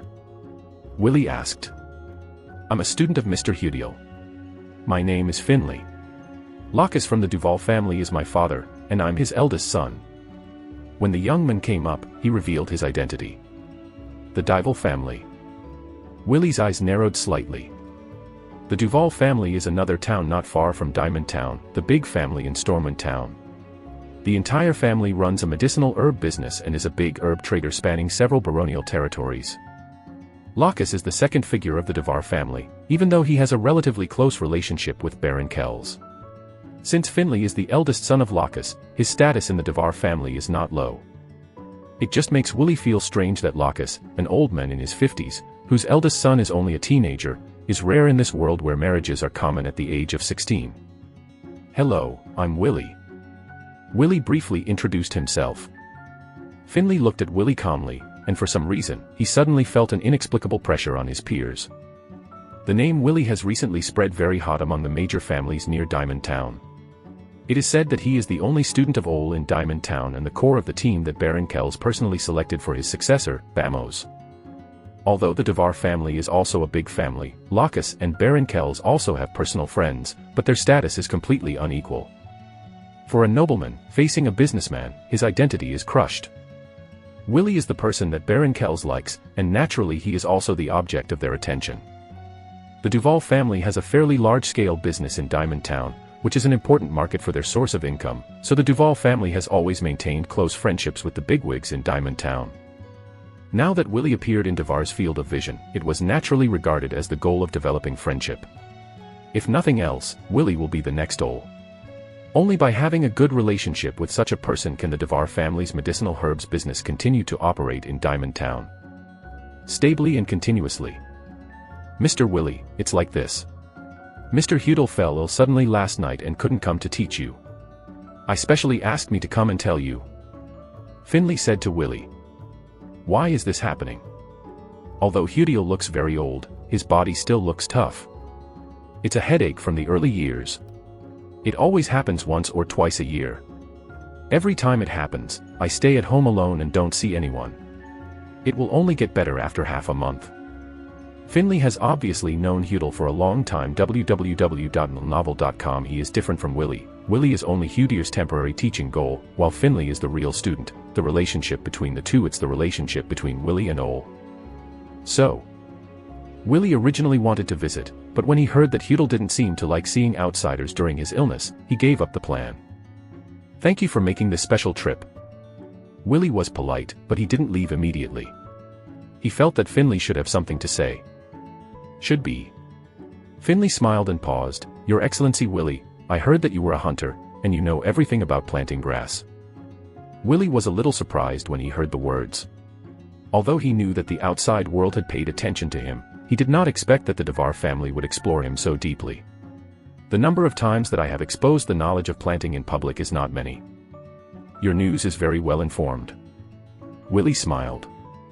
Finley scratched his head, obviously not yet able to talk and laugh like the elders in the family. Our Devar family is in the business of medicinal herbs, and the family keeps a lot of cherished plants. I wonder if you are interested in taking a look." Finley finally revealed his ultimate goal. Originally, to inform Willie about the suspension of classes, it is enough to send anyone at will, but this noble son of Finley made a special trip, and the intention of his visit was obvious. Willie was not surprised. He pondered for a moment after hearing the words. When he first entered the guards department, Ole deliberately reminded himself that he should slowly establish contact with the upper-level people and families around him, which is a must-have ability for a higher-level person. Willie thought about the fact that he was going to plant medicinal herbs in Fanduten, so he nodded and agreed, "If that's the case, then I'll bother you." Chapter 65 Stormwind. Finley showed joy on his face. "I wonder when it's convenient for you." Willie pondered. Now that Ole is not in Diamond Town, and Hudile is sick at home, he doesn't seem to be hindered by anything. "I can do it anytime," Willie responded. When Finley saw this, his affection for Willie instantly multiplied. In his opinion, Willie released his goodwill towards the Duval family. "In that case, let's start now, the carriage is waiting below." Finley made a pleased gesture. Just like that, Willie and Finley walked out of the guard station one after the other. When Willie saw Finley's carriage, he couldn't help but lament the wealth of the Duval family. There are 4 horses pulling the cart, all of them are snow white in their entirety, handsome in appearance, extremely beautiful in their muscles, and their manes are as smooth as water. Not only the horse, but the carriage behind it is also very large. From the outside it looks like a hut. It's made of fine wood and painted in black and gold. It's gorgeous. In front of the carriage, a small ladder was erected. This is more than a notch better than Bamo's carriage. Around the carriage, there were also 2 guards. They rode war horses, with crossed swords on their waists, and they were arrogant. As soon as Willie saw it, he knew that the 2 of them had at least the physique of a mid-level knight attendant. "Please get in the car, Mr. Willie." Finley will personally lift the curtain of the car, lead Willie in, and then order to a guard, "Bring the news back to the family immediately, saying that Mr. Willie is about to visit the family, and let them get ready." The guards took orders, and after paying respectful salutes, they galloped on their horses. Willie got into the car and was speechless again. In the spacious space, there are gorgeous and exquisite back seats, and a small wooden table is fixed in the middle. It was filled with fruits and drinks, and under the table, there was a slot for closed cakes and other snacks. "Mr. Willie, you can enjoy it as you like." Finley himself filled Willie with a glass of fragrant wine. Willie was not pretentious. He sniffed the taste lightly, and then slowly drank it. He doesn't know red wine very well, but from this wine, Willie can taste the sweetness and sweetness aftertaste. Before Willie drank the wine from the lake collection, it not only tasted mixed, but also had impurities. At that time, Willie thought it was because the winemaking skills in this world were not good enough, but now after tasting Finley's wine, he realized that the rich man's wine and the poor man's wine are completely 2 concepts. The carriage has already started to move outside, and the speed is not slow, but the inside of the carriage is still stable. "Did you specially come from Stormwind Town to apprentice to Mr. Huter?" Willie asked casually. Finley nodded. "Mr. Hudile has deep attainments in literature and history, and is very famous in several nearby towns, so when I was 5 or 6 years old, I was introduced by my father and became Huddy, a student of Mr. Dill. Before the age of 12, I was with Mr. Hudier almost all year round. After the age of 12, because I started to get in touch with family affairs, I only came back with Hoodie from August to October every year. Learning by the side of teacher air. Of course, this is only a superficial reason. Hudier himself is a very famous person. He has taught many outstanding students. Even Baron Kell studied history with Hudier when he was young. Therefore, most of Hudile's identities are not simple. Finley's father, Lakis, also took into account this reason, and sent his young son from Stormwind Town to Diamond Town. Willie nodded. Although Finley only mentioned the superficial reason, he could guess the deeper level. Because the journey is not too close, Willie and Finley have always maintained simple exchanges, mostly related to the business of the Duval family. After about 3 hours, the sun was already high in the sky, and the carriage drove into Stormwind Town. Stormwind Town, Diamond Town, and Blue Whale Town are the 3 baronies in the far southwest corner of the Davibur province, the Earl of Rumber. Among them, Diamond Town and Stormwind Town are connected to the Principality of Veda. The barons of the 2 towns are currently suffering from the friction between the 2 countries. Only Baron Enton of Blue Whale Town, he lived a little more comfortable. The area of Blue Whale Town is very large, larger than Diamond Town and Stormwind Town combined, and comparable to some Viscounty territories. At the southernmost point of Blue Whale Town is the entrance to the ocean. Although it is impossible to build a port due to terrain reasons, there are many docks, fisheries are very developed, and resources are abundant. It is the richest of the 3 towns. In addition, the population of Blue Whale Town is also very large. There are about 5,000 people living in the town, plus the villages and villages around the town. The total population is more than 10,000 people, which makes many Viscounts envious. You must know that the population of Diamond Town is only over 2,000, and the surrounding population is only 5,000, which is less than half of the population of Blue Whale Town. It is said that this is because the great-great-grandfather of Baron Enton, the first Baron of Blue Whale Town www.novel.com, had followed the ancestors of Earl Rumber and made great contributions, and was given this rich territory. Because Blue Whale Town is relatively wealthy, coupled with the domineering style of Baron Enton, Baron Kells of Diamond Town and Baron Naondo of Stormwind Town dislike him. Therefore, the relationship between Stormwind Town and Diamond Town is closer. As expected of the largest family in Stormwind Town. Through the window, Willie saw the Duval family's manor outside. Grand and luxurious, this is Willie's first feeling. The green trees and flowers are covered with lush greenery, and together with an extravagant attic, people can't help but yearn for it. The carriage stopped. "Mr. Willie, please." Finley stepped out of the carriage first and lifted the curtain for Willie. As soon as Willie got off the carriage, he saw a man in a black dress looking at him with a smile. Next to him was an old man dressed as a housekeeper, and behind him were a row of male servants and a row of maids, all of them bowing in ceremonial gestures. This is the first time Willie has seen such a scene, even in Baron Kell's manor. However, Willie didn't act too surprised. He got off the carriage. "Mr. Willie, I'm Locus. On behalf of the entire Duval family, I express my deepest friendship to you." Locus bowed slightly towards Willie. The butler and servants behind him moved in a uniform manner, bending down a little lower. Locus. Willie did not expect that Dykas, the number 2 figure in the Devar family, would come to greet him in person. He couldn't care less, nodding his head and bowing in return. "Diamond Town Willie Phelan, I have seen your Excellency Lacus." Chapter 66 Reciprocity. Locus is not surprised by Willie's humility and courtesy. He has had contacts with Baron Kells, and he is very clear that Lord Baron does not like arrogant people. If Willie's eyes are higher than the top, Baron Kells will not value him. "Mr. Willie, lunch is ready, please move." Nobles and big businessmen have always had 3 meals a day, and they even have delicious pastries as a late-night snack. They don't need to worry about money and food, everything is abundant. In the splendid dining room, a long table was placed in the middle. There are only 3 seats in front of the table, and on both sides of the table, there are servants standing. They wear pure white gloves and are responsible for passing the food to the front of the seats. Accompanied by Lacus and Finley, Willie sat at the table. Even Willie, who had dinner with Bamos, had to sigh how tempting the food in front of him was. Chicken salad, grilled prawns in tomato sauce, mutton braised in oil, plain flour pudding, assorted platters, pickled cucumber soup, fish milk soup, butter chicken rolls, char-grilled lobster. There are also some dishes that Willie does not know. Thinking of the first meal he ate in this world, Willie suddenly felt as if he had passed away. Locus and Finley were obviously accustomed to these foods, and naturally took the knife and fork in their hands. The maid stepped forward and gently tied the silky napkins around their necks for the 3 Willis. Willie suddenly thought of the impoverished Van Dutten under his control, and realized that he still had a lot of work to do. "I don't know if these dishes suit your taste, Mr. Willie." Since the appearance of Locus, Finley has not taken the initiative to speak much, and has been following behind Locus, becoming a secondary character. "It's rich and delicious." Willie put a piece of grilled lobster cut by the maids into his mouth. The crispy skin and the tender inside were mixed with a touch of juice, which made Willie unable to extricate himself for a while. The desire to speak is really hard to resist. Locus didn't show any contempt because of Willie's enjoyment of food. Although this young man used to be a country boy he couldn't see, but now and in the future, he will become one of the most powerful people in Diamond Town. 1. Locus showed a far superior social skills than Finley. He and Willie talked eloquently, the topics were moderate, and the words were full of humor and interest.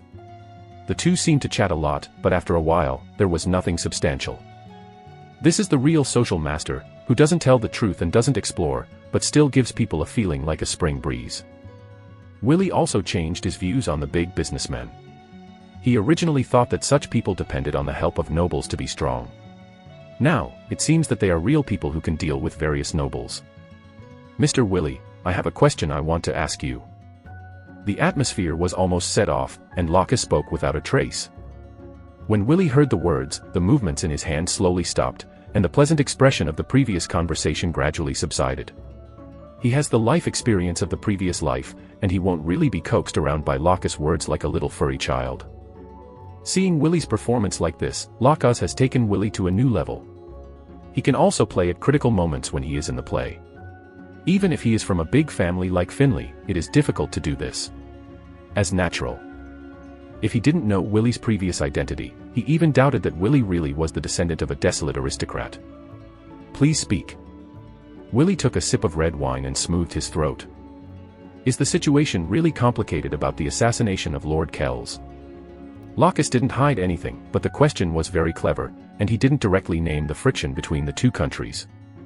As one of the leaders of the Devar family, he has access to some non-top core information in Stormwind Town, but this matter involves the Baron of Diamond Town, and some key information is not available to Locke.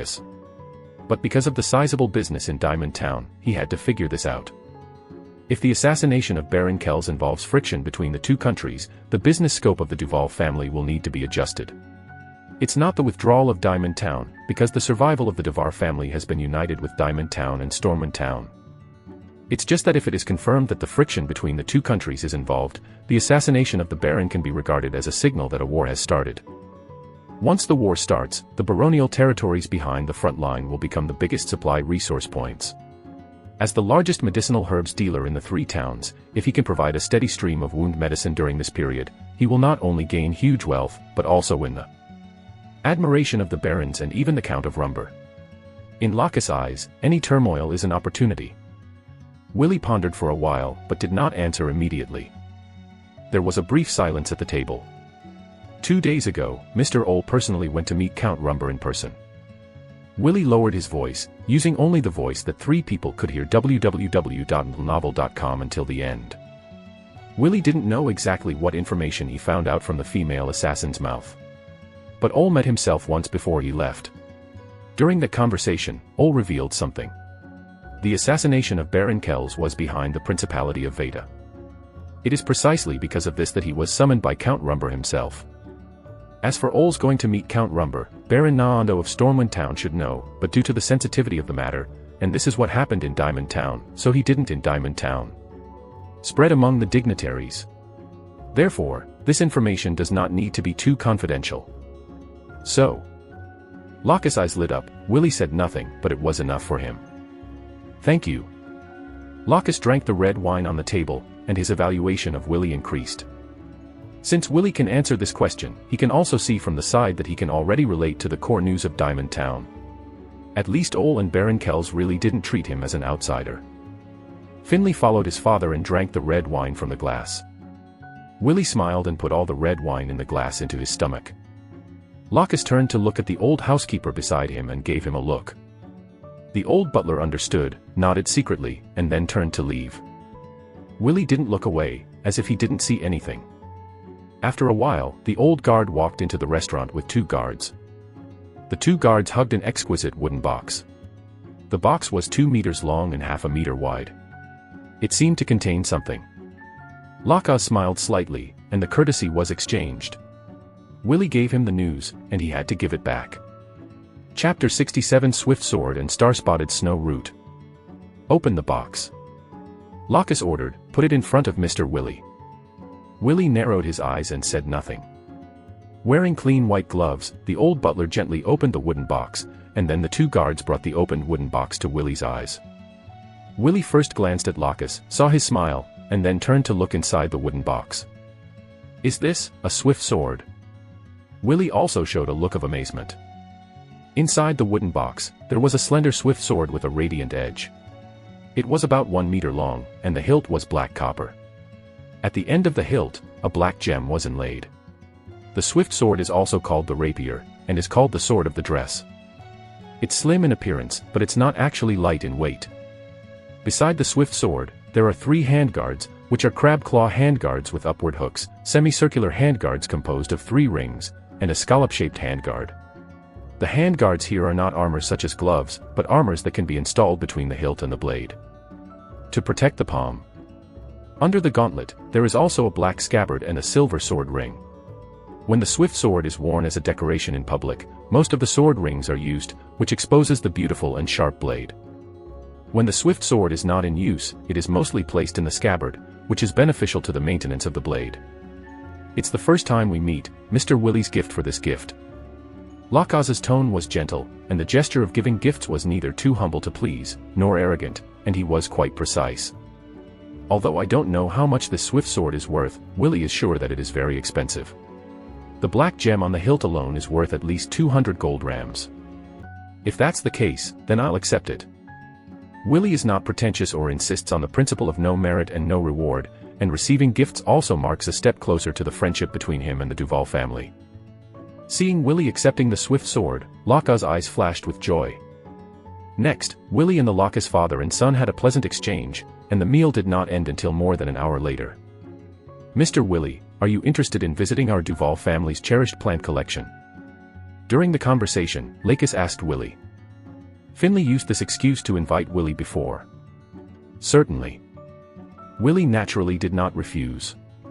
Before, Willie had been thinking about planting high-value grass from Fenduten. At first, he wanted to transplant some rare grasses that could be mass-produced from the Bowler forest, and then sell them when they were mature.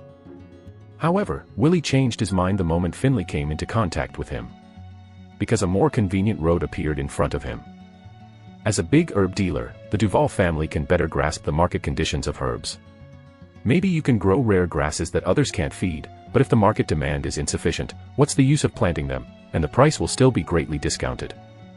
In this way, it is better to use the market channels of the Duval family to grow some high-priced and hard-to-find medicinal herbs.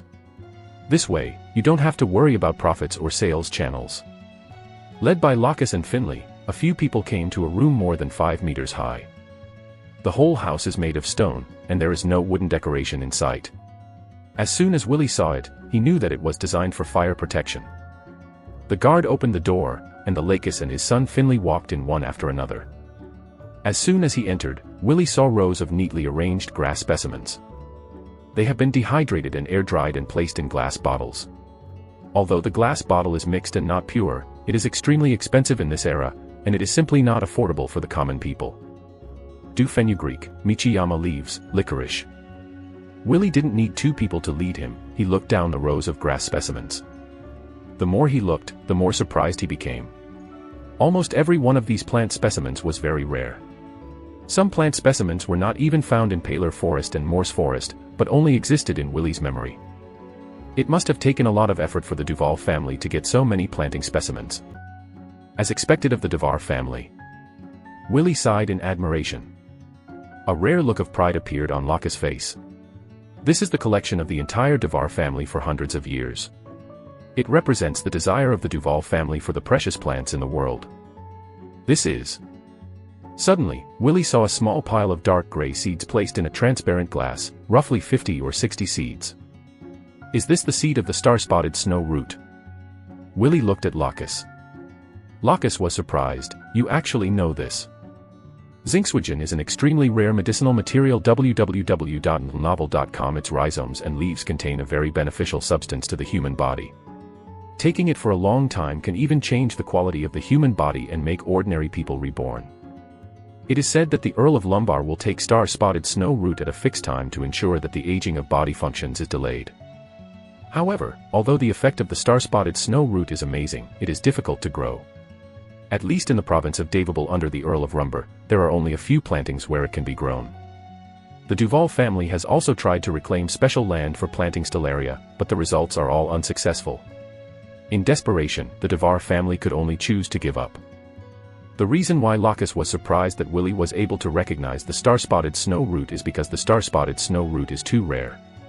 For most people, this is an unfamiliar term that they have never heard of, let alone say you know what it looks like. And Willie just glanced at it and recognized that it was the seed of Zinxwegen. If it was Lakaz himself, he might not be able to see it at a glance.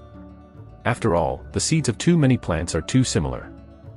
Seeing Locke's reaction, Willie knew that he had acted a little too much, but he remained calm and just smiled. "I just happened to have heard of this thing." Locke pursed his lips, and did not continue to ask, but there was a hint of doubt in his eyes when he looked at Willie. He just thought that Willie was better before, but at this moment, it gave people a feeling that it was not very real. "Xingbangshuijin, it's really a good thing, it's a pity." Locke changed the subject, and a trace of regret appeared on his face. "It's just that my Devar family has gone through 2 generations, but I still can't put it away." Planted. Willie was silent, and a balanced look suddenly appeared in his eyes. Chapter 68. Next one. Jarvis. Locke stared at the seeds of the star-spotted snow root and shook his head helplessly. Ordinary plant seeds can only survive for 3 or 5 years at most in a dry and ventilated environment. And this star-spotted snow root seed placed in a glass has been stored for nearly 20 years. The seeds of Xingbangshuijin have extremely strong vitality. As long as they are not exposed to sunlight and humidity, they can still be active for 30 to 50 years. Among them, the material elements that ensure its immortality are the key points that it can delay aging and improve physique. More than 70 years ago, the Devar family spent a lot of money to get the first batch of more than 200 seeds of the star-spotted snow root and wanted to plant them, but after nearly 20 years of tossing, 200 all the seeds of the many stars were scrapped, and even a single star was not able to be planted. At that time, the ruler of the Devar family did not give up, and spent a lot of money to attract a second batch of seeds. The result was the same. 30 years later, the seeds were all scrapped, and the Devar family had lost a lot of money. Others gave up, but the persistent Devar people still maintained firm tenacity. After making improvements again and again in soil and planting methods, they introduced 100 star-spotted snow roots for the 3rd time. Seed. More than 40 of them have failed the test, and only these 50 or so are left, ready to be planted again soon. One of the most important wishes of Locke in his lifetime is to see the Devar family plant the stellaria. This will not only make the medicinal materials business of the Devar family improve again, but also give an explanation to the ancestors who have been insisting. I'd take the liberty to ask, how did you grow the sorghum root? Willie pondered for a while, then asked. We have specially opened up a test field. Locke explained it in great detail, and he was not afraid to expose the process of planting experiments to Willie. After Willie heard this, he nodded slightly. The Devar family has done a good job of planting them.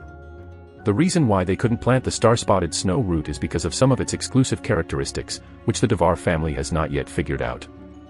As long as these nodes are unclear, the Devar family will never be able to plant star-spotted snow roots. This is my own opportunity. Mr. Locke. Willie pondered for a moment and explained his thoughts directly. I used to be a hunter, and I have come into contact with many plants in Morse Forest. I have observed and learned about common and rare ones. Through the way they grow, I can also dig out their habits, and I may have a little talent for planting grass. Locke listened to Willie quietly, and vaguely guessed what Willie wanted to say. I've heard the name of this star-spotted snow root for a long time, so I also want to try planting it. Willie stopped when he said that. Locke must have understood what he meant. Willie didn't directly say more about the issue of planting and selling the star-spotted snow root. If he said too much, it would make Locke feel like he was bragging. When the star-spotted snow roots are really planted, Locke will find him by himself. Locke did not react yet, but Finley, who was standing behind Locke, widened his eyes first. He thought that he had heard it wrong. Mr. Willie actually wanted to plant stellaria root. What a joke. The Devar family has been in the medicinal herb business for generations, but it took 2 generations to be so professional and still unable to plant it successfully. How could Willie, a hunter, grow it? Although Baron Kells bestowed Willie a fondo, but fondo and Xingbangshuijin are completely 2 concepts. Although Finley felt that Willie would definitely not be able to grow, he still chose to keep silent. He didn't have the guts to point out to Willie how difficult it was to grow saffron roots, which would make Willie misunderstand that he looked down on him. Just now, when Mr. Willie recognized the seeds of the star-spotted snow root at a glance, I felt that you have a lot of research on grass planting. Locke is quite sophisticated, without showing any inappropriate expression. Since you are also interested in this kind of thing, then I will give you 20 seeds of the star-spotted snow root. How about that? Locke's words are very subtle. He described Willie's idea of planting star-spotted snow roots as interest. In this way, even if Willie can't grow star-spotted snow roots in the future, he will not feel that it is difficult to live. It is just an interest, fail to fail. Willie smiled, and he also noticed Locke's art of speaking. Thank you, then I'll accept it. Willie didn't expect Locus to be so generous, and he gave himself 20 seeds of the star-spotted snow root at once, which is not a cheap thing. However, Willie didn't feel that he was taking advantage of it. When Xingbangshujin was cultivated by himself, Locus should owe him his favor. After viewing all the planting specimens, the Locus and his son drank afternoon tea with Willie again, and the host and guests talked happily. Locus felt more and more that Willie was a person who could get in touch. www.novel.com. It was only when it was close to dusk that Locus looked reluctant and said goodbye to Willie. Originally, Lacus wanted Finley and Willie to return to Diamond Town together, but Willie refused. There is nothing to be distracted in Diamond Town right now, and I have obtained the seeds of Xingbangshujin, so I might as well go back to Fenduten directly. Mr. Willie, the Duval family is waiting for you to be a guest again. Lacus and Finley stood there, watching the carriage disappear. It wasn't until he could see no trace of the carriage that Finley asked Locus, "Father, are you taking Mr. Willie too seriously?" Locus not only accompanied Willie from noon to the afternoon, but also presented the extremely precious swift sword and star-spotted snow root seed. He rarely saw his father treat people like this, and he was still a young man. Locus didn't speak immediately, but glanced at Chixia on the horizon. "Finley, you have to remember that we are businessmen and only businessmen. We only have money, but there is something more powerful in this world, that is power. Baron Naondo and Baron Kells, their manor does not have we are big, their food and clothing are not as luxurious as ours, but we are still humbled by them. Why? Because of power." Locus suddenly sighed. Mr. Willie has entered the inner circle of Diamond Town before he is an adult. His future cannot be underestimated. Maybe in the future, with just one word, all our business in Diamond Town will be over. Change everything. I even think, he's going to be the next Jarvis. The next Jarvis. Finley looked at his father in shock. It took a long time for him to come to his senses. He muttered to himself, is it really that powerful? Chapter 69 Wally's Arc. In a few days, you will go to Fenduten in person and bring gifts to visit Mr. Willie's family. They didn't know Willie before, so it was abrupt to visit directly, but now it's different, and they can deepen their friendship in this way. Finley hummed and came down. 2 hours later, the last ray of sunlight disappeared from the sky, the night was already dense, and the stars began to twinkle. Under the of the coachman and guards, Willie arrived at Fenduten. After expressing their gratitude, the coachman and returned to Stormwind. It seems that progress is still relatively fast. Before entering the village, Willie passed by the land in front of the village. He spared a circle and found that the scope of the reclaimed land had reached the standard for planting soybeans. There were even signs of leveling on some land, which should be bean seeds have been planted. The appearance of sweet potatoes and sweet potatoes are similar, but they are two species. Sweet potato is a non-freeze resistant food crop, and sweet potato is different. As long as it is not extremely low temperature below -15 degrees, it will not affect its growth. It is for this reason that Baron Kells agreed to bring in beans from outside, so that most of the land that was idle in winter could be used. Willie carried a glass bottle with a star-spotted snow root in his arms, and walked towards his house with the swift sword given by Locus in his arms. Because this time is the time for every family to eat, I only saw a few villagers on the road. After seeing Willie, the villagers saluted him respectfully, but everyone was surprised, they didn't expect Willie to come back at night. Willie is very satisfied with the current state of the villagers. Although his body is still thin, his spirit is obviously much better. Compared with before, his spirit and energy are not a little bit stronger than before. Changes in mental state are the first to respond after material improvement. I am back. Willie walked into the courtyard, which was more than twice the size of Xianghua village, and shouted. Just as he stepped into the yard with his forefoot, Willie saw a dark figure running out of the bear's den outside the house. Wally stepped forward with all four of his feet, quickly pounced on Willie's feet, and rubbed hard against Willie's trousers. Why did it get bigger again?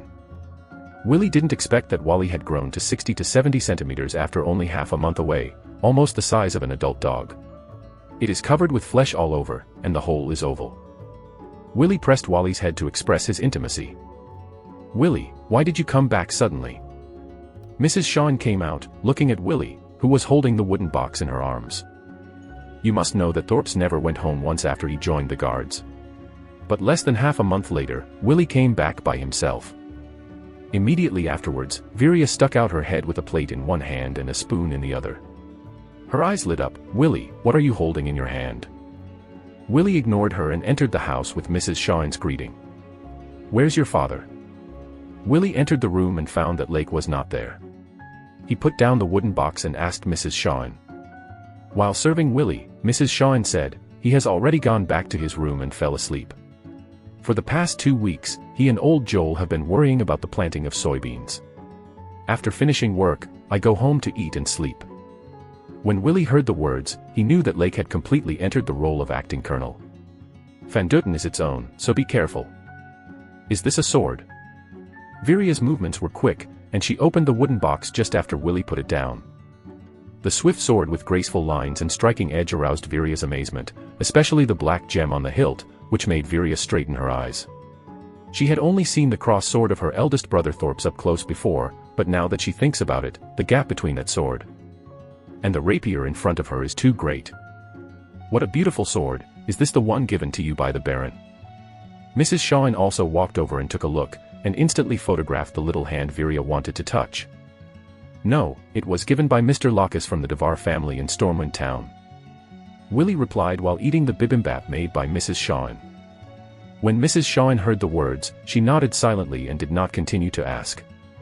She hadn't heard the name of Locus, nor did she know the business of the Devar family, but she knew the wealth of the gift-giver just by seeing this swift sword. Mrs. Shine was a little embarrassed, but she also guessed that as Willie's status in Diamond Town continued to rise, the level of people and friends he came into contact with would be higher and higher. Although he had eaten the luxurious lunch at the Duval family, Willie still enjoyed Mrs. Shine's dinner. His mentality has been very different from when he first crossed. At that time, he thought about improving his meals all day long. Now that he has seen better ones, he doesn't care so much about rough meals. After dinner, Mrs. Shine dragged Viria to the kitchen to wash the dishes. www.novel.com. Willie went to the yard to find Wally. Seeing Wally's jubilant look, Willie squatted down and rubbed his palms on its fur repeatedly. The smooth and soft feeling reminded Willie of the days when he played cats in his previous life. "Wally, can you discharge it now?" Naturally, Wally couldn't hear Willie's meaning, but Willie had given it a specific language memory training, and Wally could make instinctive actions through the words he spoke. It's like calling a pet's name and the pet will respond. Wally's movement stagnated for a while, as if thinking it had not heard the word discharge for a long time. "Discharge?" Willie tried to remind again. The next moment, Wally was smart, and a faint blue flashed in his eyes suddenly, which looked extremely bright in the dark night. Seeing this, Willie jumped off the spot almost instinctively. He clearly remembered that the electric light in Wally's eyes had never been so bright. Suddenly, a string of electric arcs appeared directly on Wally's pure white fur, and the electric arcs scurried around Wally's back like small snakes. The originally dark corner of the yard was suddenly illuminated. "Stop." Willie stopped immediately, and he looked at Wally in disbelief. Unconsciously, has Little White Bear's lightning power reached this level? Last time, it was only able to paralyze its own body. After Wally heard Willie's order, he immediately stopped. However, after suppressing his lightning power for a long time, he suddenly released it, which made Wally feel extremely excited. It kept jumping in place, staring straight at Willie, as if waiting for the next discharge command. Chapter 70 Preparation Before Planting. "What happened just now? I seem to see a blue light." Mrs. Shine came out of the kitchen with a rag in her hand. When she was in the kitchen just now, she accidentally glanced, and out of the corner of her eye, she saw a flash of blue in the dark night. Blue ray. Willie turned to look at Mrs. Shine. A look of doubt appeared on his face. He shrugged. "There is no blue light, you are wrong."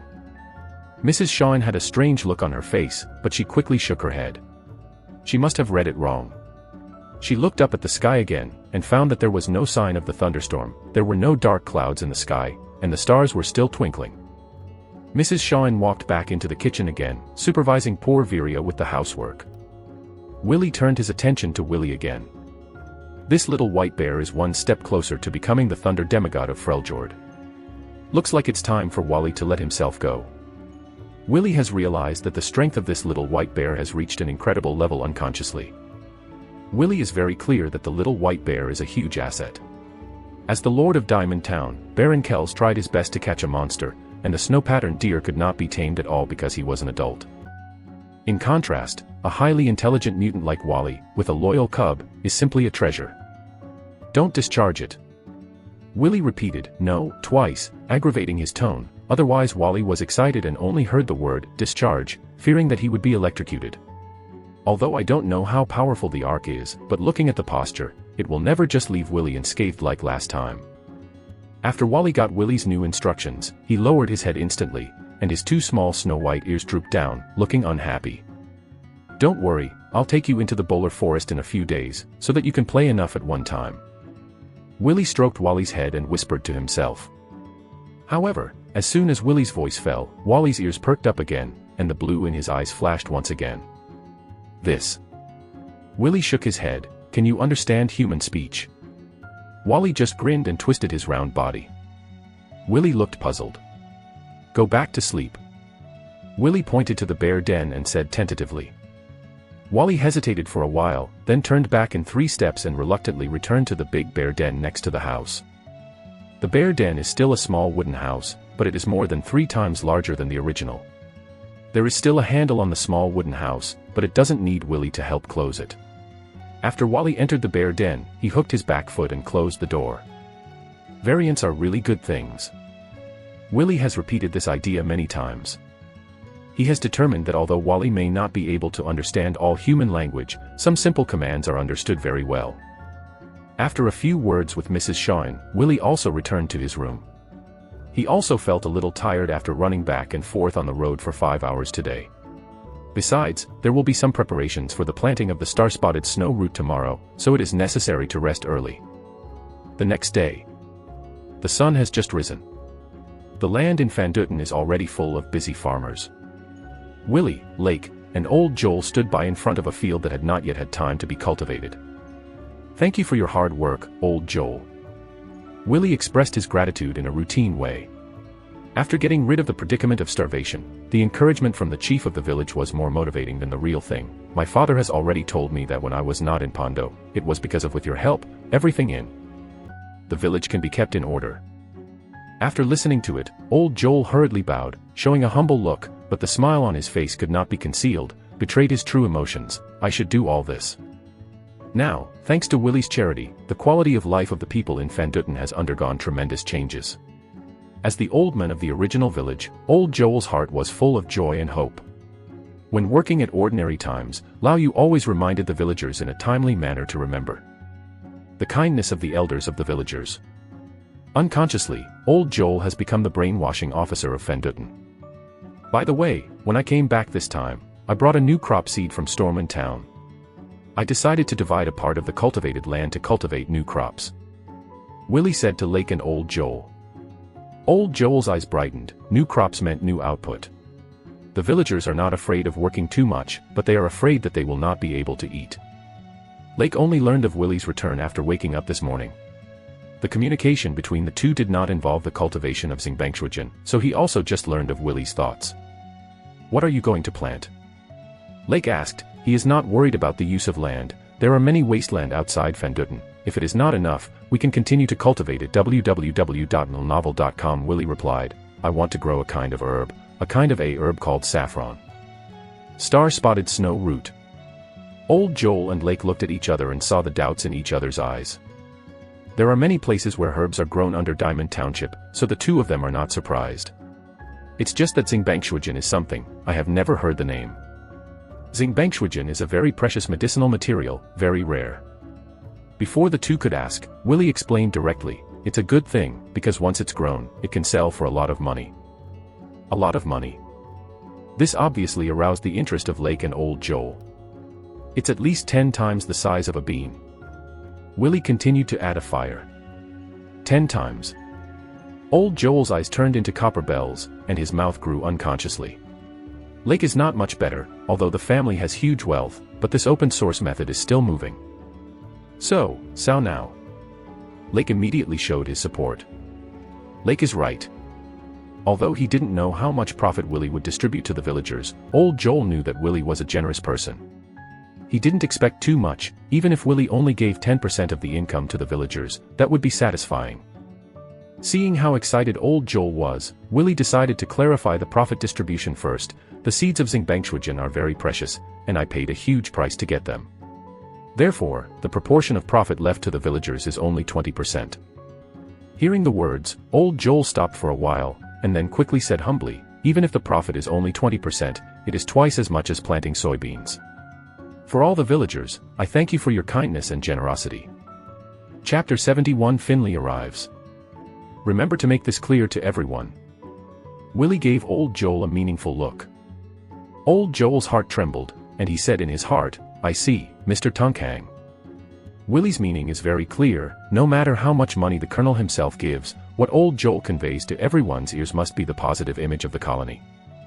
Willie didn't say much. Old Joel was a smart man, he knew what to do. Plan out an acre of land nearby, and build stone fences around it. Willie gestured to old Yoel, then put 3 times the fertilizer on the circled land for bean planting. Of course, the fertilizers here are not chemical fertilizers, but natural fertilizers, such as plant ash and excrement. 3 times. Old Joel asked uncertainly, is it too much? Excessive fertilizer is not conducive to the growth of crops, but will kill it in the bud. Just listen to me. Willie's knowledge of star-spotted snow root is better than anyone else's. Besides, you ask Aiden to bring a few young people to the outskirts of Bowler Forest to pick a cart. Lengiaguo and Wamakeo, by the way, cut off the branches of the foggy tree half a car and come back. Will be useful. The reason why the star-spotted snow root could not be planted by the Devar family is not because their planting methods are not clever enough, but because the activity of the anti-aging substances in it is not activated. In those places where the planting of snow roots is successful, there must be elements in the planting soil that stimulate that kind of delaying substance. It's not their fault that the Duval family couldn't find this out, because star-spotted snow root has, to some extent, detached itself from the level of ordinary medicinal herbs. Therefore, in order to successfully plant the sorghum root, it is necessary to activate the activity of anti-aging substances. And the cold tooth fruit, flower plum grass and foggy tree branches mentioned by Willie just now can produce elemental fertilizers that replace the stimulating active substances in the soil after burning and cold soaking in a specific proportion. Understood, Mr. Tunkhang. Old Joel took what Willie said in his heart. Although he didn't know why, it was definitely not wrong to choose to obey the order. Aiden moved quickly. In the afternoon, he brought a dozen young people from the village to collect the things Willie needed.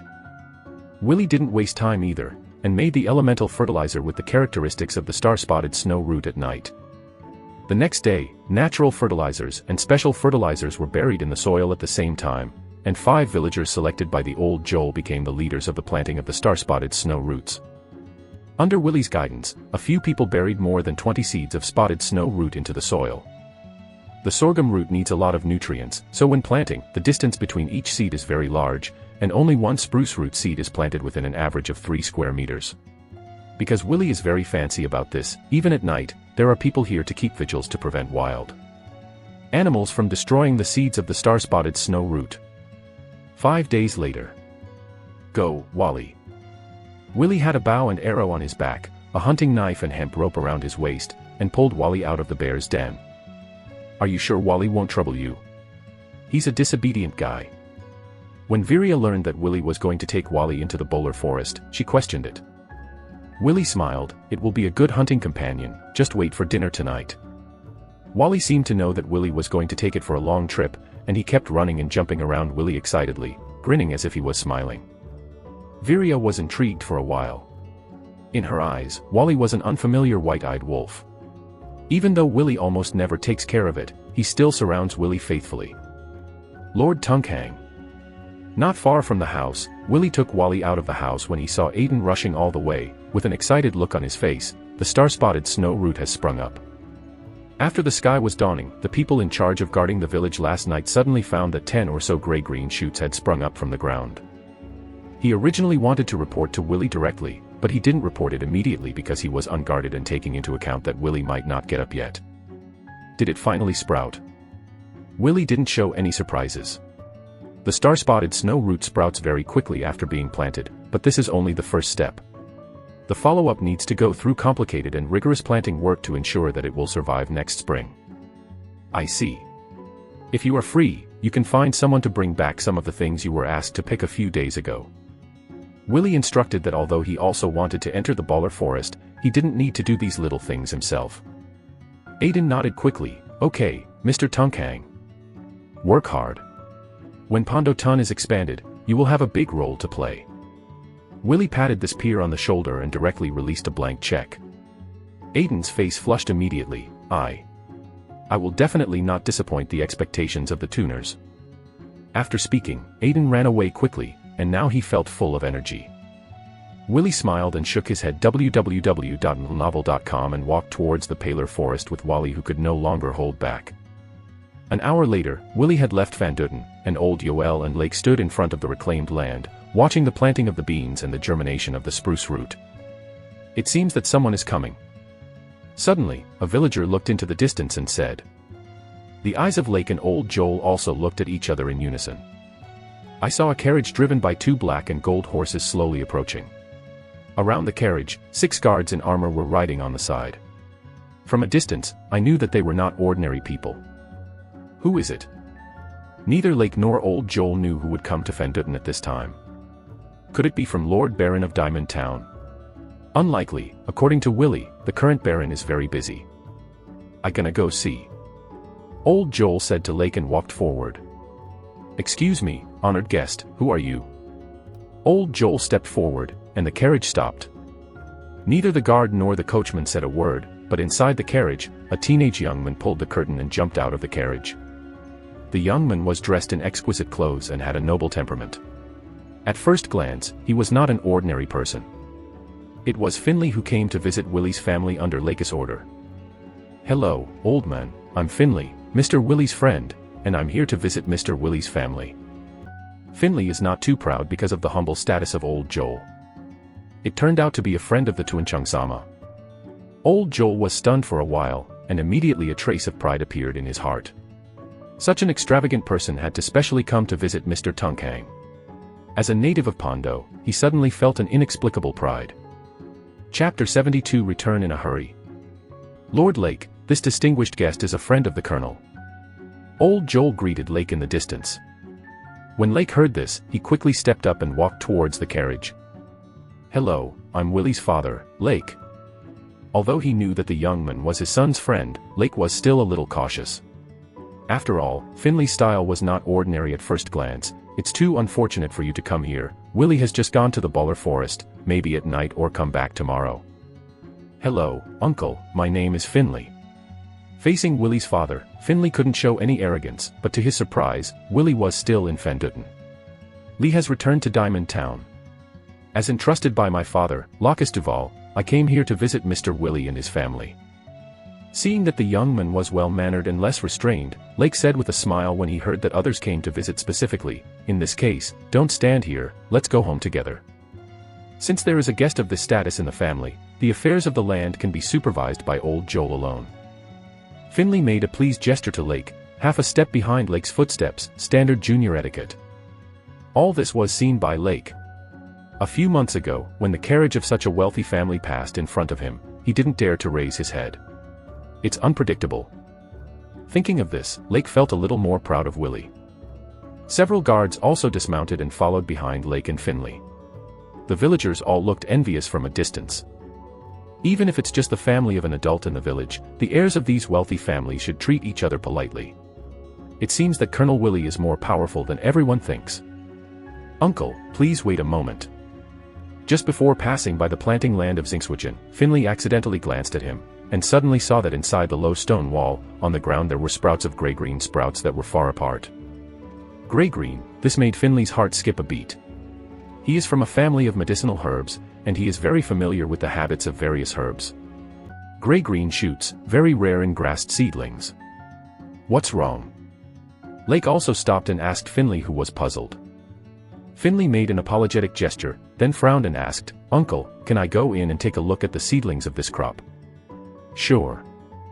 Although Willie said that he should take a good look at the guardian star, Shiwegan, but if Finley goes in, it will definitely not cause any damage. After getting Lake's permission, Finley stepped over the low stone fence and squatted in front of the gray-green sprout with a look on his face. The sprout is very small, and it has just emerged. Two thin branches are forked on the top of the sprout, and the branches are covered with jagged fringes. Moreover, in the gray-green color of the whole body, Finley found that there were some silvery white spots on it. He had never seen this plant with his own eyes, but in his mind there was an appearance when he cherished the seedlings of medicinal herbs, which was exactly the same as before.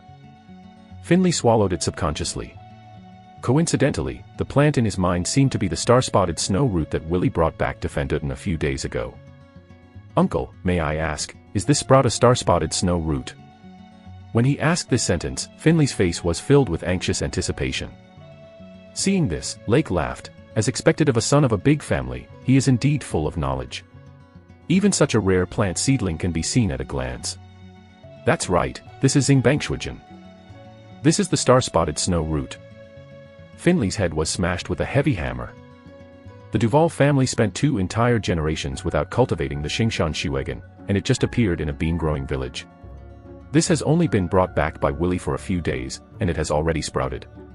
What a joke, how is this possible? Although Finley didn't want to admit it, the truth was right in front of him. The star-spotted snow root has been planted. After Finley forced his head to calm down, he suddenly thought of the possible impact of this.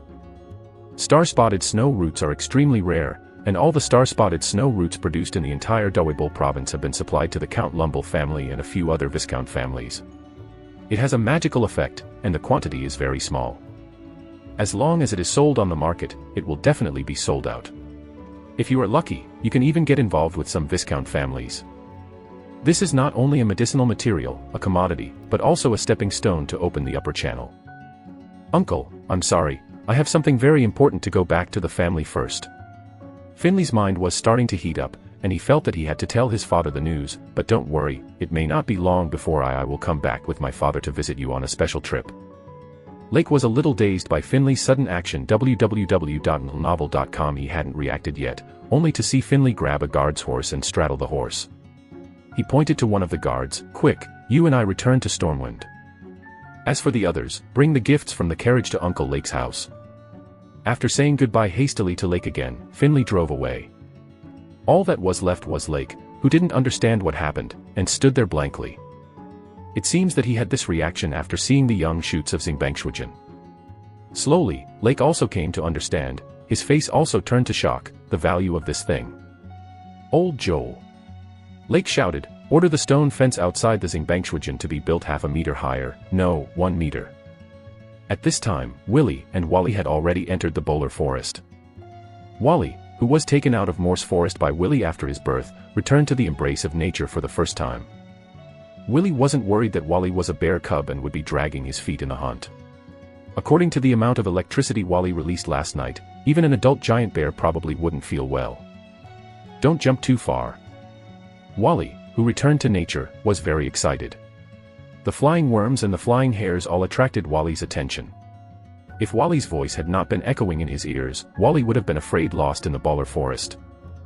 In this hunt, Willie intends to go deeper, so he did not kill some small animals on the periphery, otherwise the load will be too heavy at the beginning and it will affect the later process. "Wally, be careful," Willie suddenly reminded loudly. Because Wally was too happy, he didn't notice that a lone wolf suddenly jumped out of the forest. Chapter 73 Thunderstorm. The lone wolf's mouth has a scar drawn to the corner of the eye, and there is also a complete piece of flesh missing from its abdomen. Its hind feet are slightly protruding, and it is obviously seriously injured. The more this lone wolf is, the more vicious it is, but because of its physical injuries, it cannot complete the long-term rushing hunt, and can only hide in the bushes. In other words, a broken body does not guarantee their next successful hunt. If it wasn't for Willie's shouting just now, the lone wolf would not have noticed Willie, who was not far away, and it only had the little white bear in its eyes. Before Wally was reminded by Willie, instinct made it feel the crisis. The bright white fur of the little white bear trembled for a moment, and after moving his body, he faced the lone wolf that was rushing towards him. There was no fear in its eyes, but an indescribable excitement. A blue light flashed in its pupils. It had a wide mouth, showing teeth that were not hideous, and waving its claws and pounced on it. Willie in the distance has already set up his bow and arrow in an instant. Once Wally is defeated, the long arrow will turn into a flying rainbow and take the life of the lone wolf. The lone wolf did not expect that the bear cub would take the initiative to run towards him. Its movement stagnated for a while, and it chose to continue forward. For it, every prey could not be spared. However, when its claws were about to hit the little white bear, it saw the little white bear jump, showing a strong bouncing power that a bear should not have. Wally leaped in the air, dodging the lone wolf's blow, and then swung his fleshy bear paw to the lone wolf's nose. Just as he was about to shoot this palm, Wally's hand suddenly appeared. A string of blue electric flowers, dazzling. The lone wolf received this blow abruptly, it whimpered, and electric arcs danced all over its body. A strong burnt smell emanated from the lone wolf's fur, and its body lay on the spot, twitching violently involuntarily. But within a few breaths, there is no life. Can you control the level of discharge by yourself? A flash of surprise flashed in Willy's eyes. According to the law of conservation of energy, when Wally generates electricity locally, he must consume less energy than when generating electricity all over his body. The previous Wally used his whole body to generate electricity every time, which looked gorgeous, but in actual combat, it would consume a lot of useless energy. So Wally's current local power generation is a huge improvement in its own energy use. Nice job, Wally. Willy praised Wally, and when Wally saw this, he stuck out his pink tongue and ran back to Willy's side angrily. Remember, you are a bear, a thunder demigod of the Freljord, not a dog, understand? Willy crouched down and patted Wally on the head. In the next journey, Wally became more unable to control himself. Whenever he saw small animals such as hares, he would take the initiative to attack. The talents of advanced hunters had begun to slowly reveal. Stop, it's time to eat something to replenish some strength. Willy took a hare that was electrocuted by Wally in his hand. He walked along the trees and found a small cave hidden by rocks. Willy found a few sticks and a small pile of dead branches, and led Wally in. Lie down there well. Willy found that Wally had ADHD and couldn't stop at all. He lit the dead branches with the flint he carried with him, and then set up a simple stand. After dismembering the hare, he washed it with the clean water he carried with him, on the grill. Wally stared straight at the burning hare, wondering what he was thinking. It basically doesn't eat raw food. When Viria fed it before, it was all cooked food. Willy also discovered this problem just now. The animal that was electrocuted by Wally did not have any desire to eat directly. Give you. When the hare was not cooked, Willy cut it directly and threw it to Wally. He wanted Wally to start with half-cooked food and gradually adapt to completely raw food. Wally sniffed the blood-stained rabbit meat, revealing a hint of resistance, but after taking a peek at Willy, he found that Willy's expression was a little serious, so he bit his head and began to bite the rabbit meat. It moves very slowly, watching Willy while eating, as if eating is completing a task. It didn't take long for the rabbit meat to be cooked, and Willy began to eat. The air is getting wet. Willy hadn't taken 2 bites when he suddenly felt that the air was getting damp. He all went outside the stone cave, looked up at the sky, the clouds began to thicken, and some birds that feed on flying insects began to fly low. Is it going to rain? It is now early autumn, and the wind before the rain brings a little coolness. Okay. Willy looked down at Wally, who was at his feet, and suddenly found that he was also staring at the sky, and the blue light in his eyes became more and more intense. Wally. Willy called Wally tentatively, and Wally also rubbed Willy's trouser legs friendly. But after rubbing his trouser legs, Wally squatted and looked at the sky again. I served you. Look at Wally like this. www.novel.com. Willy didn't want to force Wally to eat most of the half-baked rabbit meat. He tore the roasted rabbit leg in his hand and put it on Wally in front of. But to Willy's expectations, Wally didn't seem to have any reaction to the roasted rabbit leg. After he glanced at it, he kicked it aside. Did you have enough to eat? Willy frowned. The sky is getting darker and darker, the dark clouds in the distance have come up, and the wind outside the cave is getting stronger and stronger, blowing into the cave and making a sound like a roar. Willy could already smell the rain. Ow. Wally, who had been staring at the sky, suddenly howled, jumped in place, and began to eat the half-cooked rabbit meat. Its movements are extremely rough, its claws are inserted into the rabbit meat, and its teeth are biting violently. The white bear fur on his face has been dyed a lot of red. It seems that at this moment, under the cute appearance, it is filled with wild souls. Quack quack. Even the bones were crushed by Wally's teeth, and blood flowed along Wally's teeth with saliva. Suddenly, a dazzling brightness flashed across the sky in the distance. Immediately afterwards, thunder roared and rain poured down. Wally let out a loud roar with a trembling milk voice and rushed straight into the rain. Wally. Willy called out, but Wally just glanced back and continued to spin and jump in place, as if he had taken a stimulant. Willy hesitated for a while, but did not stop. From the beginning, Wally's performance has been a little abnormal. It seems that the animal nature in the body is slowly developing. Is it because of the lightning and thunder? Willy conjectured that Wally was contacting its source power. Chapter 74. Ole was also assassinated. Wally stepped in the mud pit, and his white hair became dirty. But it didn't care, as if there were only thunder and rain in its eyes. Click. A thick and bright lightning fell from the sky, directly hitting a giant tree not far away. The tree was directly cut in two from the middle, and fell on the soil. Seeing this, Wally howled again, and then, a blue electric arc emerged from its body. The blue arc of rain falling on Wally made a crackling sound, and Wally was surrounded by blue electric light in the rain. This scene made Willy's heart palpitate. The scene where Wally is manipulating lightning now has a much stronger visual impact than the snow-patterned deer spitting frost. Electric snakes danced in the sky, thunder rumbled, and heavy rain poured down. There was a faint sense of unease in Willy's heart, and he was hesitating whether to call Wally in. Just as he was thinking, lightning flashed, and another burst of thunder roared in his ears. The next moment, another electric snake broke free from the shackles of the dark clouds and slashed towards the ground, heading straight towards Wally, who was covered in blue light. Return. It took 1/6 of a second for the lightning to hit the ground, and Willy didn't have time to issue an order.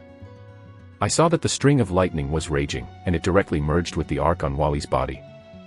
Immediately afterwards, Wally, who was struck by lightning, was not injured in any way. Instead, he raised his front legs and stood on the ground with only his hind legs. It has a long mouth, its teeth seem to become sharp in an instant, and in its eyes, the blue electric light almost turns into reality. A roar, this time no longer soft and cute, but with fury and indignation. The arc on Wally's body disappeared instantly, and a lightning symbol suddenly appeared in front of his eyebrows. The lightning symbol flashed a few times, then disappeared. Wow. The sound of the rain began to subside, and the thunder and lightning disappeared. Within a minute, the rain stopped, and the dark clouds squeezed out a ray of light. This. Willy couldn't say a word, as if this rain, this thunder, appeared for Wally. The rain stopped and the thunder cleared. Wally shook the water on his hair fiercely, then grinned and ran to Willy's body, as if nothing had happened. Willy squatted down and removed the bare hair between his eyebrows. Sure enough, a light blue lightning trace was hidden behind him. Wall bit Willy's trousers with his teeth, as if he wanted to drag Willy away. Willy was puzzled, but still followed Wally out of the cave. Soon, Willy knew what Wally wanted to do, and Wally was about to pray. A lonely little stag just came out of the rocks where it was sheltering from the rain, and was directly killed by Wally's claws with lightning. The movement was swift, more than twice as fast as before. Wally showed the nature of a carnivore. It tore the carcass of the little stag, and the fur that had just been washed by the rain was dyed red again. After 10 minutes, only the remains of the little buck, which was more than twice the size of Wally, remained. After devouring the little stag, Wally glanced at Willy secretly, then walked into the grass and began to excrete it. Not only has Wally's physical fitness much stronger than before, but his digestive system has also evolved. Willy had already guessed that the lightning that fell from the sky just now seemed to have caused Wally to undergo a transformation. From the speed and strength of Wally's attack, he felt that the current Wally might not be far from the bronze-level monster. The current self, unsurprisingly, should not be Wally's opponent. Is this really a cub who was born less than 3 months old? Willy sighed. After Wally's sudden change, Willy also lost his mind of continuing to go deep into the paler forest. With Wally's cooperation, the two hunted an adult male deer, a few tits, and a few hares.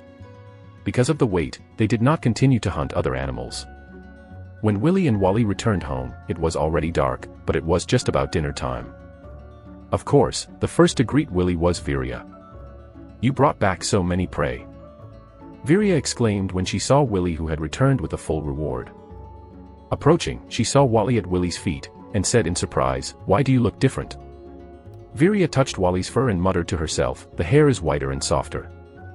It rained today, and it took a shower in the rain, so it turned white." Willy was full of nonsense. "Impossible. I give Wally a bath every few days, and it hasn't changed," Virya retorted. "That's because your hands are clumsy and you didn't wash it clean." Willy ignored the suspicious Virya and walked into the room. Seeing Willy, Lake patted his head. "By the way, Willy, today you have a friend named Finley who came to Fenduten and gave us a lot of gifts." Approaching, Lake recounted what happened during the day to Willie, including Finley's reaction to seeing the star-spotted snow root. After hearing this, Willie looked at the corner of the wall. There were a bunch of gift boxes there. He looked at them casually. They were all cherished things. He also said that he would come to Van Dutten with his father next time. Lake added. Willie nodded. It should be about the acquisition of Xingbangshuijin. That thing is really that valuable. Lake confirmed again that www.novel.com is very valuable. Willie gave an affirmative answer. Let's eat quickly. Mrs. Shine served Tai Tang Ting's meal and called in Viria from outside. Just after a mouthful of food, the family suddenly heard the sound of reining their horses from outside the yard. Immediately afterwards, someone called Willie's name. Is Finley here? Lake looked puzzled. It was already night, and it was not the right time to come to see him now. Willie put down the cutlery and walked out hastily. The voice of the person who called his name was very familiar. It should be Morian. Captain Morian. As soon as he walked out of the yard, Willie saw Morian with a serious face, waiting on his horse. An unpleasant feeling suddenly appeared in Willie's heart. It's so late, why did Morian make a special trip to Van Dutten to find him? Willie, follow me back to Diamond Town immediately. Sure enough, Morian didn't even greet him for a moment, and directly explained his intention. What happened? Willie looked puzzled. Morian took a deep breath and lowered his voice. Master Ole, he was also assassinated on the way back. Teacher, he was also assassinated. Willie looked suspicious. His thinking was fast, and he instantly understood the seriousness of the situation. The three most important people in Diamond Town, Baron Kells, his successor Bamos, and the night-level master who is also the captain of the personal guard team, Ole, have now been assassinated too. And those who were assassinated were all the top combat powers in Diamond Town. Wait for me, I'll leave right away. Willie turned and ran into the house, saying goodbye to his family. Chapter 75 Frost Knight's Breath. The guards have some things to deal with, and I need to return to Diamond Town immediately. Willie went back to the room and just gave a rough idea. Are you in such a hurry? I haven't even finished dinner. Mrs. Shine frowned. Lake had the exact opposite reaction, waving his hand. Come on, don't delay the business. Goodbye. Viria waved to Willie.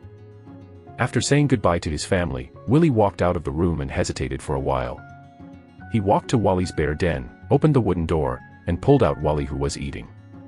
He lay beside Wally's ear and said softly, "Protect. Good family, understand." Willie wasn't sure if Wally could understand what he said, but he still had to try to exhort him. Ole was also assassinated this time, which was completely beyond Willie's expectations. Maybe this was the beginning of the war. He is no longer as good as before, and now he has entered the core of power in Diamond Town, and there is no guarantee that someone will do something to himself or his family secretly. Wally's bright little eyes dribbled, opened his mouth and licked Willie's cheek, then nodded sharply. Did you understand? Willie wasn't sure either, but Wally's actions at least reassured him. The current Wally, according to Willie's estimation, should be at least the strength of a high-level knight attendant, and then it should be a bronze-level demon beast. It should be enough to protect his family. Please. Willie whispered to Wally again, by the way, don't lick people, you are a bear, not a dog. In Wally's reluctant eyes, Willie jumped onto Morian's warhorse. How is the teacher's injury? On the galloping horseback, Willie asked Morian. Morian's tone was a little low. The injury is not minor. The one who sneaked up on Lord Ole was a knight. A knight. Willie's heart became more and more depressed. The last time he assassinated Baron Kells, the mastermind behind the scenes, the Duchy of Veda only used a few high-level knight attendants, but this time, they sent knights directly. But don't worry, Lord Ole doesn't have to worry about his life. Fortunately, Lord Ole is strong, and after confronting the attacker head-on, he also hurt the attacker, otherwise the consequences would be unimaginable. Morian's heart is naturally cloudy. Everything he relies on is Diamond Town. If something happens to Diamond Town, everything he owns will be in vain. The two stopped talking, but hurried to Diamond Town under the night. Diamond Town, Baron Manor. In a training room, Aura was shirtless, and the white gauze oozing blood was wrapped from his chest to his back. The night-level sneak attack directly pierced his right chest with a long sword with sword energy when they fought. Next to Ol sat Baron Kells and Balmas. Their faces were serious, and their faces were extremely ugly. You mean, you've never seen that knight who attacked you? Baron Kells unconsciously rubbed his ring with a thoughtful expression. Ol nodded. Yes, although he is masked, I have never seen his body shape and the habit of shooting. It is basically certain that it was done by outsiders. If there is no accident, the people behind the scenes should also be the Principality of Veda. Unacceptable. As the heir to the Baron, Balmas has never felt such pressure on his shoulders. The two countries collided, and in the end it was the little lord who got hurt. Lord Baron. After the door rang, before Kells could say to enter, a personal soldier hurried in. Kells, Ol, and Bamos all had serious expressions on their faces at the same time. Only after the emergency information came, the personal soldiers could ignore the usual etiquette. News from Stormwind Town. The personal soldier handed a tightly sealed envelope to Baron Kells and turned to leave. Stormwind Town. Baron Karis narrowed his eyes slightly, as if he had realized something. He took off the envelope and read the brief text with his eyes. He sighed and looked at Ol and Balmas, who were waiting for the news. Naval Knight in Stormwind Town was attacked and killed. Knight Neville, dead. Balmas exclaimed. Ol's face was very ugly, but there seemed to be a flash of fear and happiness. Knight Neville is the younger brother of Baron Naondo of Stormwind Town. He was only promoted to the knight rank 2 years ago. Although he is not Ol's opponent, he is not something that ordinary people can hurt. Such an assassination must have also encountered a knight-level assassin. Is the war about to start? Bamos couldn't be as calm as his father. It seemed that a situation that he really didn't want to see was about to happen. Baron Kells shook his head. The war will not start so soon, at least until the two Grand Dukes issue a war order at the same time, otherwise even the Earl of Rumber can't start a war without authorization. Balmas breathed a sigh of relief, but what Baron Kells said next made his heart rise again. However, even if the war does not officially start, www.novel.com, a small-scale frictional battle is coming. This is not good news for us. Baron Kells made a decision. Diamond Town will enter a state of war in advance, and starting tomorrow, let the town office start planning wartime policies and publish them in a few days. Then all the expatriate elites will be recalled and added to the border defense line. Also, Bamos, your core team will slowly build up in the future. From now on, start to expand. Once the war came, Baron Kells simply didn't have that much energy to deal with everything. Balmas nodded. I will start building a team with Willie and Bison as the core. But Bamos was silent for a while. Bison's core line of civil servants is fine, but Willie. His time in Diamond Town is too short, and his strength seems to be a bit lacking. According to Bamos, Willie's strength can only be convincing at the level of a senior knight attendant, and now his true combat power is that of an intermediate knight attendant. When Baron Kells heard the words, he didn't answer immediately, but looked at Ol. What do you think? Seeing Baron Kells' sharp eyes, Ol had already guessed what Baron Kells was thinking. My thoughts are the same as those of Lord Baron. Ol smiled slightly. Baron Kells laughed, and the solemnity he had shown before disappeared, replaced by a sharp edge. In extraordinary times, use extraordinary means. Willie's strength is very easy to improve, of course, the premise is his talent must pass the test. Father, what do you mean? Balmas also guessed the Baron's intentions. Baron Kells made a decision. Teach him the Frost Knight's breathing technique. Chapter 76. Teach. When Willie returned to Diamond Town, he was the first to visit Ol. When he arrived at the training room, both Baron Kells and Balmas had already left, and only Ol was left in the room. Teacher, your injury. As soon as Willie saw the way Ol's wound was wrapped, he knew that Ol's right chest was completely pierced. Fortunately, it was the right chest. If it were the left chest, the heart would have been punctured. I can't die. Seeing Willie coming, Ol is in a good mood. This student has almost met all his requirements for the younger generation. Not much nonsense. Ol cut to the subject directly. War is about to break out. Before the war order from the Archdukes is issued, we in Diamond Town must enter a state of war in advance. Originally, Lord Baron wanted to give you enough time to grow up, but reality doesn't allow it. Before this war officially starts, you need to grow up in advance. Ol looked at Willie with expectations in his eyes. I hope you can do it. Arrive. Before Willie could respond, Ol took out a silver-white crystalline stone. This silver-white stone was left by Baron Kells when he left just now. Take it. Ole handed the silver-white stone to Willy. An icy touch spread across Willy's palm. This is... There was doubt in Willy's eyes. Ole smiled slightly. Willy, you have been in Diamond Town for some time. You should know what represents the power of knights. Willy took a deep look at Ole, and he seemed to have guessed something. Knight power is a power that surpasses the limits of mortals. Whether it is a junior knight attendant or a senior knight attendant, they are essentially mortals. Strong physical fitness and skilled fencing skills can be crushed in front of ordinary people. But when they face strong knights, they have no power to fight back. It was like when Baron Kells was suddenly attacked. Even if he was stabbed by a poisoned dagger and then ambushed by 6 high-ranking knight attendants, he could still kill 3 people on the spot, and the others fled. If my guess is correct, you are the sword chi you showed in front of me last time, which should be the core mystery of knight power. Ole once showed his knightly power in front of Willy. At that time, Ole held a cross sword and slashed against a boulder in the void. At that time, a transparent airflow shot out from the sword's edge, smashing the boulder into pieces at once. Ole nodded. You're right, the so-called sword chi is actually transformed by the fighting chi in my body. The so-called fighting chi is the extraordinary power produced by the transformation of the body of ordinary people after practicing the knight's breathing method. Knight's breathing.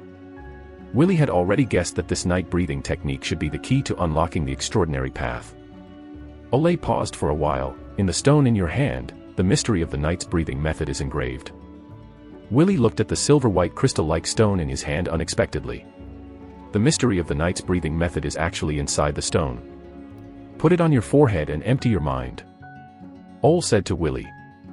Willy nodded and, following Ole's instructions, put the silver-white stone between his eyebrows. An icy feeling seeped out of the stone, and Willy felt a chill. The next moment, the silver-white stone suddenly burst into white light, bounced directly from Willy's hand, and suspended in midair. This. Feeling the chill coming from the silver-white stone, Willy's eyes showed an incredible look. Void levitating, this is definitely an extraordinary power, but it and the vindictive aura displayed by Ole are basically 2 things. Could it be that there are other manifestations of the extraordinary power of human beings? Just as a doubt appeared in Willy's mind, and then an inexplicable message hit his head. A thin white line flew out from the suspended silver-white stone and connected to Willy's forehead. Bang. A few seconds later, the silver-white stone exploded and disappeared into powder. Willy's body swayed, and unfamiliar information filled his mind. Frost Knight's breathing technique. Willy frowned, flipping through the new practice method in his mind. This information transmission method is a bit like when the title attribute panel gives you the ability, but it is only similar, because it only transmits the training information of the Frost Knight's breathing method, and when the title attribute panel gives the ability, it is directly turn information and experience into energy and let yourself learn directly. Did you receive it? Seeing Willy like this, Ole knew that he had completed the acquisition. I received it. There is something called the Frost Knight's breathing method in my memory. Willy answered truthfully, but with a question on his face. Ole nodded. According to the record, you will comprehend and practice. With your talent, sooner or later, you will be able to become a knight. Becoming a knight. Willy's eyes lit up, possessing extraordinary power, which was his greatest wish after realizing this world. Now it seems to be close at hand. Thank you, teacher. Willy bowed slightly to Ole. For himself, www.novel.com. Ole is almost a qualified teacher without reservation. You should thank Lord Baron. The Frost Knight's breathing technique was passed down by the Orr family. Even if I became a knight, I was taught by Lord Baron. Ole waved his hand. I will find an opportunity to thank the Baron in person. Willy said. After a pause, Willy pondered for a while, and then asked, Teacher, that silver-white stone just now is also an extraordinary power, right? Yes. Ole just discovered Willy's question, but this kind of extraordinary power is not the same as vindictiveness. Sure enough. Exactly as Willy conjectured. What is this power? Willy asked Ole. Ole hesitated for a moment, then shook his head. It's better not to tell you for the time being. You'll understand when you become a real knight. Ole didn't hide anything on purpose. Regarding that kind of power, even Balmas, he didn't become a real knight, and didn't know much about it. Okay, teacher. Willy responded, but in his heart he was still curious about the strange power just now. That kind of power seems to be more like magic power, more similar to the lightning around Wally and the frost sprayed by the snow-patterned deer. You go back first, remember to learn the Frost Knight's breathing method. Ol added, also, I can't teach you fencing for the time being. You can learn from Morian. Don't relax yourself, understand? The more critical the moment, the more you have to sharpen yourself. Understood, teacher. Willy didn't stay any longer. After bowing to Ol, he left the room. Chapter 77 Not Enough Intelligence.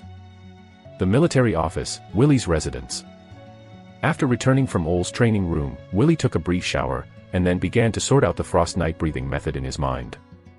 Stimulate the sense of chi in the body through a specific combination of actions, and then turn it into a circulation in the body through guidance, thereby generating vindictiveness.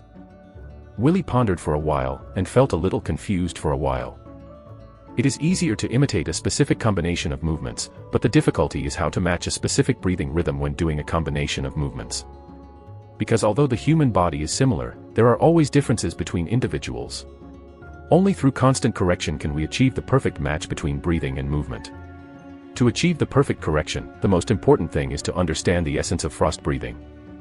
Try it. Willy took a deep breath, and then started to practice according to the combination of movements in his mind. He is single-minded, slow and slow, trying to generate a sense of chi earlier, and after completing the guidance, it will become a fighting chi and achieve a leap in strength. Because according to the urine nature of the title attribute panel, it is impossible to trigger the title without practicing the knight's breathing technique to a certain extent.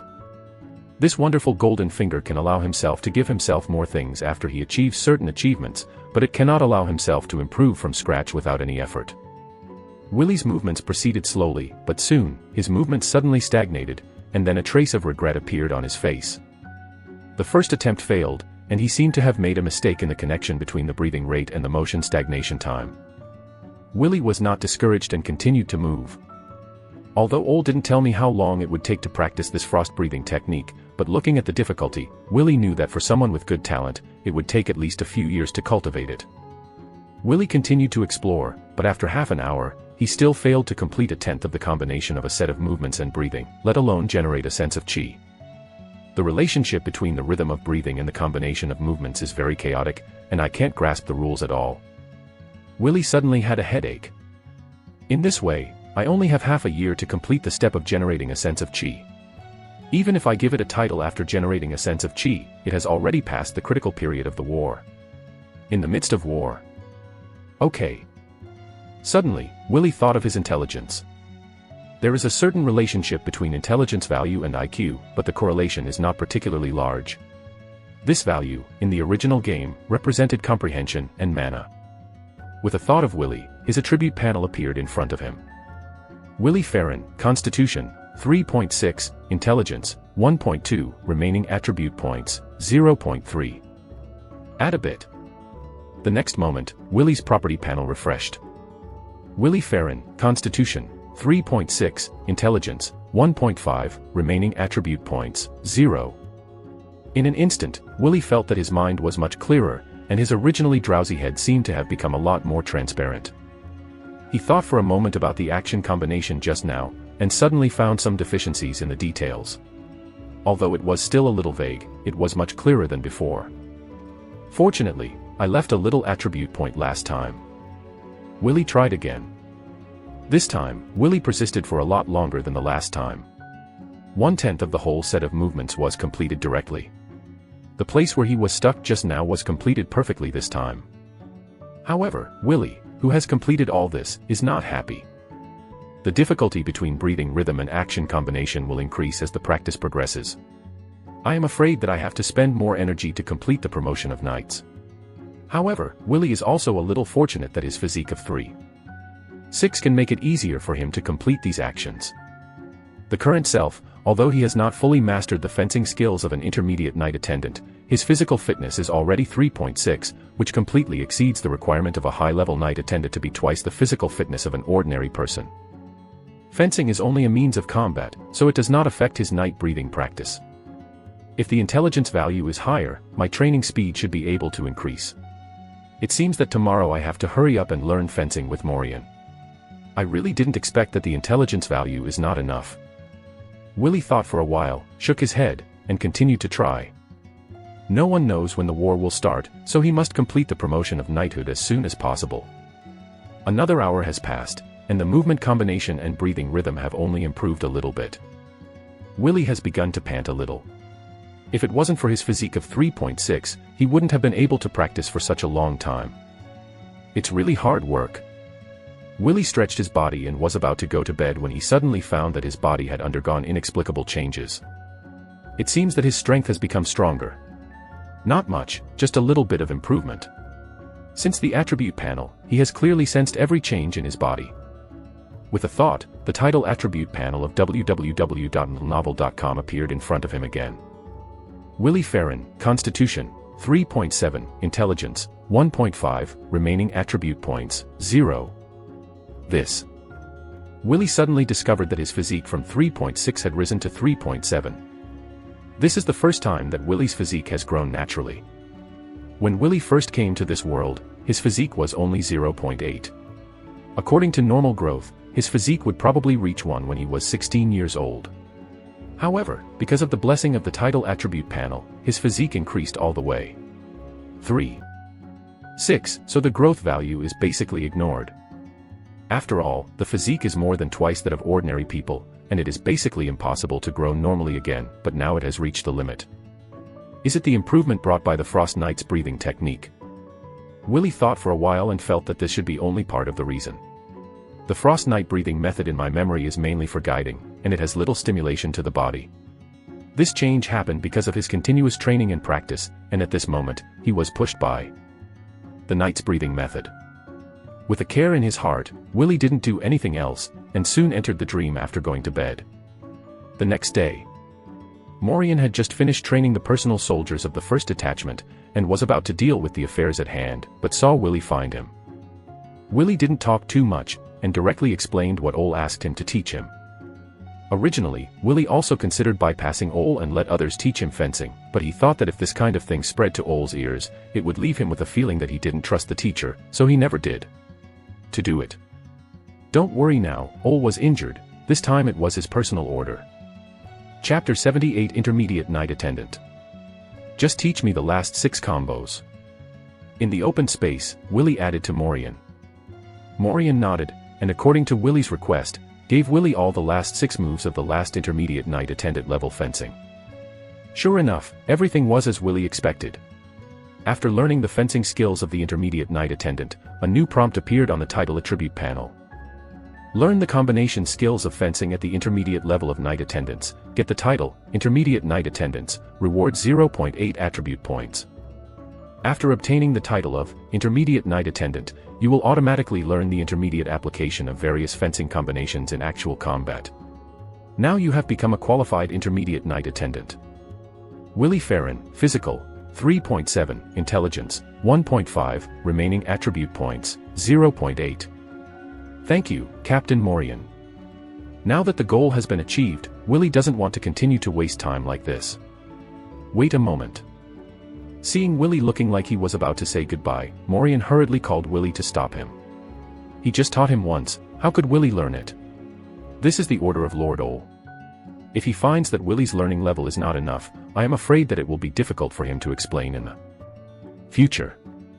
You do this fencing technique all over again. Morian decided to check Willie's studies. Seeing this, Willie also knew that if he couldn't finish this set of moves proficiently, I'm afraid Morian wouldn't let him go easily.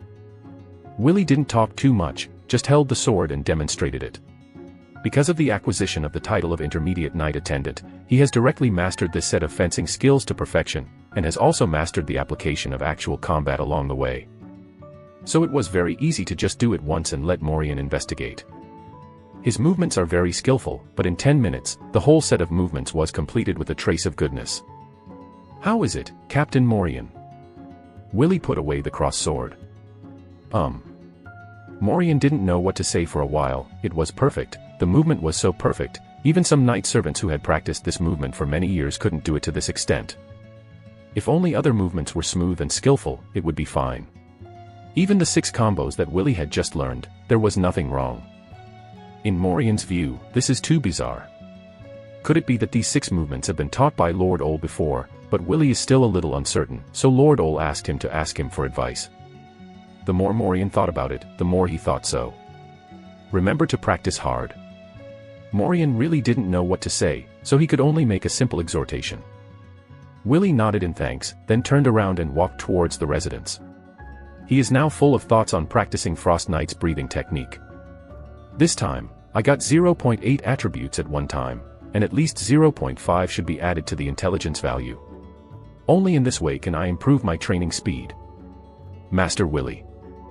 As soon as Willie walked outside the accommodation attic, he saw a guard-like person waiting for him. Master Willie, Bamos has ordered you to go to the town office now. The guard said respectfully. The town office. Willie frowned slightly. Has Bamos already been on duty at the town office? When he knew that the prelude to the war started last night, Willie guessed that Balmas should be delegated in advance to share the pressure of Baron Kells in government and military affairs. If there is no accident, he should also be dispatched immediately. The decision of Baron Kells to teach himself the Frost Knight breathing method is a very clear signal. But what Willie didn't expect was that Bamos would move so quickly. I see. Willie nodded to the guards and rushed towards the town office. Town office. Bamos sat in front of the table with a serious face. The table was filled with a stack of rosters, which recorded the information of the young civil servants and guards. With a quill in his hand, he sketched drawings on the roster, and wrote some people's names on blank sheets of paper, and made lines. Beside Bamos, Peasant stood beside him. He didn't say a word, only when Balmas asked occasionally. Peasant is very clear that what Bamos is doing now determines the future fate of many young people. The prelude to the war has sounded, and Baron Kells has already distributed part of the power of Diamond Town to Bamos. The first thing Bamos needs to do now is to form his own team and form a young man with himself as the core. Management team. The core of the civilian line and the guard line has long been established, naturally Peasant and Willie. It's just the expansion of the personnel below, and Bamos has not yet settled. What do you think of Sandor being placed under Willie's hand? When faced with key positions, Bamos was clearly in a tangle. He not only has to consider the families behind these young people, but also the strength of these people, whether they can really stand the next test. www.novel. Calm Bison heard the words, did not answer immediately, pursed his lips, then he said in a low voice, if you are not sure, Master, you can wait for Willie to come and listen to his opinion. Bison is very measured. When Bamos asked for his opinion on civil servants, he expressed his views a little, but when it came to the issue of guards and personal soldiers, he did not express any inclination. He didn't want Willie to think that he was a guy with a very long hand, which would offend Willie. Balmas frowned, clearly feeling the pressure on his shoulders. When will Willie come? It should be soon. Bison asked for a moment before answering. As he was talking, he heard a knock on the door. Come in. Balmas rode. I saw Willie, who was dressed in light armor and had a crossed sword on his waist, walked in. Originally, Willie's waist was supposed to be the swift sword from Rakka's, but he forgot about it because he was in a hurry when he returned to Diamond Town last night. Master Balmas. Willie greeted Balmas, and then gave Bison a brief glance. Seeing Willie coming, Bamos felt a little relieved for some reason. You came just in time. Uncle Ole told you about the war about to start. In order to ensure sufficient fresh blood in Diamond Town, my father asked me to start preparing for a new subsidiary authority. Bamos briefly said something about the situation. I have already discussed with Bison about the first batch of civilian officers, but I haven't been able to make a decision on the candidates for the military line of the guards. Come and have a look, and then tell us yours. Idea. Saying that, Bamos handed a bundle of bound documents to Willie's hands. Chapter 79 Appointment. Willie looked over the document carefully. The main content of the document was to build a 100-person guard unit centered on himself and in charge of each layer. He is the captain of the squad, and there are 2 vice-captains under him, and 6 squads under the vice-captain. At the back of the document, there is a thick roster list. The list is a list of candidates for vice-captains and team captains. The identity, experience, and family background of each candidate are written on it. Willie just took a cursory glance and found that none of the candidates on the list were fake, indicating that the list had been screened before. Balmas is also very clear that in the life and death note of Diamond Town, those can't be allowed to come in and be pests. I don't think there is any problem with the qualifications of these candidates. It's up to Master Balmas to decide. Willie handed the document to Bamos again. As long as there are no problem personnel, it doesn't matter who his subordinates are. Bamos smiled helplessly. He had already guessed the result. Although he didn't mind, Willie and Bissen were very sensitive to personnel appointments, and they all followed their own opinions. In that case, Sandor and Don are the candidates for vice captains. Bamos had obviously already made plans before. Willie nodded without a trace. The names of the two people just now were listed at the front of the roster. These two people are not very old, and they have only been in the personal guard team in Diamond Town for 2 or 3 years. It is precisely because of this that they have not been assigned to the guard team as captains. Instead, they were selected because of this opportunity. Become the deputy captain of the new guard team and become an important member of Bamos's men. Because they are both around 16 or 17 years old, Sandor and Dan are not particularly strong. They are both junior night attendants. Both of them came from good backgrounds. Sandor's father was a high-ranking official in the town hall, and Dan's father was a businessman. Now the friction on the border defense line is getting more and more intense, and sometimes there are even direct fights, so the border defense has begun to ask my father for someone. This time my father asked me to assign 100 guards to form a new guard team, and I hope you can get them to the line of defense to provide strong support. Balmas told Willie what he thought next. Willie was a little surprised, but he didn't expect the formation of this guard unit to be in such a hurry. As a result, he should be on the front line of the battlefield soon. It seems that the situation at the border is even worse than I imagined. I know you will be under a lot of pressure, but I hope you can hold on. Balmas clearly has high hopes for Willie. I will not disappoint Master Balmas' expectations. Willie responded. Bamos nodded, with a hint of reminder. After you go to the border defense line, you must plan to deal with the relationship with those old guys. They originally wanted people to expand their team, and this way you moved over, and you actually divided their power. So, you may face some pressure. There was a deep thought in Willie's eyes. He knew before that nearly 10 high-level night attendants in Diamond Town had been assigned to the border defense line because of the intensified border friction. They were originally from the guards or guards. The old man, naturally, will not give himself a good face. Frankly speaking, I hate those old things very much, so when you go here, you represent me, don't let me lose face. Although he said that, Bamos also knew very well that when Willie first went to the border defense, he would definitely be stumped by these people secretly, and Willie was in the same league as those old men in terms of strength and prestige. Guys are worse than that. For Willie, this will be a big challenge. Let go and do it. If you can take the initiative in your own hands, I will be very happy.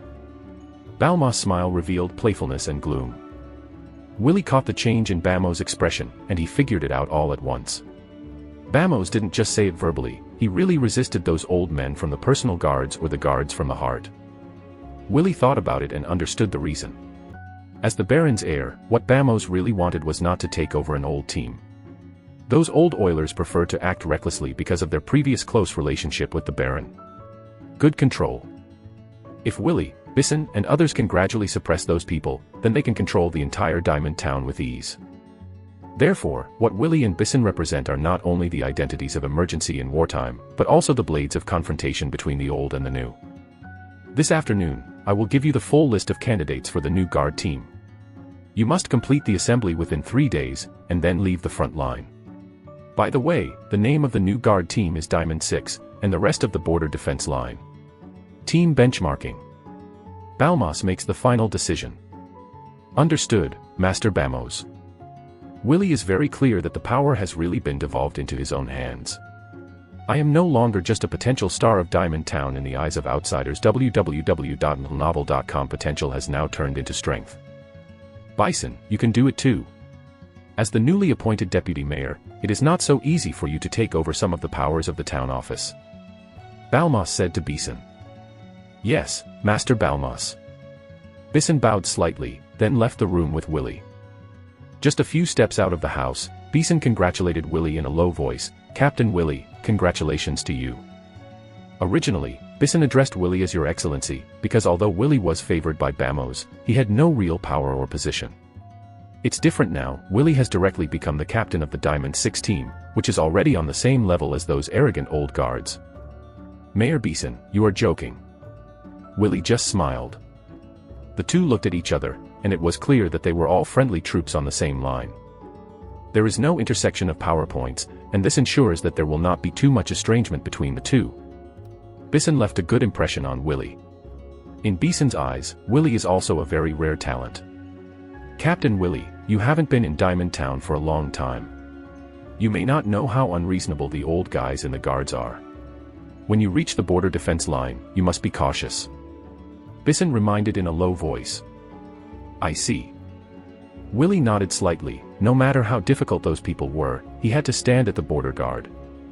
Since that's the case, then I'll go to work first. Peasant bowed slightly to Willie, turned and walked towards the interior of the town hall. Willie paused and walked out of the town office. The challenge is coming soon. Chapter 80 Dispute. Border Defense. The conflict between the Principality of Langton and the Principality of Veda is becoming more and more intense. Anyone with discerning eyes can see that a war is about to break out. Even now, the two archdukes have not issued the order to start the war, and the friction is already very sharp. The province of Dapapur under the command of Earl Lumbar is the most closely connected province in the Principality of Langton to the Principality of Wada, so after the war between the two countries, it was here that suffered the most. In the province of Dawebol, there are many viscounts and baronies that border the Duchy of Wada, and the longest border is the gold mining city under Viscount Bright. If there is no accident, after the war begins, the vicinity of the gold mine city will be one of the main battlefields. No matter who the outcome of the war is in favor of, at least Viscount Bright will not have a satisfactory ending. In addition to the main sideline areas, there are also some non-core sideline areas. In these places, although they will not suffer the most violent impact, because the territory is small and the underlying strength is not strong, once they are targeted, they will even suffer from more than mining. Gold City. More dangerous situation. Diamond Town is one of them. When the border defense line showed signs of restlessness, the visionary Baron Lord Kells began to gradually send more staff to the border defense line. Until now, there are 500 guards stationed at the border defense line.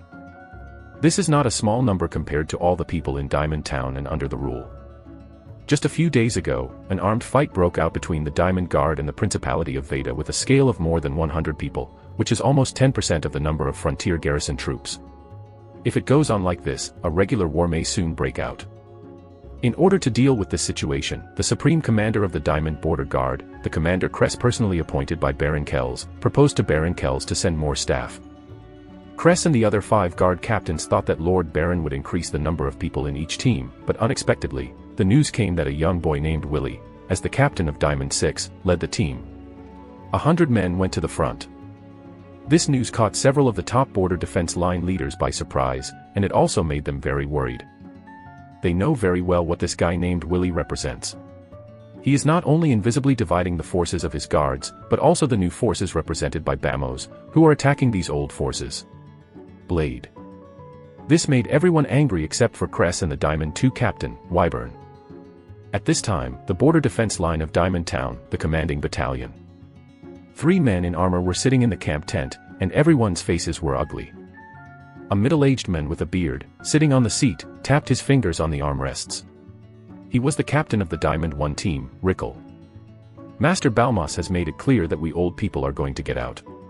How can a teenager be on the same level as us? We have paid so much for Diamond Town to get to where we are now, the one named Willie.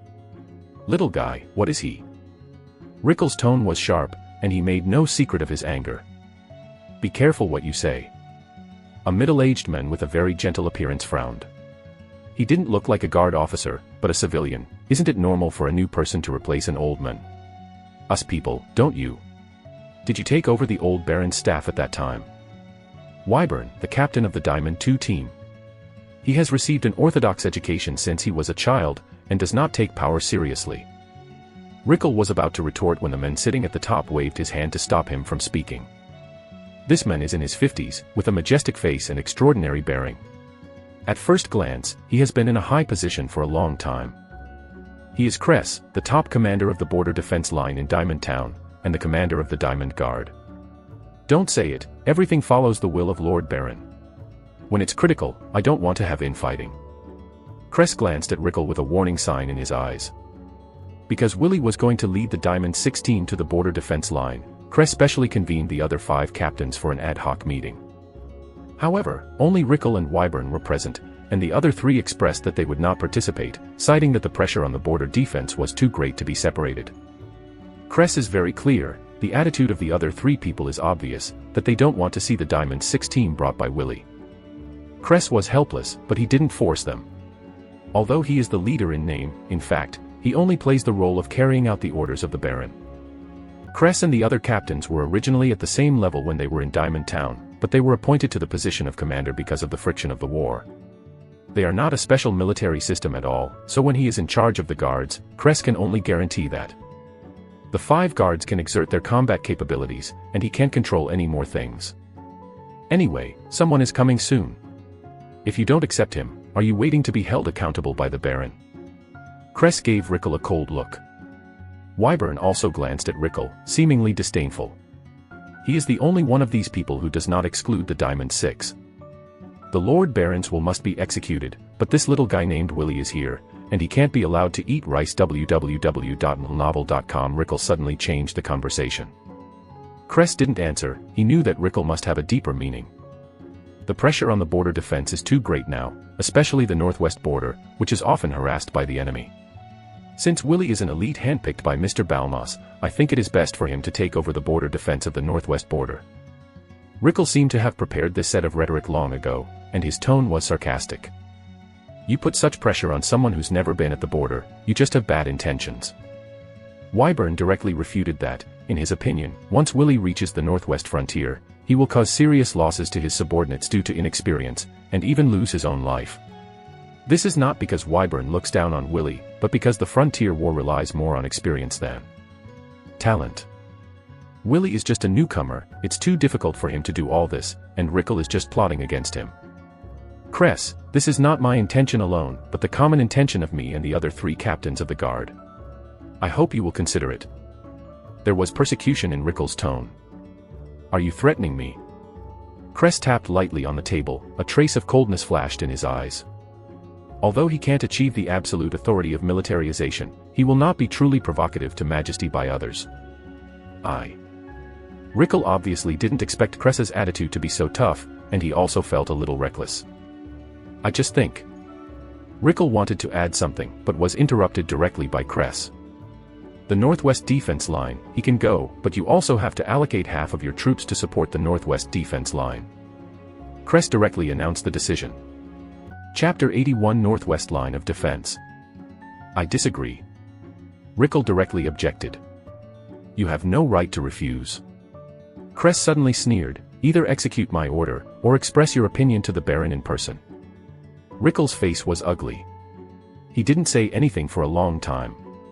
After a long time, he squeezed out a sentence, if this is the case, then follow the arrangements of Commander Cress. Cress ignored Rickle's yin and yang anger. He was very disgusted with the actions of Rickle and the 3 captains.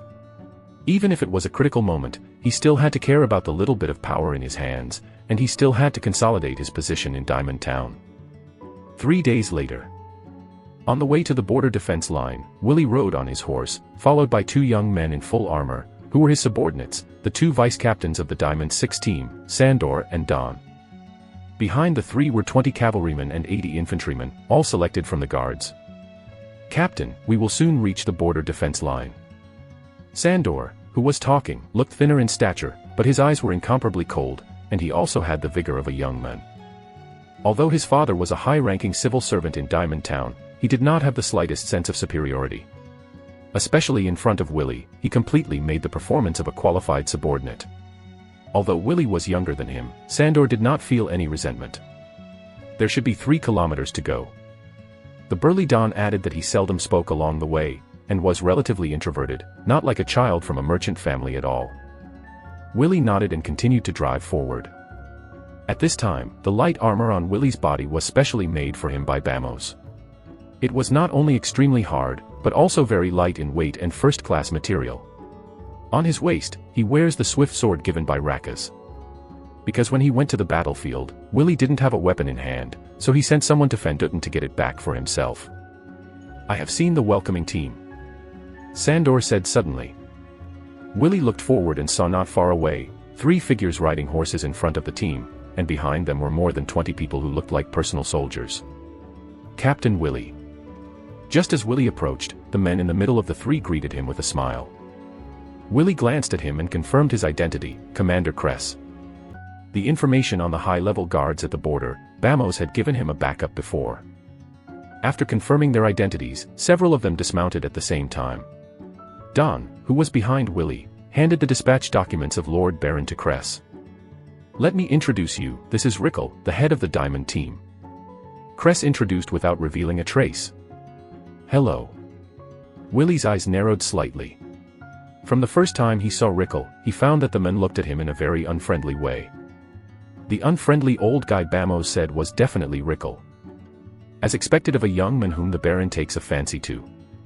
Rickle's smile was not friendly. Willie didn't care much, and there wasn't even any emotional fluctuation on his face. This surprised Kress and Wyburn beside him. "I'm Wyburn, the head of the second Diamond Team." Before Kress could be introduced, Wyburn introduced himself directly. "Hello, I'm Willie." This time, Willie nodded slightly, as a tribute from the junior to the senior. According to Bamos, the guy on the border defense line is pretty good, except for Kress, that's the Y-bone. Others didn't show up because of border defense. "Don't take offense," Kress said with a smile. Willie nodded silently and didn't say anything more. Willie also knew very well whether he had no time, or whether he was trying to get rid of the horse. "Lunch is ready, let's eat together," Kress said. "The food on the border is not as good as in Diamond Town, you have to get used to it." Immediately afterwards, accompanied by the three of Kress, Willie and his two deputies had lunch. During the lunch, Kress assigned the tasks of the Diamond 6 team, and with the assistance of the Rickle Diamond 1 team, they were stationed at the northwest border together. Lunch went well, at least on the surface. 2 hours later, when the lunch was over, Willie took the Diamond 6 team and headed for the northwest border. "Captain, these old guys really reject us." Sandor rode 2 steps forward, parallel to Willie. Before coming to the border, they had a general understanding of the situation at the border. The situation on the border defense line is very unclear, especially the northwest border defense line, where the situation is the most chaotic. The soldiers between the two countries have already had 2 large-scale armed fights of more than 100 people, and it is the most likely place to bleed or even lose their lives. It can be said that this arrangement is aimed at Willie. "Commander Kress seems to be very unfriendly to us." Sandor sighed helplessly. Willie shook his head and smiled. "Kress and Wyburn are both good people, and assigning us to the Northwest Frontier www.novel.com should be the result of a compromise with Rickle and others.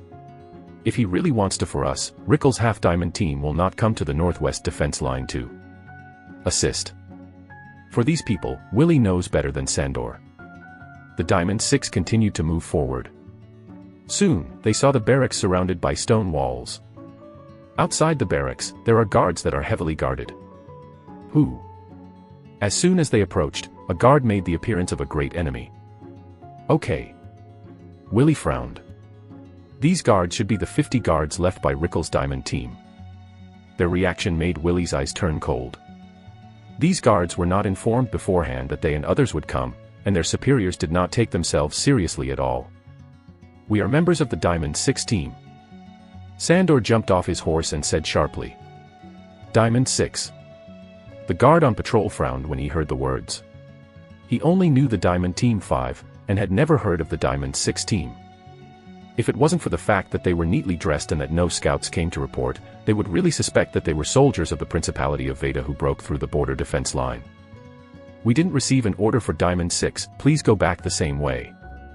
A dozen guards have begun to gather slowly, making a defensive posture. Willie sat on the horse and said nothing. Don also jumped off his horse and walked to Sandor with an angry face. Sandor was furious. "Call out your leader." "Captain Willie of Diamond 6 is here, do you want to turn it away? This is an order from Commander Kress, do you want to disobey it?" Chapter 82 Challenge again. Who is making a noise? I saw a man with slender eyes and a feminine complexion walking out accompanied by several guards. His eyes stayed on Willie's body for a moment, and then he pretended to be surprised. It turned out to be Captain Willie. "I'm sorry, because of the rush, I haven't passed on the news of your upcoming arrival." The men bowed to Willie and explained with a smile, "I'm Stanley Way, the vice captain of the Diamond 1 team." Willie's expression did not show sadness or joy. He took a look at Tanlawai. Rickle had said before that a vice-captain of the Diamond 1 team would assist him in guarding the northwest frontier. You are delaying the release of the military situation. Sandor scolded, disagreeing with Tanlevy's excuse. Lord Rickle just passed the news to me. If you want to question me, go to Lord Rickle to question. Stanley sneered, ignoring Sandor at all. You. Sandor was about to have a seizure, but was stopped by Willie. Forget it, since Rickle's order is too slow to convey, it naturally has nothing to do with him. Willie dismounted, walked to Tanlewy's side, and looked at Tanlewy with a half-smile. Everything is an excuse, Willie sees it clearly. Thank you for your understanding. Under the attention of Willie's strange expression, Tanlevy's heart was slightly uncomfortable. Willie waved his hand, arrange my people. After all, Willie gave Sandor and Don a look, they understood each other, and followed Willie into the camp. Under the guidance of Tanlewy, Willie came to his own command room, a spacious tent. Captain, this Stanlewy is clearly giving us a slap in the face. Don, who has been silent all the time, doesn't look good either. Anyone with a discerning eye can see that this is targeting Willie. Do not worry about it.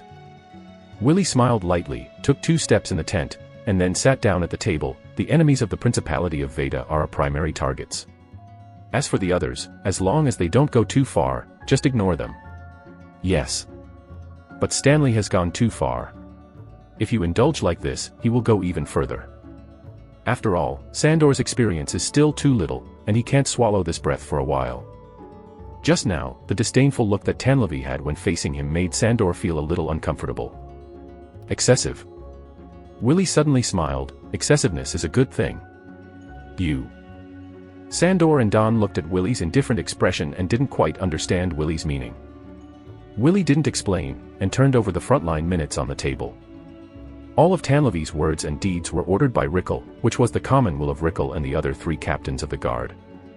Willie is very clear about all this. Time passed quickly. In one afternoon, the Diamond 6 team had settled in the camp. During this period, Sandor and Dan have also completed the assignment of the Diamond 6 team.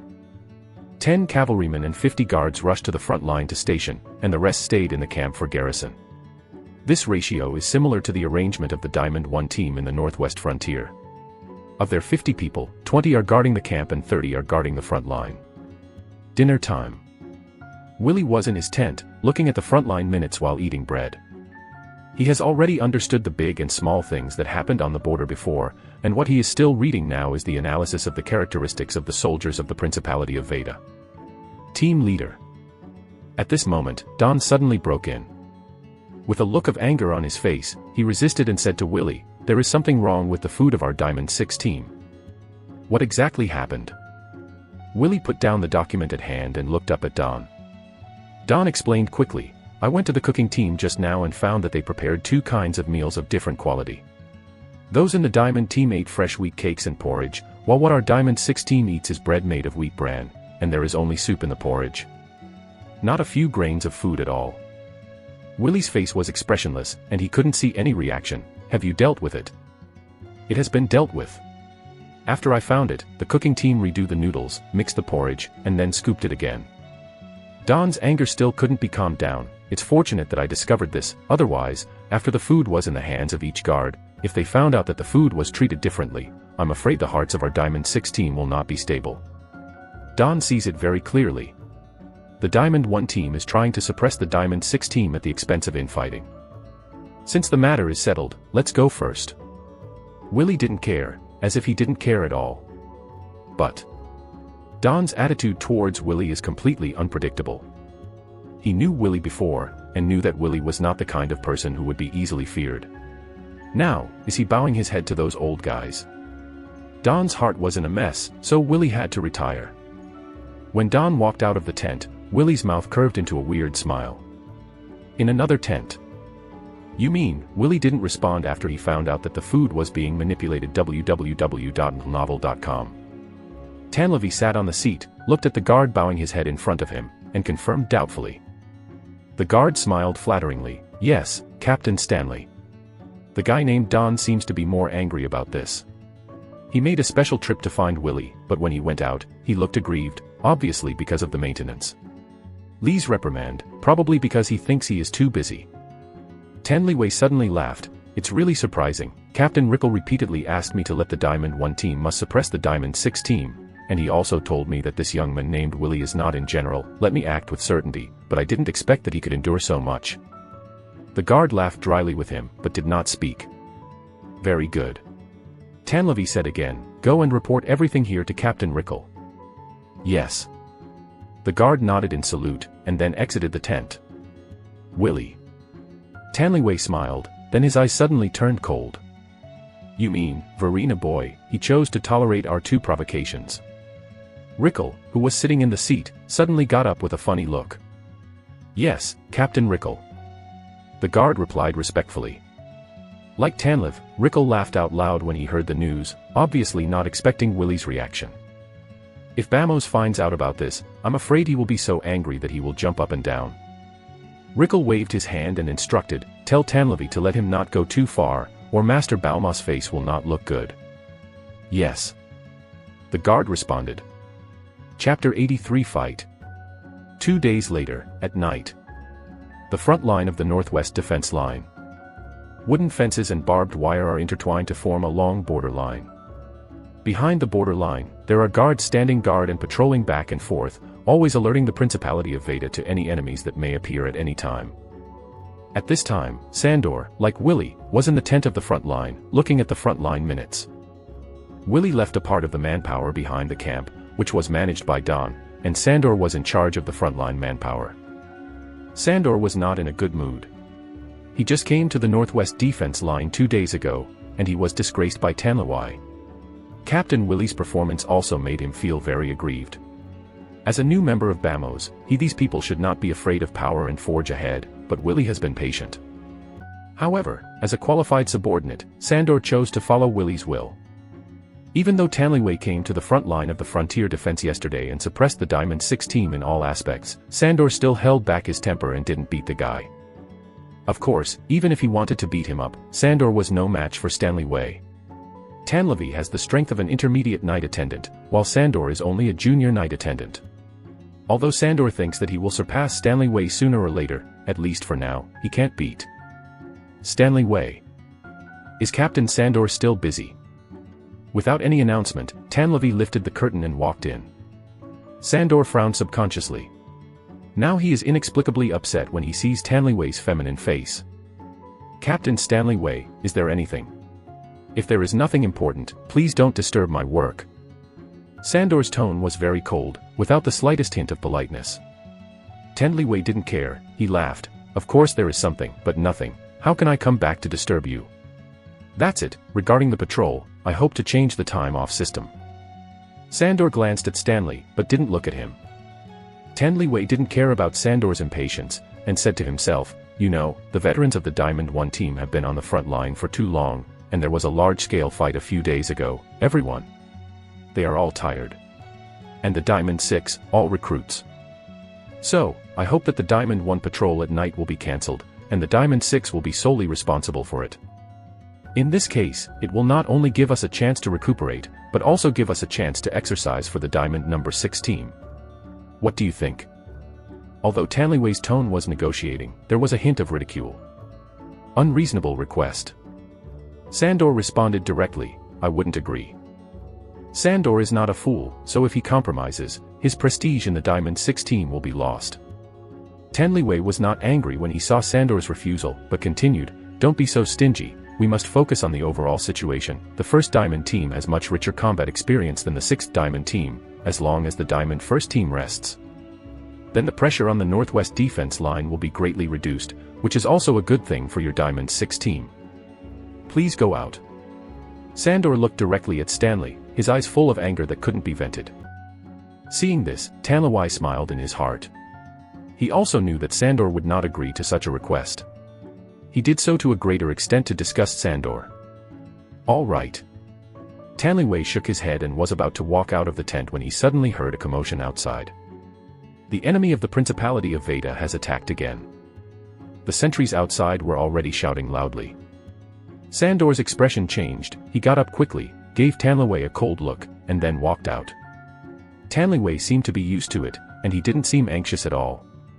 Diamond 6 is ready for battle. Sandor walked to the sideline and saw from a distance that there were about 60 enemy troops, which was quite a lot. He jumped on his horse and shouted to the guards of Diamond 6. "Leave 10 guards, and the rest, attack with me."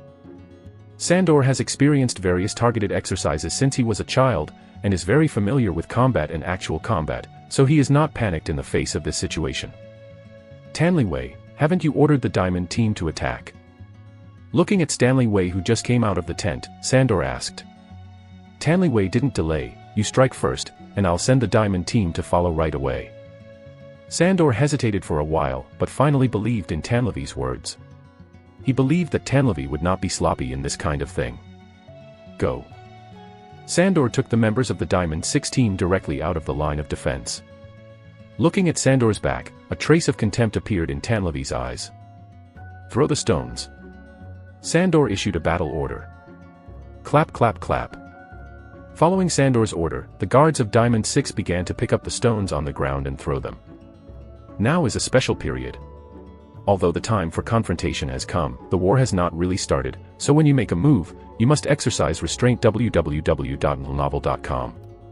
Coupled with the need to save war resources, the bows and crossbows used in long-range attacks have not yet appeared on the battlefield. Even the previous 200-person battles were only melee battles, and both sides consciously did not use long-range lethal weapons. The soldiers of the Principality of Veda, under the orders of their commanders, also used the same method to fight back. Sandor was blocked by the shields of the 2 cavalrymen to prevent him from being hit by stones. "Why haven't you come yet?" Sandor looked back, but found that Stanley still had no intention of sending troops.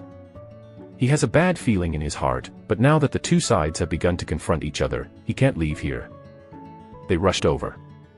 A guard exclaimed, pulling Sandor back from his thoughts. "I saw 50 or 60 enemy soldiers, carrying their shields, coming back to Diamond 6. Prepare to attack." Sandor charged first, holding the knight spear tightly in his hand, and charged towards the leader of the opponent. For a moment, the 2 sides fought fiercely.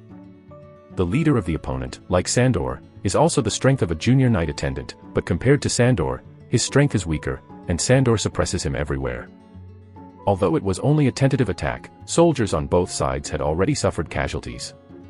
Stanley Wei. Seeing this scene, Sandor's chest was filled with anger. If the Diamond team arrives, then these enemies will stay for a while at most, and they will be directly driven back. But now, seeing that the enemy can't see reinforcements, they have increased the idea of fighting. When Sandor was distracted, the leader on the other side seized an opportunity and stabbed his right arm directly with the spear. Chapter 84 Kill. Sandor groaned, took the knight's spear in his left hand, swung it down in a circular arc, and bounced the weapon of the leader on the opposite side. There were tight beads of sweat on his forehead, and blood was constantly seeping from the wound on his arm. The confrontation between the 2 sides is getting more and more intense. In the Diamond 6 team, more than a dozen people have been injured, and a few people have lost their lives. Just when Sandor couldn't help but want to turn around and go back and kill Tanlewai, Tanlewai led more than 30 guards of the Diamond 1 team to the battlefield. Shouting, "Drive out the enemy! Retreat!" When the enemy leader saw this, he shouted loudly, and the soldiers of Veda Principality began to retreat in an orderly manner. Originally, they had been ordered by their superiors to harass the defenders of the northwest line of defense. Now that their goal has been achieved, there is no need to stay. "Sorry, Captain Sandor, I'm late." Stanley had a sincere look on his face, but when he saw Sandor's wound, a strange color flashed in his eyes. Sandor's teeth rattled, his left hand clenched the knight's spear tightly, his arms burst with blue veins, trembling slightly, as if he could not restrain the urge to shoot at Tanlevy at any time. Return to camp. Sandor finally held back. He gave a cold drink and said to his deputy, "Count the number of casualties, and then send someone to report to Captain Willie." At this time, it was late at night, and Willie had already rested in the camp at the rear. "Captain, there is a battle report from the northwest border." Don's voice came from outside the tent. "Come in." Willie didn't sleep deeply, so he woke up with a little movement. He was wearing a normal suit, not wearing armor. With Willie's permission, Don hurried into the tent. His face was ashen, as if restraining his emotions. "What happened?" Willie still asked calmly. Don pursed his lips, and after a moment of silence, he would respond, "Just half an hour ago, a group of sneak attack soldiers came from the Principality of Veda, about 50 or 60 in number. Sandor led our Diamond 6 team. The men returned fire, and as a result, 12 were wounded and 6 were killed. What about the Diamond team? Willie's voice was low. When asked this question, Don clenched his fists. The Diamond 1 team didn't participate in the battle at all, and Tanlyway only sent someone to arrive at the end of the battle. This bastard. Don could not wait to cut off Tanlyway directly, and killed 6 of our brothers. We have just arrived at the front line, so... Willie waved his hand and stood up suddenly. It's time. Willie began to put light armor on his body. When is it? Besides, you are going to... Don didn't understand what Willie meant. A cold light flashed in Willie's eyes. It's time to kill. Don was stunned for a moment. Murder. Call 10 cavalry, let's go to the front together. Willie gave the order. Don's eyes flashed with surprise, and then he looked excited. Yes. Under the darkness of the night, more than a dozen figures on horseback rushed to the front line camp. Front line camp, inside a tent. Tanlyway, you must give me an explanation for this matter. Sandor's arm was already bandaged, and 2 adjutants followed him, staring hatefully at Tanlyway in front of him. 2 adjutants followed behind Tanlyway, with frivolous expressions. Captain Sandor, I really need to apologize to you for this matter. It's all because our Diamond team is too slow. Tanlyway looked distressed. These people are too lax, I can't even command. In the future, I will definitely practice these more, and I won't let this kind of thing happen again. Then what about the 6 brothers who died in the 6th team? Sandor asked sharply. I'm sorry. Tanlyway shook his head. However, on the battlefield, how could there be no deaths? You. Sandor stood up abruptly and was about to throw a punch when he suddenly heard a voice from outside. Captain Willie is here. Sandor's expression and the adjutant behind him were shocked. On the other hand, Tanlyway frowned. Is this guy here to hold you accountable? However, Tanlyway immediately dismissed the idea. Willie's performance was too cowardly before, and it is very unlikely that he will be held accountable. Moreover, even if he really intends to punish himself, he must get Riker's permission, and he is Riker's. Thinking of this, Tanlyway sighed in relief. The curtain of the tent was lifted, and Willie walked into the tent, accompanied by Don. Team leader. Sandor and his 2 deputies hurriedly bowed to Willie. Willie nodded slightly. Captain Willie. Tanlyway also nodded slightly, but there was not much respect in his tone. Willie glanced at Stanley and smiled lightly. Tanlyway's heart skipped a beat, and the smile made him a little uneasy. Captain, things on the front line. Sandor said, but Willie stopped him. Willie patted Sandor on the shoulder. You did the right thing, but you still need to accumulate some combat experience. The responsibility is not on you, but on others. When Tanlyway saw this, he also saw that Willie was doing a bad deed, but he was not particularly panicked. After all, Rickle was behind him. It's all my fault this time. www.novel.com. I promise that this will not happen next time. Stanley took a step forward and said a scene sentence. Willie smiled and waved his fingers. No, there is no next time. Okay.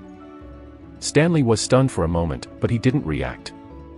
However, Willie suddenly raised his foot and kicked Tanlyway's abdomen. The physique of 3.7 is vividly displayed at this moment. Bang. Before Tanlyway could react, he only felt a sharp pain in his abdomen, and his breathing stopped for a while.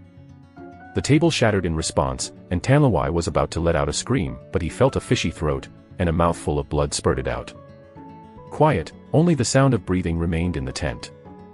Sandor and Don looked at each other in surprise, and both could see the shock in each other's eyes.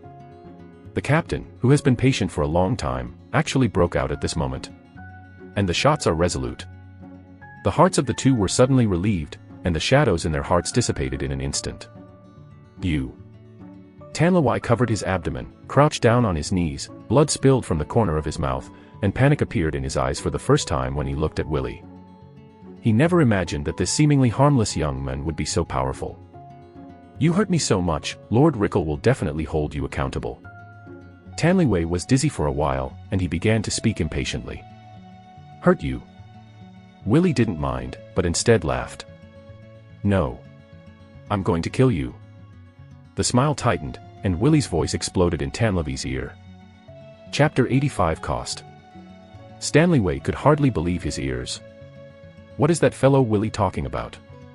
He said he was going to kill himself. I am the subordinate of Lord Rickle, you have no right to deal with me. Stanley Wei was really panicked this time. The coward who had been patient and endured, actually wanted to kill himself at this moment. And looking at his eyes, it seems to be coming for real. It was only then that Stanley realized that he was playing too big. Rickle can't control me. Besides, I didn't kill you for personal vendetta. You delayed the fighter plane, which was originally a capital crime. I will tell the truth to Lord Cress afterwards. Willie showed his snow-white teeth, but in Tanlevy's eyes, he looked cold and cold. Stanley Wei finally understood at this moment. It turned out that the previous Willie, he had been pretending. He was not afraid of Lord Rickle at all, nor did he give himself face. He is just waiting for a chance. Wait for a chance to kill yourself reasonably and stomp the face of Lord Rickle into the dirt. You can't do that. An adjutant of Stanley Wei was still a little confused about reality. Perhaps Rickle gave him inexplicable confidence. He stepped forward and looked like he wanted to protect Stanley Wei. Eat shit, rubbish. Willie didn't say anything yet. Don stepped forward and punched the adjutant in the face.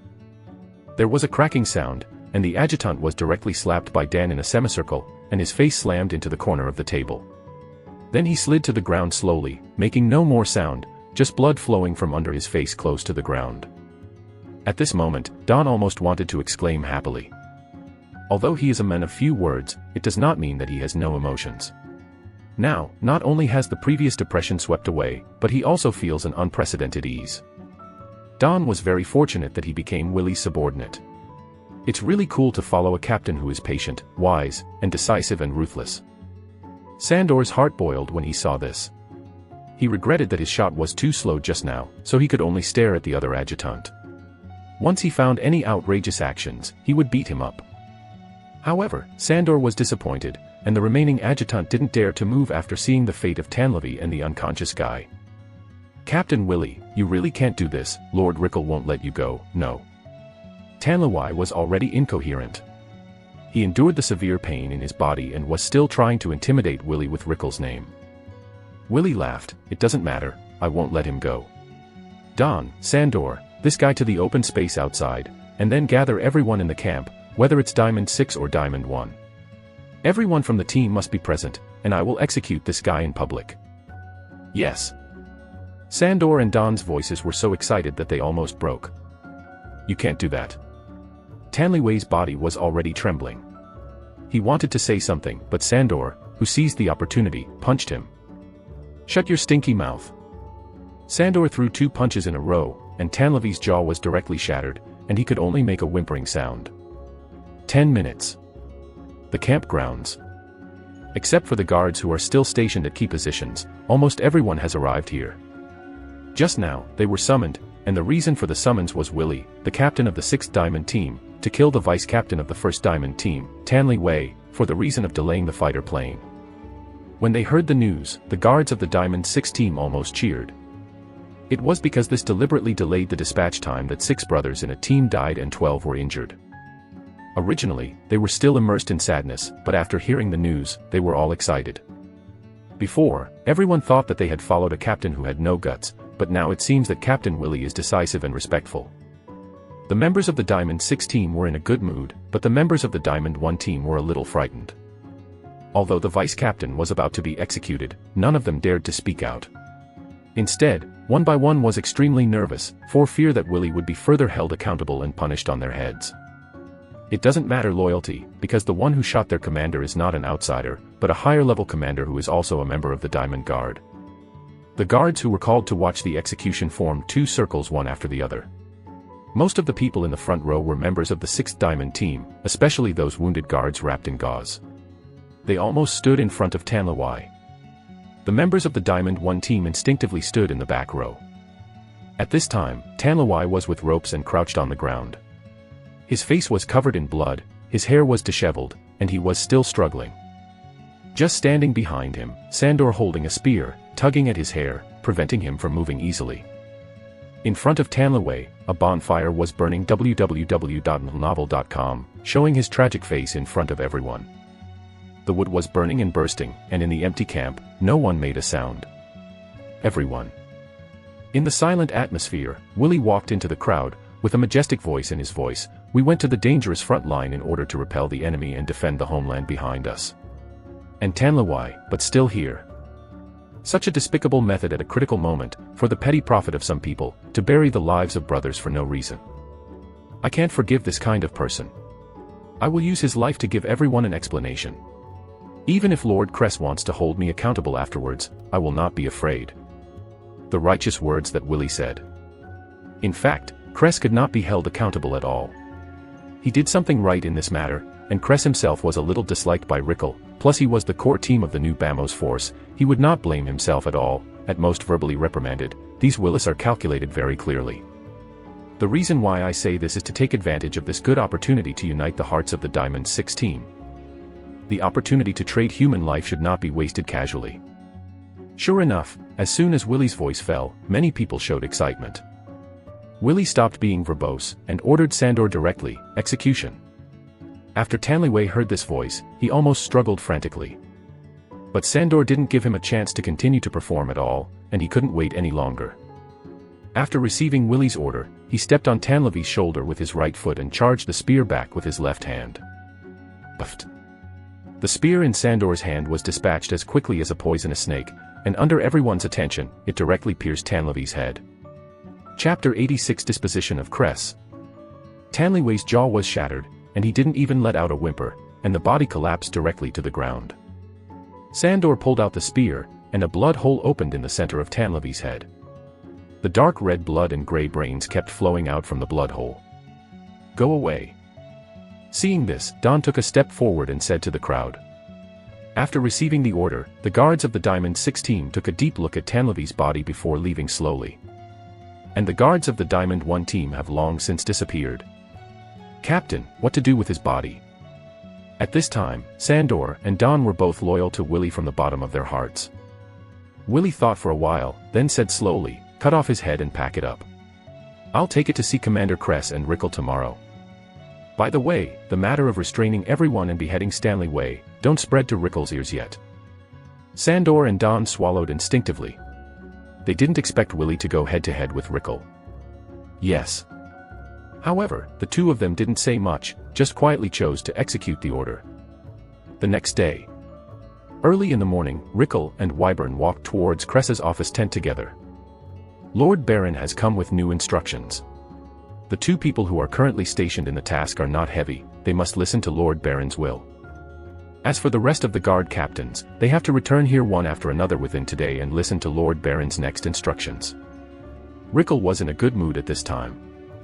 When Willie came to the border defense line, he thought it would be a difficult role, knowing that young people always like to stand out, do not listen to orders, and like to steal the limelight from the elderly. But when Willie came here, Rickle found that this little guy was too sensible, respecting his seniors, and being polite and humble. Even though he kept stumbling him, he was still calm. Just last night, Tanlawai killed 6 people in the Diamond team. He was still able to hold on, and he hasn't come up with his own theory yet. Seeing such a young man being so honest in front of him, Rickle felt that he was going too far. Rickle, put away your careful thoughts. Willie is a man of Master Balmas, and a person highly valued by Lord Baron, don't overdo it.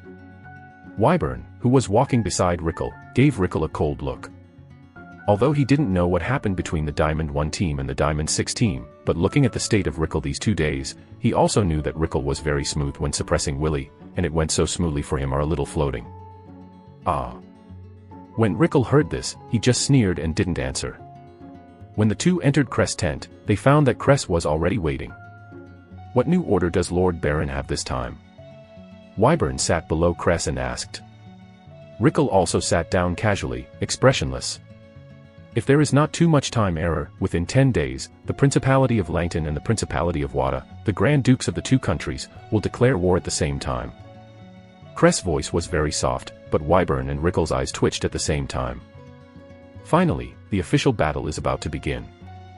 Although we are not the main battlefield, there is also the possibility of being destroyed, so everyone, be sure to complete defense preparations. Cress glanced at Rickle inadvertently. Don't play some boring tricks, it's not good for everyone. Rickle frowned upon hearing this, but didn't say much.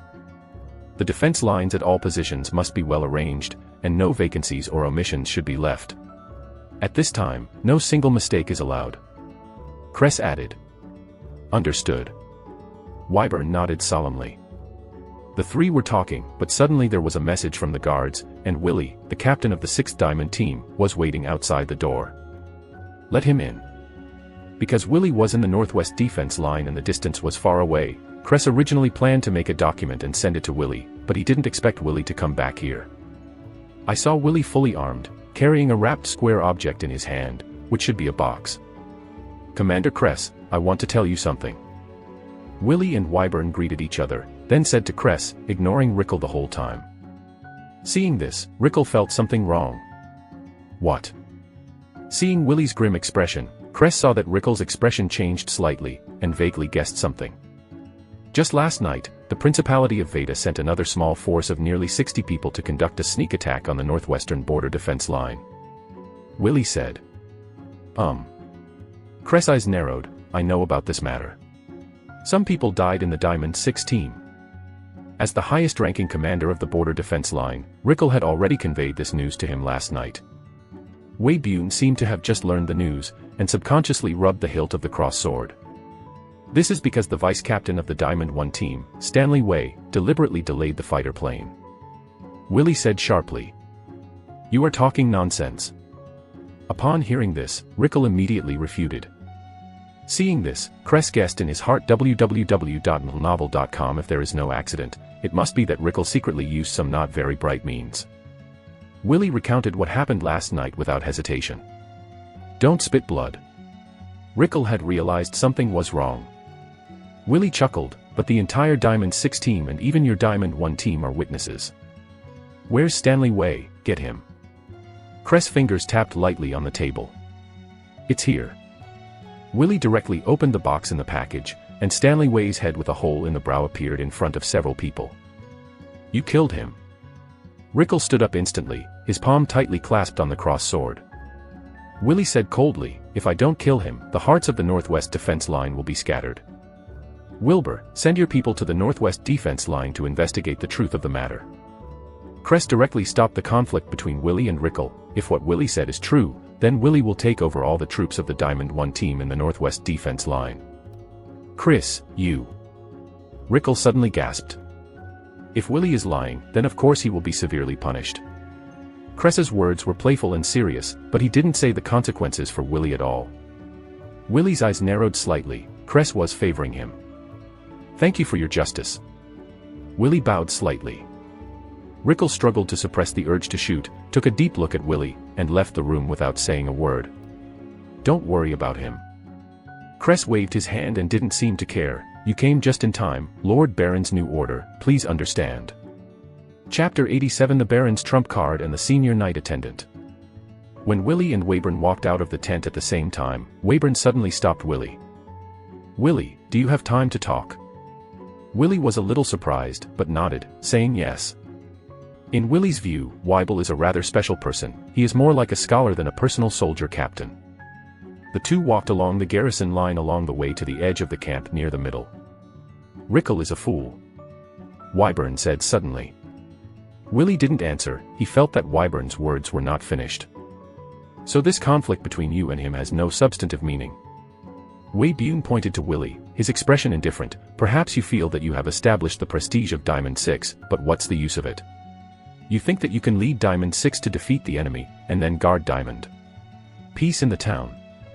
Is not it? Willie frowned slightly. He always felt that Wyvern was too calm. You are wrong. Wyvern shook his head. Whether Diamond Town can survive the war does not depend on the so-called defense line. The 500 guards on the border defense line are actually just tools to slow the pace of the war. Willie took a deep look at Wyvern, as if in his opinion, what he and others are doing now is meaningless. Then what determines the outcome of the war? Willie asked back. Should you be a mid-level night attendant, or the strength of a senior night attendant? Wyvern did not answer Willie's question directly. Close to the strength of a senior night attendant. Willie replied. So, how many ordinary guards do you think you can defeat alone? Before Willie could answer, Wyvern said to himself, 10 people, at least 10 people, you can kill them easily. Willie was silent and nodded. In fact, with his strength, even if he is besieged by a dozen people at the same time, he can still reverse the situation with his own abilities. What about a real knight? How many ordinary people can he kill? Wiley's words made Willie's pupils shrink. A real knight, one person defeating 100 people, this is not a boast at all. In other words, the 500 guards on the border defense of Diamond Town were not even comparable to 5 real knights. I have thought about this. Willie responded, although the knights have the strength of 1 to 100, in the subsequent wars, it is impossible for us to summon enough knights, and we still need to use the lives of ordinary people to fill this war. Wyvern tightened his smile and said, what if you can summon enough knights? But the only people with knight strength in Diamond Town are Lord Baron and Teacher Ole. Willie refuted. The Baron is asking for support from Count Rumber, do you know that? Wyburn's tone was neither impatient nor impatient. No. Willie seemed to have guessed what Wyvern was going to say. The Baron asked for reinforcements, not ordinary guards, but knights, 5 knights in total. How can that be? Willie disagreed. The value of the 5 knights should be used in more critical places, such as the city of gold mines. How could Count Rumber send 5 knights to the town of diamonds? No, it's possible. Lord Baron has requested reinforcements. At the cost of a snow-patterned deer. Wyvern responded forcefully. Willie finally did not refute it again. If he gave a snow-patterned deer to Count Rumber, he would definitely agree to send 5 knights as reinforcements. The ownership of a bronze-level monster in exchange for the temporary loan rights of 5 knights is too valuable. The value of a bronze-level monster is beyond imagination. Many barons and even viscounts, it is difficult for the poor to have a magical beast in their entire life. Even the Earl of Lumbar, who rules the entire province of Dawebol, is said to have a small number of magical beasts. It's just that Willie didn't expect that Baron Kells would be willing to dedicate the snow-patterned deer to Earl Rumber, which was something he had always dreamed of. Even if you can't control it now, there is always an opportunity in the future. Is this the secret order the Baron gave you? If it wasn't for Wyvern telling him about this, he would have no idea that Baron Kells had secretly sought reinforcements. No, it was an order given to me alone. Willie was a little surprised by Wyvern's answer. Willie didn't know if he should ask. Previously, Willie didn't know Wei Bune, but he had only heard of his name. He was very low-key, and there were no rumors outside. But such a nameless person would be so trusted by the Baron. If you guessed correctly, only Baron Kells, Ole, and Wyvern knew about the possibility of reinforcements, not even Balmos.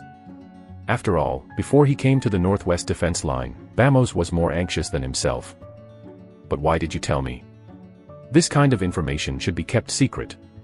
The reinforcements of the 3 knights are a trump card. Willie expressed the doubt in his heart. I just think that you shouldn't delay the practice of Frost Knight's breathing method because of the trivial things in front of you. www.novel.com. Wei Bune's smile is unfathomable in Willie's eyes. You even know this? Willie became more and more curious about Wyvern's identity. Is it really just a captain of the guards? Totally impossible. Thinking about it carefully, Wyvern's attitude towards himself was unreasonable from the very beginning. As the old men of the Baron, for a newcomer like him, rejection is a normal emotion, because his rise will affect their status and interests in Diamond Town. As a leader, Cress needs to balance the interests of everyone and execute the Baron's will, so it's normal to be biased towards himself. But it doesn't make sense that Wyvern has been very friendly to himself from the start. Now you know the key to deciding the war, so next, focus on the practice of night breathing. Wyvern did not choose to explain his identity. He paused and seemed to think of something. Have you not learned the fencing skills of a senior knight attendant? Yes. Willie nodded. Then you stay here for 3 days, and I will try to give it to you. Lord Ole, you are getting more and more lazy, and even this kind of thing should be entrusted to me. Wyvern muttered in a low voice. When Willie returned to the northwest frontier, it was 3 days later. At night, Willie stood alone in the tent used to rest. With a thought, the title attribute panel appeared in front of him. Willie Farron, Constitution, 3.7, Intelligence, 1.5, remaining attribute points, 2.3. Now he is a real high-level knight attendant. Attribute point, assign. Chapter 88 Intelligence is enough. Willie Farron, Constitution, 4, Intelligence, 3, remaining attribute points, 0.5. Willie's attributes instantly refreshed. The body is strengthened again, but Willie's feeling is not as strong as before. After all, the improvement rate this time is only 0.3. Compared with the base value of 3.7, this is not a big improvement. On the other hand, Willie, whose intelligence value has been improved, has a coolness in his brain, and a feeling of emptying his whole body spreads from the top of his head to his whole body. After more than 10 seconds, this indescribable but extremely refreshing feeling disappears. The distribution of attribute values this time directly doubled his intelligence value. This means that in the subsequent practice of Frost Knight, Willie's efficiency will be twice as high as before. As for the remaining 0.5 attribute points, Willie chose to keep them temporarily. The current attribute points are not as embarrassing as they were before. It is also a good choice to reserve a part of the so-called reserves. The Frost Knight breathing technique. Willie is also in a more urgent mood at the moment. He also wants to try it immediately, the feeling of practicing Frost Knight's breathing method after the intelligence value is improved. Willie stood on the spot and began to practice the matching breathing patterns and combined movements. This time, his movements were much smoother, and his tentative attempts were also reduced a lot. After midnight, Willie's progress increased by 1/10. Sure enough, after the intelligence value has been improved, the understanding of the Frost Knight's breathing method has directly increased to a higher level. Although it is the same as last time, only 1/10 of the progress has been improved overnight, but the difficulty of the practice of Frost Knight's breathing method will continue to increase. This time the progress is the same as the last time. For Willie Lai say it was a surprise. Because I was too busy before, I have been neglecting the practice of breathing. This time I need to speed up the progress. That's why Willie thought so, and it was also influenced by what Wyburn said. The current state of the war is not so urgent, and Diamond Town, which holds the trump card, does not need to worry too much about the destruction. In this case, I am a little bit of authority, and I put more experience in inspiring extraordinary power. However, you can't relax too much. At least the defense in the early stage should be stabilized.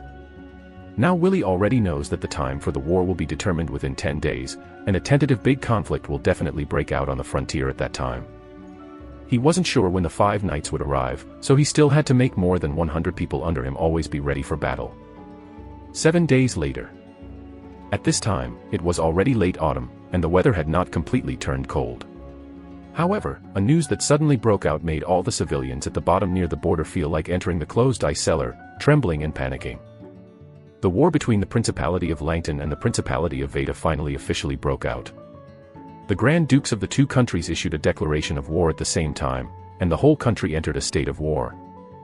After hearing this news, some decisive civilians and small businessmen who had channels in other places chose to flee the right and wrong places and move to places far away from the border. And those big businessmen who have no channels and whose industries are all over the border towns can only choose to be stationed and coexist with the lords. At this time, Diamond Town, Barren Manor. Security in the town needs to be further strengthened. At this time, Baron Kells, although his face was a little tired, was not as anxious as other lords. About to have 5 Knight Masters to help out. Diamond Town should be able to survive. But thinking of the snow-patterned deer that was sent away, Baron Kells felt a pain in his flesh. It was something that I had been expecting for my whole life, so I gave it away with my own hands. He could only comfort himself that the snow-patterned deer could not be tamed at all, and it was useless to keep it.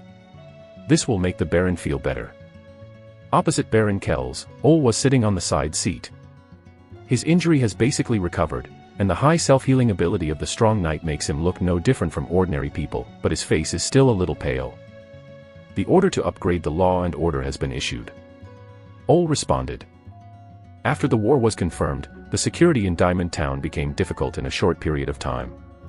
Many refugees who could not survive wanted to take this opportunity to go to the border to beg for stuttering. This has led to a lot of vicious incidents of theft and even robbery in Diamond Town and nearby residential areas recently. By the way, there's news from that fellow Wyburn. Baron Kells suddenly held his forehead with a helpless look. He told Willie that I was supported by Earl Rumber. It's really troublesome. I originally wanted to use this opportunity to sharpen Willie, but the effect is now a huge discount. This matter is quite secret. Only the 3 of Baron Kells, Ole, and Wyburn know about it, not even Balmos and Cress. So much so that Bamos now thinks that the snow-patterned deer is still imprisoned by Baron Kells.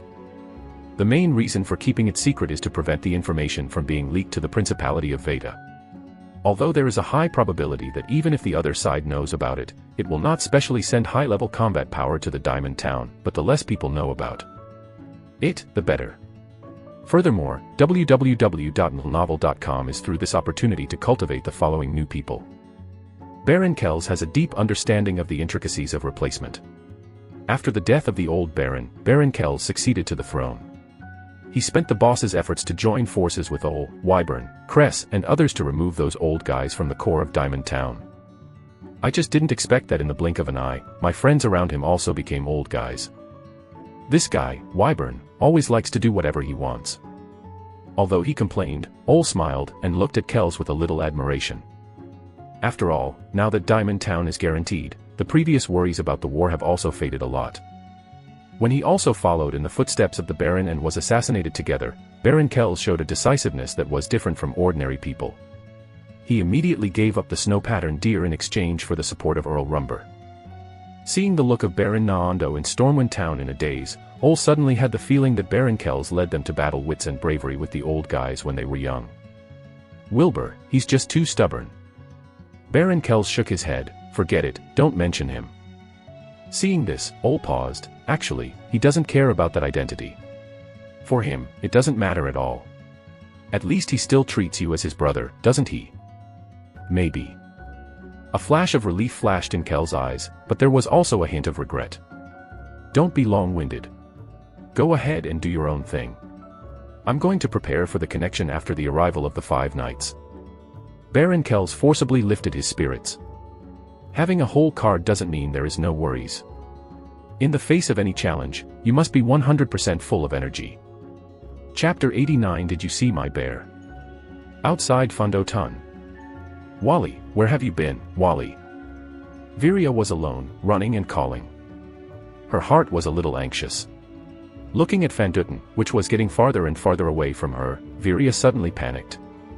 When my mother, Mrs. Shawn, and her father, Lake, went out to buy things in Diamond Town this morning, she told herself that she must not leave the house alone.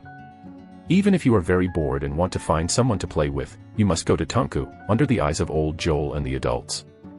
Right now, when the war between the two countries begins, the security environment is particularly bad. The town of Diamond is better. In the villages and villages below, there have been many incidents of theft and robbery, and it is even heard that people have died. This is said to be done by homeless people with criminal records who have fled to avoid detection. The war on the border made these people want to come here to fish in troubled waters. Viria originally agreed to her mother's request, but who knew that Wally was very excited today, running wildly in the yard, and even he couldn't stop himself. The soft-hearted Viria felt that Wally was too anxious because he had been trapped at home for too long, so she secretly took Wally out of Van Dutten, and even avoided old Joel and others in order not to be accused. Sight. However, as soon as Van Dutten came out, Viria regretted it. Wally, who was already joking, couldn't control it at all, and he disappeared without a trace in the blink of an eye. Viria tried her best to chase Wally, but she didn't catch up. The whole bear has changed since Wally followed Willy back from the paler forest. It no longer likes cooked food, it only likes raw meat, and it grows very fast. Now Viria can't hold Wally anymore, and her speed can't keep up with it. Looking at the wasteland and weeds around, as well as the empty space without human beings, Viria suddenly felt a little scared. Her mother's words before going out echoed in her ears, which made her very uneasy. Viria wanted to run straight home, but was worried about Wally. She wasn't sure if Wally would recognize the way home, and Wally was so good-looking that it would be over if he got caught. Viria was struggling and didn't notice the 2 figures crouching in the weeds not far away. It seems to be just one person. I think I can do it. The speaker was an extremely ugly man. His upper lip was bulging, and his 2 charred front teeth were bared unreservedly. He looked at Viria with malicious desire in his eyes. She should be a child from a good family. Her clothes are all new, not even patches. The other is a man with a scar on his face, his expression is much more stern. The scarred man glanced at the yellow-toothed man with a look of disdain. Put away your disgusting thoughts, what we are going to do now is to make money, understand? Once we get money, we can naturally go to women. The most important thing is that the child isn't asked for ransom. Understood. The yellow-toothed man seemed to listen to the words of the scarred man, and answered in a low voice. They were all in rags, and they were all refugees from other places. Because of what they did in the town before, the scarred men and the yellow-toothed men had to flee and were forced to wander around in order to save their lives.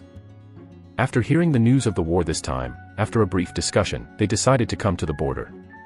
In a chaotic place, they could see some opportunities to turn over. Virya struggled for a long time, but decided to find Wally back.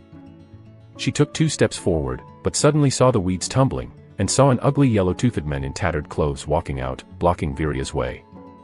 When Virya saw this man's attire, her heart suddenly panicked.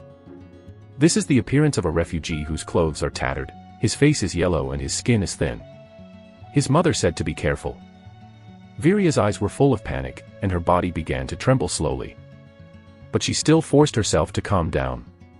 She deliberately didn't look at the men with yellow teeth, then turned and walked back. However, before taking 2 steps, another figure appeared in the weeds. His figure was slightly stronger, and a scar cut across his entire face looked extremely scary. Virya knew very well that she was being watched. Her breathing became rapid, and her eyes began to wander. For a while, Virya stood on the spot, not knowing whether to move or not. "Little girl, you seem to be looking for something." The yellow-toothed man leaned up and looked at Virya with a smile. Virya didn't dare to speak, and instinctively took a few steps back, only to find that she bumped into the scarred men, so she moved in another direction. She was surrounded by 2 men, not daring to move. "Don't be afraid, if you lose something, we can help you find it." The man with yellow teeth seems to be very loving. This made the scarred man behind him a little repulsive, and he instinctively frowned. Virya tried her best to calm herself down. She wanted to stabilize the emotions of the 2 first and not hurt herself. Virya's voice was trembling. Have you seen my little bear?" "Little bear?" The yellow-toothed man heard this www.novel.com and laughed. "Little girl, how can there be bears here? Bears are animals in the forest. What a naive child." The man with scar was very disgusted by the men with yellow teeth. He kicked the man with yellow teeth in the calf, causing him to stagger, and said sharply, "Stop talking nonsense, just take the men away." Having said that, the scarred man is about to grab Virya's arm. Virya had realized that something was wrong, and quickly turned around to flee, but she tripped over the stone under her feet. However, at this moment, Virya exclaimed for a while, and she saw a white shadow rapidly moving towards her. "Wally!"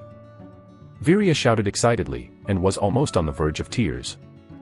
"Okay." The scarred man and the yellow-toothed man were about to make a move, but after hearing Virya's call, they instinctively looked back. I saw a white bear cub the size of a small wolf dog, staring at the 2 of them. "Is there really a bear? Or a white bear?" The yellow-toothed man exclaimed. Not only him, but even the scarred man was surprised. This was the first time he saw a white bear. It came just in time. Kill this cub, eat the meat, and sell the skin. No, it should be sold directly to those rich people, they like these rare things. The yellow-toothed man gave a wretched laugh, and then went to catch Wally. "Wally, run!" Seeing this, Virya didn't care about her own safety. She cried out to Wally anxiously with tears on her face. But Wally didn't go away obediently. Just when the yellow-toothed man bent down and was about to grab Wally, Wally suddenly moved. Chapter 96 Mounts. The swiftness of Wally's movements made the yellow-toothed man's eyes dazzle, and he threw himself in the air. When he searched for Wally subconsciously, he suddenly found Wally rushing up from his side and leaping to his side.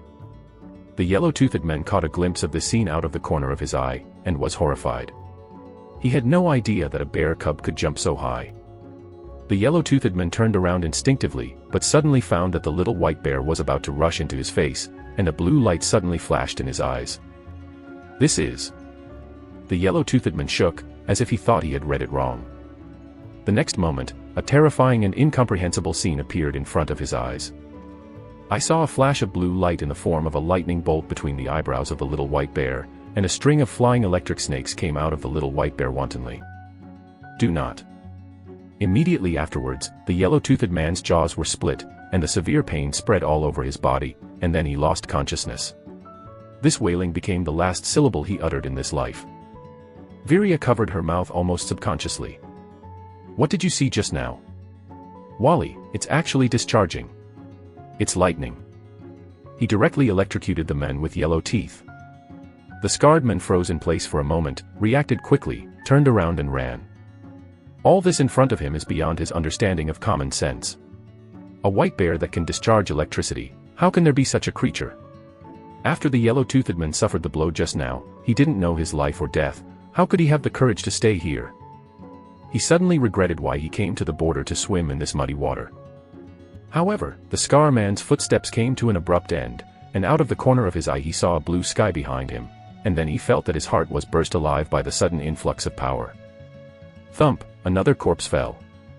The deserted field became silent again, except for the sound of the autumn wind blowing through the weeds. Wally. Viria called out to the little white bear in a low voice, with anxiety and curiosity in her eyes. When Wally heard the words, he fluttered his short legs and leaned in front of Viria. It frantically licked Viria's face with its saliva-stained tongue, as if to dispel her fear for Viria. Seeing this, Viria took the little white bear into her arms, released all the panic that had accumulated in her heart just now, and cried loudly.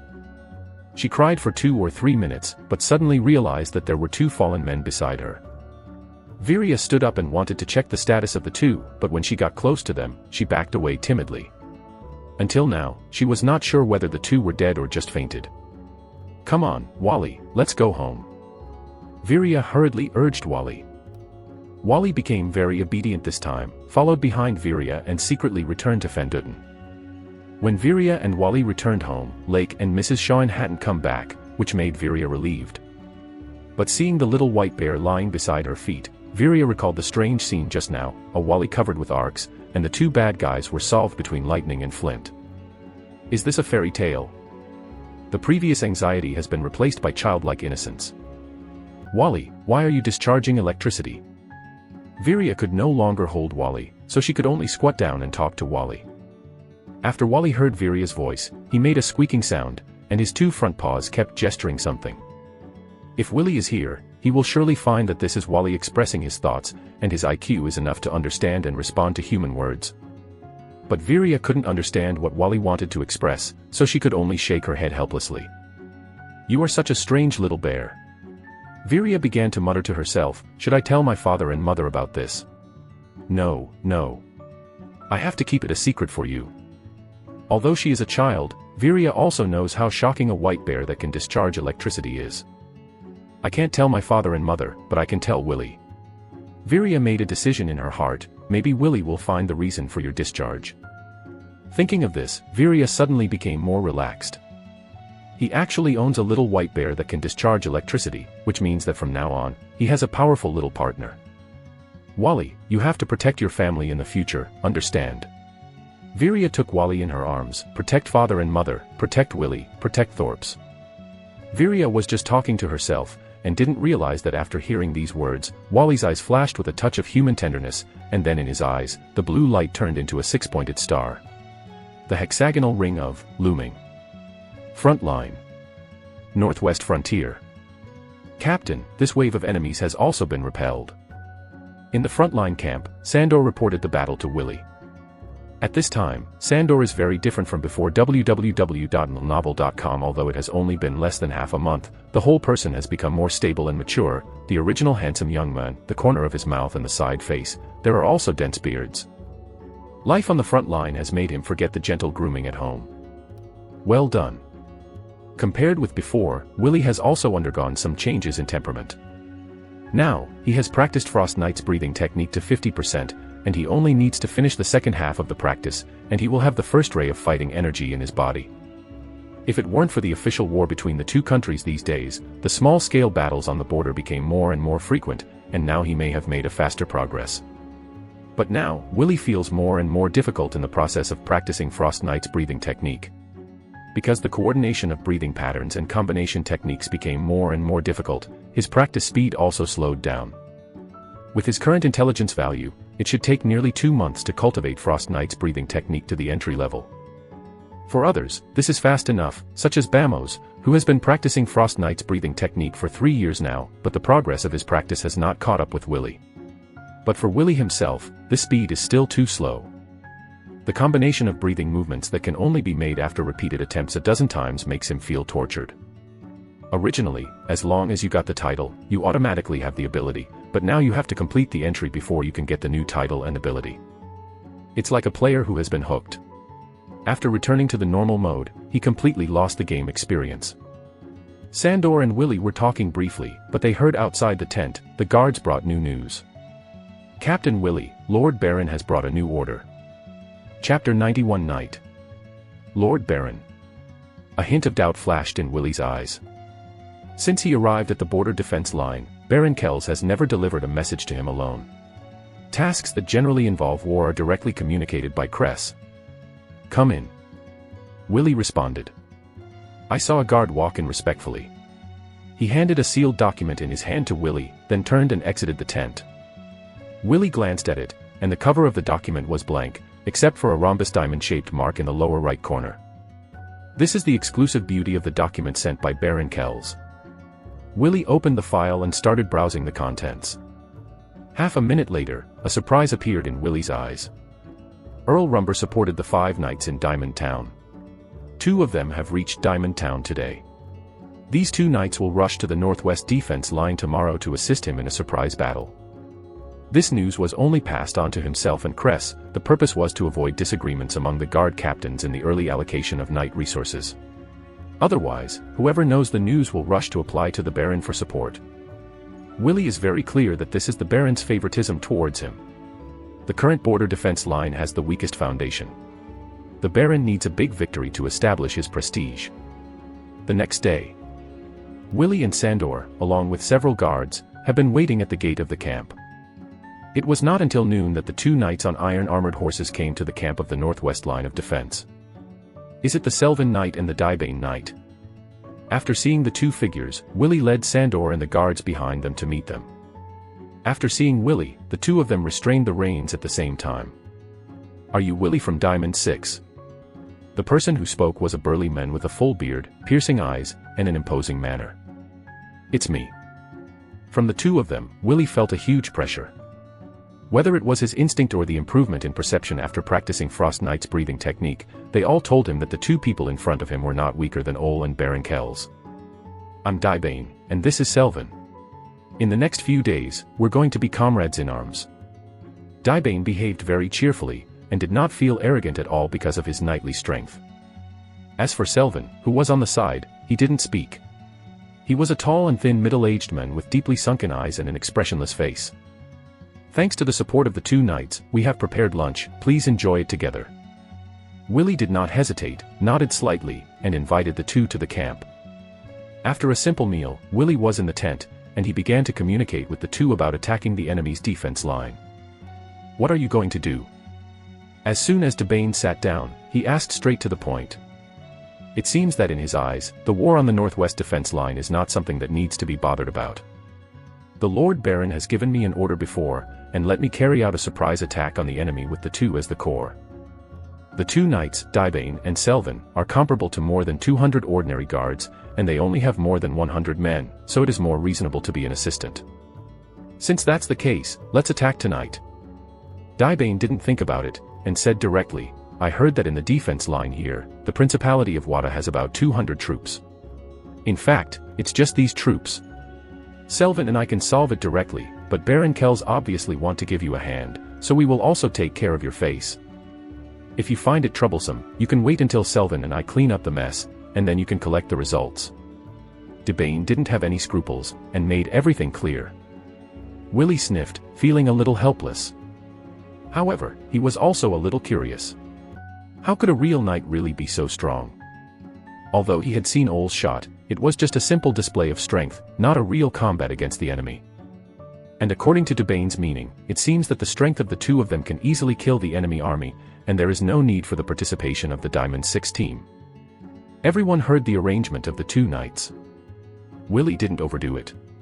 Since he could win, he had to prove something. Knight. Willie has integrated the manpower of the Diamond 6 team with the previous Diamond 1 team. Excluding the 40 people in the rear camp, there are still about 100 people here. According to Dibane, he should be a battlefield sweeper, so he can bring 50 people to do the follow-up. Attack. Next to Willie was Sandor, 10 cavalrymen and 40 guards behind him. At this time, Dibane and Selvin had already attacked first and quickly approached the enemy's line of defense. And Willie and his subordinates slowly moved forward after they distanced themselves from the 2 knights. According to the two knights, this is for fear of accidental injury. Captain Willie, are those two Lord Knights really reliable? Although Sandor knew that the knights were strong, he didn't have the exact concept. However, Sandor thought it was very strange to hear that two people were going to kill 200 people. It's not a big problem www.novel.com. Although Willie has never seen a knight's actual combat shot, but when he recalled the huge sword aura that Ole showed when he shot at that time, he felt that there was no problem. At this time, the defense line of the Veda Principality. The sentry patrolling at night meticulously looked into the distance. Suddenly, a sentry on the front line noticed a bright color flashing in the moonlight in the distance.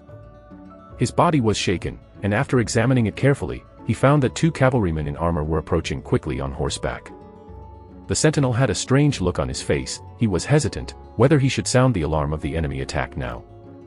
Is it really an enemy attack? Two people's enemy attack? However, after hesitating for a while, he still sent a signal and loudly relayed to the rear, "There is a situation, someone is approaching." After shouting this, he began to withdraw to the camp in the rear. His shouting just now revealed his whereabouts. It was not excluded that behind the two, there were reinforcements from the Principality of Langton. With the cry of the sentry, the entire defense line of the Veda Principality instantly rioted. The torches were lit in bunches, and the soldiers in armor began to gather towards the defense line. What's the situation? A guard captain who looked like a leader looked at the two approaching and frowned. Is it the guard who defected from the Duchy of Langton? You know, at any time, there are some spineless guys doing things that betray their hometown. He was about to send someone to inquire, but the next moment, he froze in place. Just as the two were about to approach the sideline, one of them suddenly swung the giant sword in his hand. A bright white sword aura about 2 meters long shot out, and the heads of the guards in the front row were cut off in unison. Enemy attack! Enemy attack! Chapter 92 White Pick's name. It's a knight. It turned out to be a knight. The captain of the guard's face was full of panic. In addition to panic, his mind was more filled with doubts. The war has only just begun. Why did the knights appear to fight in person so quickly? Aren't there only 2 knights across from Diamond Town? Are they all dispatched to the front line? In this way, if there is a refugee riot in the rear, then the Diamond Town will collapse on its own. Don't you worry. You must know that there are also 2 strong knights in Changjing Town, the Duchy of Veda behind him, but they have not yet left Changjing Town. The defense lines in all directions on the front line add up, and there is not even a single knight. And now there are 2 knight enemies in the northwest defense line alone. What should I do? The messenger. The messenger. The captain of the guard shouted hysterically, "This news must be passed on to the Baron of Long Eagle Town immediately." Debayan and Selvin didn't seem to care at all in the face of the constant influx of enemy soldiers. The giant sword was used as a transmission medium, and the sharp sword energy raged and attacked, and the swarming enemy soldiers turned into corpses and blood rain in the whistling sound. This terrifying killing scene has already made the opposite side shudder. It has only been so long, and 20 or 30 enemy lives have been mercilessly harvested. The archers in the distance had blood marks on their fingers, but the arrows they shot all over the sky were blocked by an invisible wall of air from the foreheads of the 2 knights. Although it was only 2 people, they gave people a sense of oppression like a city wall that could not be conquered. You are not allowed to retreat. All who retreat will die. The captain of the guard was holding a cross sword and waving it high in the distance. His entire arm was shaking. Under the coercion of the captain of the guards, those frontline soldiers could only bite the bullet. This time, they were no longer going up to send people's heads in batches, but marching in densely together. Even if someone was cut in 2 by sword energy, someone stepped on the corpse of his partner and charged up. He's really not afraid of death. Daibane muttered in a low voice, looking at the local soldiers who had begun to get close, without a trace of panic flashing in his eyes. Selvin remained silent, and every time he swung the great sword in his hand, he would take away several lives. Finally, after the companions risked their lives at the expense of their lives, someone finally rushed in front of Daibane and Selvin. When the enemy guards waved the spears in their hands and stabbed at the hearts of Daibane and Selvin, they saw Daibane shouting loudly. On the originally terrifying and great sword, a large group of blazing flames suddenly appeared. It turned into a fire snake, and burned the soldier in front of him to ashes. At the same time, Selvin also wielded a great sword and brought a hurricane. The wind and fire were mixed, and it instantly spread to the crowd of enemy soldiers. For a moment, there was a continuous scream. The enemy soldiers who were still attacking at the risk of death completely collapsed. Everyone trampled on them frantically and began to flee back. The corpses all over the place were trampled on the ground, and blood flowed all over the ground. Not far away, Willie, who came slowly, witnessed the terrifying display of this extraordinary power. His pupils shrank, showing a shocked expression. This is a senior knight. In Frost Knight's breathing method, there is a detailed description of the strong knight. When the breathing method and combination techniques are all completed, the first ray of fighting chi will be produced in the body. When this fighting chi has been tempered and accumulated for a long time and reaches a certain limit, it will change from quantitative to qualitative, so that practitioners will fighting with the whole body, obtaining the blessing of extraordinary power. This is the primary knight. Afterwards, the junior knight can achieve the perfect combination of breathing and combo skills, and then he can release the fighting chi in his body through the medium or directly, so as to achieve the effect of the fighting chi being separated from the body. This is the intermediate knight. In the last stage, the intermediate knight will further condense the fighting spirit in his body, and when he transforms again, he will gain control over some supernatural powers. Maybe it's fire, maybe it's hurricane, maybe it's light. These are all determined by the attributes of the knight's breathing technique. Just like Willie, if he can become a high-level knight, he will control the power of ice brought by frost breathing. However, high-level knights are very difficult to cultivate. Even Baron Kells and Ole are only intermediate knights. So seeing Dibane and Selvin turned out to be high-level knights really surprised Willie. They turned out to be advanced knights. The captain of the enemy guard looked at his fleeing subordinates with ashen faces. With such strength, even if the two knights from Changjing Town came, they would still have to flee. He seems to have seen the end of the battle between Changjing Town and Diamond Town on the border between the two countries. After a long time, he clenched the cross sword in his hand and shouted with grief and anger, "Retreat!" Hearing the enemy's order to retreat, Dibane and Selvin stopped instead and looked at Willie and the others who came from a distance. They knew very well that they didn't need to intervene in the next thing. "Thank you both for your help." Willie, who arrived here, did not continue to say anything more. www.novel.com with dozens of guards behind him, he launched the final charge. Facts have proved that in front of the enemy who had completely lost the will to fight and chose to flee, the dozens of Willie's men were like mad lions, and quickly captured the enemy's defense line here. On the way, there were also some fugitives who were too slow to be caught up, either turning into ghosts or prisoners. The final attack only lasted for more than 10 minutes before the curtain came to an end. Just when Willie was about to do a post-victory review, the title attribute panel suddenly popped up in front of him.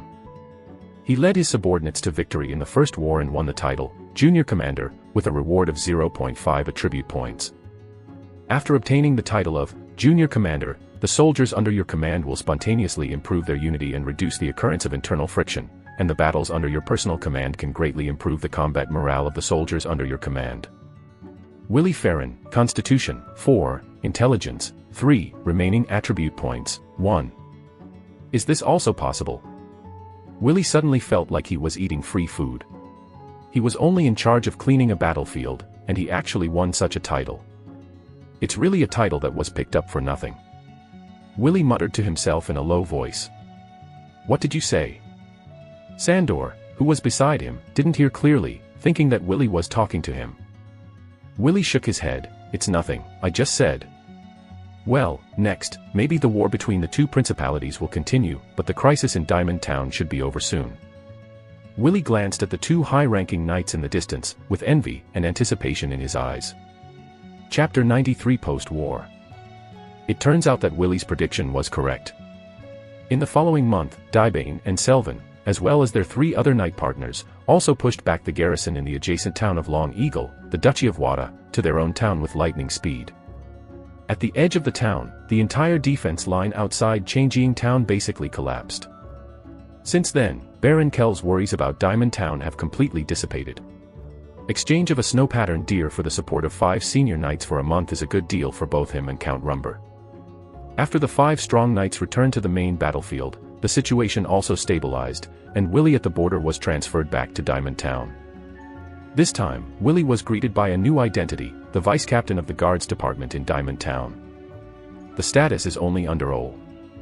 This short trip to the border has accumulated enough capital for Willie. Under the special package of Baron Kells, Willie led the Diamond Town Guard, heroically repelled the enemies of the Principality of Wada, and the story of the glorious First War was spread to every corner of Diamond Town. Of course, things related to several high-level knights were hidden away without a trace. At this time in Diamond Town, the name Willie Phelan was hotly discussed by almost everyone, and at the same time, his origin was also widely known. Baron Kells also took this to establish a country young men invisibly. Through his efforts, he became a progressive image of a high-ranking official under the aristocracy, which made the young people in Diamond Town regard Willie Phelan as their idol at the same time. In this regard, Baron Kells' brainwashing operation was a great success. Along with Willie, the captains of the Diamond Guards at the border were also transferred back, but their identities after their return were very intriguing when they were placed by the Baron.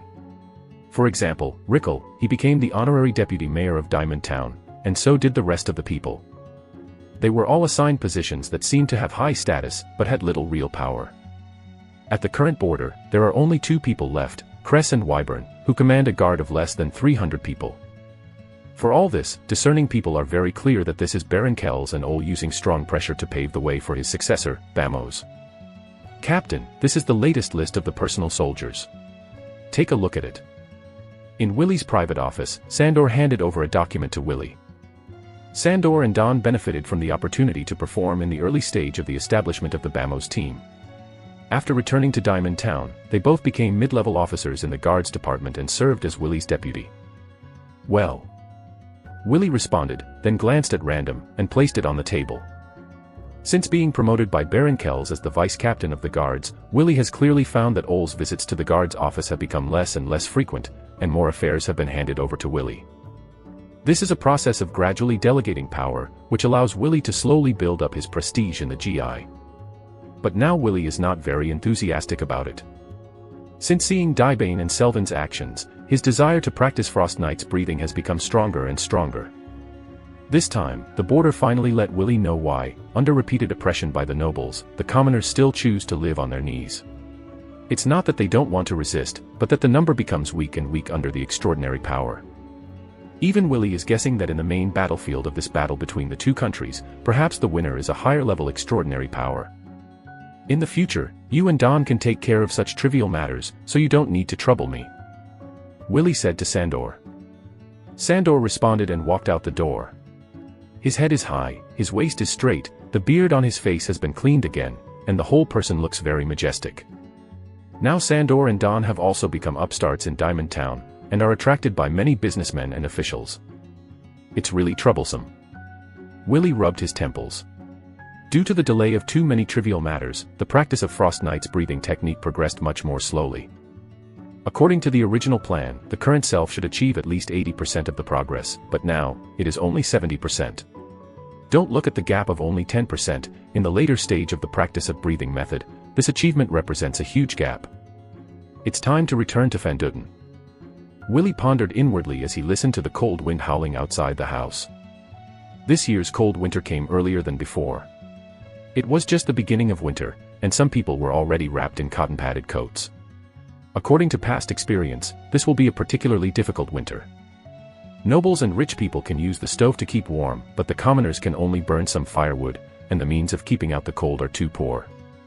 Coupled with the scarcity of food in winter, many poor people may not be able to withstand the devastation of this winter. Thinking of this, Willie suddenly felt a little fortunate. If it wasn't for his presence, the Phelan family would be worried about this imminent problem. Willie stood up, picked up the quill in front of him, dipped it in ink, and began to write a leave letter to the Baron. Now Willie has no obstacles in terms of reading and writing. What's the reason? I wrote it truthfully, my night breathing technique has reached a bottleneck. Willie is very clear that Baron Kells will definitely approve this reason. He knows better than himself that Diamond Town needs a high-level night-level combat force more than a diligent official. After writing the letter, Willie wrapped his coat and walked out of the office. Even if there was a leave letter, he had to make a trip in person. Pan Do Tun. Lord Tunghang is back. As soon as Willie entered Fanduten on horseback, some 7 or 8-year-old children shouted loudly, all with reverence in their eyes. Willie Phelan, the name has spread throughout the entire Diamond Town, including Fondo Tun. Now when the settlers of Pondo village go out, they will unconsciously mention that they are the settlers of Whaley. Whenever they say this, they will get envious glances from others. As the upstart of Diamond Town, Fanduten, a subordinate of Whaley, will definitely become rich in the future. As the first batch of old people in Fanduten, they will also thoroughly enjoy all the dividends of the development of Fanduten. Mr. Tunkhang. Even in the cold winter, old Yoel still insisted on patrolling in Fanduten, and he would reprimand those who were not serious about their work or who were lazy and idle. When he heard Willie come back, he trotted all the way, regardless of his old bones. Chapter 94 Viria's Big Secret. Lord Tunkhang. When old Joel saw Willie, his eyes were full of reverence. Now that Willie's fame has spread throughout the entire Diamond Town, as his villager, old Joel felt incomparably proud, which even made him a little fortunate that he was forced to move to Fanduten at that time. Thank you for your hard work, old Joel. When Willie first entered the village, he found that the Fondo and Xingbangshuijin in Tunka showed a gratifying rise, the roads in Fondo village became tidy, and the infrastructure in the village had been completed. Basically completed. It can be said that the current Pondo village, apart from the relatively new buildings, no one can tell that it is a new village. Generally speaking, it will take at least 3 or 5 years for a newly constructed village to achieve this level, and the construction of Pondo village has only taken less than half a year to become like this, although it has a certain relationship with Willie himself. But what is more important is the dedication of old Joel and Lake. After receiving Willie's compliment, old Joel's face suddenly became rosy and bright, and his energy suddenly lifted. He naturally held the horse for Willie and followed Willie half a step away. Mr. Colonel, when you were not in the colony, Mr. Locus and Mr. Finley from the Duval family came several times to discuss the sale of Xingbangshuijin with us. Old Joel then remembered to tell Willie something important. What's the result? Willie asked casually while watching the changes in Fanduten. Old Joel hesitated for a moment, then carefully glanced at Willie's face. Because you are not here, Lord Lake and I have made an agreement with the Duval family to sell Starspot Snow Root. You can rest assured, Lake the Lord and I set the sale price after many discussions, and we speak directly to the point. Willie waved his hand. He was not interested in these details. As the head of Pondo village, what he has to do is to guide the direction, not to do all the details personally, which will exhaust him to death. The agreement we signed is that the price of each star-spotted snow root is 30 gold rams. Now a total of 23 trees have been planted and survived. It is conservatively estimated that the income after the spring will be more than 600 gold lums. Seeing that Willie's face did not show any displeasure, old Joel was slightly relieved. Willie nodded. The price is reasonable. Although the star-spotted snow root is very rare and is exclusively for the great nobles, its price cannot be raised to the outrageous price of licorice. First of all, its role is to protect the health and prolong the decline, not to cure the emergency. Secondly, it is sold to big nobles, and it is impossible to slaughter at high prices in the face of such customers. Willie even doubted whether the Duval family could earn back the cost of 30 gold rams. Perhaps, the Duval family doesn't mind profit and loss, they just want to connect with the great nobles through Xingbangshuijin. Of course, these are not issues Willie wants to consider. The price is relatively reasonable, and the Duval family is quite trustworthy. Willie's words completely relieved old Joel's dangling heart. Seemingly thinking of something, Willie exhorted again, by the way, in recent days, we must pay special attention to whether there will be a small bag under the main stem of Xingbangshuijin. If found, it must be turned into a small bag. It was taken off before the dark green, and what grew inside was the seeds of the star-spotted snow root. The time and way of seeds of the star-spotted snow root are different from other plants, so Willard specially reminded that he didn't want to wait until the deep winter of the seeds were all frozen. These seeds can still be planted next year, which will be an important source of income for Fanduten. Understood, Mr. Tunkhang. Although it was the first time that he heard of this strange way of seed birth, old Joel was still interested. He had already planned in his heart that he would personally watch the growth of Xingbangshuijin these days. Soon, Willie arrived at his door. As soon as he entered the yard, he saw Viria and several children of the same age, circling around Wally together. The current Viria, and then the elder sister of the village, has become the child king of Fondo village. Lord Tunkhang. Before old Joel had time to scold, the children hurriedly bowed to Willie with respect from the bottom of their hearts. The parents of these children tell them about the outstanding experiences of the villagers every day, and let them set up their aspirations by taking the villagers as an example, and when they grow up, they will become outstanding figures like the villagers. Therefore, as soon as they saw Willie, the children's eyes shone with light. Willie. Viria jumped into Willie's arms all of a sudden, and Wally twisted his body and arched to Willie's feet, drooping his tongue and rubbing his head against Willie's trousers. The scene of Viria hugging Willie made the eyes of several children show incomparably envious looks. Willie knocked on the back of Viria's head, turned to old Joel and said, "Old Joel, take out the candy I prepared in my bag and distribute it to the children." "Thank you for your generosity www.novel.com." Old Joel bowed to Willie from the bottom of his heart, and then carefully distributed the colorful candies in Willie's package to the children. Seeing the happy expressions on the faces of the children who got the candy, Viria tilted the corners of her mouth slightly. "I've had enough of candy and so on. These guys who haven't seen the world are really ashamed. Okay, go home quickly, don't disturb the rest of the kernel." Old Joel waved his hand, drove the children out of the yard, and said to Willie, "Mr. Tunkang, I'll go first, you can rest well. If you have any orders, you can find me." Willie nodded, "It's hard work."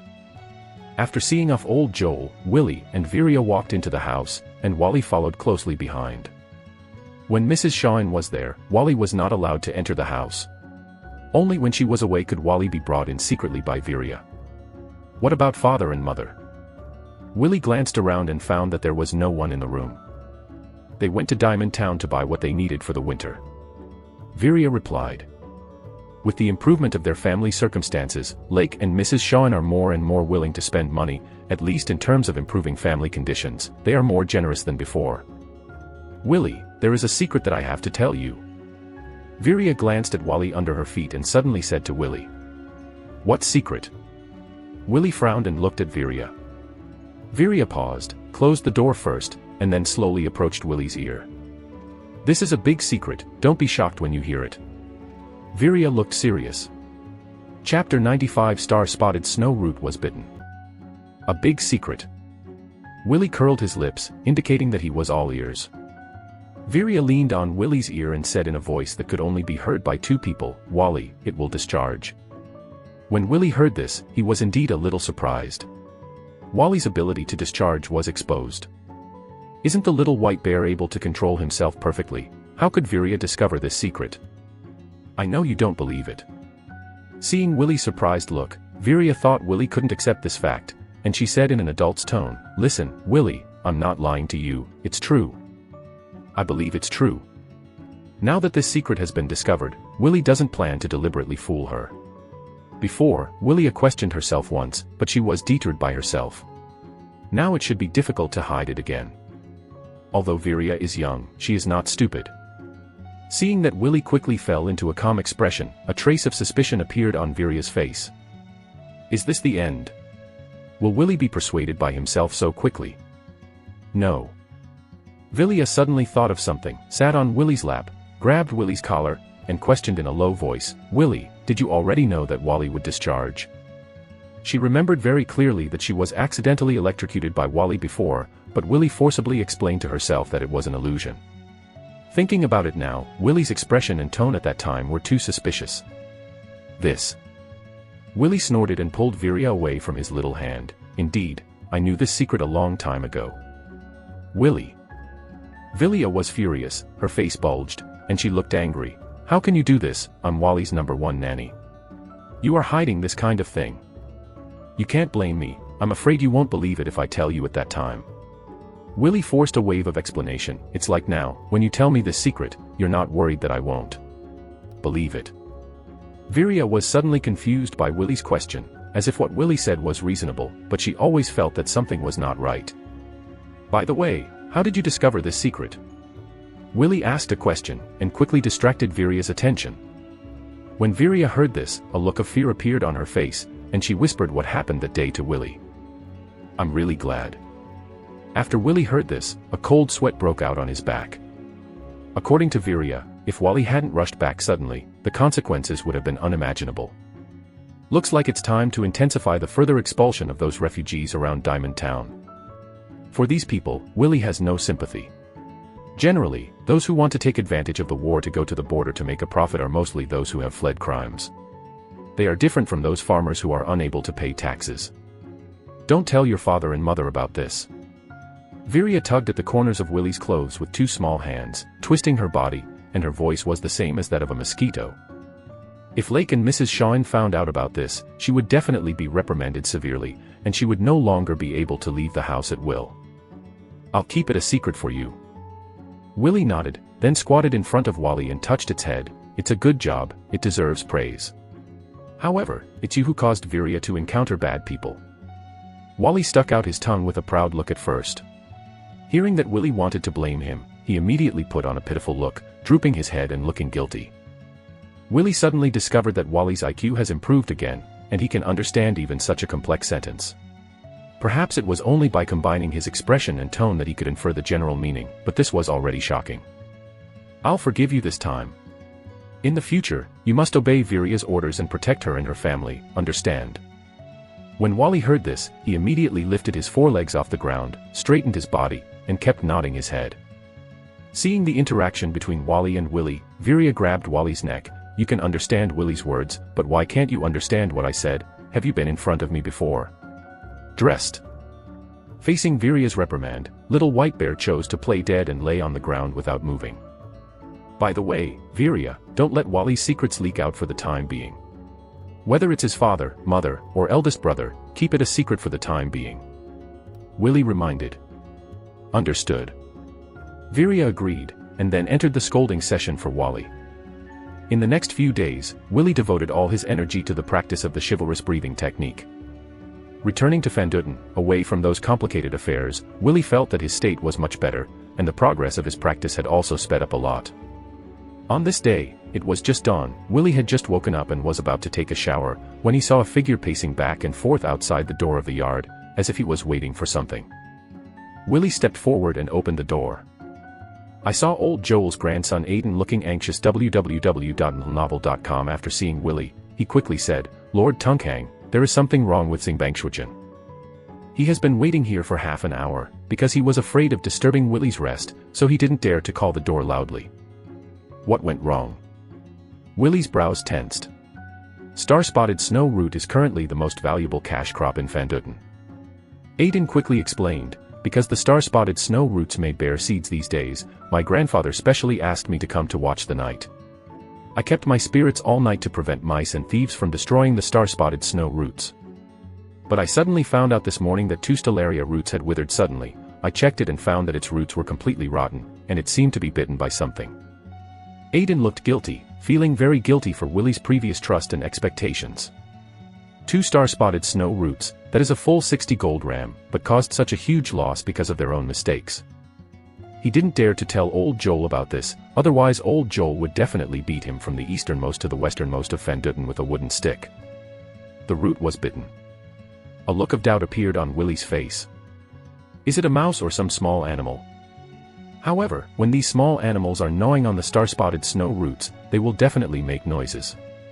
According to Aiden's caution and seriousness, they must have discovered it all at once, and even said that it is impossible for them to get close to the star-spotted snow roots. "Don't worry, let's go have a look together." Willy patted Aiden on the shoulder, but didn't blame him. Aiden gave him a very good impression. He is hardworking, and very serious. After tempering and training, he will be a competent subordinate.